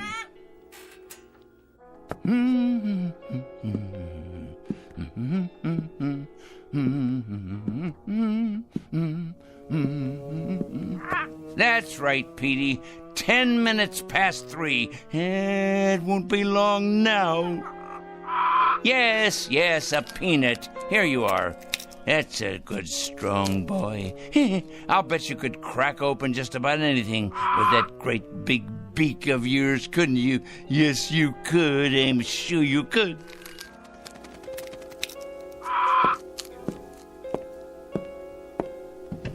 Look at them down there, all those wicked little people. They don't know just how little yet. No, of course not. But they will. They will. It's their day of judgment. Oh, yes. Time to finish our preparations, Pete. There's much to do. Less than 50 minutes left now. Must be sure all our pencils are sharp. We have a great many names to cross off the list. Cross off the list. Soon now. Very soon. Yes, yes. Oliver Kringle? Come in. Yes, I'm Oliver Kringle. I'm the one who called. Yes, sir. Agent Luther Hall, Mr. Kringle, Federal Bureau of Investigation. Our office received a call. Indeed, yes. I placed the call and asked you to come. I felt it was my civic duty. Can I get you a cup of coffee or something? No, thank you. Now, Mr. Kringle, you told the office that you had some sort of list, proof of criminal activity, and that today would be a day of reckoning. What exactly did you mean by it? Sit down, please. Yes, there's plenty of time. We have more than 45 minutes before it happens. Before what happens, Mr. Kringle? That's the point. That's the whole point. That's why I called you here. And why is that? I felt the FBI should know. I also called the police and the fire department. I even got a call into Washington. Oh, yes. Although the latter message probably won't go all the way to the top. It's my understanding that the Reds are in complete control in Washington now. I imagine they've taken over the switchboards, too. The Reds, Mr. Kringle. Oh, yes, indeed, the Reds. It's a complete conspiracy, you know, Mr. Hall. All the evil people are banding together now, all the subversives, the commies, the terrorists, the thieves of the American dream. It's a total, absolute, worldwide conspiracy. You said on the phone that you had a plan of some sort. Oh, my, yes. It all takes place at 4 o'clock. I thought you people ought to know because, well, you'll have your hands full. Our hands? Picking up all the guilty parties. Oh, yes. You see, Agent Hall, I've spent a good many years doing this kind of work. Just look at all those file cabinets there. Years of dedication to the cause. I've made a study of evil. Oh, yes, indeed. A complete study of it. I cut out newspaper clippings. I listen to the radio and watch television. I follow every major court case that's going on. I compile a completely airtight list of charges against all of them, the evil people. What do you do with them, Mr. Kringle? Do with them? I follow through, of course. I follow them through to their conclusion. I write letters to employers. I make phone calls late at night. Oh, they hate that. Oh, yes. It's one of the most effective methods, as you probably know. Calling those terrible people late at night. The later, the better. Getting them up constantly. Waking them. Enumerating my charges. Speaking out. And then hanging up. They hate it. Very frustrating for them. I'll bet. Oh, yes, indeed. They go out of their minds with fury. They don't like to be awakened late at night, I can assure you. Who does? Yeah, but with these people, it's absolutely necessary. The evil people, you understand. The destabilizers. The enemies of order. But to get to the point, Mr. Hall...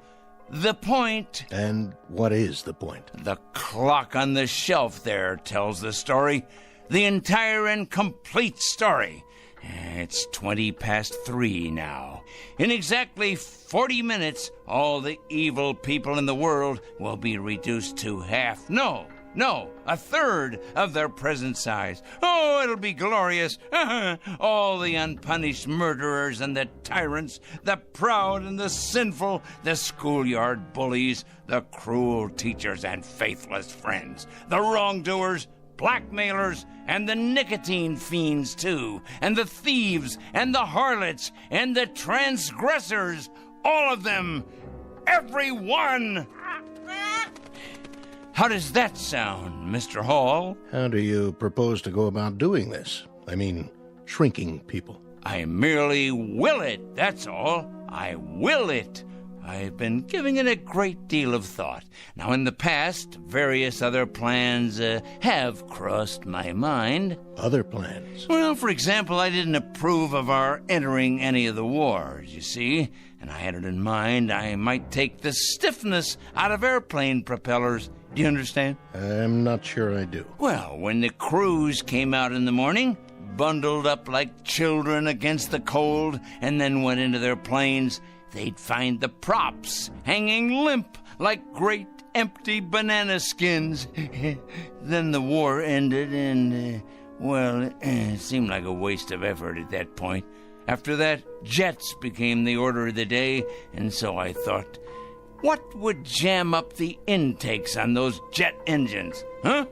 What better than a flock of birds? Oh, not you, Petey. Not the beautiful, brave, loyal parrots of the world. Oh, no. Just your low-class country cousins. You read about it from time to time. Seagulls that get sucked into jets, cause them to fail. So, naturally, I thought, chickens. Chickens. Ignorant. Can't speak. An army of them bred to sacrifice themselves for the greater good. Release them on runways just at the moment of takeoff. That would ground those bombers and cargo planes, but fast. Of course, there'd still be trucks and overland supply routes. And then I read in the paper a year or so ago about an accident, a bad traffic accident. 3 people were killed.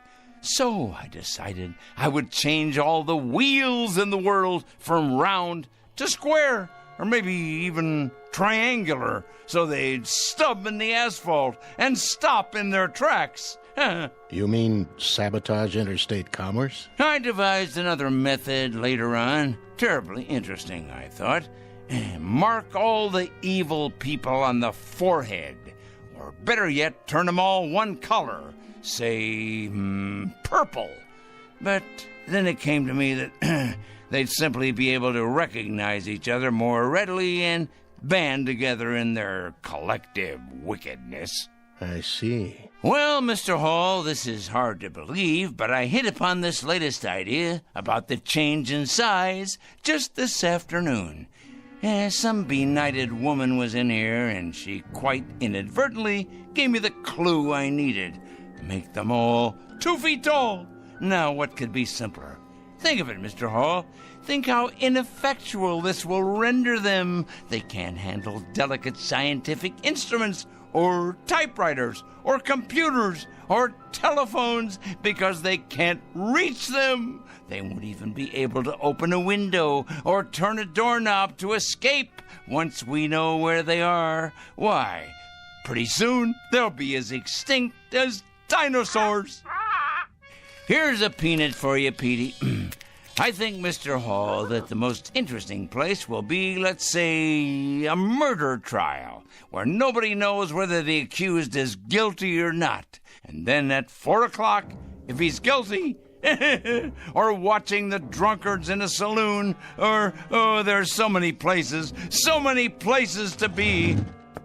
Mr. Kringle? Yes? I'd like to ask you a question, sir, and I hope you don't take offense at it. Go on. Have you ever had any psychiatric help, sir? What? Psychiatric help. I don't think you're rational. I think you've developed some kind of obsession here, and I think you need some help. Help? Me? I need help? Why should I need help? I'm not evil. You obviously don't understand any of this, do you? I'm not the evil one. It's them. It's all of them out there on the street. Just take a look out the window. See? They're the evil ones. They're the ones who are going to be 2 feet tall. In just 30 minutes. That's when it's going to happen. In just 30 minutes. Well, I'm sorry, Mr. Kringle, but there doesn't seem to be very much we can do about all this. What do you mean? Why, the law enforcement agencies are going to have round-the-clock schedules from now on. Do you realize how many evil people you're going to be able to find? Why, they'll be all over the sidewalks, all over the streets. You'll have to build more jails. You have to build more electric chairs, gas chambers, gallows, penitentiaries. Well, what about it? What are you going to do? Nothing, Mr. Kringle. Not a thing. And if you'll forgive a suggestion, that's what I think you should do, too. Nothing. These letters you write, these phone calls, there happens to be something in this country that precludes all that, makes it unnecessary. And what's that? Law, Mr. Kringle. There happens to be law. We like support from citizens. Support, help, cooperation. But interference is quite another thing. Oh, I get it now. I understand. At last I understand. You're part of the conspiracy. That's it. You're one of them. Why, of course. I'm an idiot not to have realized it. Of course you people have gotten into the FBI. It stands to reason you would. You've infiltrated every other place. Well, I'm going to tell you something, Mr. Hall. Good day, sir. You'd better enjoy yourself for the next 20 or 30 minutes. You hear me? You'd better enjoy yourself to the utmost, because you're going to be 24 inches tall. You and everybody like you.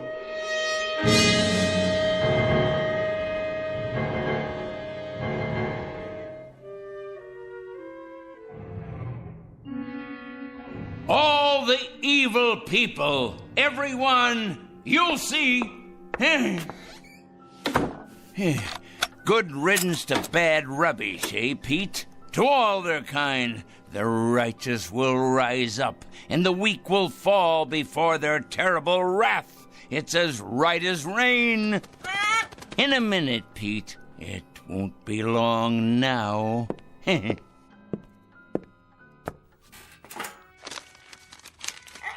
Yes, here's your nut. It won't be long now at all. We must have everything in order, all our pencils sharpened, weapons that are truly mightier than the sword. And our desk, we must have lots and lots of clean paper to make another list of the newly exposed. Their corruption on display for all the world to see. I wonder what they'll look like down there on the streets, on all the streets everywhere. Oh, what a glorious sight it's going to be. So many people. Think of it. Fat ones, thin ones, the young and the old, suddenly grown too small for their clothing, which of course will no longer fit them. It simply won't fit them at all. Like the toads and the cretins they are. Someone should follow along behind and collect it in trucks, boil it in hot water, decontaminate it, and then redistribute it to the rest of us. Think of that, Pete. New suits, trousers, neckties, formal wear, tuxedos, this and casual wear of every style. Oh, yes, it shouldn't go to waste. Think of how much money could be made in resale centers across the land. Money to finance a whole new campaign. Why, Pete, we could open a chain of clothing stores. Aha! All we need is a fleet of trucks to gather it up. Ours for the taking. But alas, it's too late to organize any of that now. Oh, if only I'd planned ahead. Well, the least I can do is alert the media. Yes, that's the responsible thing to do.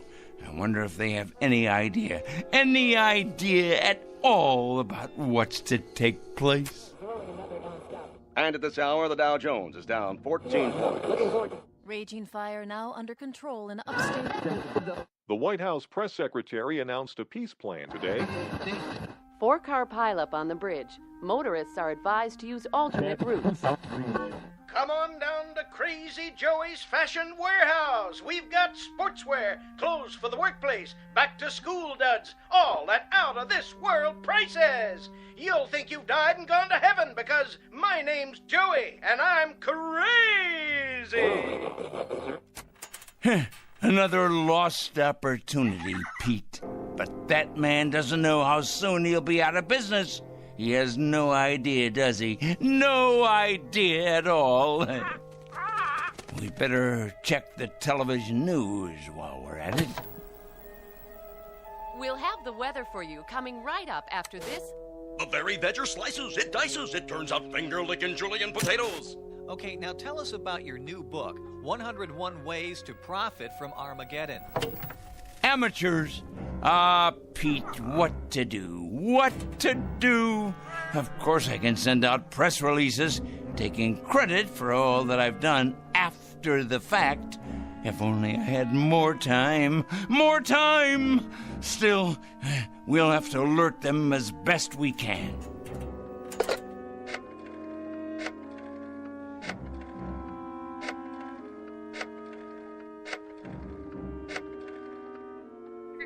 Yes, put me through to the news department, please. Never mind who this is. Wait. This is Oliver Krangle speaking, Crangle. Yes, that's right. I'm calling with an important bulletin. Yes, for the afternoon broadcast. That's right. You ought to break in right now with a news flash, you know. Oh, it's something big, all right. Something huge. Believe me, it is important. When? No, you don't understand. It hasn't happened yet, but your viewers will still want to know when it does happen. Otherwise, there'll be chaos in the city. In fact, this should go on the national broadcast, coast to coast. What is it? Let's just say a new perspective on the world. Hello? Hello? Hello? Petey, obviously they've infiltrated the local news channel as well. Of course they have. I should have known. They're everywhere, like insects, like vermin. Well, they won't be in control much longer, because Judgment Day is upon us. The strong will rise up to take what is theirs, while the subhumans are exterminated. It's the law of nature. But for now, there's precious little left to do, except make sure the clock is wound and to prepare ourselves for the occasion. Just try to be patient, Pete. Just a few minutes longer. Wait with me, and you'll see that it's all been worth it. I promise. But first, I must look my absolute best. Yes, top-notch, befitting a man of my stature. The reporters will swarm up the stairs here, wanting interviews. And there'll be photographers, of course, with their news cameras. Let's see here. What do you think, Petey? Perhaps a clean shirt and tie? My best shoes. I have to pass muster here. Meanwhile, you preen your feathers, my boy, and get ready to meet the press.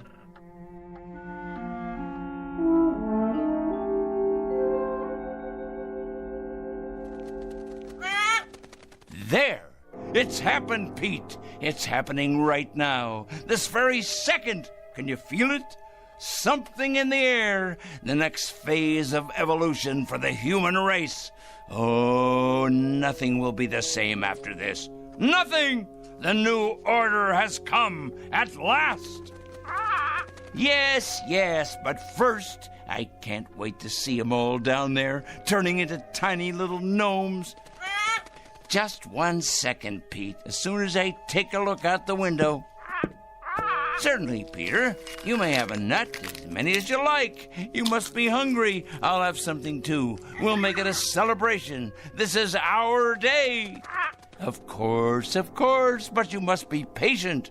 I can't wait to look outside. I can't wait. But for some reason, I can't see over the windowsill. How can that be? I can't even reach the bowl of peanuts. I know you're hungry, but somehow it's just out of my reach. What? Unless someone has moved it, put it in a very high place. But that would have to be someone very tall. Someone very, very tall.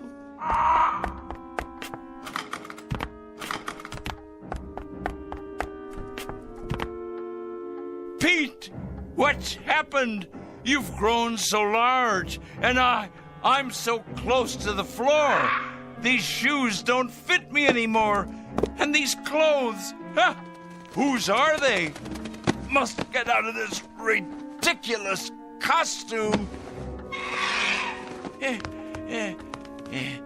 Pete, why are you looking at me like that? Your eyes and your beak. Close it. Please close it. You're not still hungry. You can't be. Pete, you're frightening me. You know me, Petey boy. You must. That's a good bird. Yes, yes. Calm down now. No, Pete, no. Get away. Let me get out of here. I can't reach the door now. The locks. Let me out. No! No!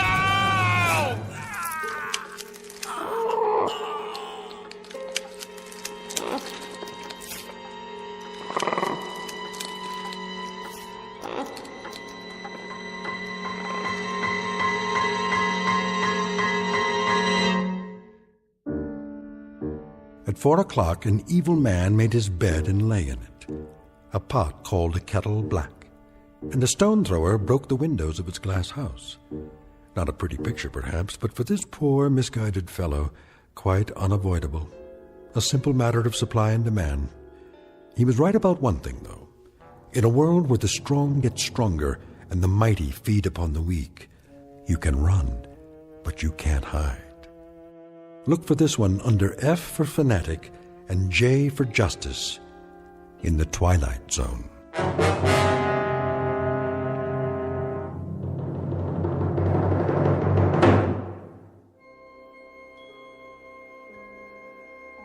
Hi, this is Carl Amari, producer of the Twilight Zone Radio Dramas. I'd like to take a moment to tell you about our official website at twilightzoneradio.com, where you'll get the latest news and information on these Twilight Zone radio dramas. Plus, at twilightzoneradio.com, you can digitally download 3 free episodes or any of our episodes for only $1.95 each. In this age of ever-changing technology, we've decided to make these episodes instantly available to you by making the Twilight Zone radio dramas a digital download-only series. This means that this series will no longer be offered on CD. The CD collections at our website are now being offered while supplies last at buy one, get one free. So be sure to get your favorites before they're sold out. Be sure to visit us often, and I'll see you in the zone.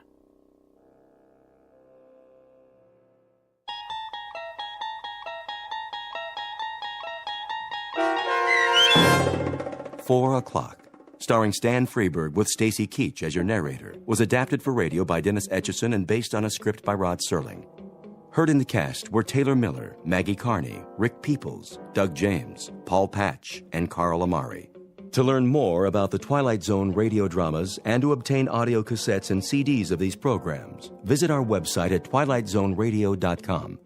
The producers of The Twilight Zone wish to thank CBS Enterprises, Carol Serling, Dennis Etchison, Dick Brescia Associates, Claire Simon Casting, Terry Jennings, the American Forces Radio and Television Service, our sponsors, and our radio affiliates for helping make this series possible. This copyrighted radio series is produced and directed by Carl Amari and Roger Wolski for Falcon Picture Group. Doug James speaking.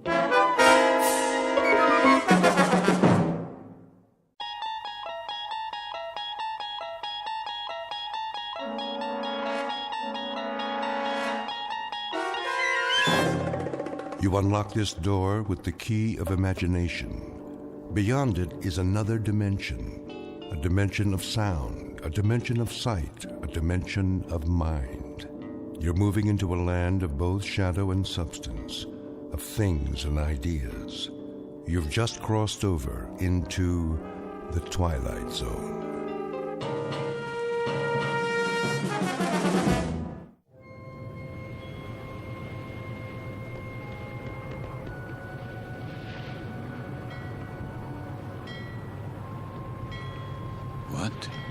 What is this place? The time. It must be late. Very late. Light in the salon. Let's black out down there. Who?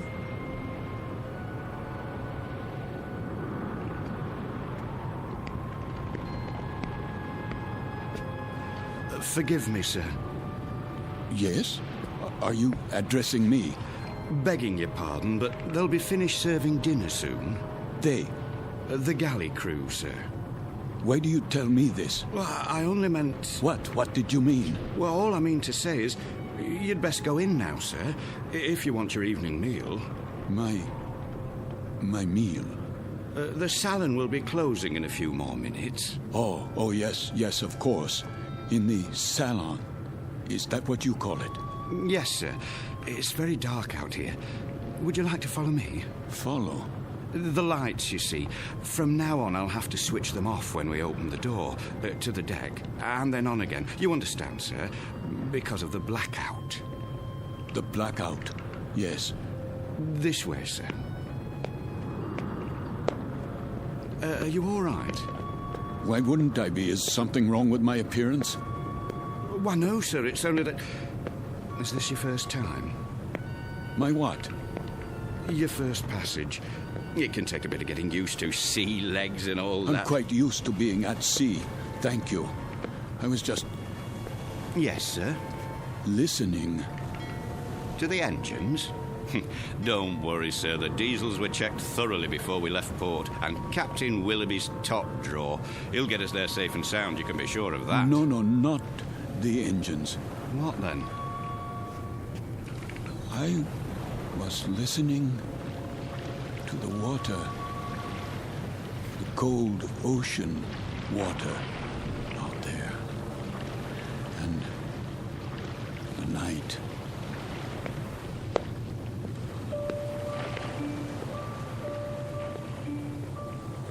This is the deck of a small freighter, the SS Queen of Glasgow, located somewhere in the North Atlantic.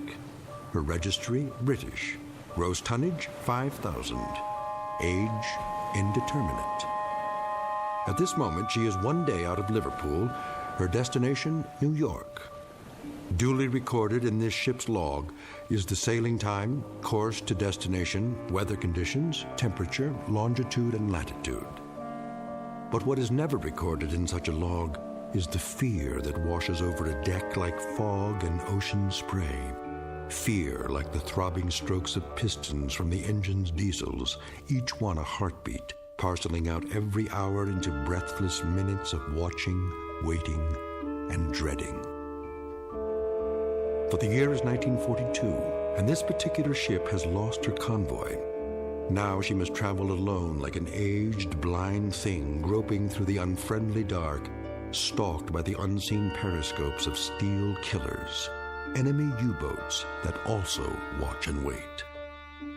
The Queen of Glasgow is therefore a frightened ship, and she carries with her a premonition of death.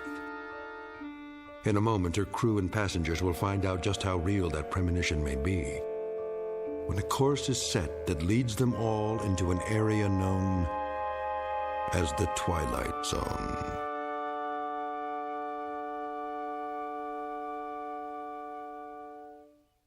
And now, The Twilight Zone and our story, Judgment Night, starring Chelsea Ross, with Stacy Keach as your narrator.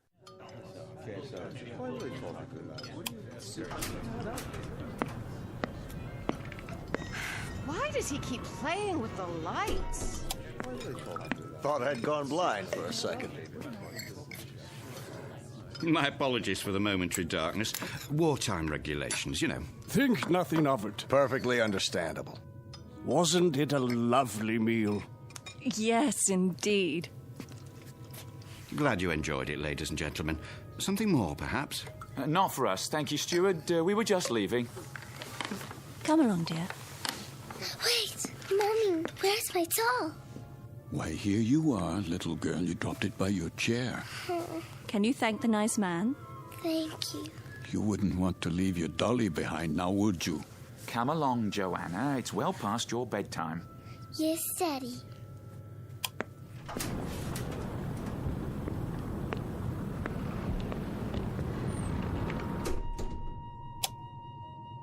Who's this? Mr. Oh, I'm afraid I didn't get the gentleman's name. You are... Forgive me, I'm... Lancer. What's that? Aren't you Lancer? Oh, yes. I'm Jerry Potter. We looked for you at dinner. I was detained. I saw your name on the purser's list. We were wondering where you were. You were? Will you join us? Oh, no, that's not necessary. There are 3 other tables.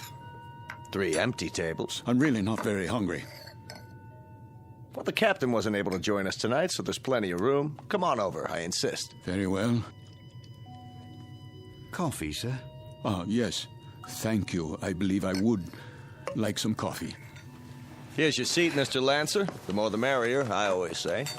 The coiner of phrases. We could do with a bit of merriment. Let me help you, sir. I'll get the coffee. Wait. Do I know you from somewhere? I don't think so, sir. But your face, I'm sure. It might well be. I've travelled this line for a number of years. Perhaps it was on another ship before the war. Before the war? Seems like a long time ago, doesn't it, sir? Are you quite certain about the food? What? The cook can still prepare something. No, I don't have much of an appetite. Not even with all this salt air? Makes me hungry enough to eat a horse. Jerry! Would that be a seahorse, Mr. Potter?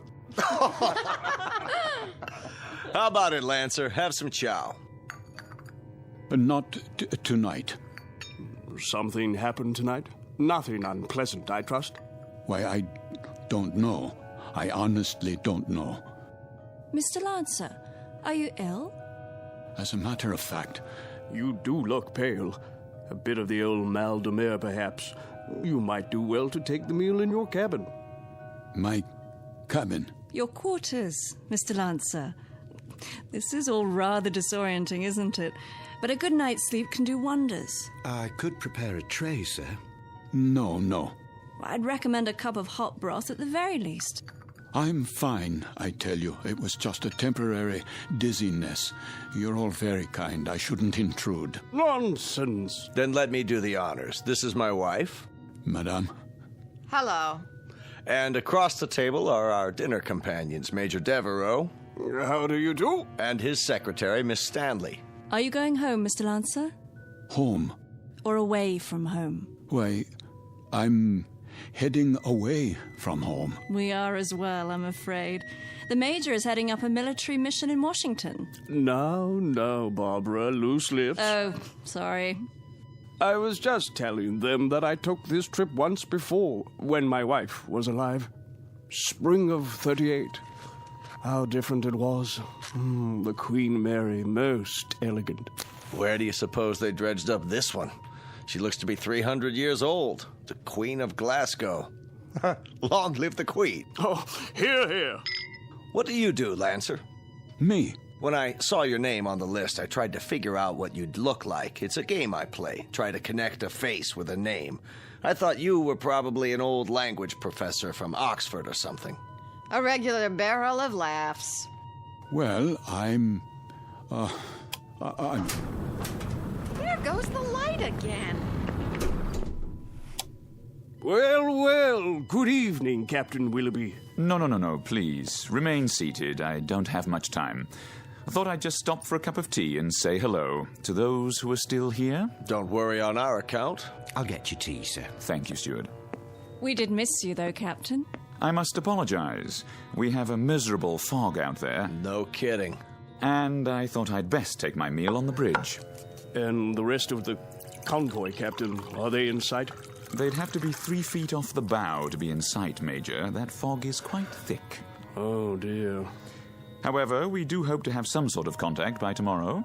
But I wouldn't worry. She's a good stout ship, and this isn't her maiden voyage. She's made this passage often. I suppose misery loves company, though, doesn't it? I'd feel a lot safer if we were in a convoy.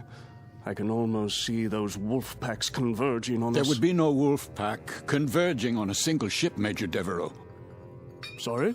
The principle of the submarine pack is based on the convoy attack. The gentleman is quite correct. Our primary danger would lie in a single submarine. Well, that's reassuring. I guess we stand a better chance against one than against 20, don't we? Just ask Admiral Potter here. He fought with Dewey at Manila. He knows everything. Still, it only takes one torpedo. they can do such dreadful damage. And I must tell you, I've had a miserably uncomfortable feeling ever since we've left. What kind of feeling? Of being followed. Isn't that something? I've had the same feeling. I'll tell you, I'd rather they go after us with a pocket battleship. That you can see, not a skulking, crummy tin fish a couple of miles underwater. If we're being followed, you will see the sub, Mr. Potter. It will surface. They won't waste all their torpedoes on us. Not when they can sit back 1,000 yards and shell us with impunity and sink us at will. You forgive me. This is Mr. Lancer, Captain. Mr. Lancer? But you sound like a U-boat commander. My apologies. That was clumsy of me. Oh, please, sit down. Let me clean it up, sir. I hope I didn't spill any coffee on you, Miss Stanley. No, but you did quite a job on yourself. That's quite all right. I'll get you a towel. I said it was all right. Yes, of course. Sit down, Mr. Lancer, please. Another cup of coffee, sir? No. Thank you. That won't be necessary. I think we might start by getting better acquainted. First of all, I trust everyone's comfortable. Yes, quite. This ship, you know, wasn't designed to carry passengers. I hope you'll bear with some of the inconveniences. I suppose they're worth living with to get to the States, aren't they? You can say that again. Mr. Potter, I understand you're with the American government. War Production Board. And where is your home, Mrs. Potter? Good old Chicago. Windy City. Oh, how interesting. I do hope to travel farther west one day. I tell you, I'll be mighty glad to see it again, wind or no wind. And you, Mr. Lancer? Yes? Where's home for you? Home?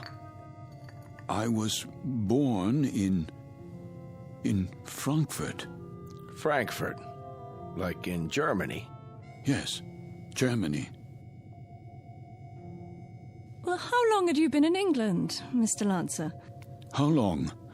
Not very long, not long at all. Please accept my apologies. I think I'll go to my quarters now. Too bad. I was hoping we'd get a poker game going. Whoop-de-doo. Perhaps another time. Good night.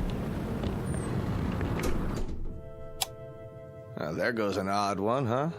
I had him pegged as a German the minute he came in. And what do you suppose he's traveling on this ship for? You don't think he's a spy, do you? I rather doubt it, Mr. Potter. All the passengers are well screened. I am a bit concerned about him, however. He doesn't look at all well. Actually, I'm feeling a bit tired myself. I think I'll be off to bed.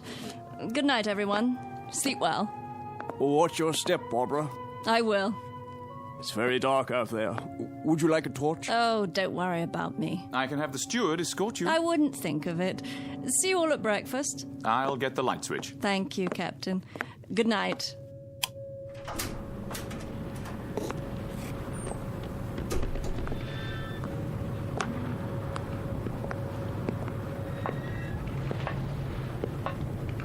Hello? Is someone there?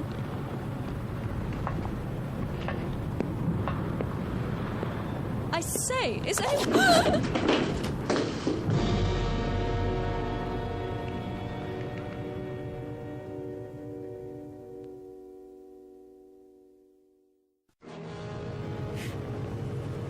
Who's there? Watch your step, Miss Stanley. Oh, Mr. Lancer. The stairs are quite slippery from the fog. So I see. I was afraid you'd lose your footing. Thank you for your help. The fog can be treacherous at sea. And it carries quite a chill, doesn't it? Yes. Yes, it does. It's best to stay off the deck at night. Why are you here, Mr. Lancer? What? I thought you'd be in your cabin. I'm still a bit unsettled.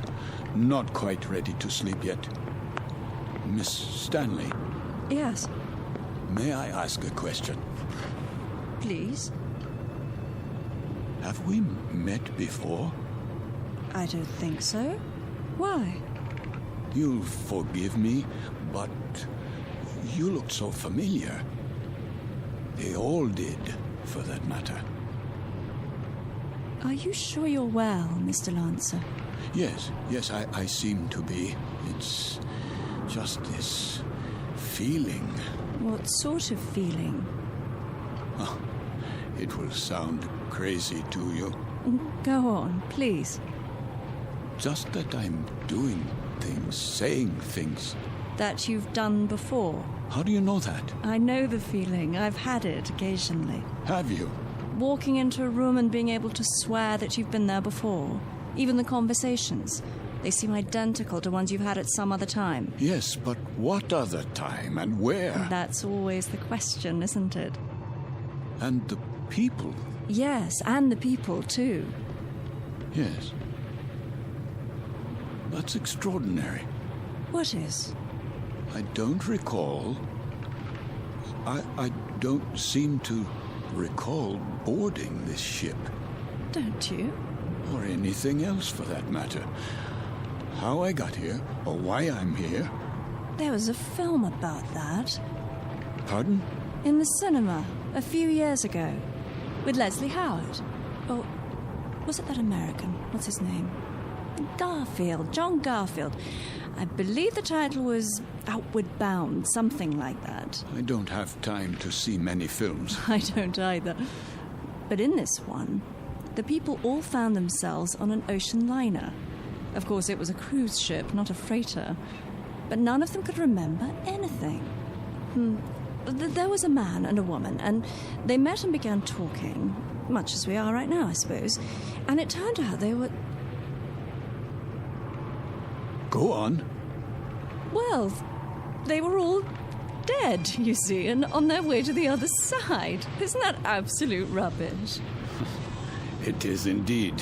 You don't suppose we're dead, do you? And about to cross the River Styx or some such? No, that's ridiculous. I, for one, remember everything. A cab to the docks, and carrying my bags, and my passport, the security clearance. My passport? Of course. It must be in my cabin. If we were dead, I'm sure the meal would have been followed by a lovely dessert. Mr. Lancer, may I make a suggestion? Why don't you see the ship's doctor? I'm sure they must have one, even on a freighter. For what purpose? It has to be some form of temporary disorientation. I was standing on deck, and it was as if I suddenly woke from a deep sleep. I heard your voices from the salon. Amnesia? Not really. I know who I am. I'm Karl Lancer. I was born in Frankfurt, Germany. I'm in the... In the what? In the... You were going to tell me. You were in the something or other. Was I? I don't remember now. Mr. Lancer, perhaps if you got some sleep, that might be all it takes. It wouldn't help. I don't think I could get to sleep. I feel as if this were a nightmare. I feel strange. I feel as if there were a disaster waiting out there, some doom that's about to happen. As if we were being stalked. I know we are. It's stalking us. Yes, there's a sub out there, a U-boat. I know it. I know it's out there. I know. Who's there? Mr. Lancer? Yes, I'm Lancer. Would you come with me, please? Where? The captain's compliments, sir. He wonders if you could join him in his quarters. For what purpose? He'd like a few words with you. Go on, Mr. Lancer. I'll see myself to my cabin. Sir, this way.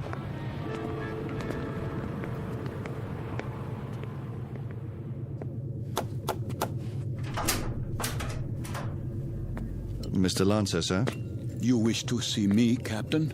Thank you for coming, Mr. Lancer. You've met my first officer, Mr. Danbury. Yes. What is this about?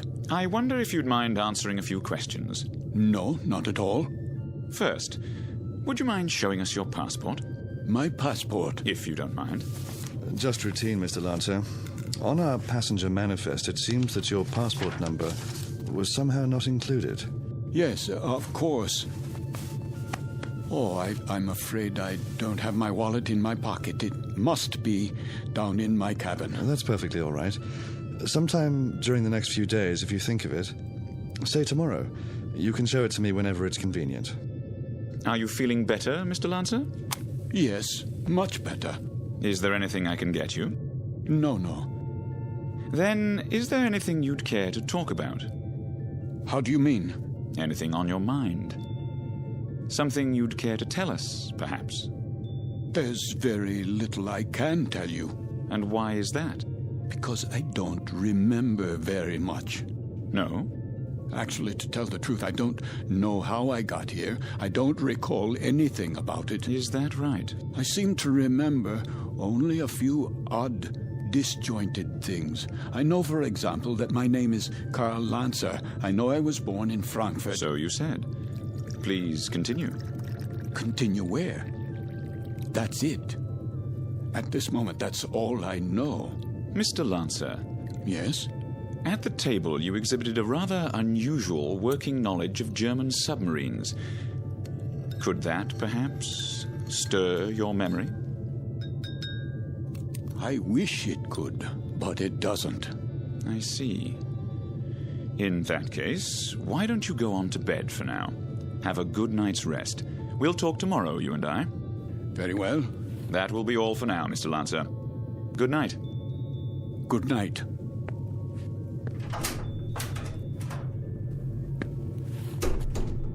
Most peculiar. I'd agree, sir. I'd say he bears watching. Then watching is what he'll get. I told you what he said at the table. What do you make of it? That's hard to say. But as I was going to get him on deck, he was talking to one of the passengers, Miss Stanley. And? He was speaking quite excitedly, in a very loud voice. I couldn't help but overhear. He was saying something about how he knew there was a U-boat out there. It's stalking us. That's what he said. You heard him say that? Those were his exact words. Thank you, Danbury. I thought you'd want to know, sir. Danbury. Sir? Let's keep this between ourselves for the time being, shall we? Yes, sir. And see that a steward is sent down to his room. I want to have a look at that passport as soon as possible. Right away, sir.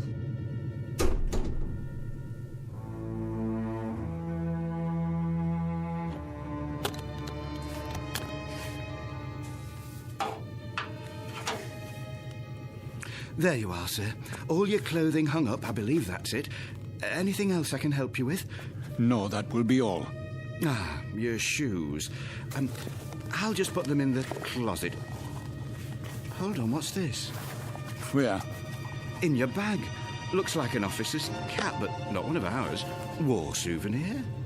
What are you talking about? This, sir. I was wondering if it was a war souvenir. Let me see that. Yes, sir. It's a naval officer's cap. Foreign by the style of it. Don't touch things that don't concern you. I only thought I'd put it away for you. That won't be necessary. I'll put it away myself. Yes, sir. That will be all.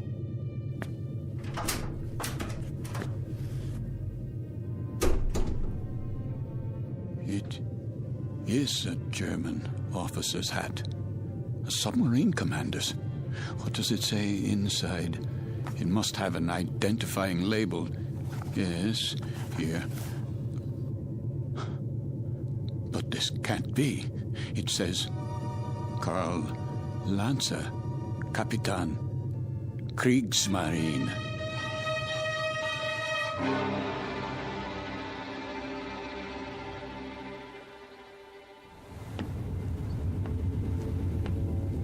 Mr. Danbury? Yes, sir?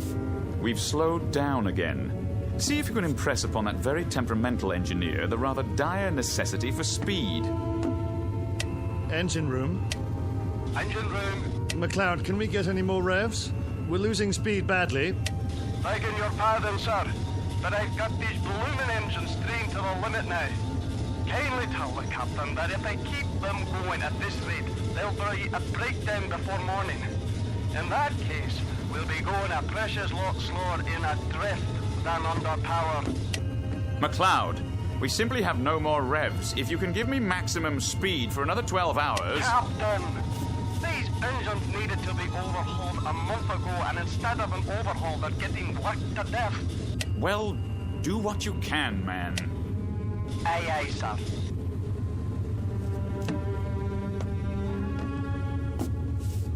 What do you think, number one? Sir? Cheery predicament we have here. If we reduce speed and give those engines a break, we don't stand a chance. And if we keep them going at maximum, they'll break down inside of 2 hours. I don't know what to say, Captain. It's a dangerous call either way. If we could only see through this bloody fog. If they're out there, it won't make any difference. And they're out there, let me tell you. God knows they're out there, waiting like vultures.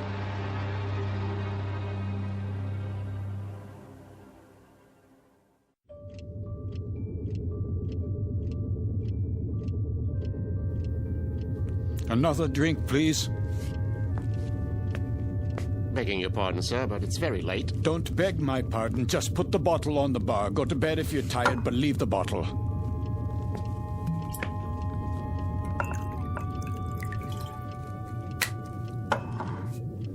That doesn't sound right.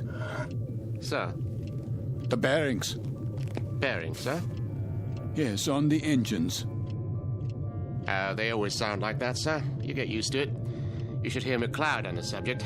He's the engineer. Says the engines on this tab were originally designed for Lord Nelson.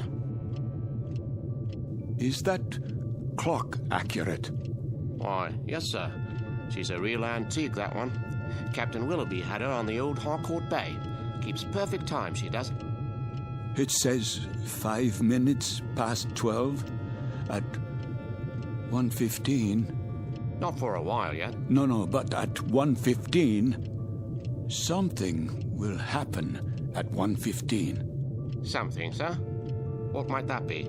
I don't know. I really don't know, except the hour and the minute, 1:15. It sticks in my mind. The tray for the bridge, please. Just being made up, sir. The cook will be done in a minute. Have a seat at the end of the bar. Been here long, has he? Sitting like that for 3 hours. One drink after another. Just sitting there drinking. Wiping the sweat off his face and asking for more. And not getting drunk, mind you. That's 3/4 of a bottle gone. I'd swear it was lemonade. I've never seen the like.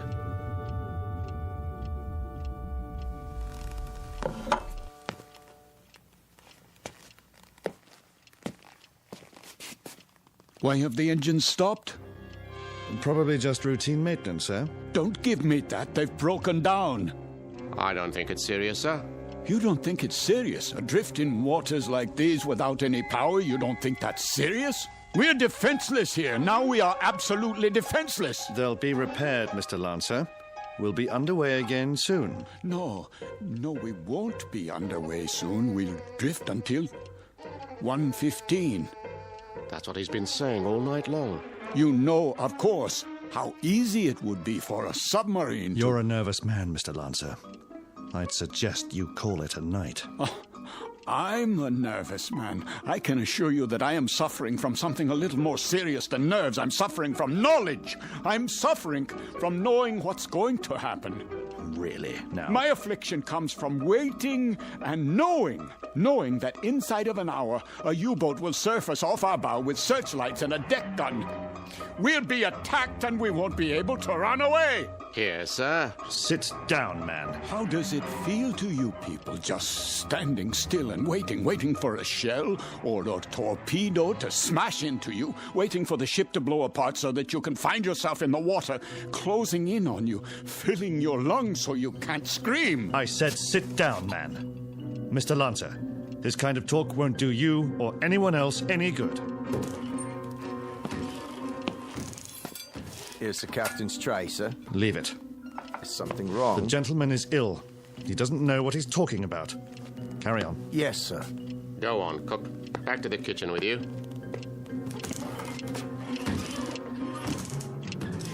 The U-boat's coming. We must get the engines started or abandon ship. That's what we must do. Yes, we must abandon ship. Do you hear me? Why has the clock stopped? Where did you go? Where have you all gone? Why have you left me alone like this?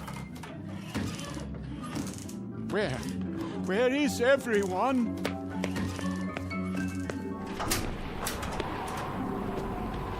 What is that? The searchlight. It's here. That's the U-boat. The U-boat is here.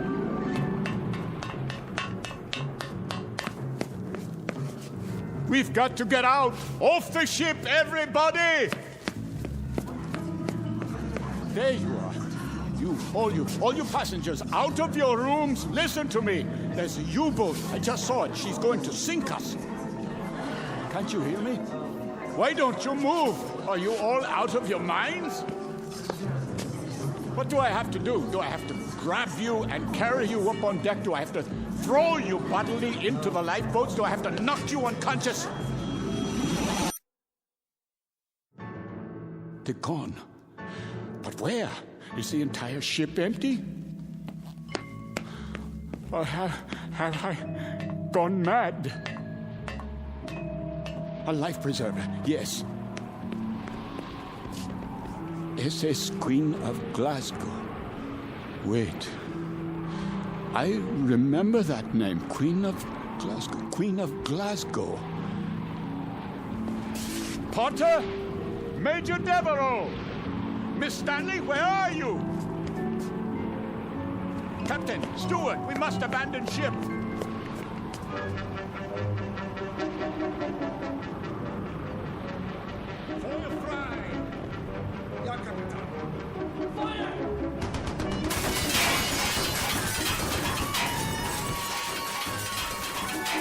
They are shelling us.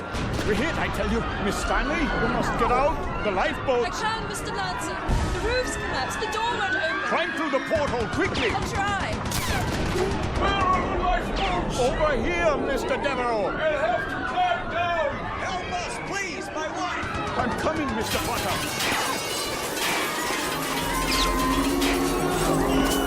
Watch out! The rail is collapsing!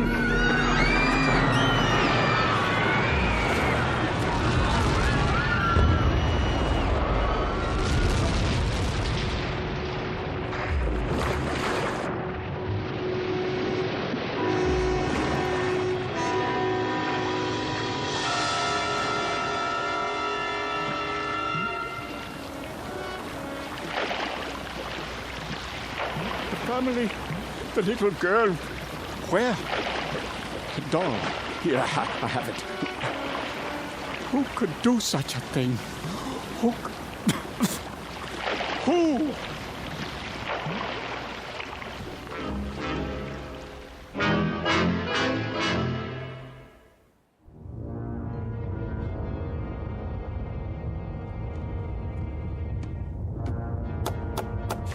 Yeah?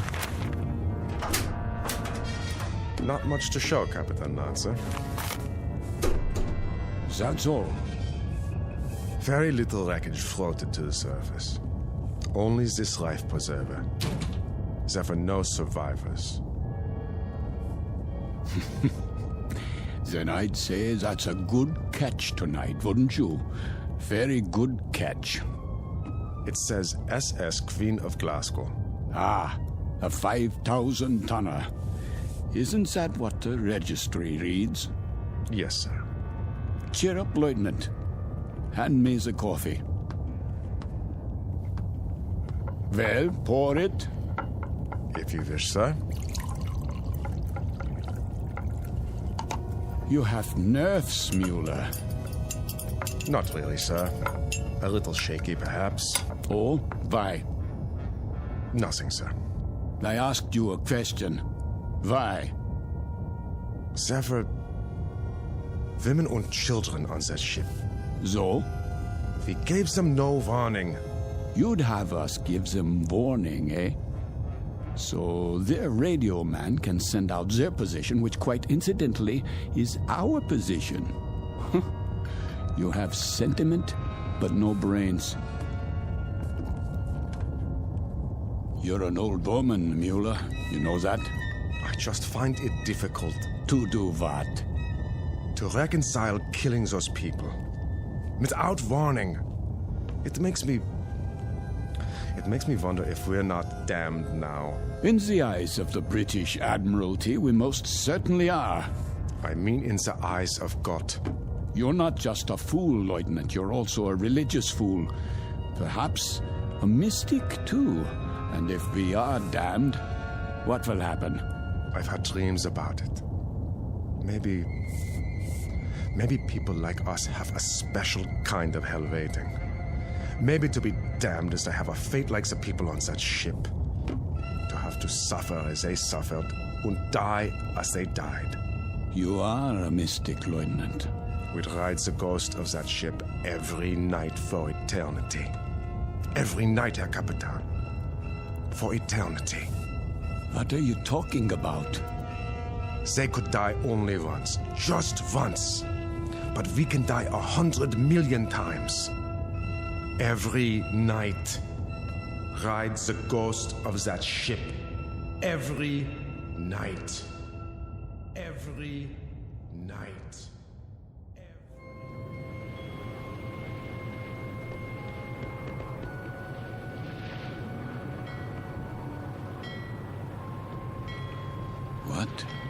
What is this place? The time. It must be late. Very late. Light in the salon! Let's black out down there! Who?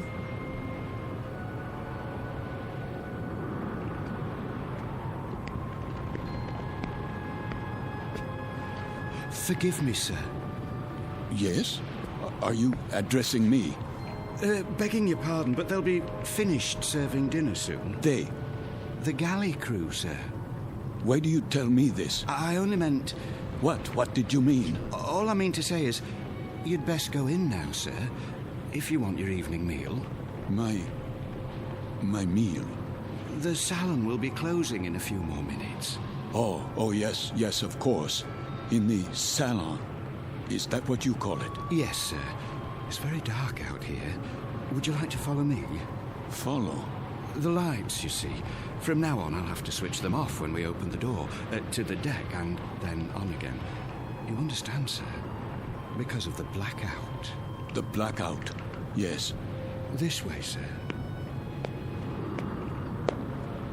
Are you all right? Why wouldn't I be? Is something wrong with my appearance?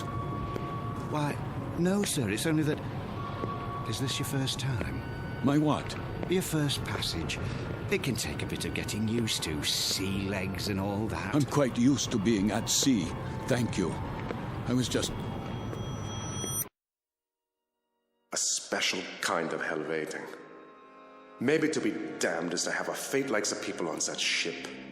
To have to suffer as they suffered and die as they died. We'd ride the ghost of that ship every night for eternity. For eternity. For eternity. For eternity. Yes, sir? Just listening. To the engines? No, not the engines. I was listening to the water. The cold ocean water out there. And the night.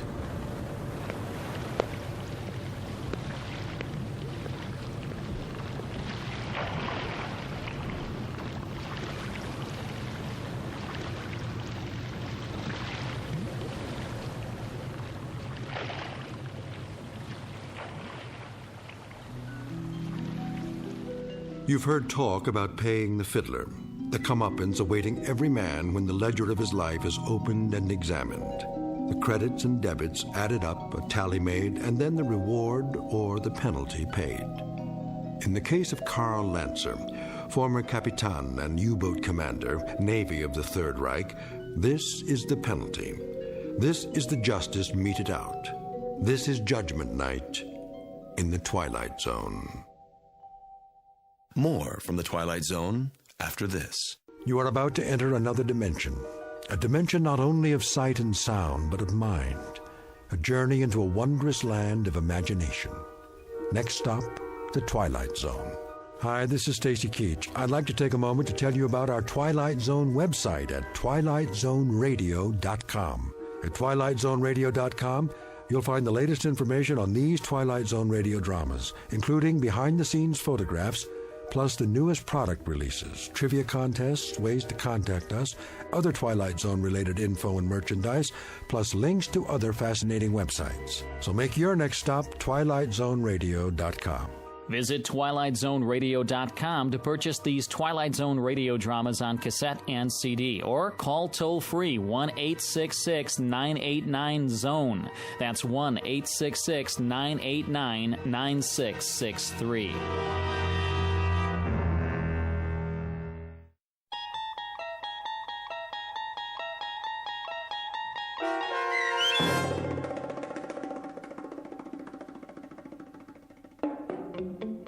Judgment Night, starring Chelsea Ross with Stacy Keach as your narrator, was adapted for radio by Dennis Etchison and written for The Twilight Zone by Rod Serling. Heard in the cast were Nick Sands, Damian Arnold, Richard Shavson, James Houghton, Sarah Wellington, Christian Stolte, Fernette Lebo, Doug James, Martin Astrop, Anna Rose Benson, and David Darlow. To learn more about the Twilight Zone radio dramas and to obtain audio cassettes and CDs of these programs, visit our website at twilightzoneradio.com. The producers of The Twilight Zone wish to thank CBS Enterprises, Carol Serling, Dennis Etchison, Dick Brescia Associates, Claire Simon Casting, Terry Jennings, XM Satellite Radio, Sirius Satellite Radio, our sponsors and our radio affiliates for helping make this series possible. This copyrighted radio series is produced and directed by Carl Amari for Falcon Picture Group. Audio editing, sound design, Foley effects, and mix for the Twilight Zone radio dramas are by Cerny American creatives Craig Lee, Michael Slaybach, Bob Benson, and Jason Rizzo. To learn more about the Twilight Zone radio dramas and to contact us, visit our official website at twilightzoneradio.com. Doug James speaking.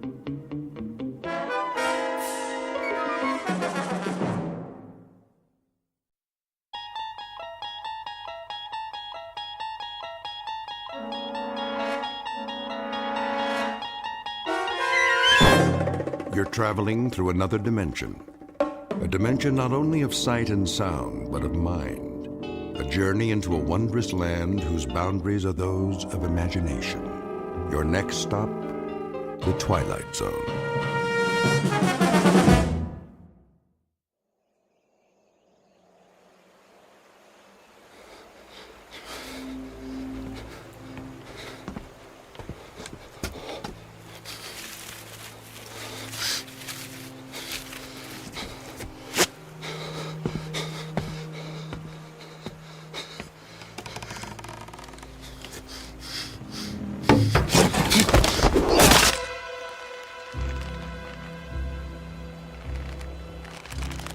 He's dead. Get him down. Yes, Captain. Clemens, what the devil do you think you're doing? Cutting him down, Captain. This is the last of the rope, Clemens. There's still one more to go. Just untie him. For pity's sake, catch him before he falls into the river. Traitor or not, he deserves a decent burial. Captain, the rope's looking pretty frayed. I'm not sure it'll take the weight of another prisoner. It'll have to. But, Captain... I said it'll have to. Yes, sir.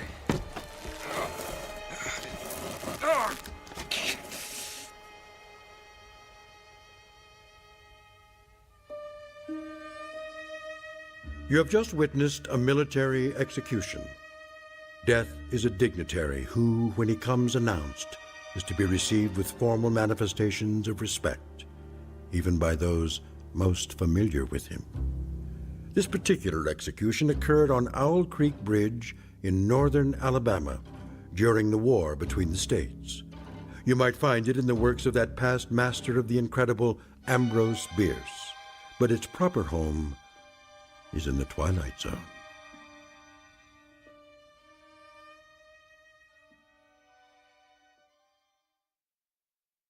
And now, The Twilight Zone and our story, An Occurrence at Owl Creek Bridge, starring Christian Stolte, with Stacy Keach as your narrator.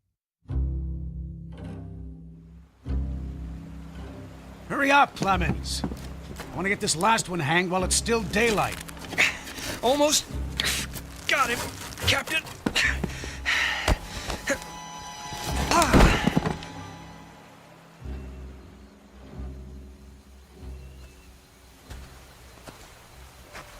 Your friends are dead, Peyton. That's your name, isn't it? Mr. Peyton Farquhar? Your act of treachery came to nothing, Peyton. And now you'll be called to account. I wouldn't recommend you think of doing anything as stupid as trying to get off this bridge. Apart from the fact that your wrists are tied behind your back, you'll find yourself more than adequately surrounded, whichever way you choose to run. See those sentinels at either end? Please don't get the impression they're just taking a rest. The way they're holding their rifles, they call that the support position. Means they're always at the ready.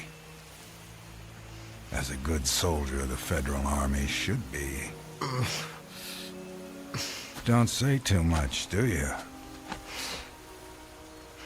Huh? Peyton? Peyton Farquhar. Hello? Anybody at home? And here I thought you were a true Southern gentleman. I know what you're thinking, Peyton. That maybe you could make that 20-foot drop into the water.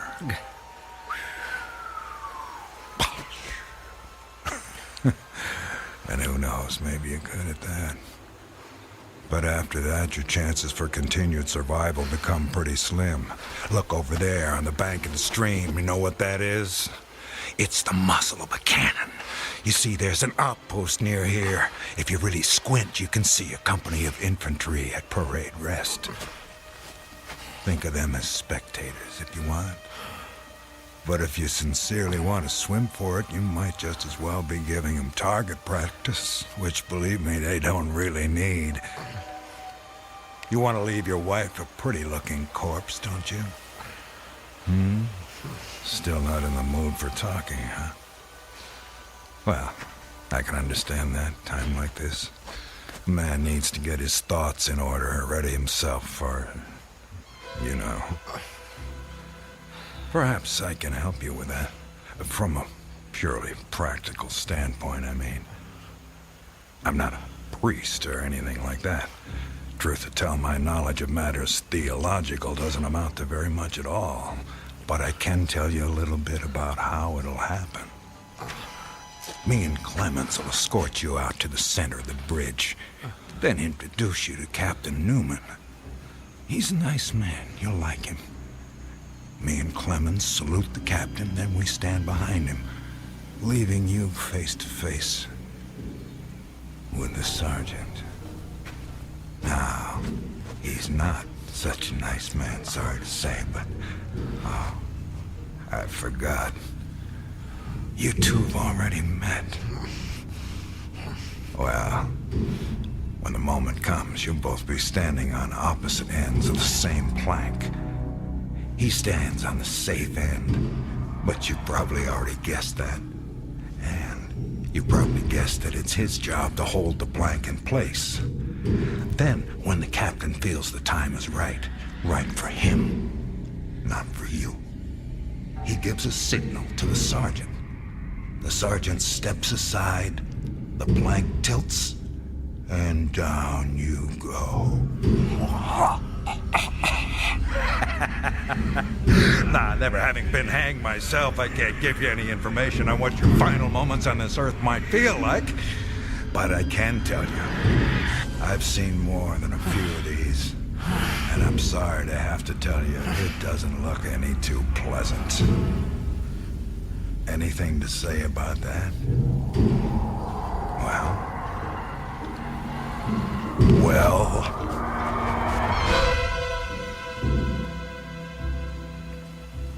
I am a living man.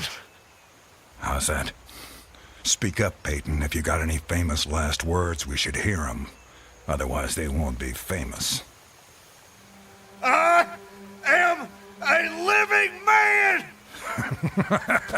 Not for much longer. No, sir, not for much longer. Captain says we're ready for him. Hear that, Peyton? We're ready for you. They say the Lord hates a coward, so take my advice and try and face it with a smile. Why do you have to do that, Levine? Do what? Taunt him like that. He shouldn't expect anything better. This is war. He was on the wrong side. The wrong side? Do you think he thinks that? I don't give a damn what goes on inside his head. Neither should you, Clemens. And unless you want to end up with a noose around your neck, don't let anyone else hear you talking like that. Now, help me up with him.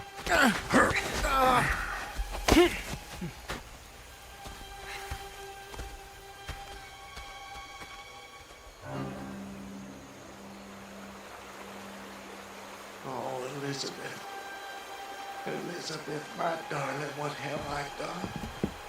What have I done to you and the children? I promised you. Promised I'd come back.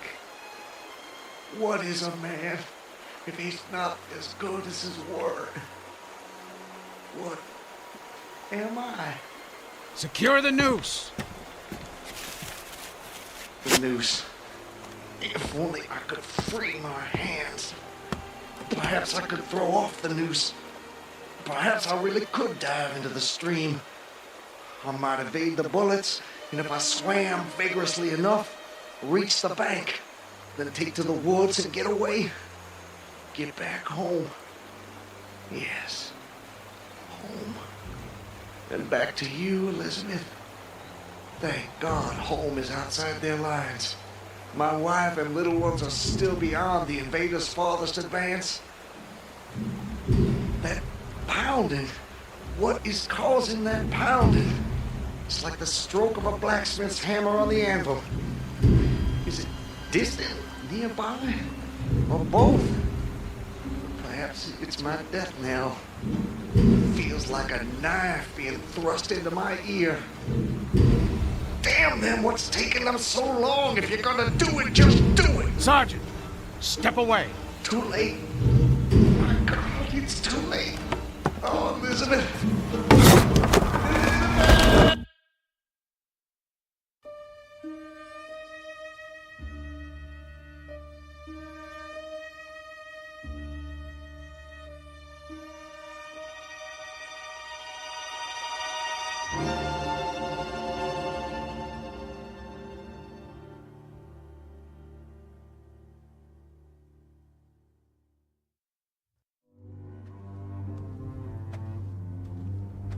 So, how much further is it? What? Much further to where? Where am I? You're home, Mr. Farquhar. How much further? A little further. Yes, a little further.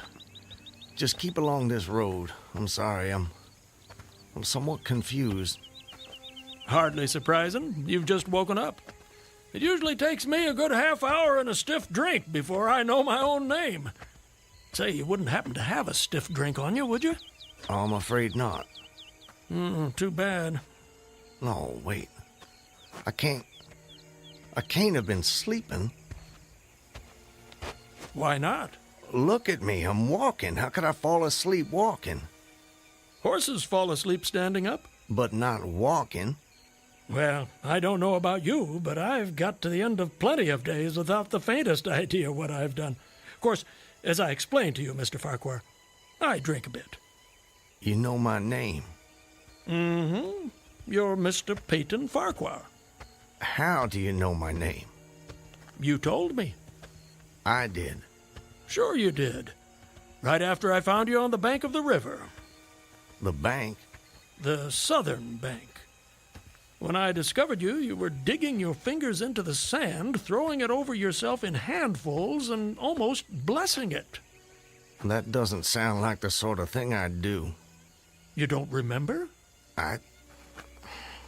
No. Well, it's what you did. You said it reminded you of diamonds, rubies, emeralds. I said that? I got the impression there was nothing beautiful you didn't think it resembled. Naturally, I was quite convinced at that moment that you were insane. No offense, sir. Sounds like a very natural reaction. I would have come to the same conclusion. And then you said something that captured my attention. And what was that? Still don't remember? Please, refresh my memory. You said, now let me think. This was all good stuff. I don't want to get it wrong. Oh, yes. You noted a definite order in the arrangement of the trees, that a strange roseate light shone through the spaces among their trunks, and the wind made in their branches the music of Aeolian harps. Well, sir, I've been from one end of this great land to the other, and I've met many madmen. Some of them confined for their own good, some of them elected to high office, but never a madman with such a poetic grasp of the language. That was when I knew you were just too interesting to leave where I found you. I do remember. Now it all comes back to you. Not all of it, not yet. But I remember lying on the bank. I was so content there. More than I've ever been in my... Right then and there, I had no wish to perfect my escape. I was happy to remain in that enchanting spot until they recaptured me. Recaptured, eh? You haven't mentioned that before. Of course, you haven't said much of anything since I found you. You're a man on the run, then. Forgive me, Mr. I'm sorry, I don't seem to be able to recall your name. It'll come to you. Well, no offense, sir, but I'm not sure it would be wise to tell you the details. You're not a trusting man. Of late, I've become somewhat disappointed in human nature. I'm not sure why. This is a new world, Mr. Farquhar. It's understandable that you'd be cautious. But rest assured, I'm not what you might call political.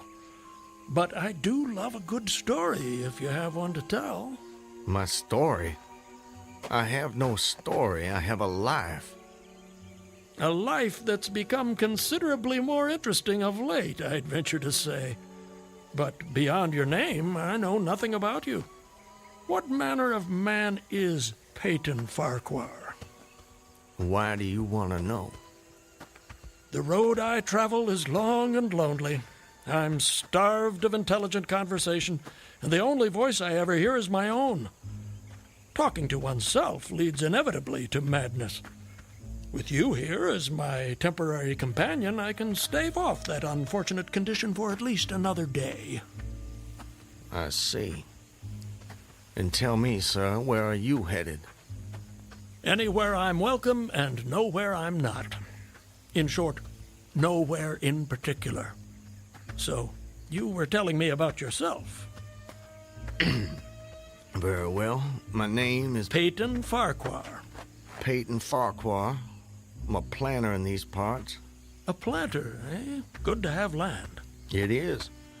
So, I guess you have slaves. Naturally. No need to adopt that tone, Mr. Farquhar. I told you I'm not a political, just asking. Well, as it happens, I am what you would call a political. The Farquhars are an old and highly respected Alabama family. I'm naturally an original secessionist and ardently devoted to the Southern cause. Well, your memory is reliable when it comes to the matter of who you are, if not where. I suppose so.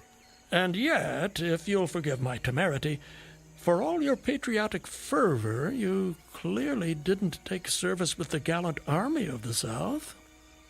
May I ask why that was? Circumstances of an imperious nature prevented me from doing so, but I assure you I chafed under the inglorious restraint, longing for the release of my energies, the larger life of the soldier, the opportunity for distinction. And in good faith and without too much qualification, you assent to at least part of the dictum that all's fair in love and war. Are you mocking me by any chance? I would never, ever risk a fellow traveler's friendship for such a trivial gain. Please, continue, I beg of you. I imagine that the opportunity to serve your birthplace came at last, as it comes to all men in wartime? It did. It was one evening, as I was sitting under the magnolia trees near the entrance to my grounds. I was with my wife, Elizabeth. The children were playing nearby.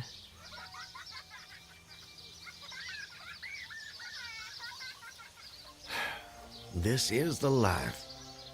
It surely is, my dear. It surely is. Look at it. It's all so perfect. I'll tell you frankly, Elizabeth, if I should die this very moment, I'd die a happy man. Peyton, darling, I wish you wouldn't say such ghoulish things. I can't bear the thought. I have no fear, Elizabeth. I have no intention of passing away from sheer bliss. I just wanted to make the point that, well, that on such a beautiful evening as this, it's almost impossible to believe there is a war. I wish there weren't. But there must be. Why, Peyton? For them. For the sake of the children. They deserve the best future we can give them. Isn't that worth dying for? I understand that, Peyton. I do. It's just that... I sometimes wonder if we couldn't... Peyton, look! That soldier. He's one of ours. Water. Please. You're exhausted. Peyton, should I fetch one of the slaves? By no means. We'll take care of him ourselves. Get him some water, Elizabeth. Let me help you down, sir. Oh, thank you. You must be starved. Come inside, my man.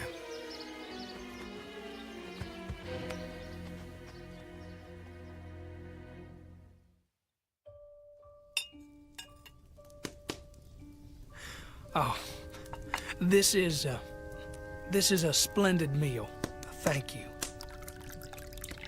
Some more? Alice, more cornbread. No, please. This hospitality is far more than I deserve. Nonsense. Nothing is too good for our brave boys.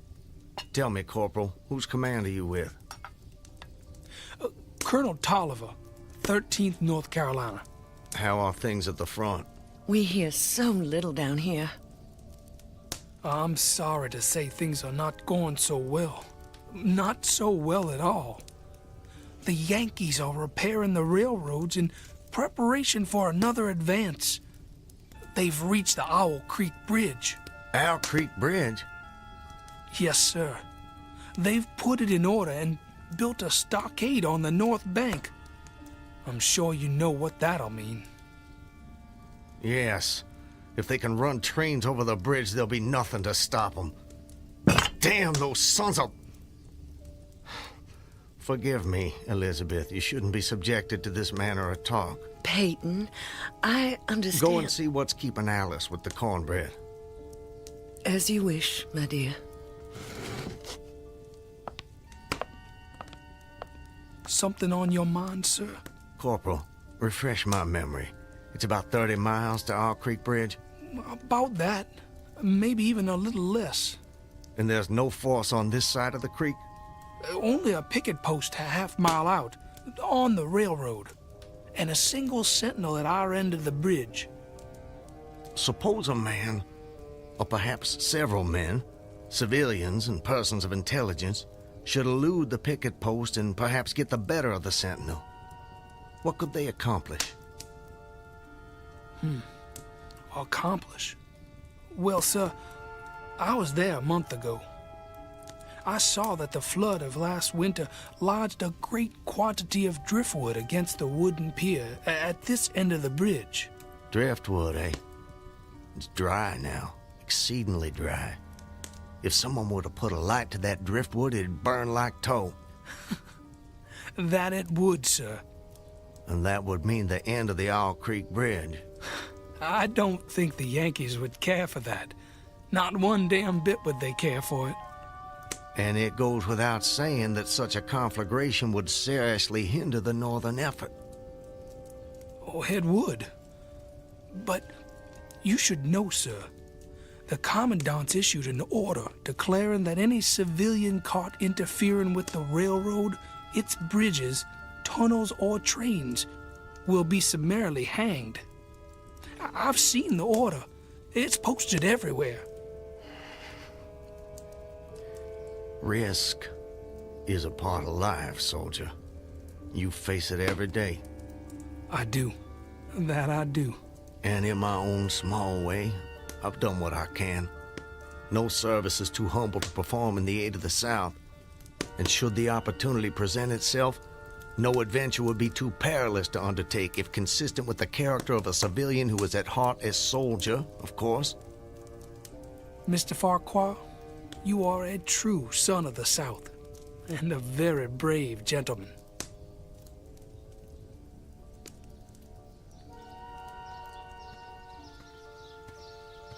Elizabeth, I have to go away. Away? For how long, Peyton? Probably just a couple of days. Why? Business. Larson will be going with me, maybe Zeller too. I don't know. I'll have to ask him. Peyton, don't go. I don't want you to. The children need you. It's for the sake of the children that I'm doing this, Elizabeth. Why can't you understand that? I do understand. I really do, but I'm afraid... terrified of losing you. If a man doesn't stand up for what he believes in, then we lose everything. Just promise me one thing. Promise you'll come back to me. I promise. And I'm a man who keeps his promises, my love. Setting fire to the Owl Creek Bridge. Sounds like a most audacious plan. It was. I must confess, Mr. Farquhar, I'm a little confused. How so? You strike me as a competent and determined gentleman. I imagine whatever you want out of life, you get it. That's fair to say. What of it? Simply that I'm surprised your endeavor came to nothing.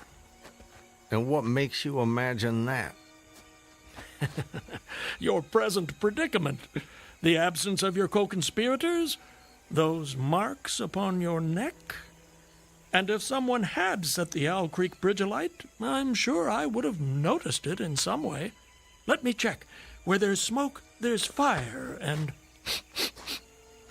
Nope, no smoke. You're a very thorough fellow. For a moment I thought you might know more of my situation than you let on. From the way you talk, do I take it someone in your party betrayed you? Not in my party. But you recall the corporal who appeared at my plantation? Of course. He was a federal scout. Then you were deliberately entrapped. It seems they wanted to weed out the civilians who might cause them some trouble. If I'd only stayed out a little longer that night, I'd probably have seen that same rider repass my plantation, going northward in the direction from which he'd come. From the Owl Creek Bridge. Precisely. And when you and your co-conspirators... Patriots. ...made your assault on the bridge, the military were waiting for you. They made me watch as they hanged my friends for an act of treachery. The sergeant who put them to death was the same man who lured us there. Is there no honor in conflict? I've never been accused of having much imagination, but I might have guessed it would be something like that. I would say, sir, that you have too kindly an expression for one whose neck is in the hemp. It isn't. Isn't what? In the hemp. Of course, of course. What I mean, Mr. Farquhar, is that you are clearly no vulgar assassin. Fortunately, the liberal military code makes provision for hanging many kinds of persons. And gentlemen are not excluded. As they fastened the noose around my neck, I tried to fix my thoughts on my family. But there were so many trivial distractions. The water, touched to gold by the early sun. piece of dancing driftwood caught in the sluggish current. The brooding mists under the banks some distance down the stream. Then there was a sharp pressure around my throat, followed by a sense of suffocation. Agony shot from my neck downward through every fiber of my body and limbs like streams of pulsating fire, heating me to an intolerable temperature. There was no more thought, only sensations.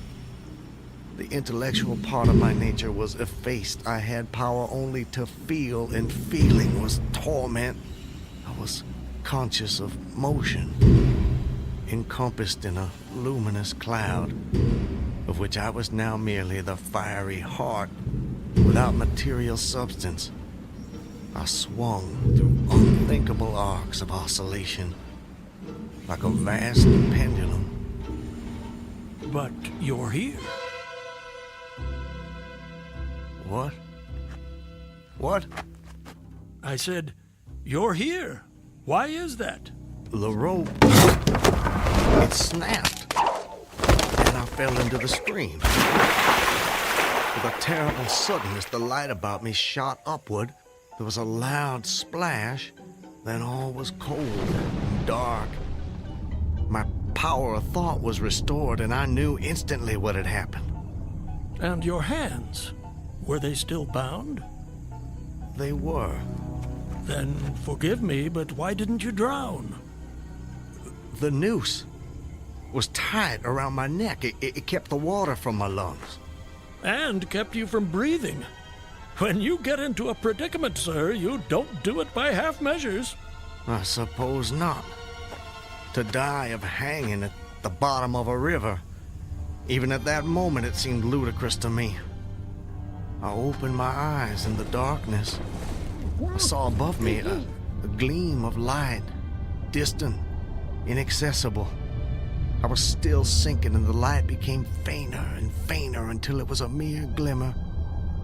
Then it began to grow and brighten, and I knew I was rising toward the surface. Knew it with reluctance, for I was very comfortable. Comfortable?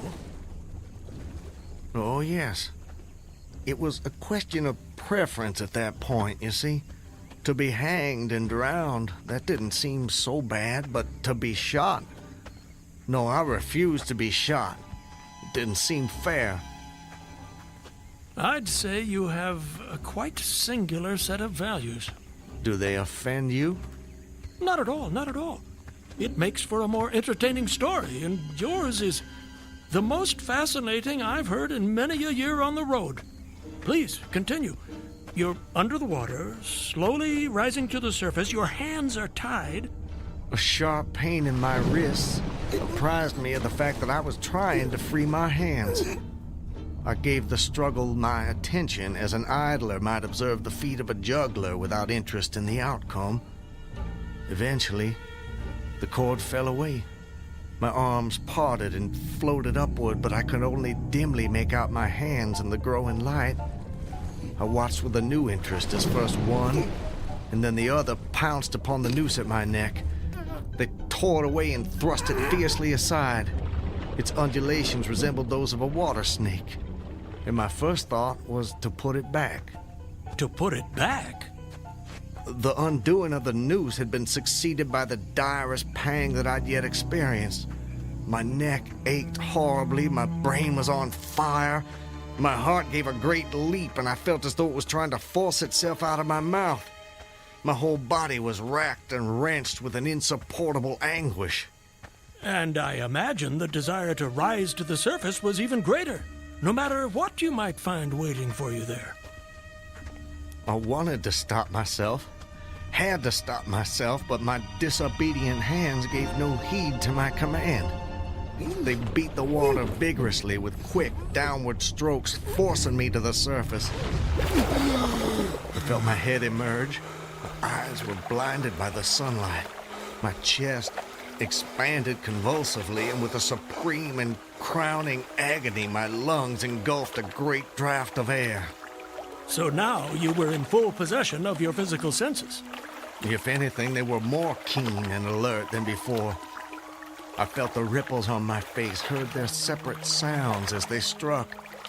I looked at the forest on the bank of the stream, saw the individual trees, the leaves, and the veining of each leaf. Saw the very insects upon them, the locusts, the brilliant-bodied flies, the spiders stretching their webs from twig to twig, the prismatic colors in all the dewdrops on a million blades of grass, the humming of the gnats that danced above the eddies of the stream, the beating of the dragonflies' wings. They all made audible music. Remarkable. If you'll forgive my saying so, you missed your life's calling. You have quite a turn for descriptive language. I'm surprised you had the time to note your surroundings in such detail. It may only have been a few seconds, I'm not really sure. I seem to have lost the ability to judge the passage of time accurately. Or perhaps you've gained a greater appreciation of time. There's a whole world in every second. You have a singular turn of phrase yourself, Mr. I'll get it in a minute. No doubt. Did you acquire this philosophical outlook during your travels? Hard to say. See, it often seems like I've been traveling my whole life. But enough about me. I long to hear your story. You've painted a beautiful background for me, but it strikes me there are more pressing issues in this particular picture. For example, your executioners. My would-be executioners? That goes without saying, surely. Very well. I saw them, silhouetted against the blue sky. They shouted, they gesticulated. Their movements were grotesque and horrible, their forms gigantic. Suddenly, I heard a sharp report as something struck the water smartly within a few inches of my head, spattering my face with spray. One of the officers had his rifle. At his shoulder, there was a light cloud of blue smoke rising from the muzzle. I was surprised he missed. I read somewhere that marksmen with gray eyes are the keenest shots. This fellow was the exception to the rule, it seems. The marksman had gray eyes? Mm-hmm. How could you see that? I'm sorry? He was on the Owl Creek Bridge. You were in the water. And you must have drifted some distance. So, how did you know the marksman had gray eyes? I don't know how I know. I must have noticed it on the bridge. Just before your execution? My intended execution. As you say. Doubtless the detail was burned into my mind. Doubtless. I told you how much more alive my senses had become at that moment. Alive. Yes, indeed. That you did. At that moment, a counter-swirl turned me half around. I was looking into the forest on the bank opposite the fort. A clear, high voice rang out and came across the water with a distinctness that pierced and subdued all other sounds, even the beating of the ripples. The voice, what did it say? It said, "Attention, company! Ready! Aim!" How did you do that? Run! Fire!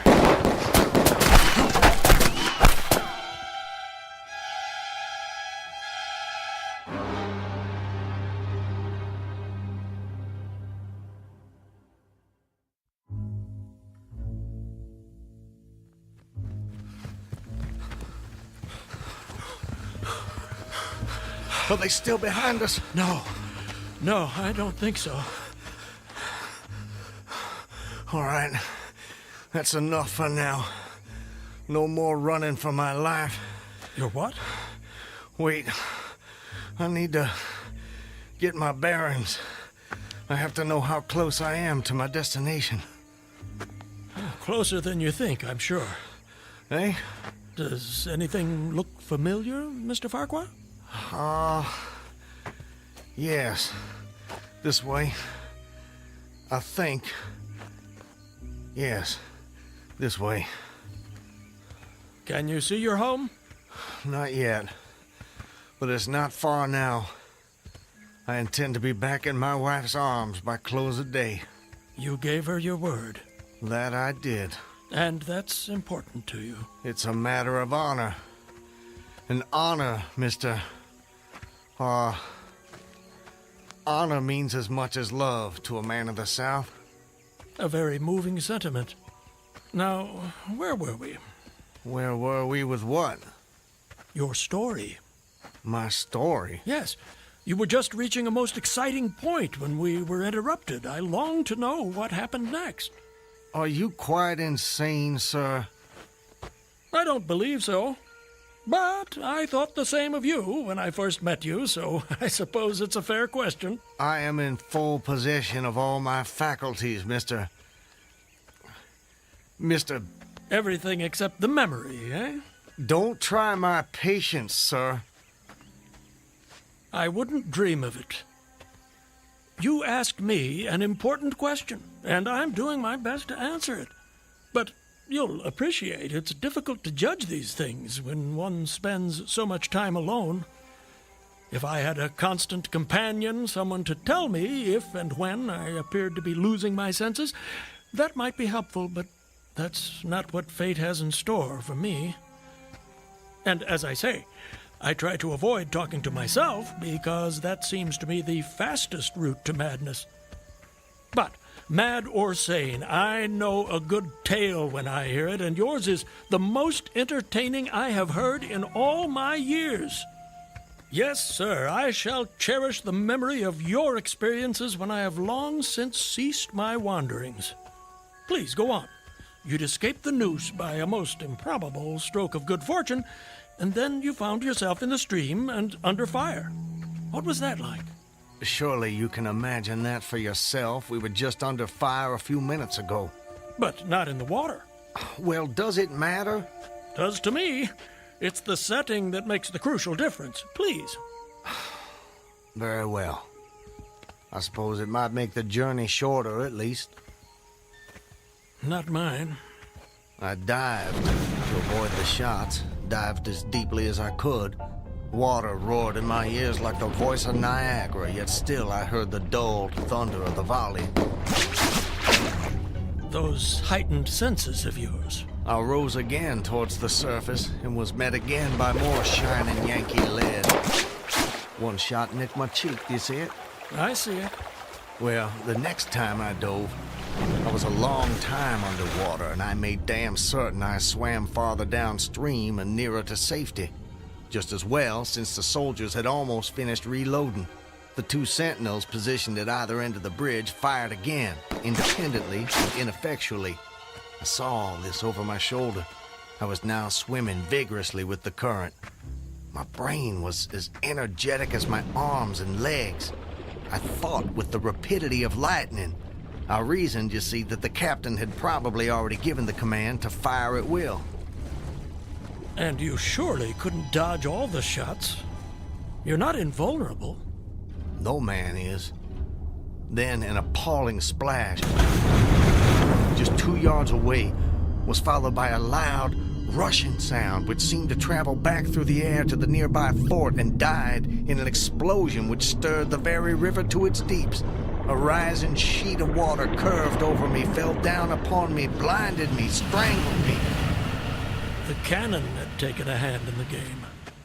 Did I tell you about the cannon? You must have done. Well, anyways, as I shook my head free from the commotion of the smitten water, I heard the deflected shot humming through the air ahead. And in an instant, it was cracking and smashing the branches in the forest beyond. I was certain they wouldn't be so far from their target next time, and it was a good gun. The report lagged behind the missile. But surely the smoke would have apprised you of another shot. So long as you kept your eye on the gun, you had a certain advantage. Am I correct? You are? The problem was how to reach the shore without turning my back on the cannon. You have my complete attention, sir. How did you manage it? Well, I don't know. I'm not sure. I felt myself whirled round and round, spinning like a top. The water, the banks, the forest, the distant bridge, fort, and soldiers, they were all somehow commingled, blurred. I could no longer make out objects, only colors. Circular, horizontal streaks of color. It was all I saw. I was caught in a vortex. I felt giddy and sick. Fascinating. Incredible. What is that damned hammering? I don't hear anything. Unless it's the ticking of your watch you can hear. My watch? You're lucky it still works after such an immersion.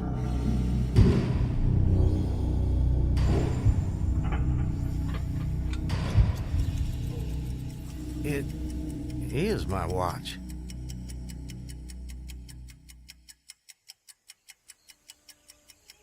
But why should I think...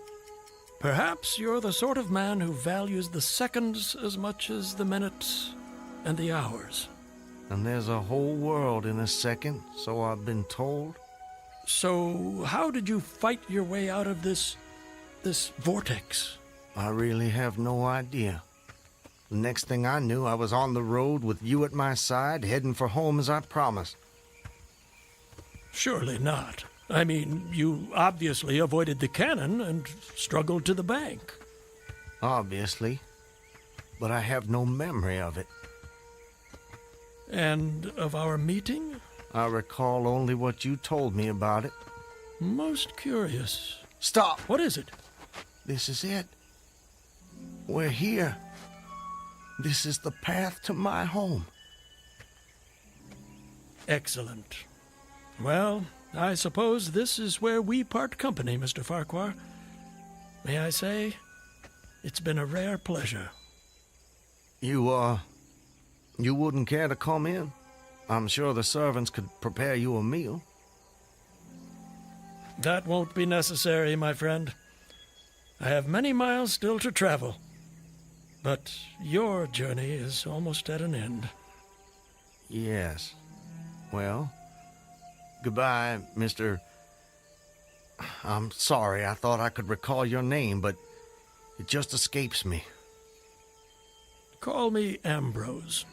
I wish you well, Ambrose. And you, Mr. Peyton Farquhar. And you.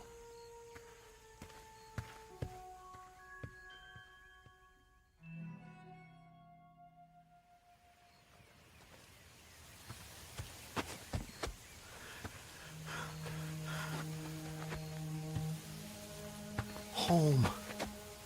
Almost home. How long? How long since that damn imposter rode down this road? How long since I was drawn to the Owl Creek Bridge? I would say, sir, that you have too kindly an expression for one whose neck is in the hem. It is. Isn't what? In the hem. Of course, of course. I promised I'd return, Elizabeth. All so perfect. They couldn't keep me from Just you. before your execution. My intended execution. As you say. Not even a noose around my neck could stop me from coming back to you, to the family. Yes, indeed. I told you how much more alive my senses had become at that moment. Alive. Yes, indeed. Saw them.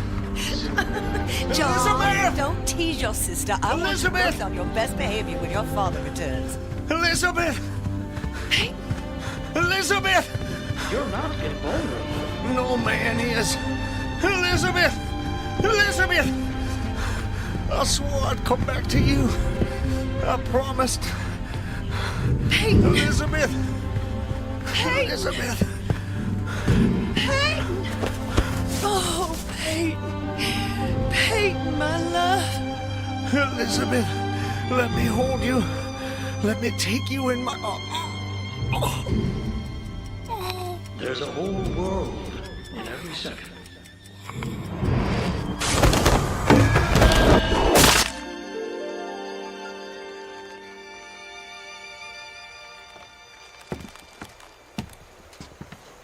He's dead, Captain. Good work. That's the last execution for today. Get him down!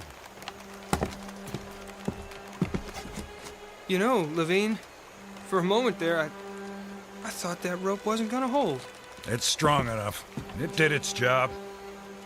Do you ever wonder what goes on inside a man's head in those last seconds before death? Like I said before, Clemens, I don't give a damn.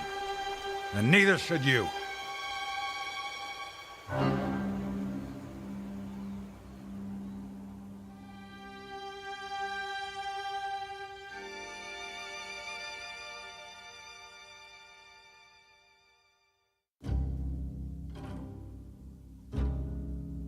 An occurrence at Owl Creek Bridge in two forms, as it was dreamed and as it was lived and died. This is the stuff of fantasy, the thread of imagination, the ingredients of the Twilight Zone.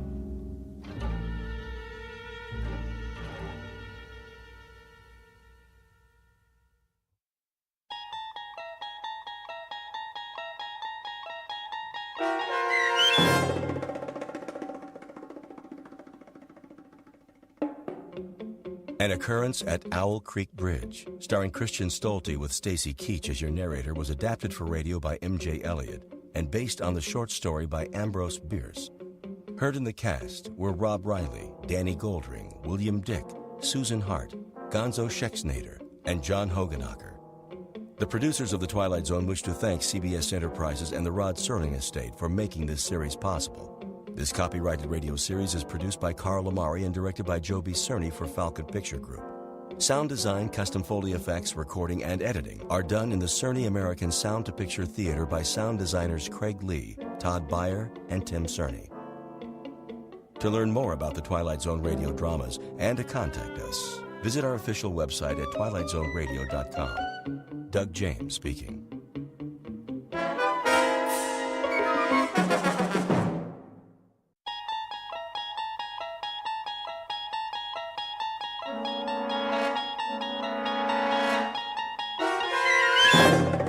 You unlock this door with the key of imagination.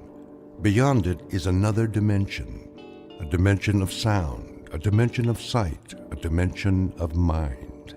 You're moving into a land of both shadow and substance, of things and ideas. You've just crossed over into the Twilight Zone.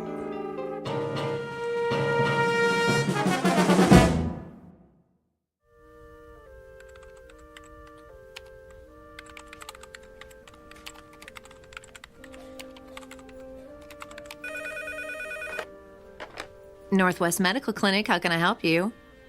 I'm sorry, Dr. Matheson is unavailable. He's taken a temporary assignment out of town.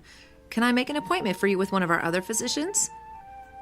Fine. Okay, let's see. How about next Tuesday at 2:45? Great. You'll be seeing Dr. Kyle Powers. You're welcome. Goodbye. Psst, Dorothy. What is it, Millie? Kyle gets another victim, eh? I know, right? How many of Dr. Matheson's patients is he seeing? Quite a few, which makes sense. He's got the lightest patient load at the clinic. Gee, I wonder why. Shh, Millie, someone will hear you. Well, maybe they should know what they're getting into before they see Dr. Doom and Gloom. Excuse me. May I help you? I have an appointment with Dr. Kyle Powers at 10:15. Another one bites the dust. Shh. Okay, what is your last name? Callahan. Okay, Callahan, let's see. Ah, yes, you were originally scheduled with Dr. Matheson. Yes, but I guess he's out of town for a while. I'm afraid so. Dr. Matheson accepted a year-long research position at a university on the East Coast. Oh. Kyle is seeing most of his patients. Like lambs to a slaughter. Millie? Mrs. Callahan, why don't you just have a seat over there in the waiting area? The nurse will call your name when the doctor is ready to see you. Thank you. That poor woman. Oh, I feel so sorry for her. If she's used to Dr. Matheson, she's in for a real shock. I know. I don't envy anyone facing their first appointment with Dr. Kyle Powers. Mm-mm.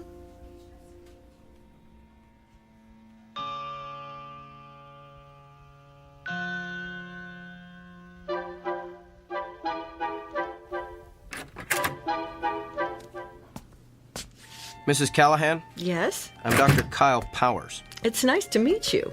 And why are you here today? Well, I'm concerned about this mole on my leg. May I see it? Of course. It's right here, see?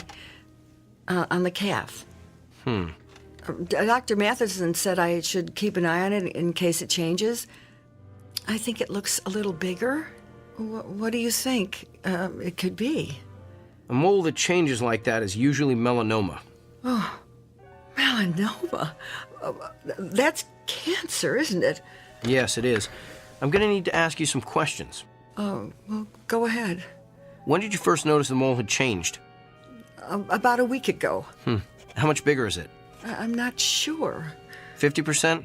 No. 40%? 30%? 10% maybe. Do you spend a lot of time in the sun?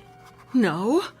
Has anyone in your family ever had melanoma? No, I don't think so. Did you ever have a severe sunburn as a child? No, not severe, no. Do you have a lot of freckles? No. Are you taking any medication that would weaken your immune system? Oh, I don't think so. What would weaken my immune system? Well, any number of meds. Azathioprine, benzotophine, cortithionate. Of course. I don't even know what those are. Doctor, please just tell me if I do have melanoma, what treatment is available? Well, that depends on what stage it's in.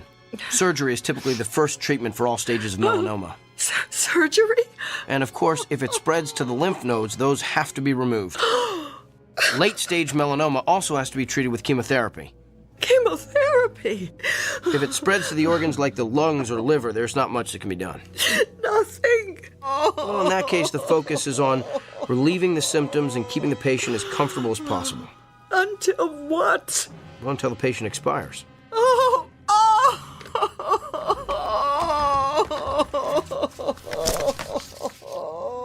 I'm going to refer you to a dermatologist. He'll perform a biopsy and then send a sample of the growth to the lab. If it is melanoma, the dermatologist will refer you to a surgeon for the sentinel lymph node biopsy. It's all standard procedure. Here's your referral. And Mrs. Callahan? Yes? I know there's something most patients worry about at this point, so let me assure you. Even if the cancer gets to the point where you can't function, your insurance should cover most of the medical bills. Keep in touch.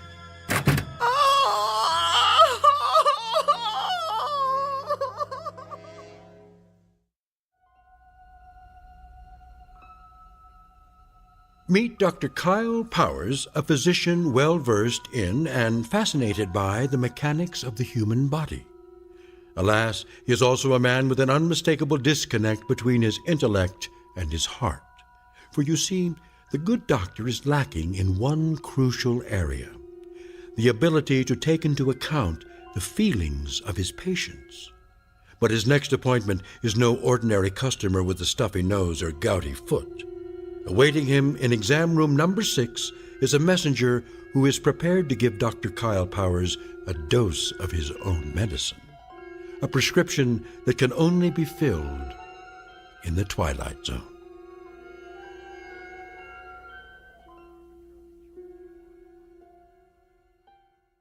And now, The Twilight Zone and our story, The Amazing Dr. Kyle Powers, starring Sean Astin with Stacy Keach as your narrator.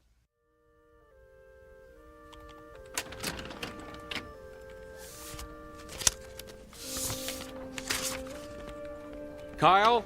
Kyle. Yes, Doctor? I told you, you can call me Bill. Okay. Bill?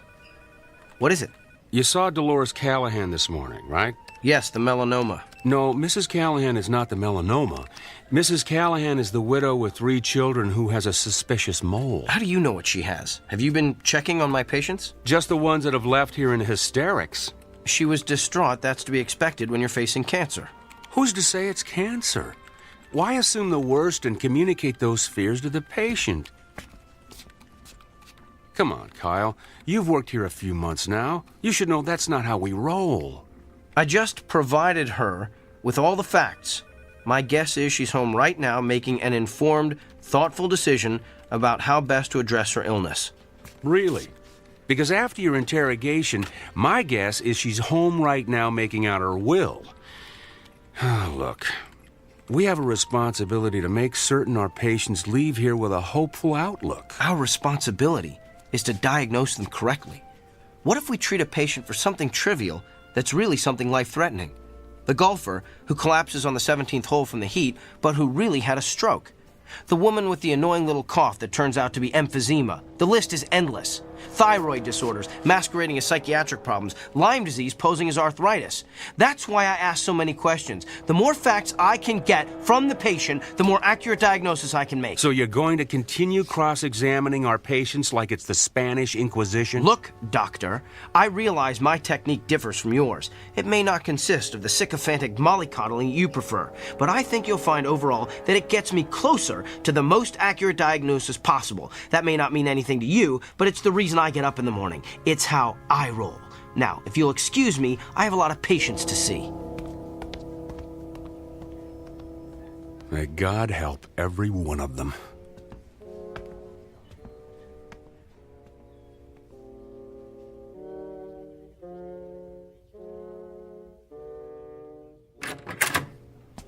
Good afternoon. I'm Dr. Kyle Powers. I'll be your physician while Dr. Matheson is... Oh! We are obviously not Eileen Richards. Obviously. The name's Beaumont. I seem to be in the wrong room, Mr. Beaumont. Let me just... You're in the right room, Kyle. You know me? Yes. You're not a quality assurance auditor sent to check up on me, are you? Did Dr. Bill T. Goodwin send you? No, but I am here. As a representative. For who? Whom? I can read you the list if you like. Mrs. Barbara Kennedy, Mr. Emilio Rodriguez, Miss Dolores Delmonico, Mr. and Mrs. Samuel Stone. Those are all patients I've seen. Mr. and Mrs. Emil Saperstein, the very Reverend Arthur Buchanan. Some of them are patients I treated when I first started practicing. Mr. William Tanner, Mrs. Glynis Peabody. But how would you know I've seen all those people? The Sullivan twins, Katie and Kylie, Rabbi David Weisinger, the Honorable Judge Harrison J. Evans. Okay, I get it. You know every patient I've ever treated, so who are you, the ghost of Christmas past? Hardly. I am here to communicate a message on behalf of your patients. They are fed up with your lack of concern for their feelings. You keep them waiting long past their appointment times. You do not call them back with test results. You do not explain their illnesses in terms they can understand. And you do not make clear the side effects of the medicines you prescribe. They have described you as rude, disrespectful, insensitive, and tactless. As one patient so eloquently summarized, Dr. Kyle Powers has the people skills of Attila the Hun. I get it now. You're an attorney. You're representing all those people as a part of some kind of lawsuit against me. I'm afraid not. I am simply here to, how shall I put it, keep things in balance.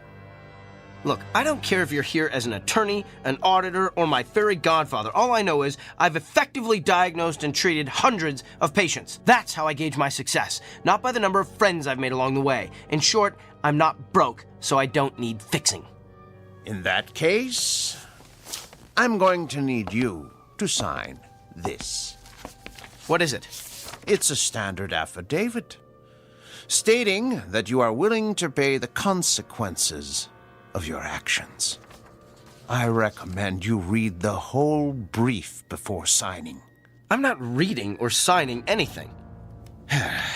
Well, you're going to be one of the difficult ones, aren't you? We'll have to settle for a non-written agreement then. A simple handshake, as sufficed in the past. I'm not shaking your hand either. Come now. It's just a handshake. The sooner you shake my hand, the sooner you'll be rid of me. All right, if it'll get you out of here faster, here's my hand. Thank you. Ow! What did you just do? Good luck, Kyle. Wait! What did you do to me?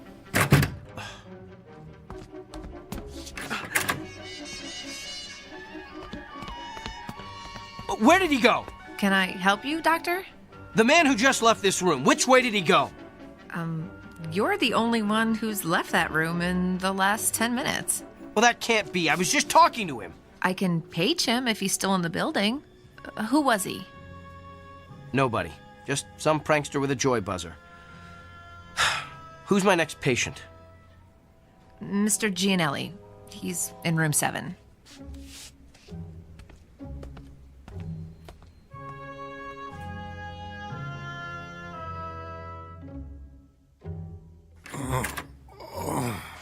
Good afternoon, Mr. Gianelli. I'm Dr. Kyle Powers. I'll be your physician while Dr. Matheson is gone. Are you in pain? Oh, yeah. Where does it hurt? The back. What part of the back? Down low. Did you do anything that might have caused it? Probably. I work on a construction site, see? And I had to move some heavy sheets of plywood by myself. On a scale of 1 to 10, how bad would you say the pain is? About a 7, maybe 8. Seems like it's gotten worse in the last half hour or so. Well, let me take a good look at the area where it hurts. Could you lift your shirt, please? Sure. Lower back, you said? Yeah. All right, I'm going to feel around the area. Hey, you gave me a shack. Oh! Doc, you okay? I don't know. I feel... My back suddenly hurts. Yeah, must be going around. It just started out of nowhere. Maybe it's some kind of a kink. Let me see if moving around helps it. No, it still hurts. Excuse me, Mr. Gianelli. I'm gonna have to sit down over there. Hey.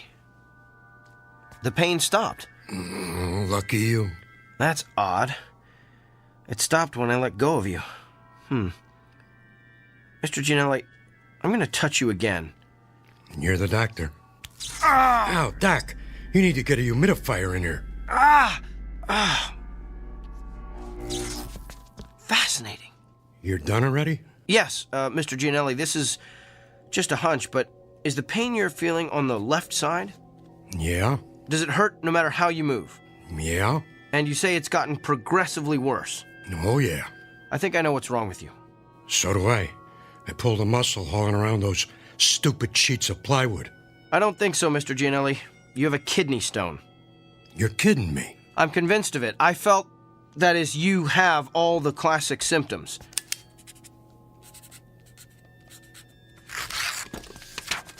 Here, this is an order for you to go up to radiology for an x-ray. That'll tell us exactly where the stone is, and we can figure out what to do about it from there. Hey, Doc, can I ask you something? What? How could you tell all that just by touching my back? Mr. Gianelli, I wish I knew.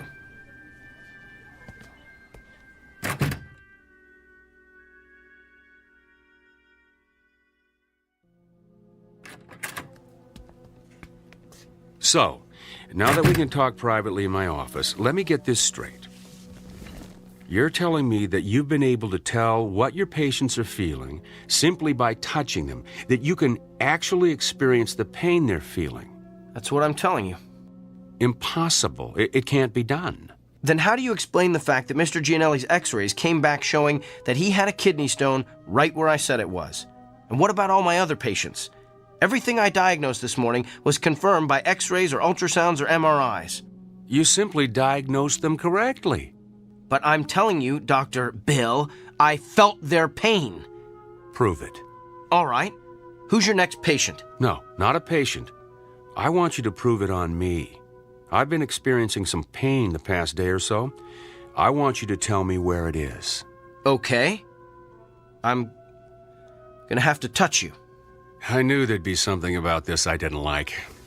And it has to be on exposed skin. At least, I think it does. I'm still experimenting.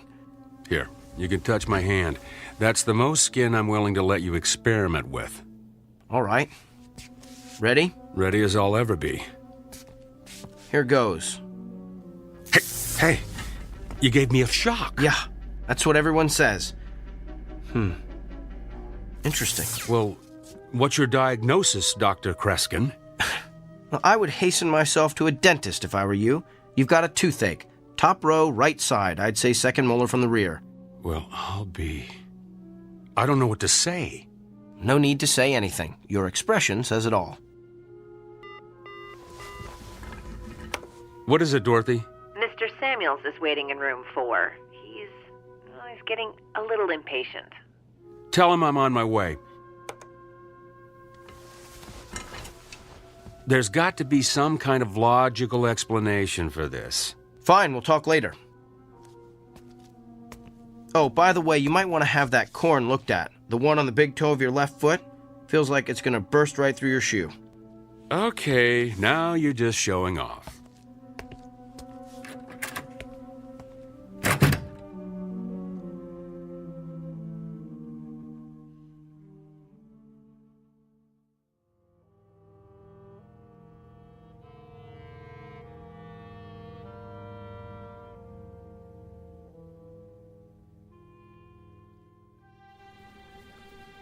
Okay, thank you. Northwest Medical Clinic, may I help you? I'm sorry, he isn't in yet. Can I take a message? I'll let him know. Thank you. Hey, Dorothy. Another reporter for Kyle? Yeah, that's like 25 now. Ever since word got out about his gift, he's become the most popular doctor at the clinic. I know. I can't believe he's going to be on that talk show tomorrow. Yeah, I am dying to see what Dr. Charisma is like on TV. Oh.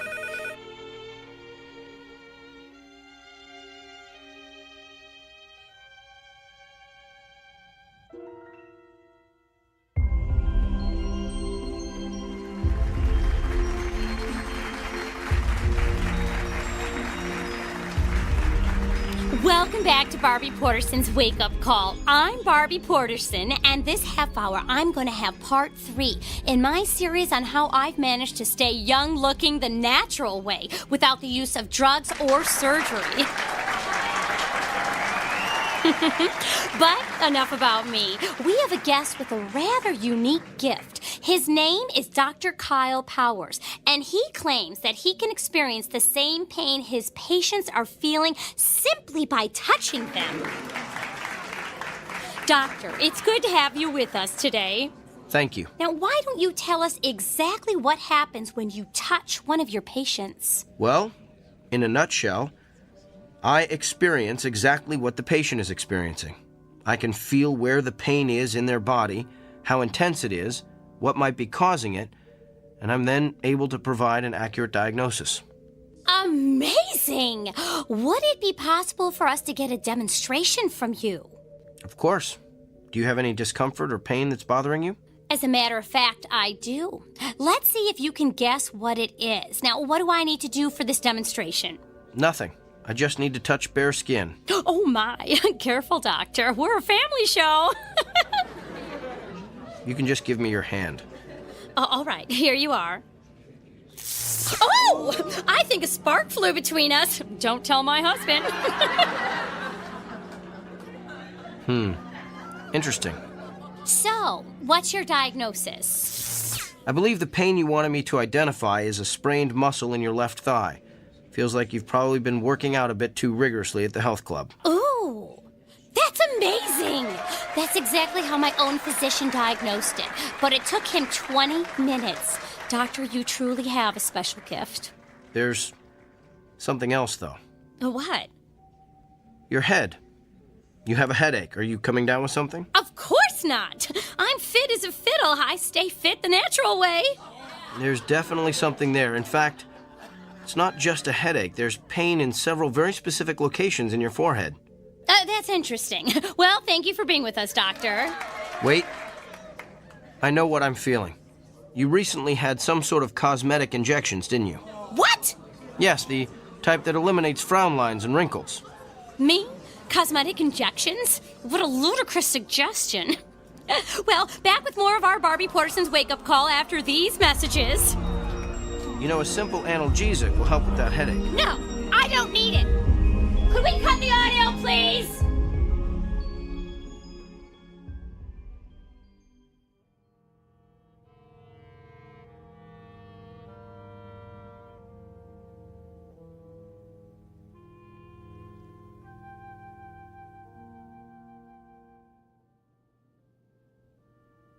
Yes, I think that would be quite agreeable. Well, to be honest, I wouldn't mind having a couple of days to think it over. Could you hold on for a moment? Come in. Kyle. Doctor, I'm on the phone. I need a moment with you. I don't have a moment. Make one. All right. I'm sorry, can I call you back? Thanks. That was extremely rude. And what are you staring at? You look so pale. Do you feel all right? I feel fine. Just a little stressed, and your intrusion doesn't help. So what's so urgent that it can't wait? Well, let's start with the waiting room overflowing with your patients. I had an important phone call. With who? Not that it's any of your business, but I was talking to Nigel Fairwick. Nigel Fairwick? He's the TV producer who creates all those vapid reality shows. Why would you want to talk to him? He wants to produce a television show starring yours truly. You're kidding me. Didn't he see that debacle of a TV interview you did the other morning? Yes, in fact, that's why he wanted to talk to me. Apparently the show's ratings skyrocketed after I outed Barbie Porterson. The interview is all over the internet. And this TV show of yours will allow you to perform additional acts of benevolence for the public good? Sometimes. But mostly will consist of me diagnosing the illnesses of actors, political figures, and even world leaders. Doesn't it bother you to exploit your gift like this? Exploit? You just don't get it, do you? I'm not seeking these people out. Nigel Fairwick, the newspapers looking for interviews, those patients in the waiting room, they're all coming to me. I'm the solution to their problems. I'm the answer to their prayers. Spoken like a man with a true Messiah complex. There's just something about your gift I've been trying to figure out. If you can feel your patient's pain, then you must be able to feel other things as well. Like what? Like their emotions. You must be able to feel their fear, their anxiety, their despair. Do you feel those things, Kyle? I feel them. Then why don't you ever talk about them? In all the interviews you've given, I've never heard you once mention the patient's emotions. Because it's irrelevant. It's the pain that helps me diagnose the illness. Besides, those feelings only last as long as I touch the patient. So you shove those emotions aside. The way you've done with your own emotions all your life, I guess. Don't you see what you're missing? You could be relating to your patients in a way that no other physician could ever hope to achieve. You could treat your patients on every conceivable level, not just the physical, but the emotional, the spiritual. Kyle, you're the winner of some sort of cosmic lottery. Don't squander it on a mindless television freak show. I'm sharing my gift with my patients. If I go on TV, I can share it with the world. How is that squandering my gift? Because you're doing it to stroke your ego. How do you know why I'm doing this? Can you read my mind? Is that your gift? Oh, wait, I forgot. You don't have one.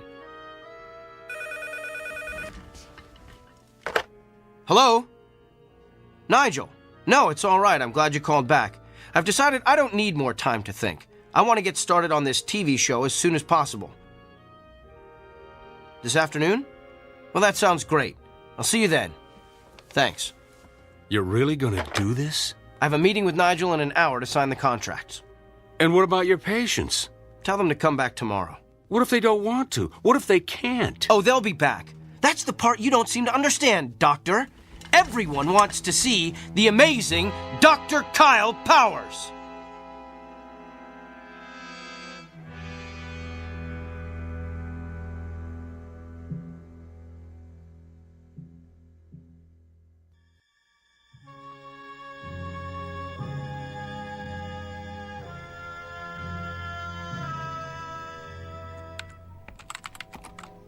Well, Dorothy, my last patient has left the building.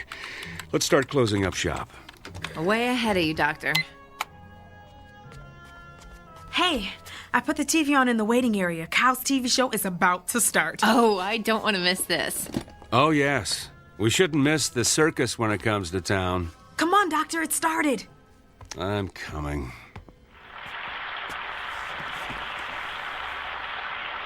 Hello, America, and welcome to Doctor in the House, the new show that promises to be the most amazing, the most remarkable, the most astounding television program you've ever seen.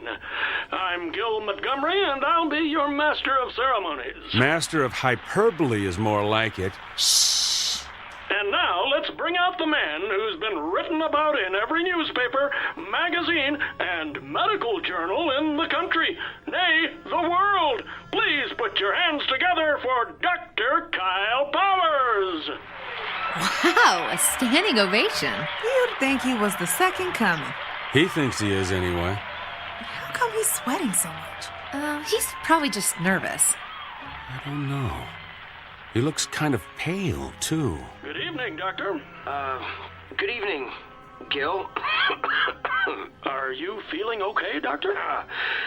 I'm not sure. I've been feeling a bit lightheaded today. Well, physician, perhaps we'll give you a chance to heal thyself later in the show. But right now, we're going to bring out your first patient. Are you ready? Yes, I think he fainted. Oh, no. Perhaps we should go to a commercial. What's wrong with him? He's not getting up. Can somebody help me, please? Is there a doctor in the house? I better head down to the studio.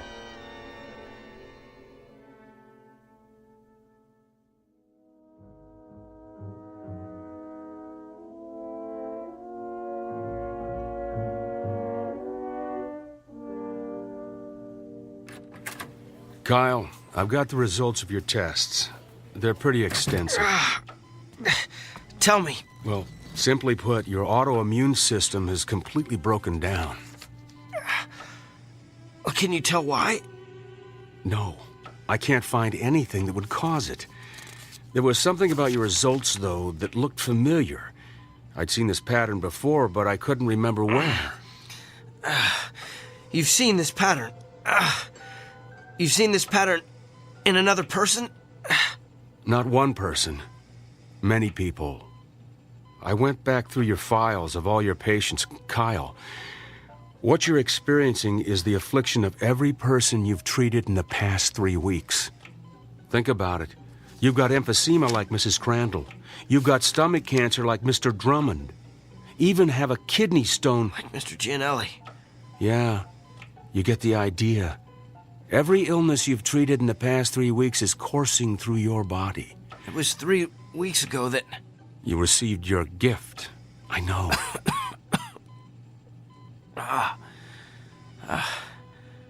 How long do I have?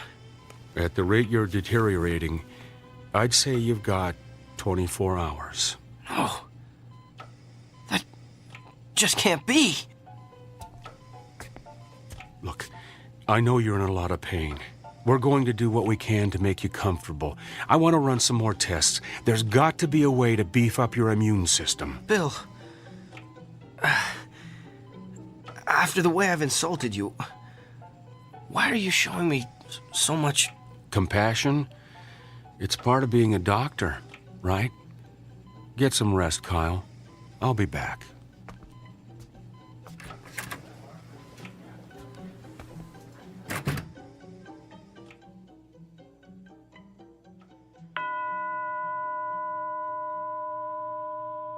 The time is now 9 p.m. Visiting hours have ended.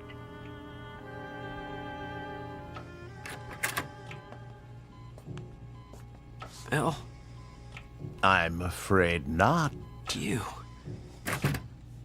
What are you doing here? I wanted to see how you're feeling.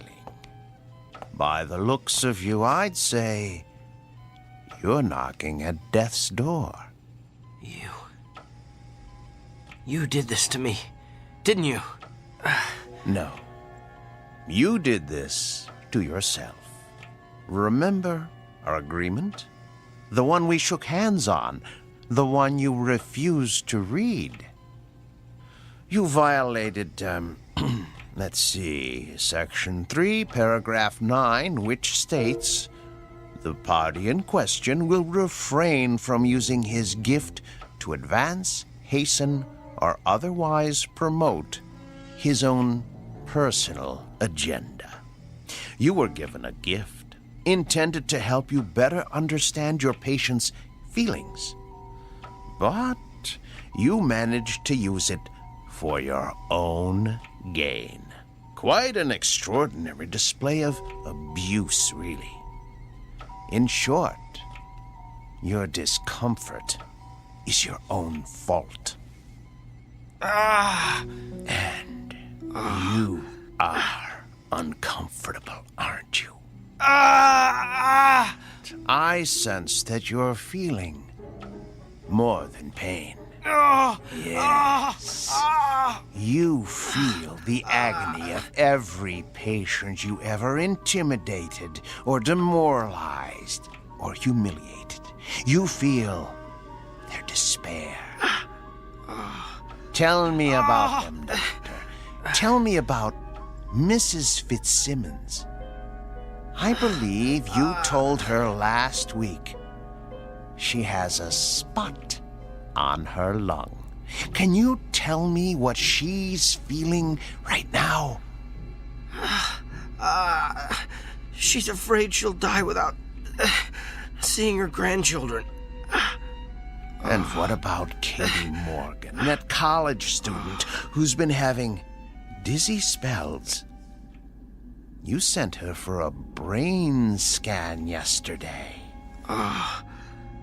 She's afraid she won't be able to marry her fiancé, have children, grow old with a loving husband. And what about Mr. Hamner? You sent him for chemotherapy 2 weeks ago. He's... Yes? He's filled with the terror of not knowing what lies beyond death. It must be hard to carry the burden of all that despair. And what's worse, you're feeling it all at once, aren't you? It's worse than the pain. I can imagine. It must be unbearable. So tell me, Doctor, on a scale of 1 to 10, how bad is the despair? What? How much worse has the hopelessness become in the past hour? Don't! 40%? 30%? Stop! Is there a history of anguish or misery in your family? Please stop! Have you taken any medication that would cause this kind of acute melancholy? Don't torture me like this! What have you done today that would cause such agony, such utter torment? That's enough! Reached your limit, Doctor. Then just answer one last question for me. Do you understand now how your patients feel?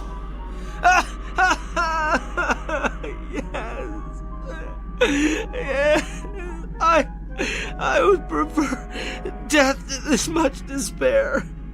All right, then. Since you're already at the end of your rope, I suggest we end it as quickly as possible. I'm going to touch you one last time.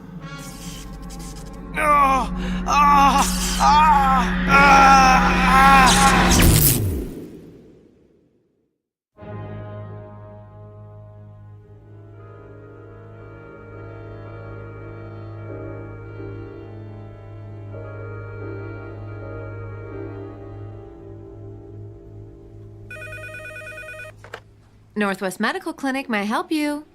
Sure, let me transfer you. Hey, Dorothy. What is it, Millie? It's a shame about Kyle, isn't it? Yeah, a pity it had to end the way it did.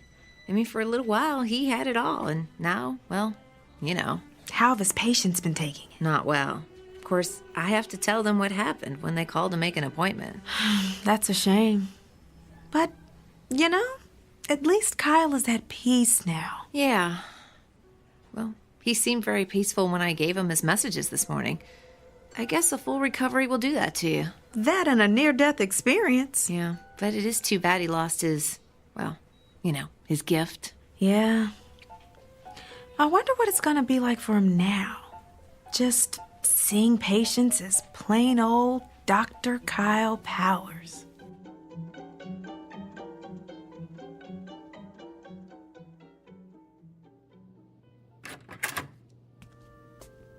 Good morning, Mr. Franklin. Hi, Doctor. I've got your test results here. I know. I have a feeling you don't have good news for me. I'm going to be completely candid with you. And before I tell you anything else, let me say this. What you've got is treatable. And we're going to exhaust every option available to get you well. So why don't we get out of this sterile examination room, go down to my office and have a cup of coffee, and work out the details. Sounds like a plan. You know, I keep thinking about how everything could change. I'm retiring in a couple of months. Margaret and I wanted to take a trip to Germany to see where my mother was born, and my daughter's about to have my first grandchild. I'm just afraid I'm not going to be around to see all that.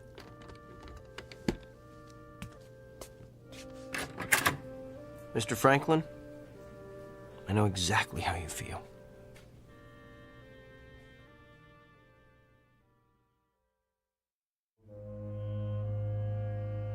Meet Dr. Kyle Powers. Not the same one we met earlier, but a new and improved version.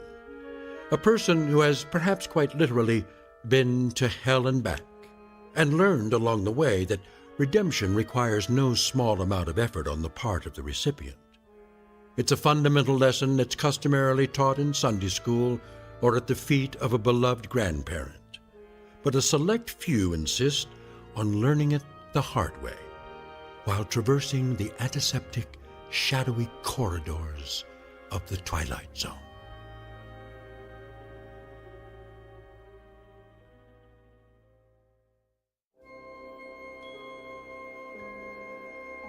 Hi, this is Carl Amari, producer of the Twilight Zone Radio Dramas. I'd like to take a moment to tell you about our official website at twilightzoneradio.com, where you'll get the latest news and information on these Twilight Zone radio dramas. Plus, at twilightzoneradio.com, you can digitally download 3 free episodes or any of our episodes for only $1.95 each. In this age of ever-changing technology, we've decided to make these episodes instantly available to you by making the Twilight Zone radio dramas a digital download-only series. This means that this series will no longer be offered on CD. The CD collections at our website are now being offered, while supplies last, at buy one, get one free. So be sure to get your favorites before they're sold out. Be sure to visit us often, and I'll see you in the zone.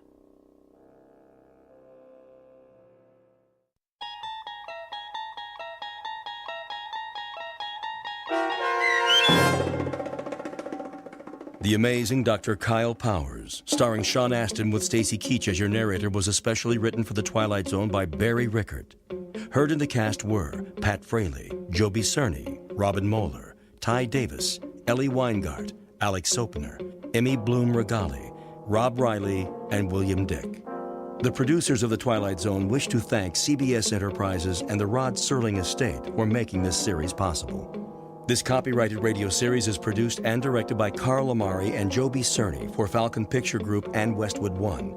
Sound design and custom Foley effects for The Twilight Zone were done in the Cerny American Sound to Picture Theater by Todd Beyer, Craig Lee, and Tim Cerny. To learn more about the Twilight Zone radio dramas and to contact us, visit our official website at twilightzoneradio.com. Doug James speaking.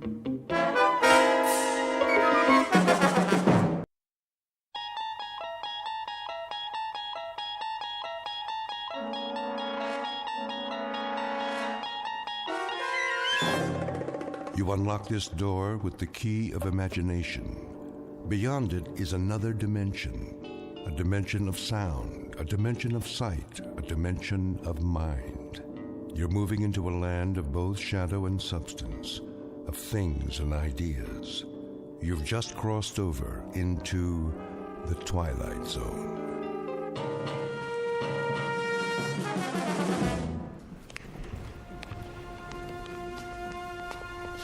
Here we have the famous temptress from ancient Egypt, Cleopatra. Her beauty almost brought about the destruction of Caesar, Mark Antony, and the Roman Empire. And now, if you will follow me, the last group of figures in our little wax museum. The piece de resistance, if I may say so. The most infamous black-hearted killers of all time. This is not for the faint of heart, so if there are any who would prefer to stay behind... I don't like this place. Come on, honey. They're made out of wax. But... No? Very well, then. Feast your eyes upon... Jack the Ripper, Henri Landru, and the dreaded Burke and Hare. It's Burke who's smothering the poor lady with a pillow, while Mr. Hare assists by holding her feet to the bed. And last but not least, in the sailor's garb, Albert Hicks, about to sink his gleaming axe into the skull of his hapless victim, one Martin Senescu. Move in, please. They look so real. Closer. Closer. But not too close. Allow me to introduce Mr. Senescu, the curator of Murderer's Row. Thank you. Thank you. I'm sorry if I startled you. I thought he was one of the dummies. Oh, nothing to be afraid of. Perhaps not, young man. But who can tell what evil lurks in the heart of the man standing next to you? Go ahead, Martin. Introduce your friends. With pleasure. Albert W. Hicks, mate on the oyster smack E.A. Johnson, a gentleman. Yet one day, in 1860, off the Atlantic coast, he murdered everyone in his crew with an axe, exactly like this one. Why did he go mad? I'm afraid we'll never know. Not to mention Burke and Hare, two more monsters of their time. But do they look like monsters? What torment drove them so late in life to behave like ghouls? You see here how they suffocated their victims. A technique called burking. Think of the agonies they endured. Which one's he talking about? Search me. Both of them, sir. All of them. Surely it's dreadful to be murdered, as our victim here would tell you, if she could talk. But to commit murder, to take a life with your own hands, again and again, and not be able to stop yourself. Can you begin to imagine the horror? Nope, but why don't you tell us about it? I wish I could. But somewhere in the world, now, at this very moment, there is someone who can. Yeah? Who? Well, no one knows yet. But if his torment is great enough, and he kills as these poor creatures did, then future generations will know. For he will end up here, immortalized in wax, remembered as you and I will never be, like Henri Landru, so filled with love and hate. He loved nearly 300 women in his lifetime, spinsters and lonely widows. He too must have felt agony as he strangled the life out of them. A master of the garret, identical to the one you see in his hands. That looks like some kind of cord. Just a piece of string. Let me see that. Get away from there. Get away from there. I was only... Mr. Sinescu is right. The figures are not to be touched. They are too rare and valuable. Besides, the museum can't be held responsible for what might happen to you. And here, another soul in torment. The Ripper himself. Of all the faces in London's Whitechapel district, which was his? And why did he feel driven to kill those pathetic drabs with one sweep of his knife? Identical to the blade you see before you. Step closer, young lady. What? Go on. It's only a prop. Lean forward. There. That's quite all right.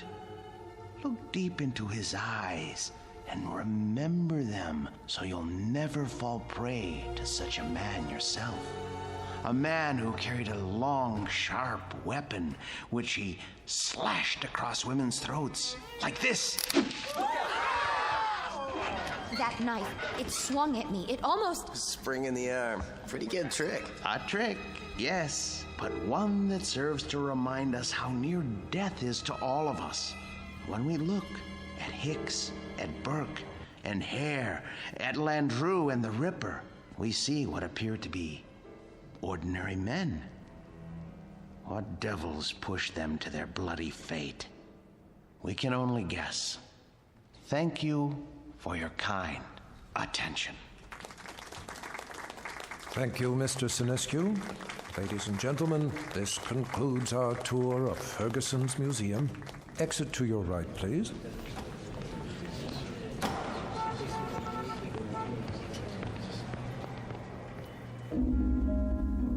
Mr. Martin Sinescu, a gentleman and the curator of Murderer's Row in Ferguson's Wax Museum. He looks after these replicas with care and dedication, and he ponders why ordinary men are driven to commit mass murder. What Mr. Sinescu does not know is that the groundwork has already been laid for a special kind of madness, a torment found only in the Twilight Zone.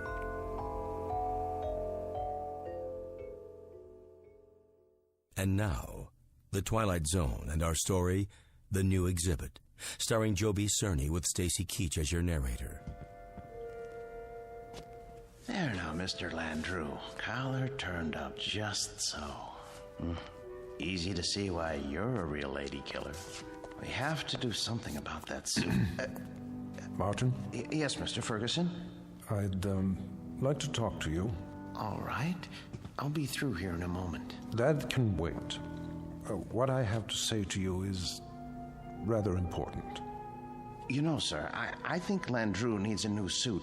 This one is 10 years old and shows it. Something wrong, Mr. Ferguson? Well, yes and no. I think we'd better discuss it in my office. All right, if you like, sir. Is it something I've done or haven't done? No, nothing like that. Sit down. Very well. Martin, I'm abandoning the museum. Abandoning? I'm afraid so. Is this a joke, sir? No. But you can't. You mustn't, sir. I know how you feel, Martin, but there isn't any choice. I don't understand. I've been offered a large sum of money for this property.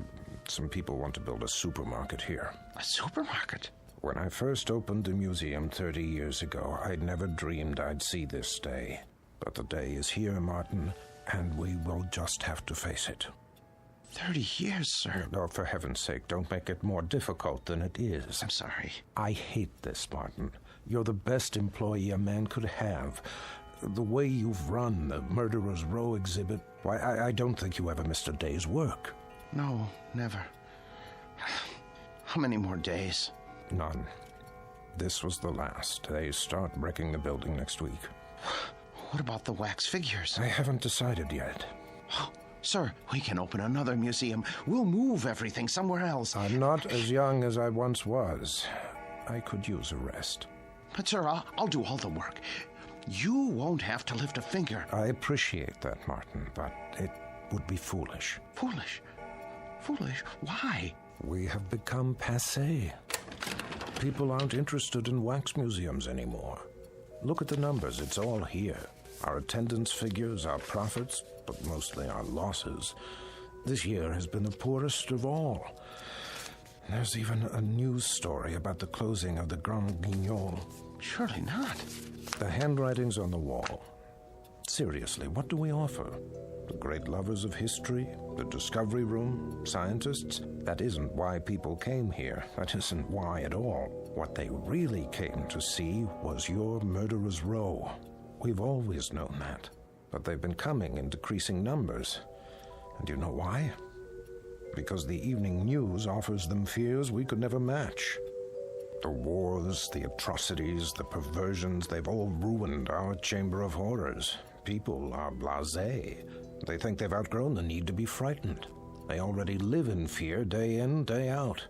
It's the world, Martin, and the world has changed.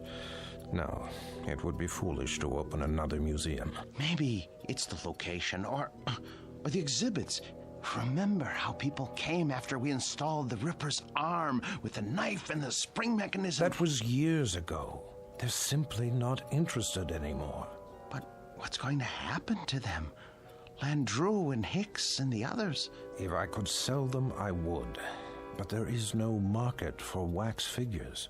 Mr. Ferguson, you're not thinking of destroying them, are you? I mean, they were meant to live forever. Martin, I tell you, I don't know what I'm going to do. You're forgetting something. Come with me. Martin. Look at Landru. His eyes. Don't you see the shy, frightened little choir boy he once was? The bookkeeper who so longed for freedom. Of course, but... Even the cheek feels real, like flesh with pores, and the mouth. Isn't it about to say something?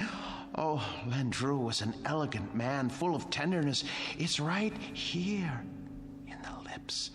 The way... What are you trying to say?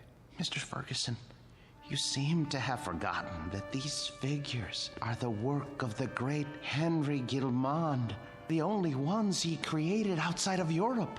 I haven't forgotten. There was genius in everything he did. They're not just so much candle wax. It's as though they were alive. I'm afraid it doesn't make any difference now. I don't think I could stand it if these figures were destroyed.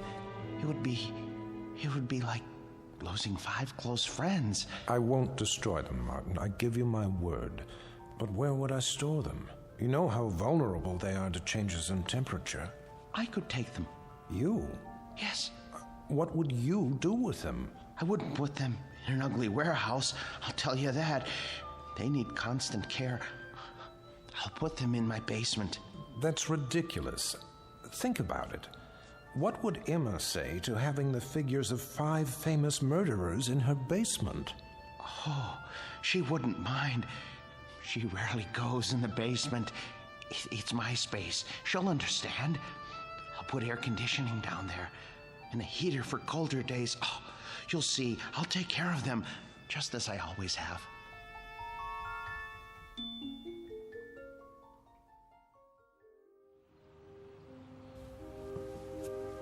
You haven't eaten your breakfast. I'm not hungry. They should have arrived by now. They'll get here when they get here. Now, how long do we have to store them? Not long. What time is it?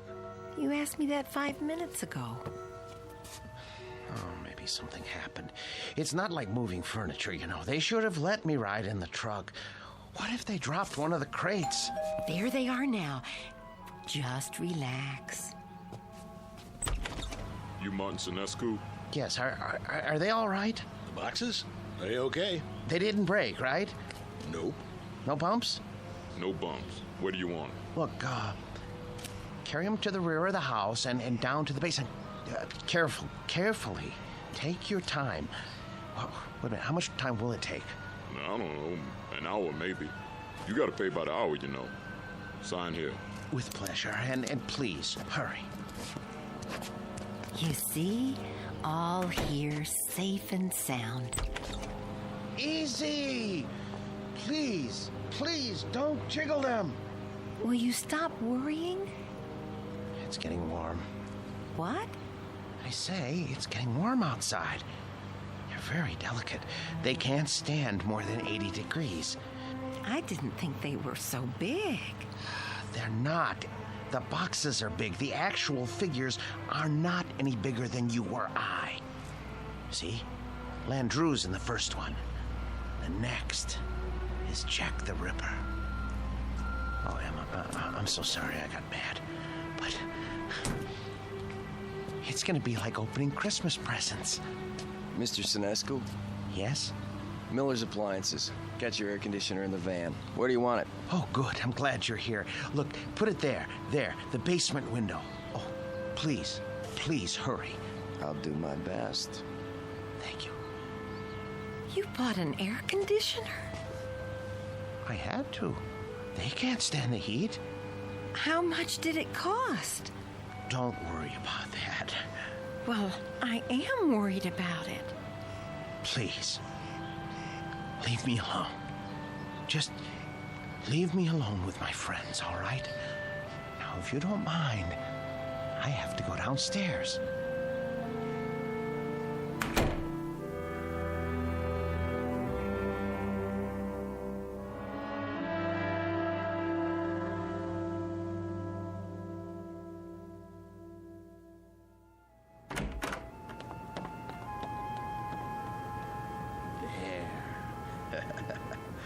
Ooh, feels cool enough.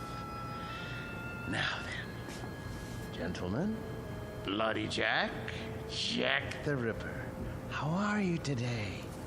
None the worse for wear, I see? Oh my. Cape's a bit shabby, though. Martin, are you down there? Yes, sir. Positively threadbare. Martin! Yes?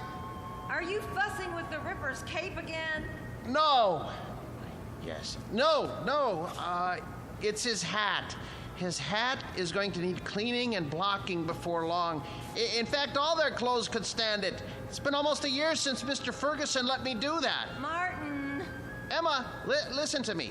The truth is, these men need clothes. But the Ripper here, his are the worst. Part of his coat back's come undone, and... Martin! What is it, dear? We're not buying them any clothes. Oh, Emma, listen. It's not just buying. It's tailoring to fit their body.